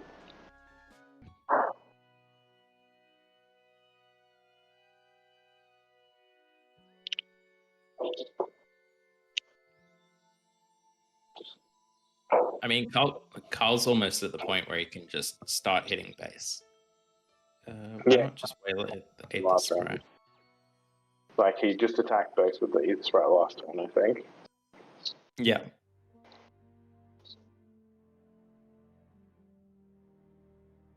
Six into base, and the TIE Bomber's not doing much in return. Yeah. Without significant help, the TIE Bomber is unlikely to do anything.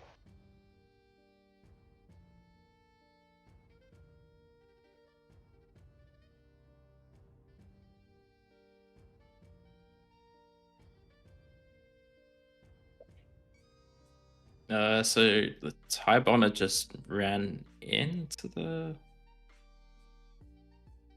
It's got to be center interact. Which makes me wonder if there's like a daring raid. Just to finish it off, or... Yeah.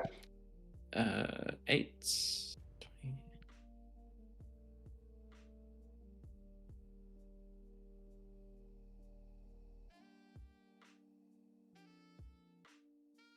I think you just swing in with the Aether Sprite here and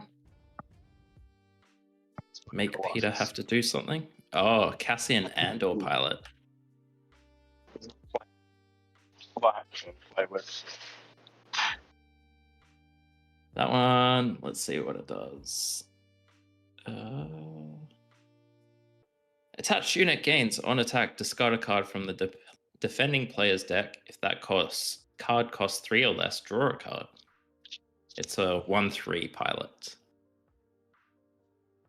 So that brings the Aether Sprite to 5 damage.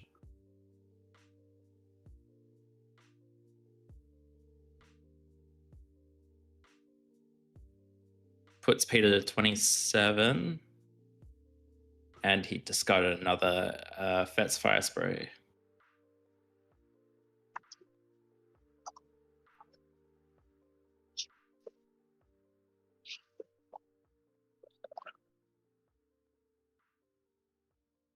It's looking this might be game one, with Carl taking it down.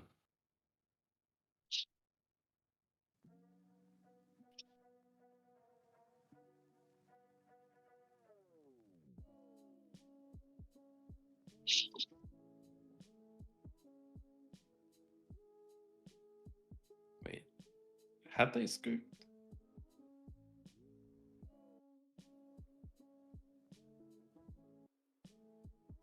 Pride with a blaster does 4. Yeah.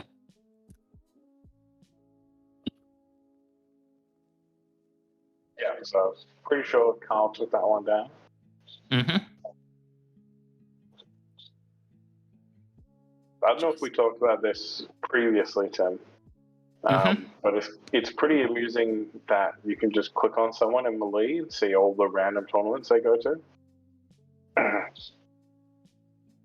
Oh, in where? In Melee? Yeah. Let's have a look. Seen a few 0-3s and 1-2s in Clint's history here, though. Disappointed by. So, update on That's the right, he probably wasn't playing Sabine for those. update on the other It's game. true. First 0-3 is a draft. Okay. Clint has won his Yes, first Tippy. round. Sorry? Clint won game 1, so they're moving on to game 2 now. Okay. Nice. Nice. If you get a chance, ask Clint about this draft he 0-3'd. He doesn't need any distractions right now. It was in December. And then it looks like he 0-3'd a pre-release as well. So you ask him about those if he's getting too ahead of himself. Ever need to peg him back, you've got those. Yeah.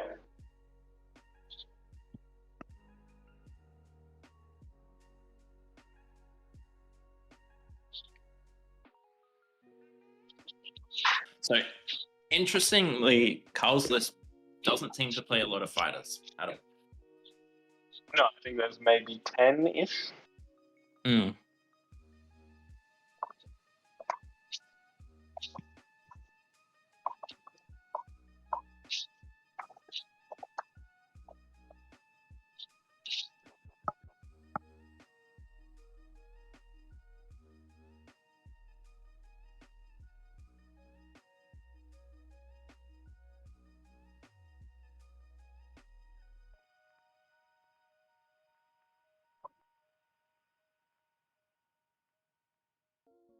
So I think if Carl gets over the line here, that means that the Sydney PQ will actually be won by someone from New South Wales for the first time.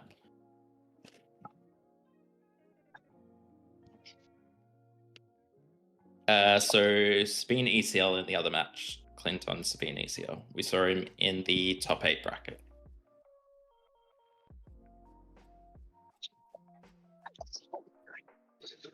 Yep.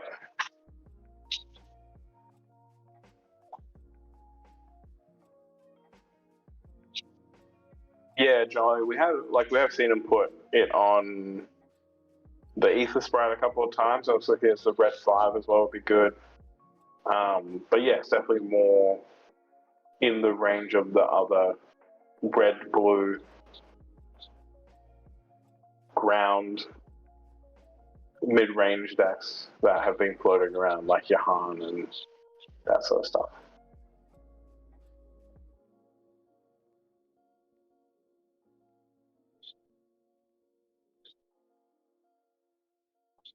Actually, you would think that. Yeah. But we've seen a lot. Seen quite a few main deck Fang fighters and stuff like that. Yeah, a few main deck confiscates flying around as well. Yeah. Actually, you know what list I haven't heard much about, and I don't know if there was very many today, but there was not much Vader for yellow.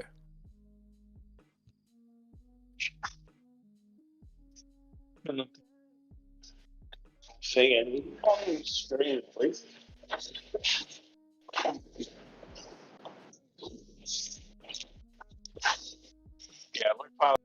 Destroyed as an upgrade.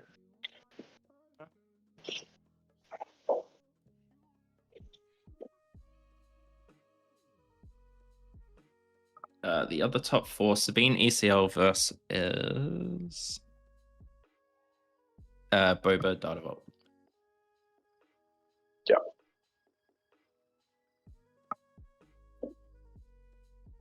Yes. Yeah. Yeah, I do play Bamboozle in my CAD sideboard for those leader units, and that is a wild one.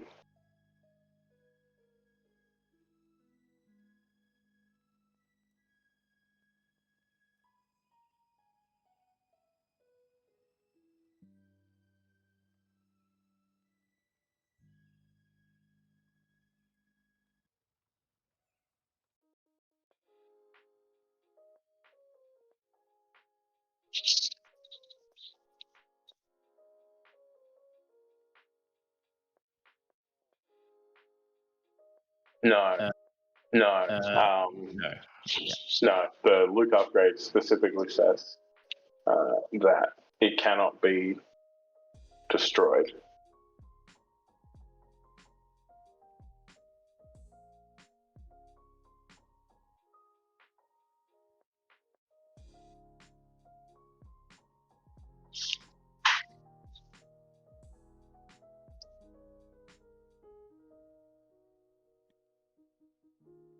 Yeah, it really did seem like Carl had that game pretty well in hand most of the way through. Yeah. I mean, he just kept dealing with the threats, right? Yeah. And then he was just able to turn it around and go to space when Peter started dropping space units. I think also forcing Boba to deploy to the ground was a big moment in the game. Yeah.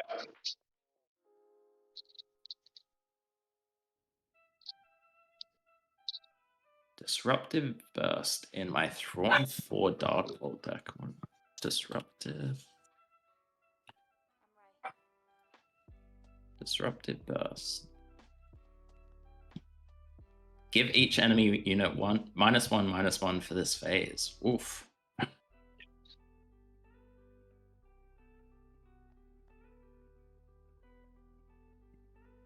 Interesting.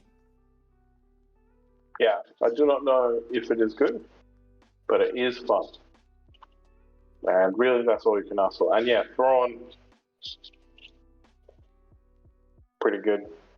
Been seeing some of that around, and it's been pretty tough to beat.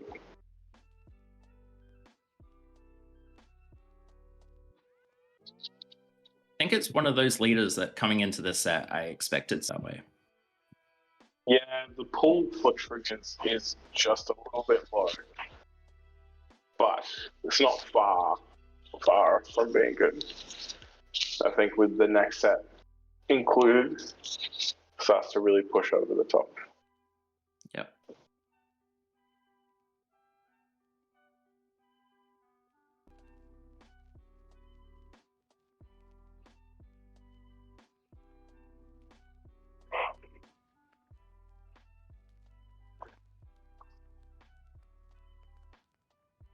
I mean, next set adds 4 units in blue with when defeated triggers, and I don't think they're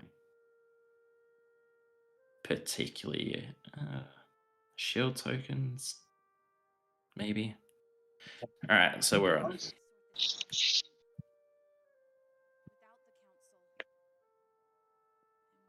Spin out for Carl and.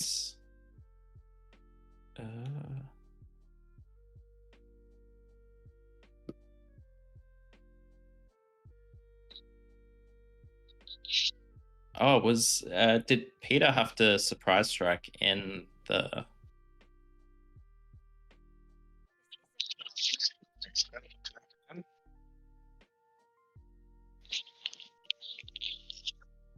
I think he might. Yeah, he had to surprise sneak attack in the 4-2 ship.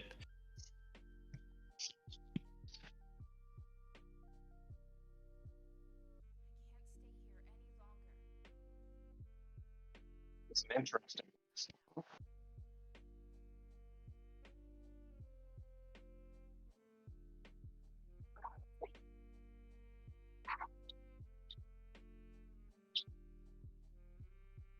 Gorilla Soldier.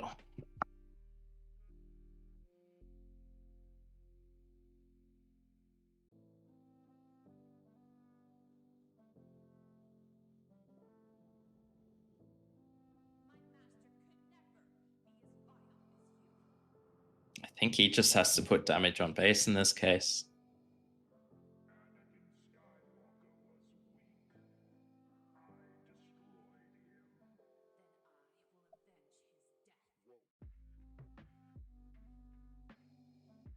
Yep.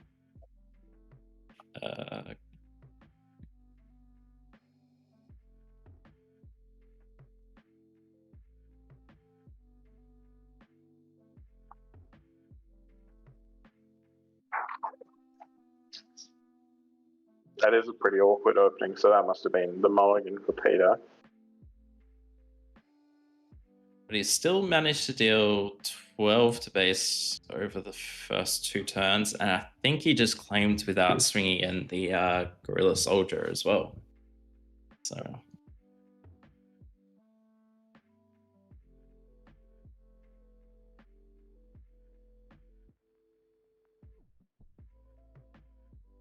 Must have something to help them deal with Sabine.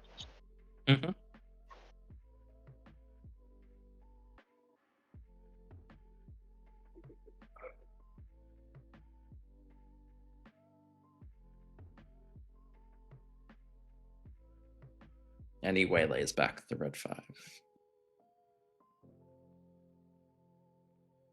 Which you don't mind, because then he's spending his resources on not advancing his board state. Play is not to stop the Sabine from just killing your thing for free. Yeah, I'm not sure why you wouldn't just attack, take the 2 damage. Like, if you're that worried about your opponent attacking you back. I just came off mute to ask that question. Yeah. It's a lot. Yeah, you just go for it. It's four resources. Yeah, it's a very strange one. To take out that little guy that you can kill anyway. Yeah.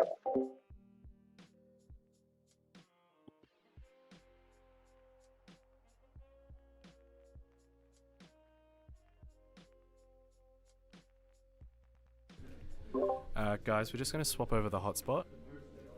So we might buffer for a second. Yep. It's BDST 1 2 3 4. It's not. And I will probably need to Yeah, stream. Yeah. You guys are still mic open.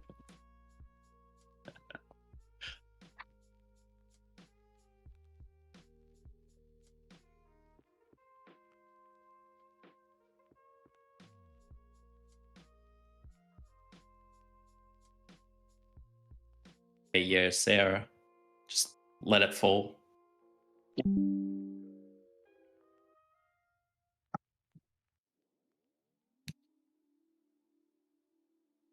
There's the buffering.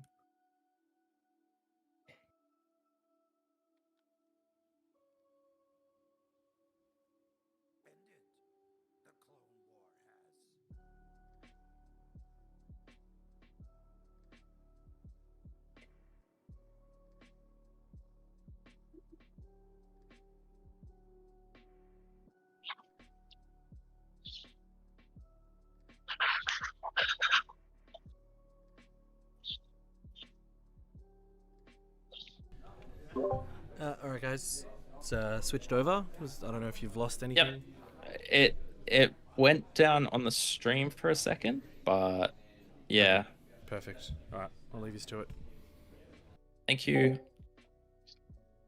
I mean, going into the flip turns for each of their respective leaders, I don't think you feel like you're in a bad position for Carl.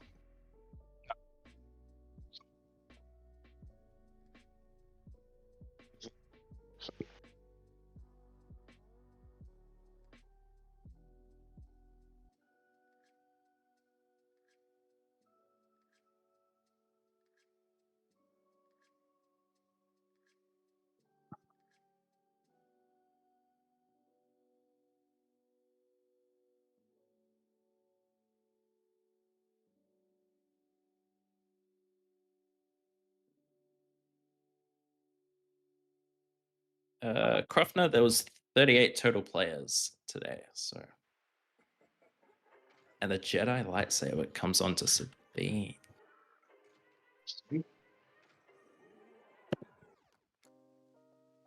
Interesting. So Sabine not being a force unit won't gain the on attack, but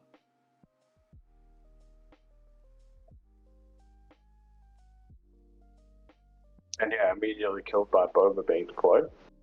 yeah. But I guess the other side of it is at least that means the red 5 stays alive. But I don't understand why he didn't just flip Luke on if that was the case. If that's what he was worried about. Yeah, Luke.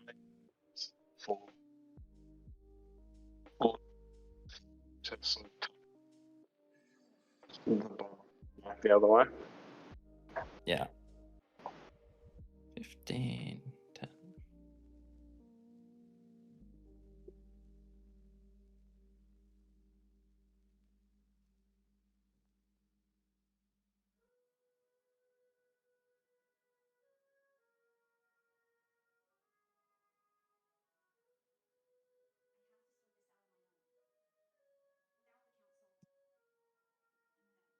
Puts the 1 indirect onto Concord Dawn and Luke coming down onto the red 5, which is probably no good to me dead straight away.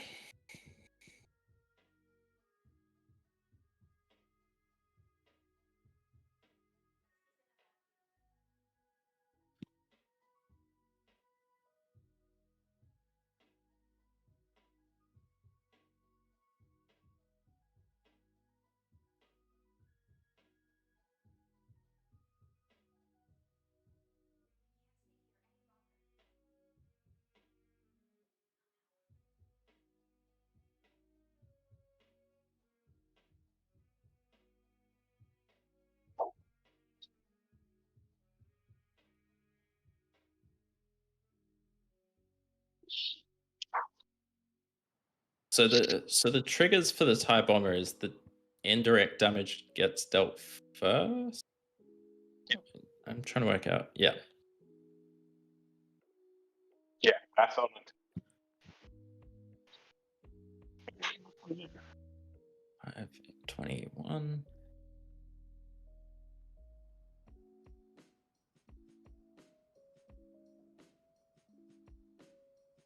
Okay, so that no good to me dead was pretty big. It means Luke's out of action for at least this turn. Yeah.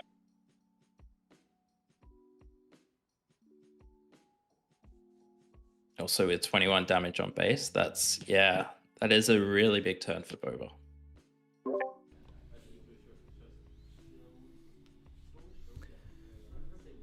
Started the comeback, but I don't think they did the fire spray direct. I think that was missed.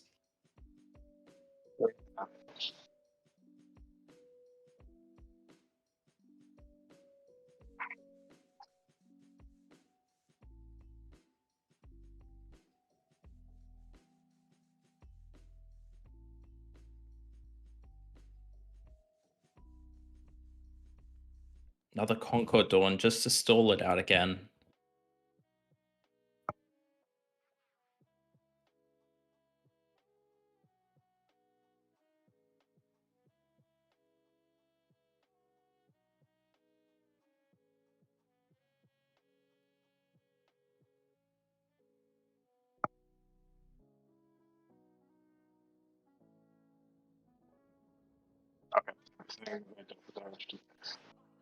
Okay.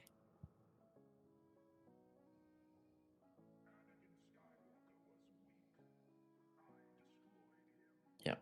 So Concord Dawn gets dealt with easy enough. Fire spray damage. Oof, takedown. Takedown is good. Yeah, he's got a fair amount of life left. Yep. I was going to take 4. 9.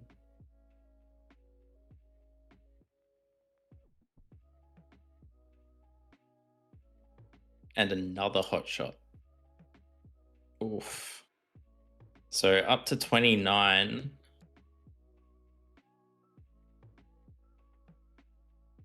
I believe if my math is correct.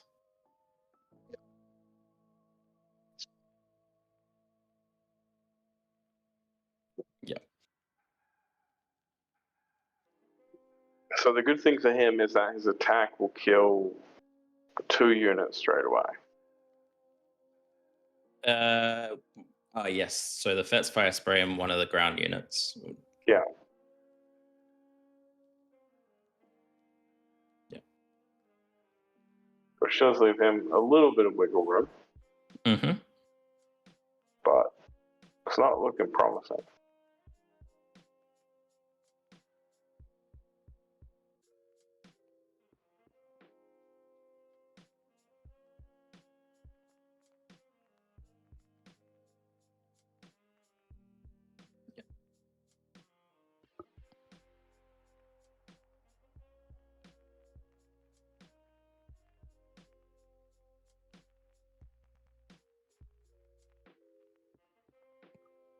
Yeah, so he's still going to end up taking 4 from some source. Wait, why is he running it into?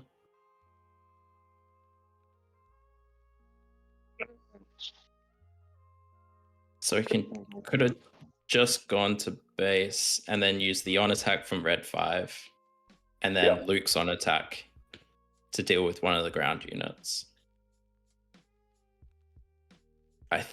No, I think you go the first order stormtrooper because it's one less indirect. Ooh, Josh H. Redemption Dream? Has he got a redemption? He's only on 7 resources as well, so.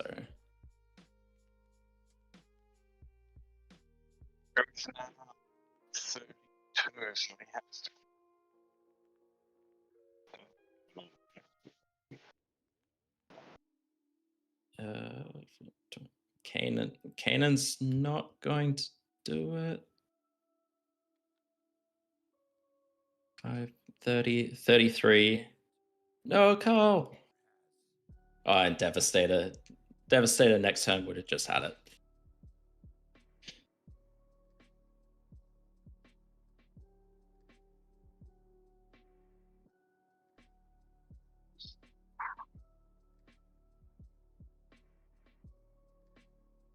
I think looking back, like, sure, he could have gone Luke to base or the red 5 to base, but Devastator would have just been a bridge too far to deal with. So It's fine, but otherwise it's going to be a struggle.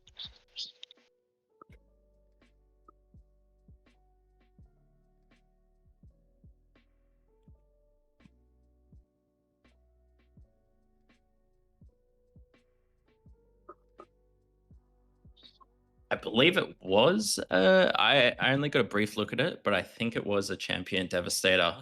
I think. Let me look at the Victoria chat. Let's see.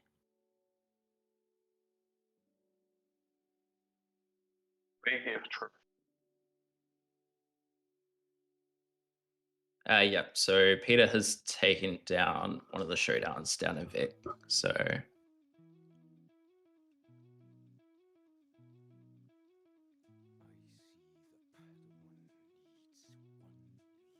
you can see all the Victorian players hanging out in Discord as well, watching their boy go.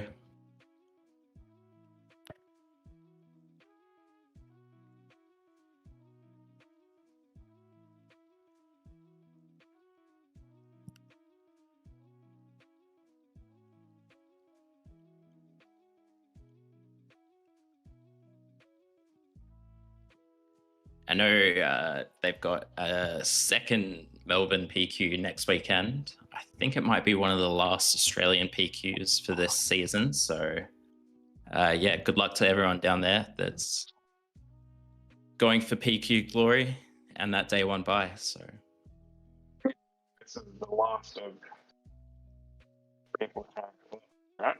There shouldn't be any more PQs before Worlds. I think so.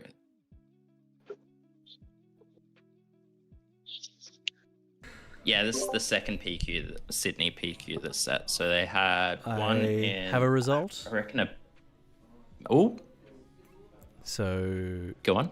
Clint advances to the finals. Oh, my boy. He's made. Look, he's doing it. he owes Blake at this point a case of beer for talking him off that Ray Data Vault ledge. Yep. Oh. He was one. He was never gonna do it. I don't care what he says. He's like, oh, Timmy's gonna be on Sabine until she rotates. No, I'm not, because you're never gonna not play Sabine at a PQ. I don't care what he says. So yeah, this will be the last game, and then we'll move on to the finals. And not biased, but mildly hoping for a Clint versus Carl. I might have to jump off for finals, so. That's fine. Scott's here, so he'll jump in and commentate. Cool. Sick. What's some class?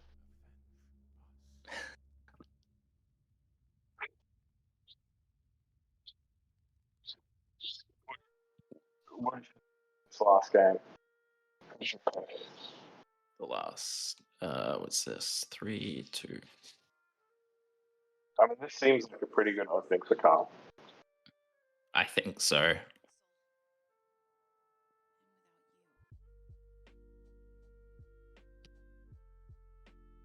Like, you can start the Yoda restore. What would you say is the etiquette if you're going to win a PQ, but you already have a day 2 pass? If you already have the pass that gets passed down, if you can't afford going and you don't have the pass, then it's a bit more how you going about how that all works out. But yeah. Can I open up deck lists on Melee yet? I don't have the power to do that, unfortunately. I don't have much power, but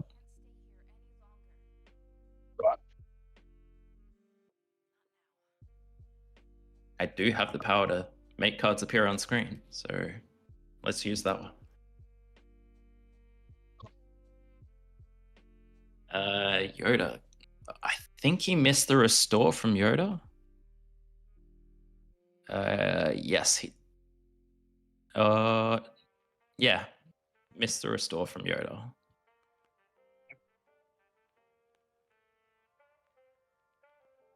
I suppose that can be forgiven. It's been a long day. It has been a long day.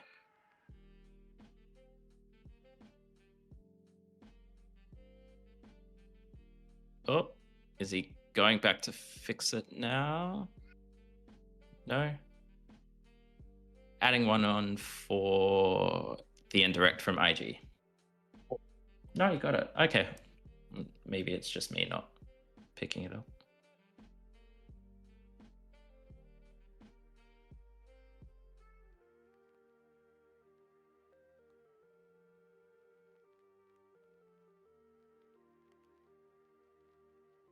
Cool.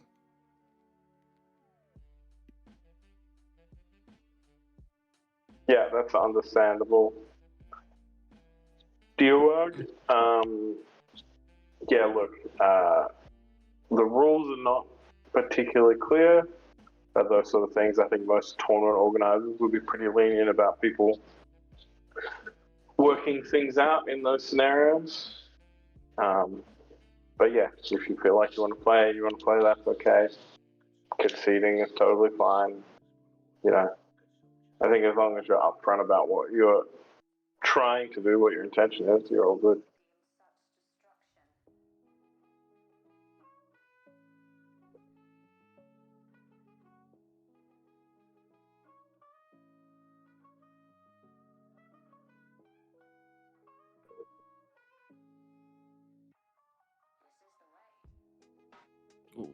Leapy 38. Taking out the Yoda. And I couldn't see, did he draw a card off the Yoda when defeated?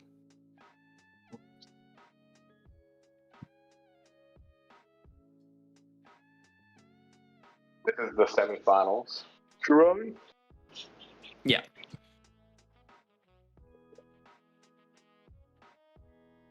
Yeah, game 3 semi-final. Sabine ECL has already won through to the final from the other side of the bracket.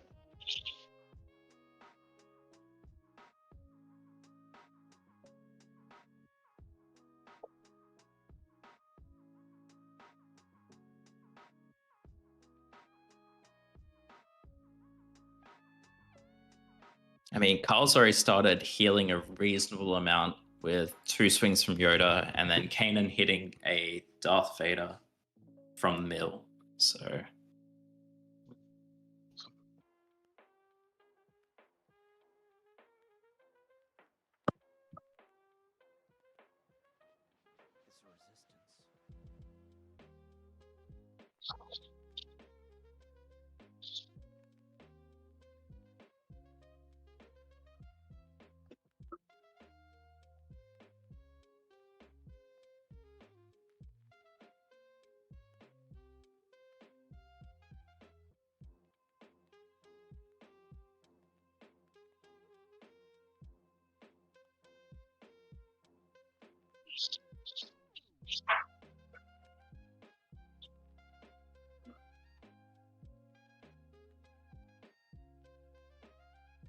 oh, and it's Obi-Wan's Aether Sprite.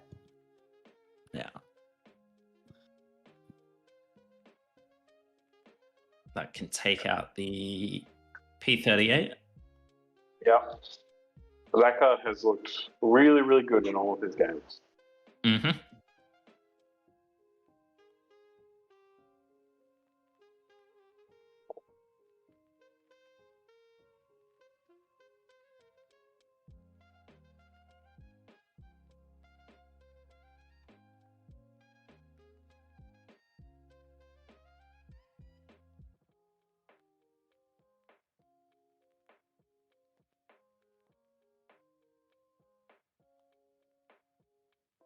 And Peter just claims from there.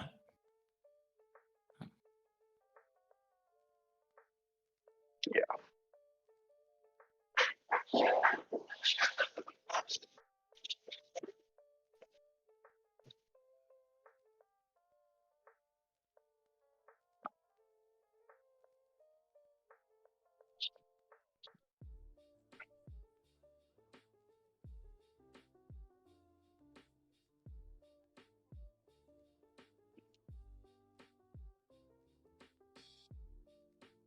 So I think Peter's going to go for a first action deploy, possibly. And, ooh, taking out the Kanan. Interesting.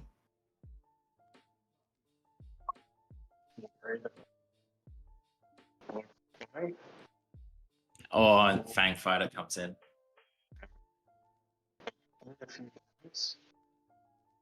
Now we see it again.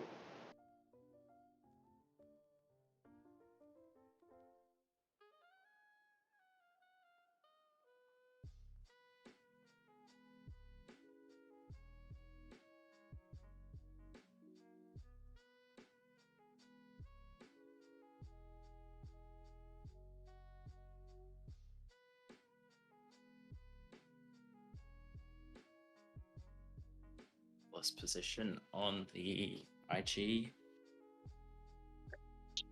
And then the Starhopper trades into the Fang Fighter, which at this point you probably don't mind deploying Luke to the ground. Spot.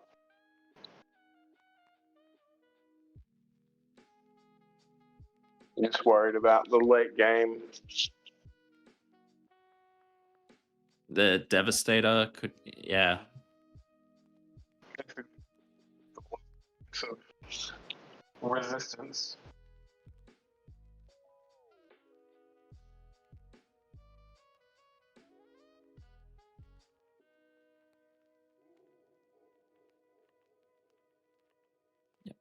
And there we go. Luke goes to ground, and Peter just throws out the no good to me dead. Puts him in Carbonite for at least the next turn. Too worried about this call. You're really trying to make this game go quite a bit longer. Mm-hmm.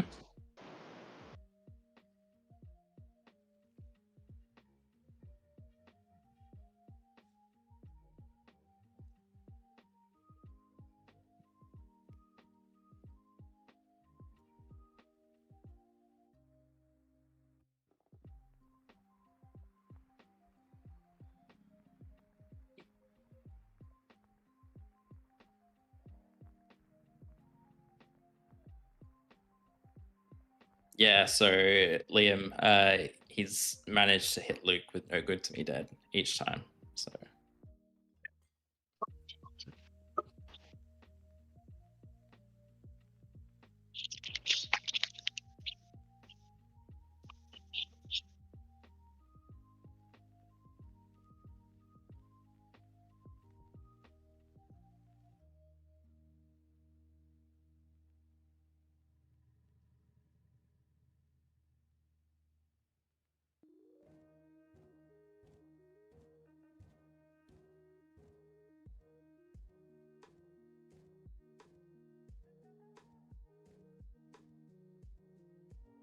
So Carl with initiative going into 7 resources. I mean, the obvious one here is Luke, and that can take out the IG, but there we go. Huge board presence. The all Luke That's board. nice. That fast rate is good. Yeah. I think the main problem is that he's really not winning the race at all. Mm-hmm. Yeah. So not only does Carl have an extra 5 damage on base or 5 health on base, but Luke hits harder and restores 3. So I think it's fine.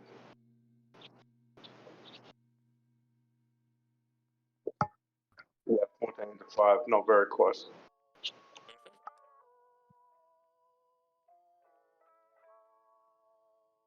And they're equal on base damage at this point.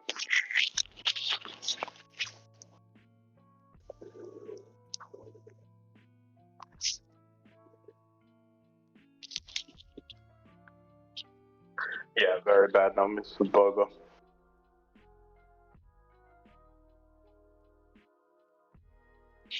interesting. I'm surprised he didn't just swing with Luke first action, but yeah. There it comes down.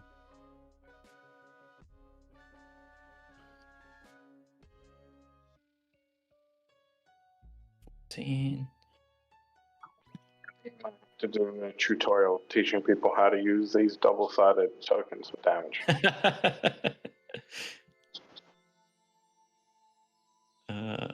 16.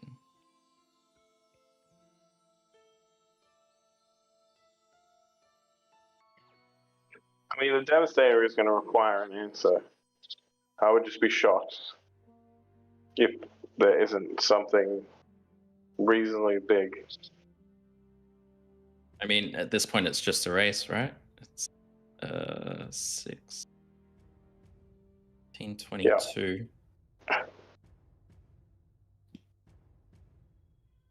And yeah, I guess Luke is now lethal with the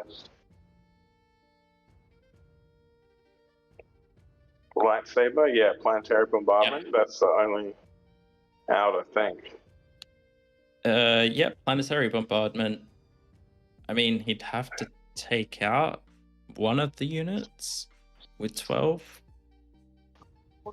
Leader is firepower.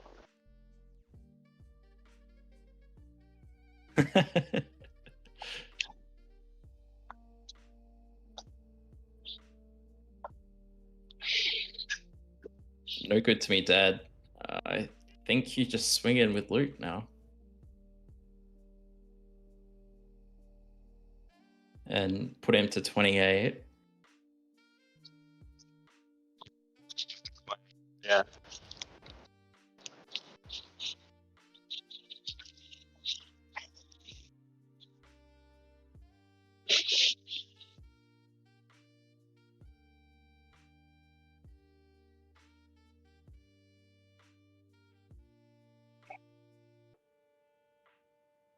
$27 plus 22. 25? 20? Yeah, 22. Yeah, 22. Yeah.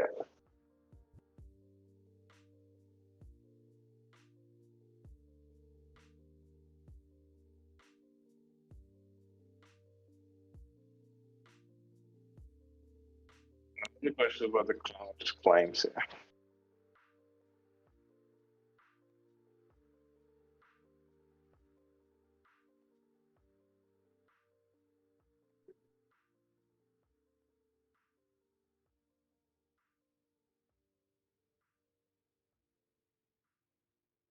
Yeah, I think there is a line through here with Boba. With the fire. Attacking with a fire spray, but then it's just I mean, Carl claims. Carl then has to claim. Yeah. So maybe he doesn't have anything to change that. And he's trying to figure out a way to get to claim, but he's really going to struggle to actually do the additional points of damage, I think. Mhm. It's like if he had one more damage on base, then he could claim and try to get planetary. Which, Yeah. actually, no. He should, because Boba lets him do the extra point, right? That's right. Whereas I think Planetary now- would have been 22 plus 13. Yeah. Yeah, it would have been exact. Whereas, like, Carl just has to claim now, right? Yeah, Carl just has to claim. But yeah, interestingly, Peter had an out in that situation.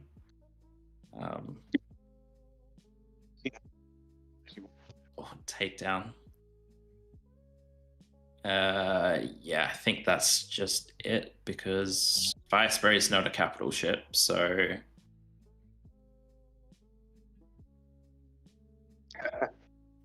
Yeah, that's us.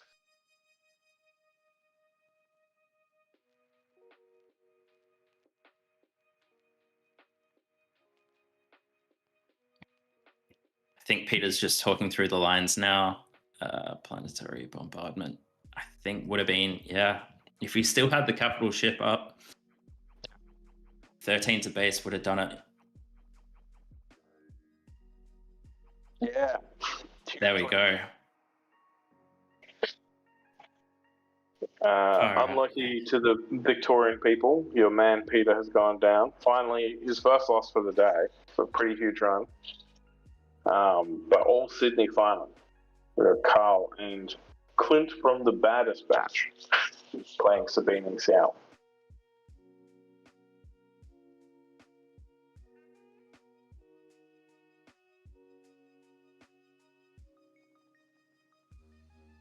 Yeah. Yep. Agreed, John. But that was difficult to find, so not shocked that it wasn't front of mind for Peter. And those situations are always weird where if someone does something, the other person just claims and they're going to win.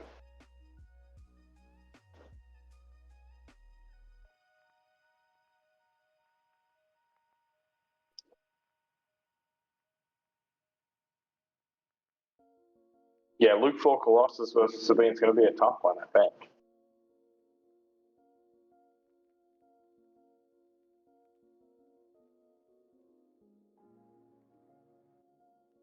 No, I didn't have the planetary bombardment. As far as we're aware, we're just trying to figure out possible ways that he could actually win the game, being so far behind. But it was very close. Very close.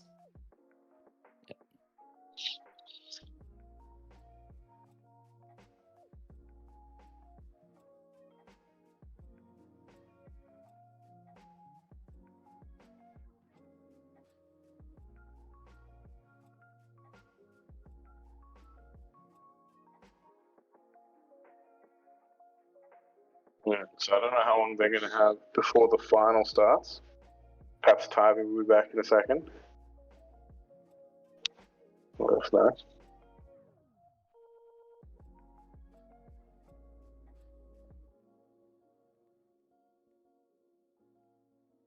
Yeah, just sent him a message, so hopefully he doesn't have to do any judgy stuff and can get them sorted. But Carl will be there.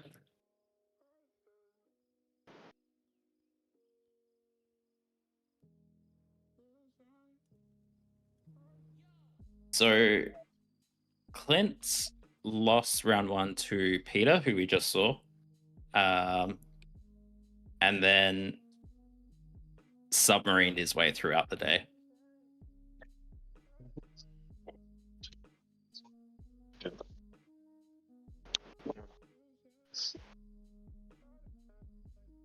I think Will also hit the ultimate submarine. He actually drew one of his early rounds.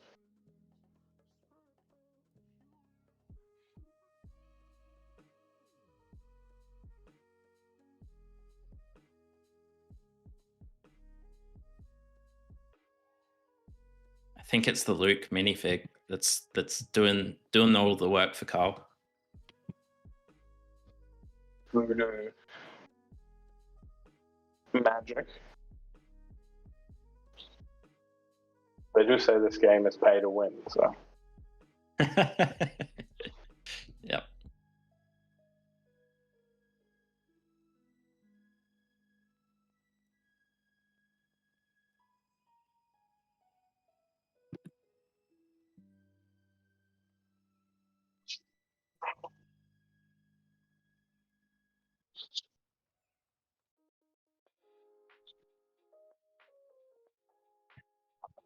Phones off stream, boys.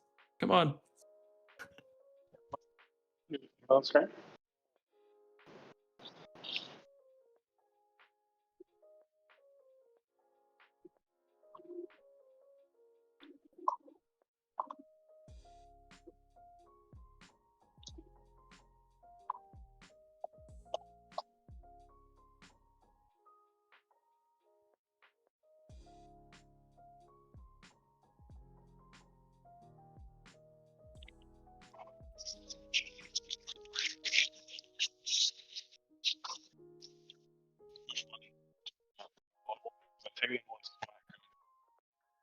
In the next one. Sorry. Being rules. Maybe good in Farm 4 Lake Country. I know it's not an odd numbered card, but it does get you always get the trigger.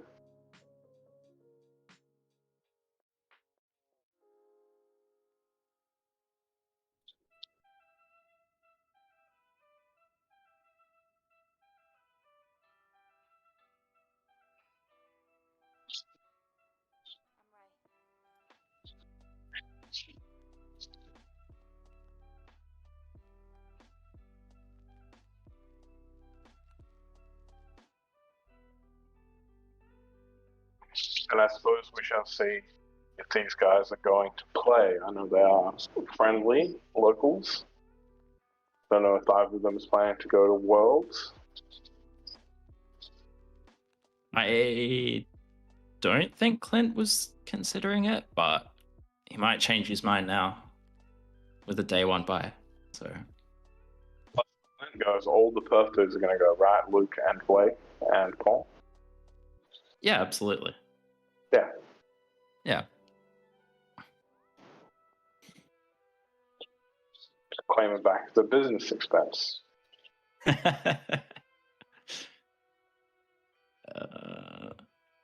Idiot. Oof. The baddest batch, Matt.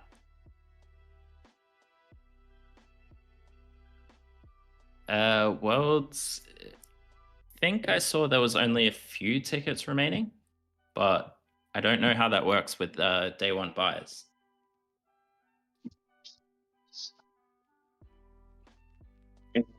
Take it if you're a peaky winner. have to pay for it. But yes, Yeah. I think all the open tickets got sold, Yes. but I'm not sure. Don't have my ear to the ground on that one. No. No. Yeah.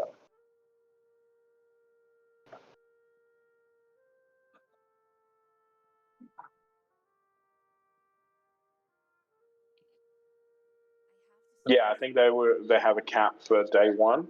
Don't know what that was. Probably 500 or something like that.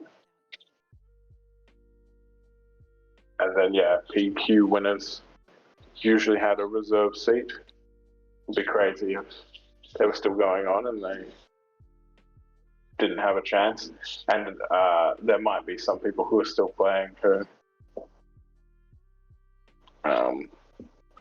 who've already bought tickets, so maybe there'll be a reissue of a few. But yeah, looks like it's going to be a huge event.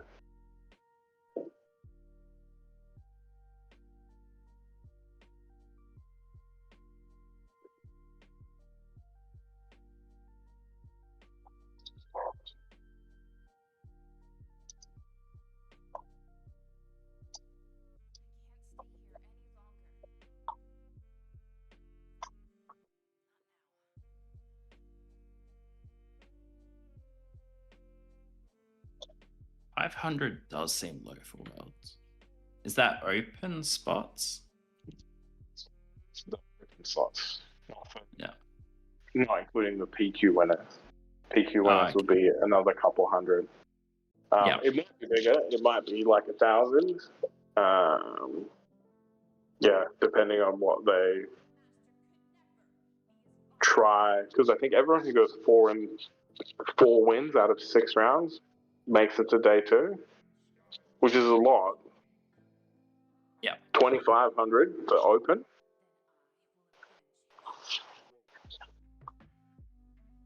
Let's have a look.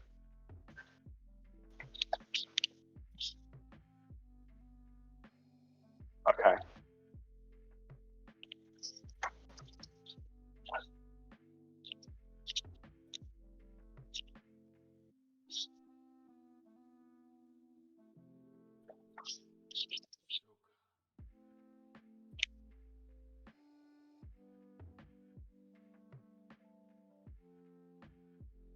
So there's 2,500.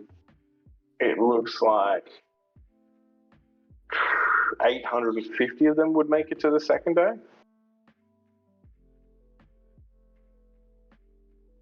Oh, what happened on the North Island? On data vault. Interesting. Nice. That's Congrats to him.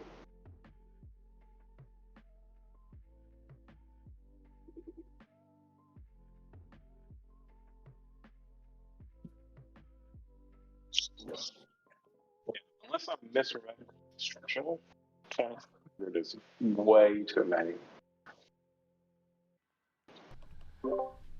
Alright guys, Scotty is going to jump in and commentate the final round.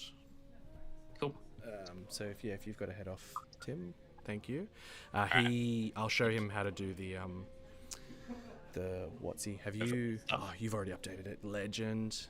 I'll show him. No, but okay. So you're gonna have to update the overlay link in OBS because that link is tied to my computer or my login account. Oh, okay. Do I? Oh, jeez, how do I do that? I'm the wrong kind of nerd for this. Where is the overlay? No, that's Video Ninja. So can you open up stream, like as in Discord chat for the stream? Yeah. So the last link that I posted in there. Wait, where? Where'd you post it? You posted chat in link. A link in chat. Yeah.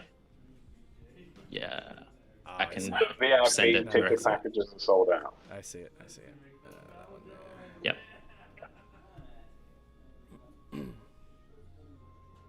And then when you click view, or once you're signed in and you click view overlay in the top right hand corner, you copy that new link into OBS or Meld as the browser source.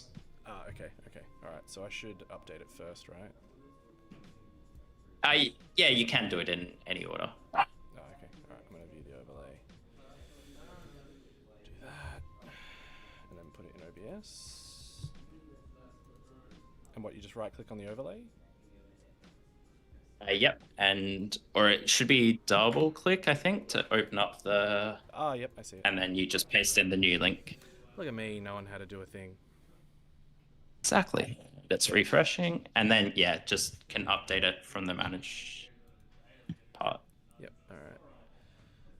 All right. Sick. Thanks for having me, guys. Thanks, man. And I'll Appreciate see it. you around, sure. No worries. Thanks everyone in chat.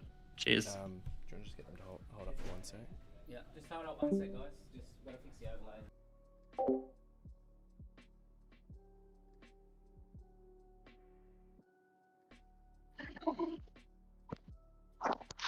Yeah, what business is that, Blake?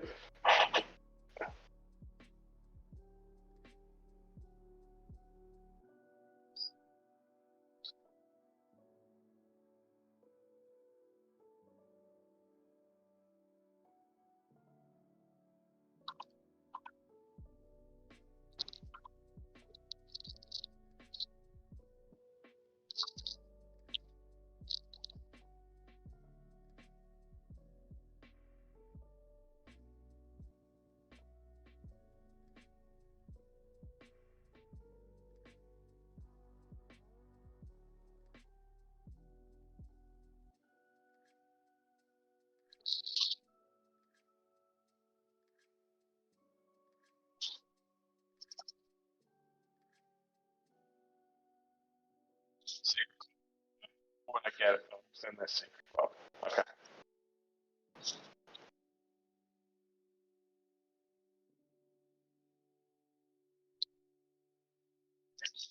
Sounds alright.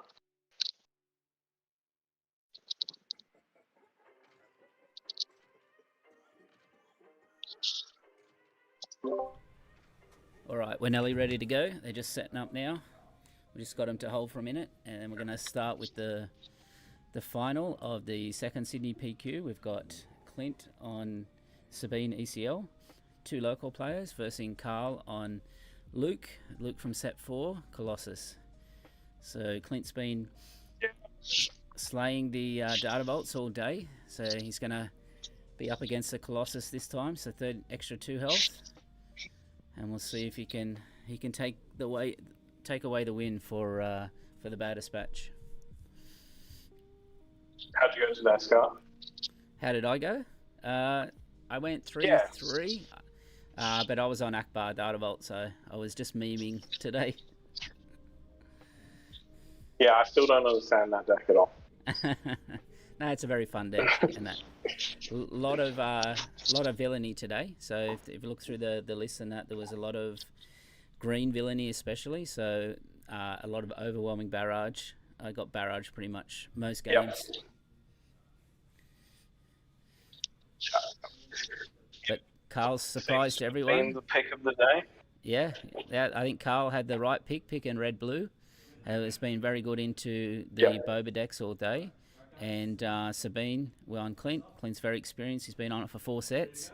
He's been, just pushing through and getting through to that 33 health, even against those Data Vault decks. He did have a loss during the rounds to the Boba Yellow that Carl just beat, so... Sorry. So I'll just quieten down because they could hear me talk a little bit. He did have a loss to the Boba Yellow, so he's probably glad that Carl was the one that knocked him out.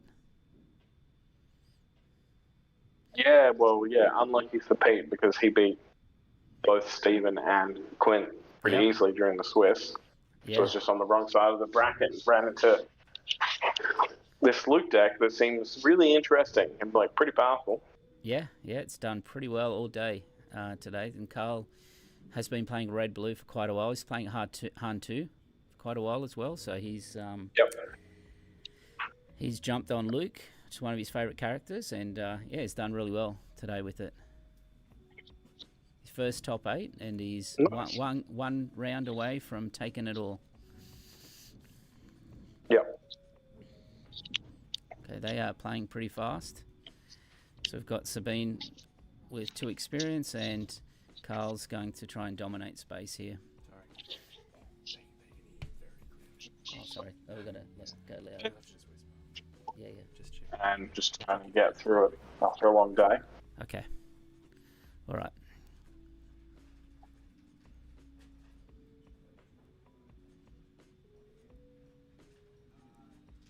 I think they're just checking the base damage here.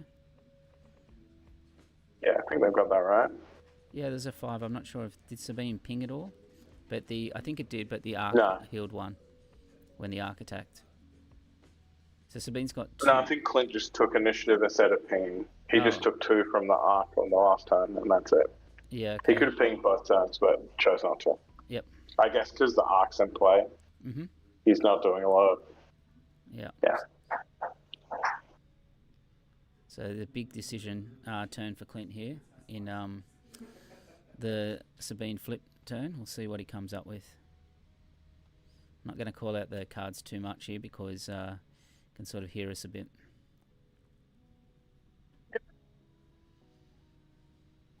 Oh, Perilous. That's a big play by Carl. Clint's got to tap his resources though. So he spent 3. He's been terrible. He was terrible in the quarters as well about tapping his resources. There we go. There we go.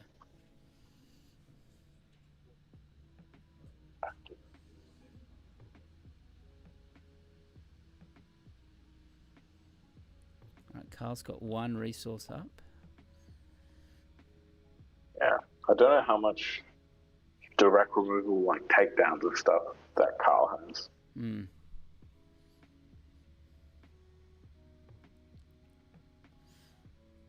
What's he going to ping here? That Sabine unit has a lot of health.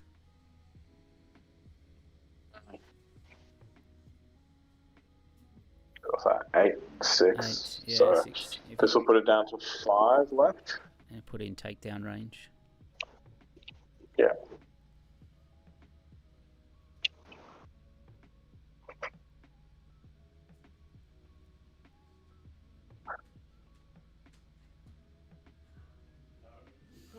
Alright, we're coming up to the 5 resource turn, so still 1 more before Luke comes out. Yep. Sabine, Clint still has the ECL up. Do you want to take one ear off? I think that's what's making you feel louder. Yeah, okay. I'm trying to talk quieter. Like, I'm not even calling the cards out in the hand. I know. And that now as well. Alright, so... Turn the volume up. That's alright. Yeah. I'm not doing the damage as well. Yeah, let me update damage.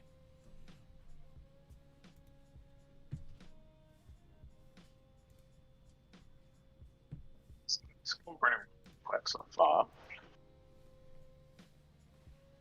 Sabine didn't get takedown immediately, so Yeah.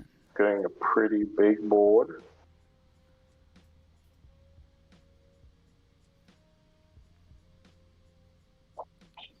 Yeah, Sabine can hit for 4 here. Still a long way to go on Colossus though. Though the ECL is still up for Clint here.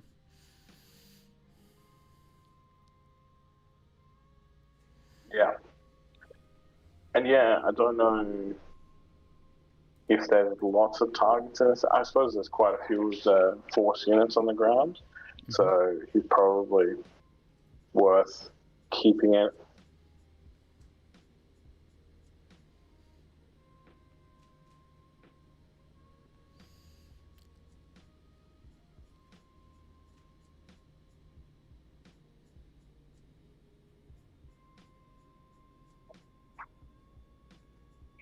The ping happening on the Sabine again. Yep. So I wonder if he has something like an open fire. Looks like he's going to play, I think it's a Kanan in his hand.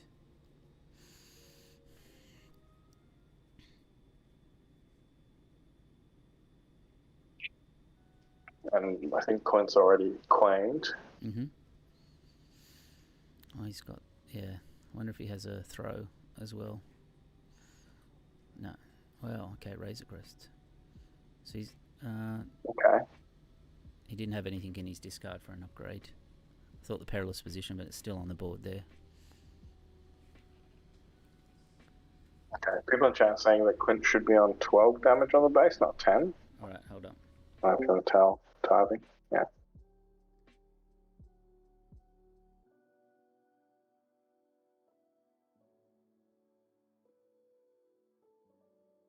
Why 12? Where's the chat?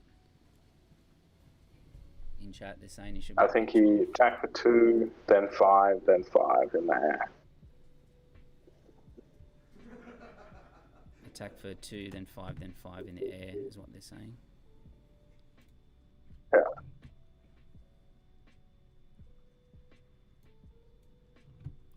Don't do that. Don't ever do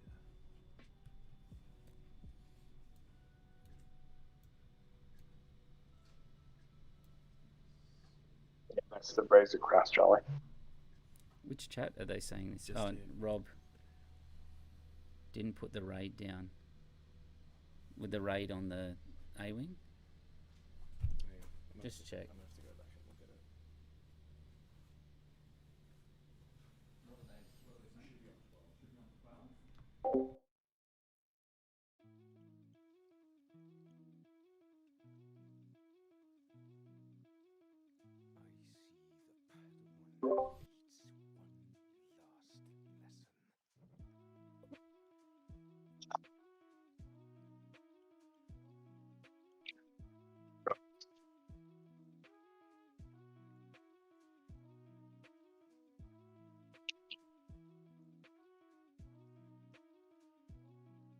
Yeah.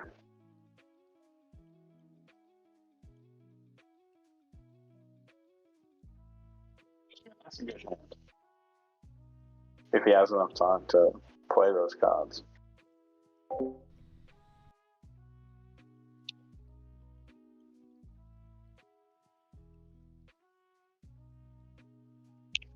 So if he goes slow enough, he could kill the Sabine unit.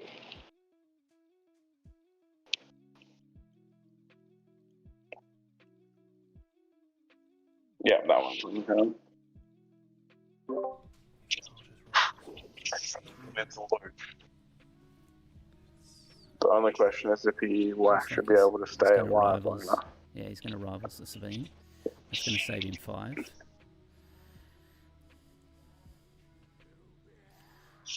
Clint, Luke, Carl in space has got, 2, 5, 8, plus the Luke flip. So he's just off.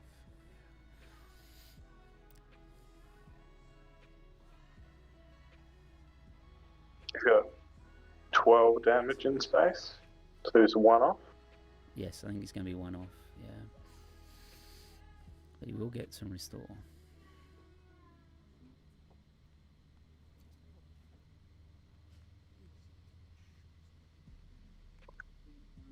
Yeah, and he can kill the Sabine.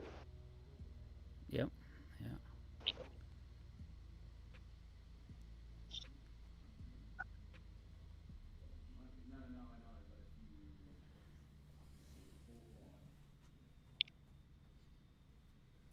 Oh yeah, he can just deploy. Yeah, he can deploy Luke to the ground to do the extra one. You're right, Jolly. Yeah, Clint hasn't used his ECL here, so he's going to use it now to bring the masterpiece. Yeah. I think he's counting to see whether or not to play that or the for a cause.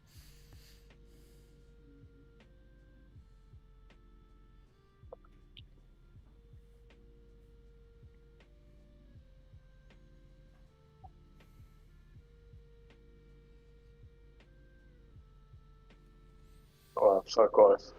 I think he's got it.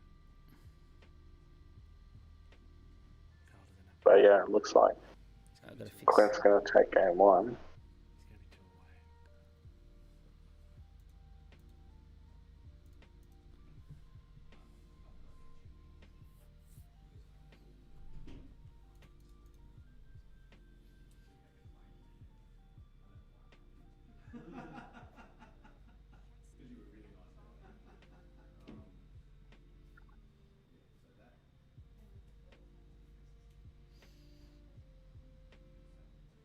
I think Carl has to put the Luke on the ship here and just attack in and hope he doesn't get rebel assaulted or something here.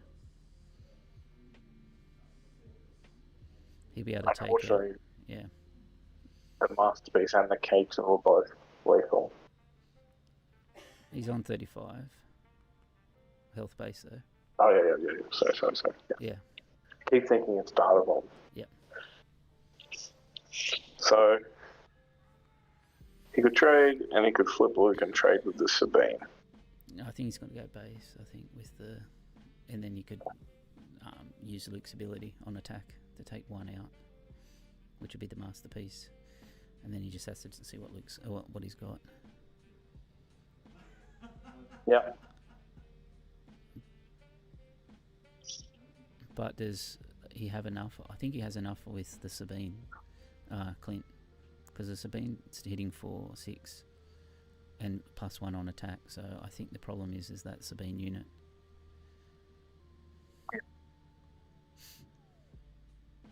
So if he takes the Sabine unit with Luke, Yeah, he can't kill it though. then where does he end up? Yeah.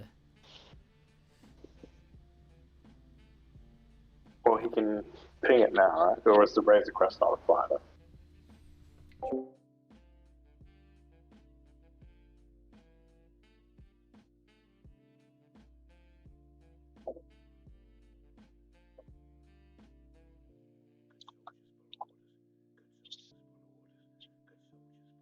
Yeah, it's not a fighter. Oh, that's so awkward. Yeah. I don't see how Carl gets out of this Yeah, one. yeah. Yeah, so he just claimed, I don't know what he's trying to draw the, I guess, redemption, but I think he needs too many actions. He's got another rivals, but it doesn't do anything here. Like, it'll kill the Sabine, but Clint's got enough damage on Yeah. board. Still doesn't have enough actions, yeah. Yep.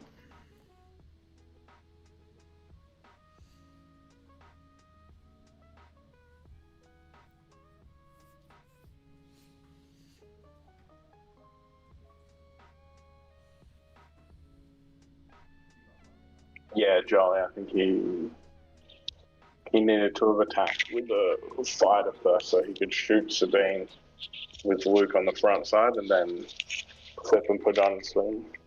Yeah. Something like that. Yeah. Because, yeah, he had the 2 XP but also the perilous position on. Yeah, that's right. Yep.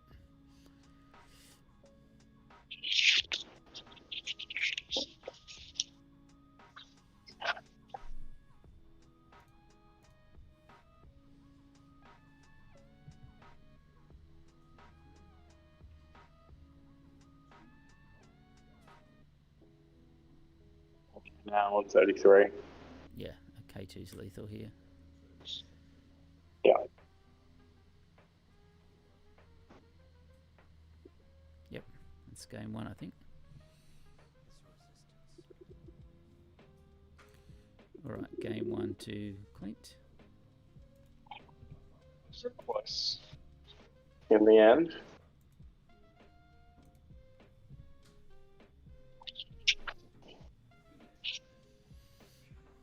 Alright, I'll be back in a sec. I'll just check on him. A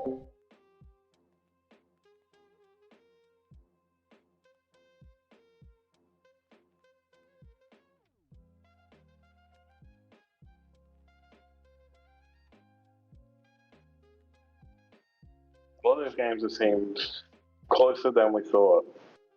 And I'm not sure if I've seen Clint use the Sabine ping at any point. Yeah, the Sabine unit had Darksaber on it as well. Yeah. And I think this is the second game we've seen where he hasn't pinged. He's had a couple of chances to do so. And it's ended up being that he survived because of that.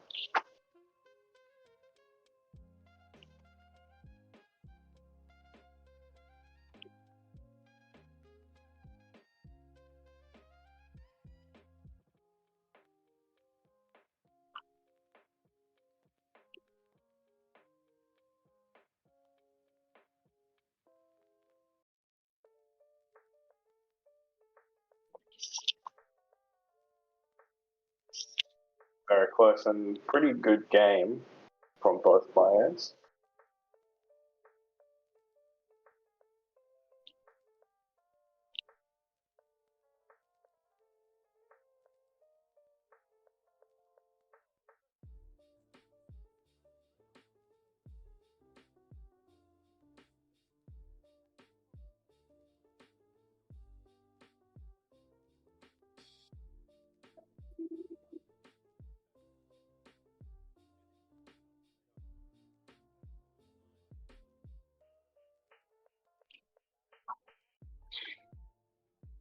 Unfortunately, we don't have the players' lists, so I'm not too sure what they will be bringing in.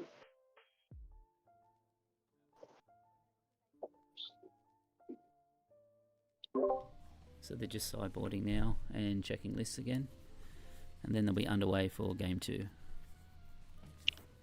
Yeah. Any idea what other than the sort of sideboarding, or not too sure? I know. I think Carl has got Fang Fighters in his side. I would say he's going to bring them in for the Darksaber play. I wouldn't be surprised if Clint sides them out. Yeah, I don't know.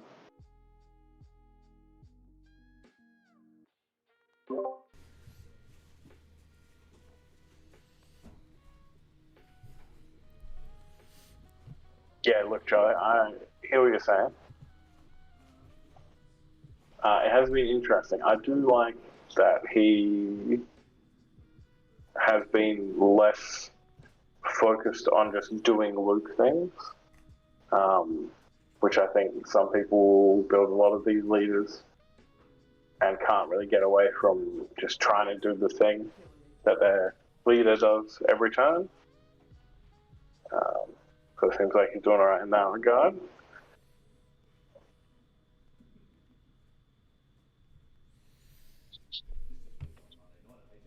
Yeah, 35 health with a bunch of restore and Kanan redemption is a lot to get through.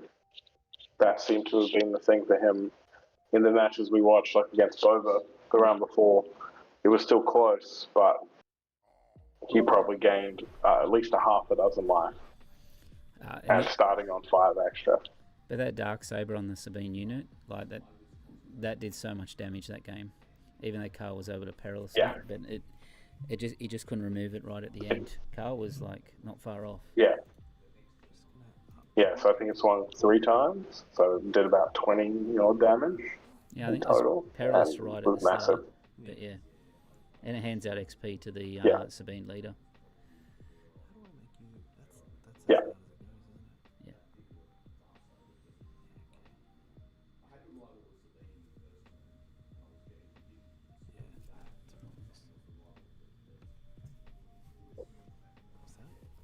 Liam's question. So Liam says, if Clint wins, do you think he'll be able to let Sabine go, or will he just double down on her? I think he'll put a poster up in his room, and then he might try something else. Hopefully.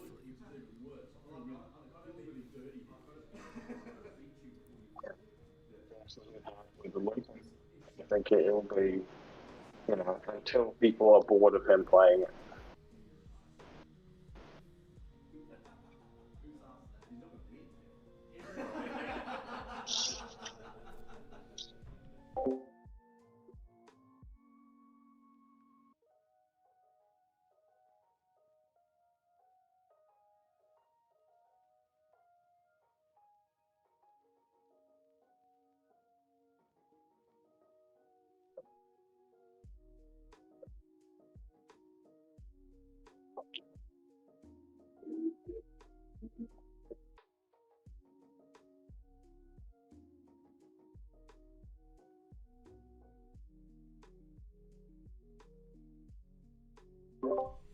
Alright, we see them show their hands. I'm not going to call out what it is because they can kind of hear us that they're here, so let's see what happens this game.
in game one. They got it fixed up.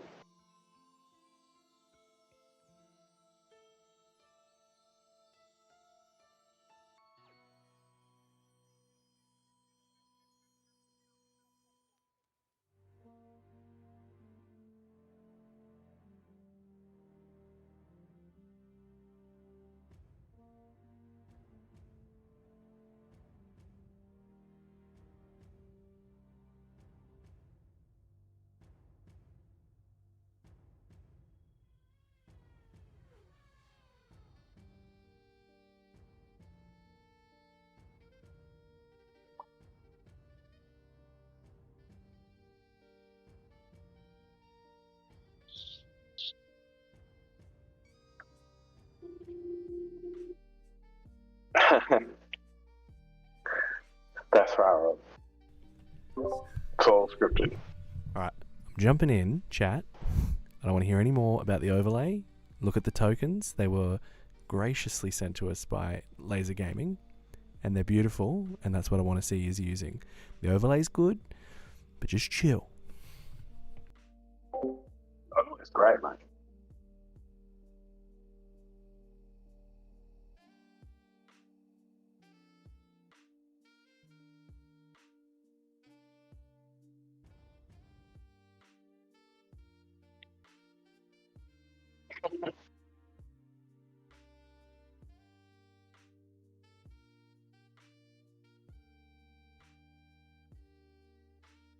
Yeah, most likely. This looks like a pretty close game.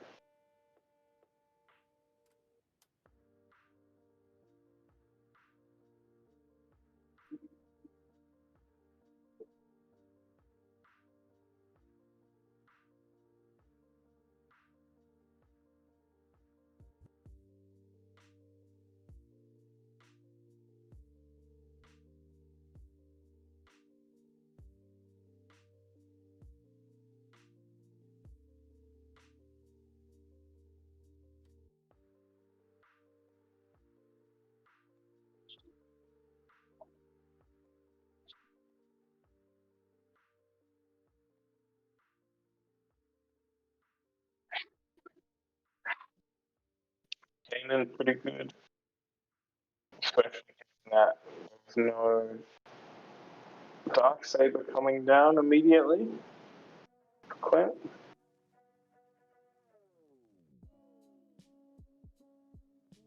can see he's more trying to work his way through this game with some pings and stuff.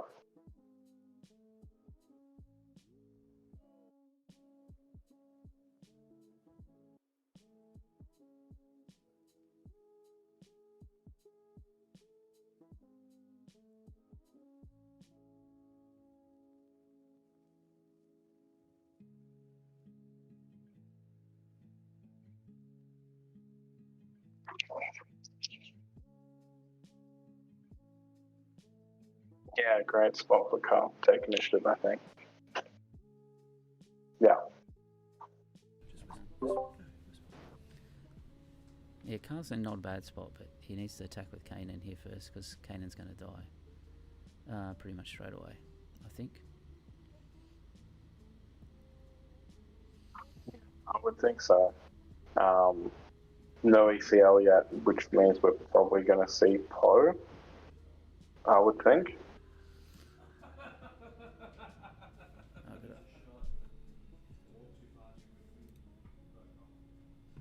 But yeah, we're still close. Like, Carl's actually winning the race at the moment. Yeah, Rebel Assault from Clint would knock up the damage pretty quickly. But yeah, he's going to ECL. If he had a masterpiece, though, you think he would have done it.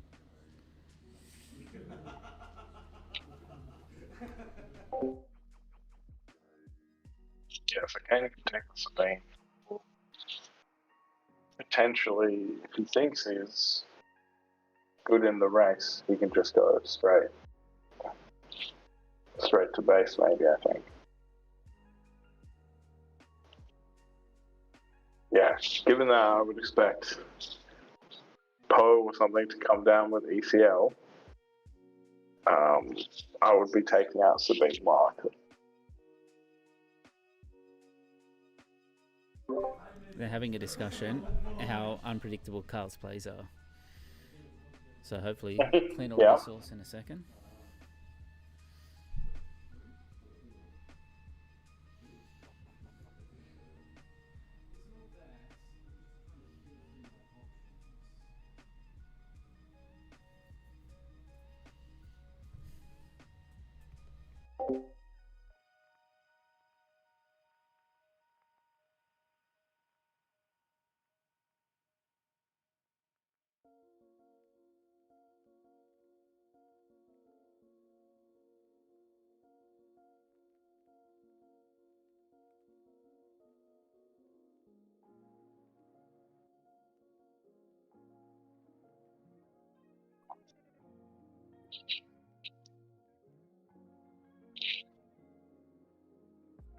Yeah, makes the most sense.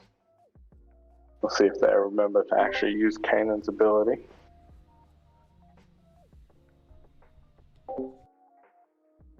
Yeah, there we go. Yeah, they're doing it now, but would you have attacked That base? was I think I for a would have attacked cause, base. I think.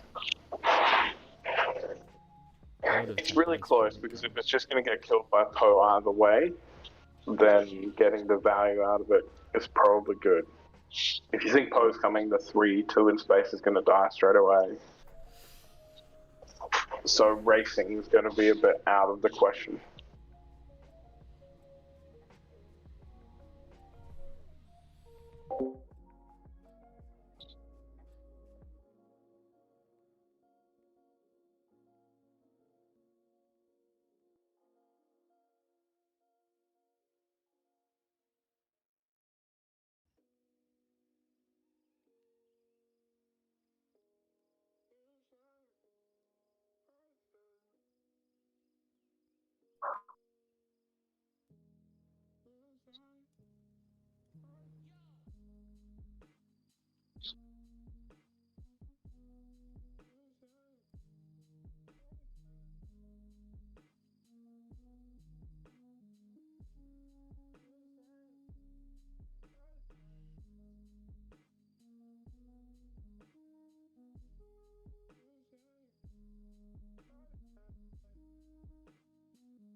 Was that a rule with respect that Clint just discarded then?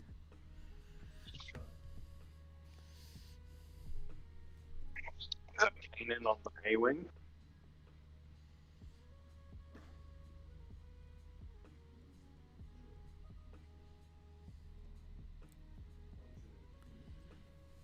Really good.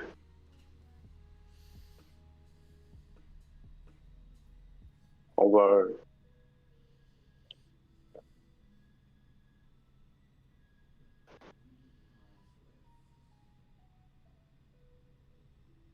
yeah, it should be 4 damage on Poe, not 2 damage. Yeah, 1 sec, I'll get it fixed up.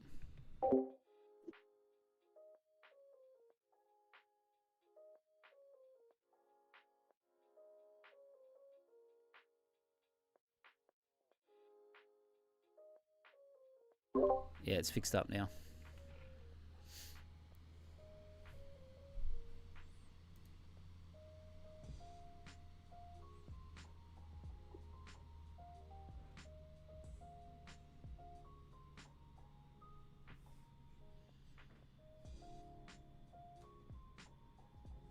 I wouldn't have thought so, but I can't see it well.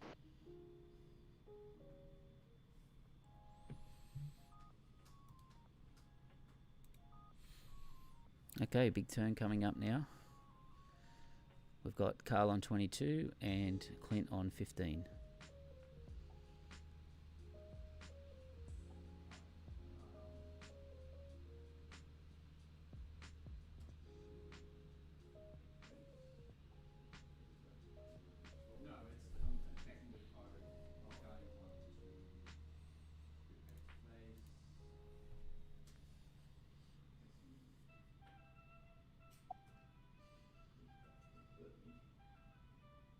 looks like this is going to be a really close game.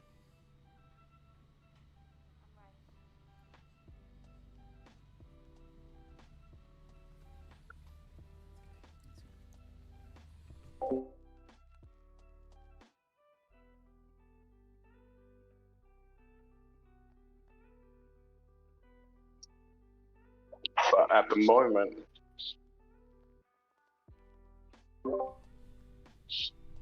it looks like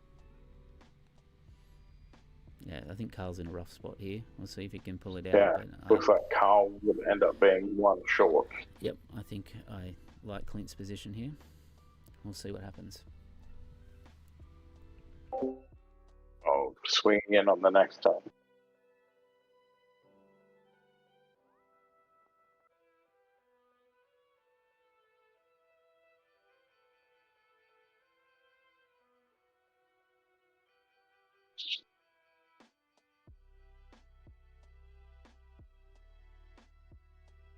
Yeah, cool.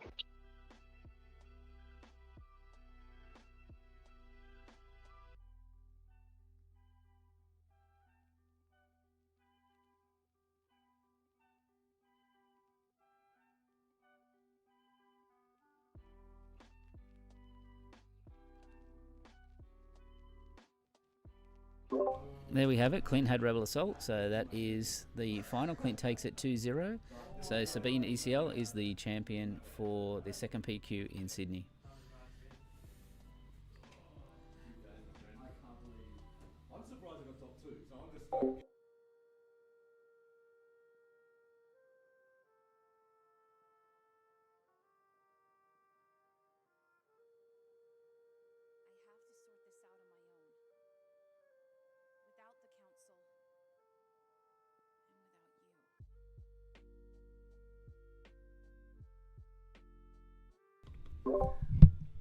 All right, guys. Yes. Clint has taken it away with a final Rebel Assault to swing in on the Colossus. Great games all day from everybody. Want to thank everybody for tuning in. Thanks for the Perth boys for jumping in. Sean, is that yes? You're still in here? No? Can I just not hear you? No. Yeah, I think pose. So we're going to call it there. We're going to do Probably be some enough fight prizing, and then to get him through. clear out of here and drive home from Penrith for me. But I wanted to thank everybody for jumping in. Thanks to everyone in the chat for tuning in. Oh, Available. But yeah, thank you to everybody. Thanks for the chat. Thanks to the Perth boys. Thank you for Mega Games for hosting a great event as always. Thank you one and all. Yeah. We will call it there.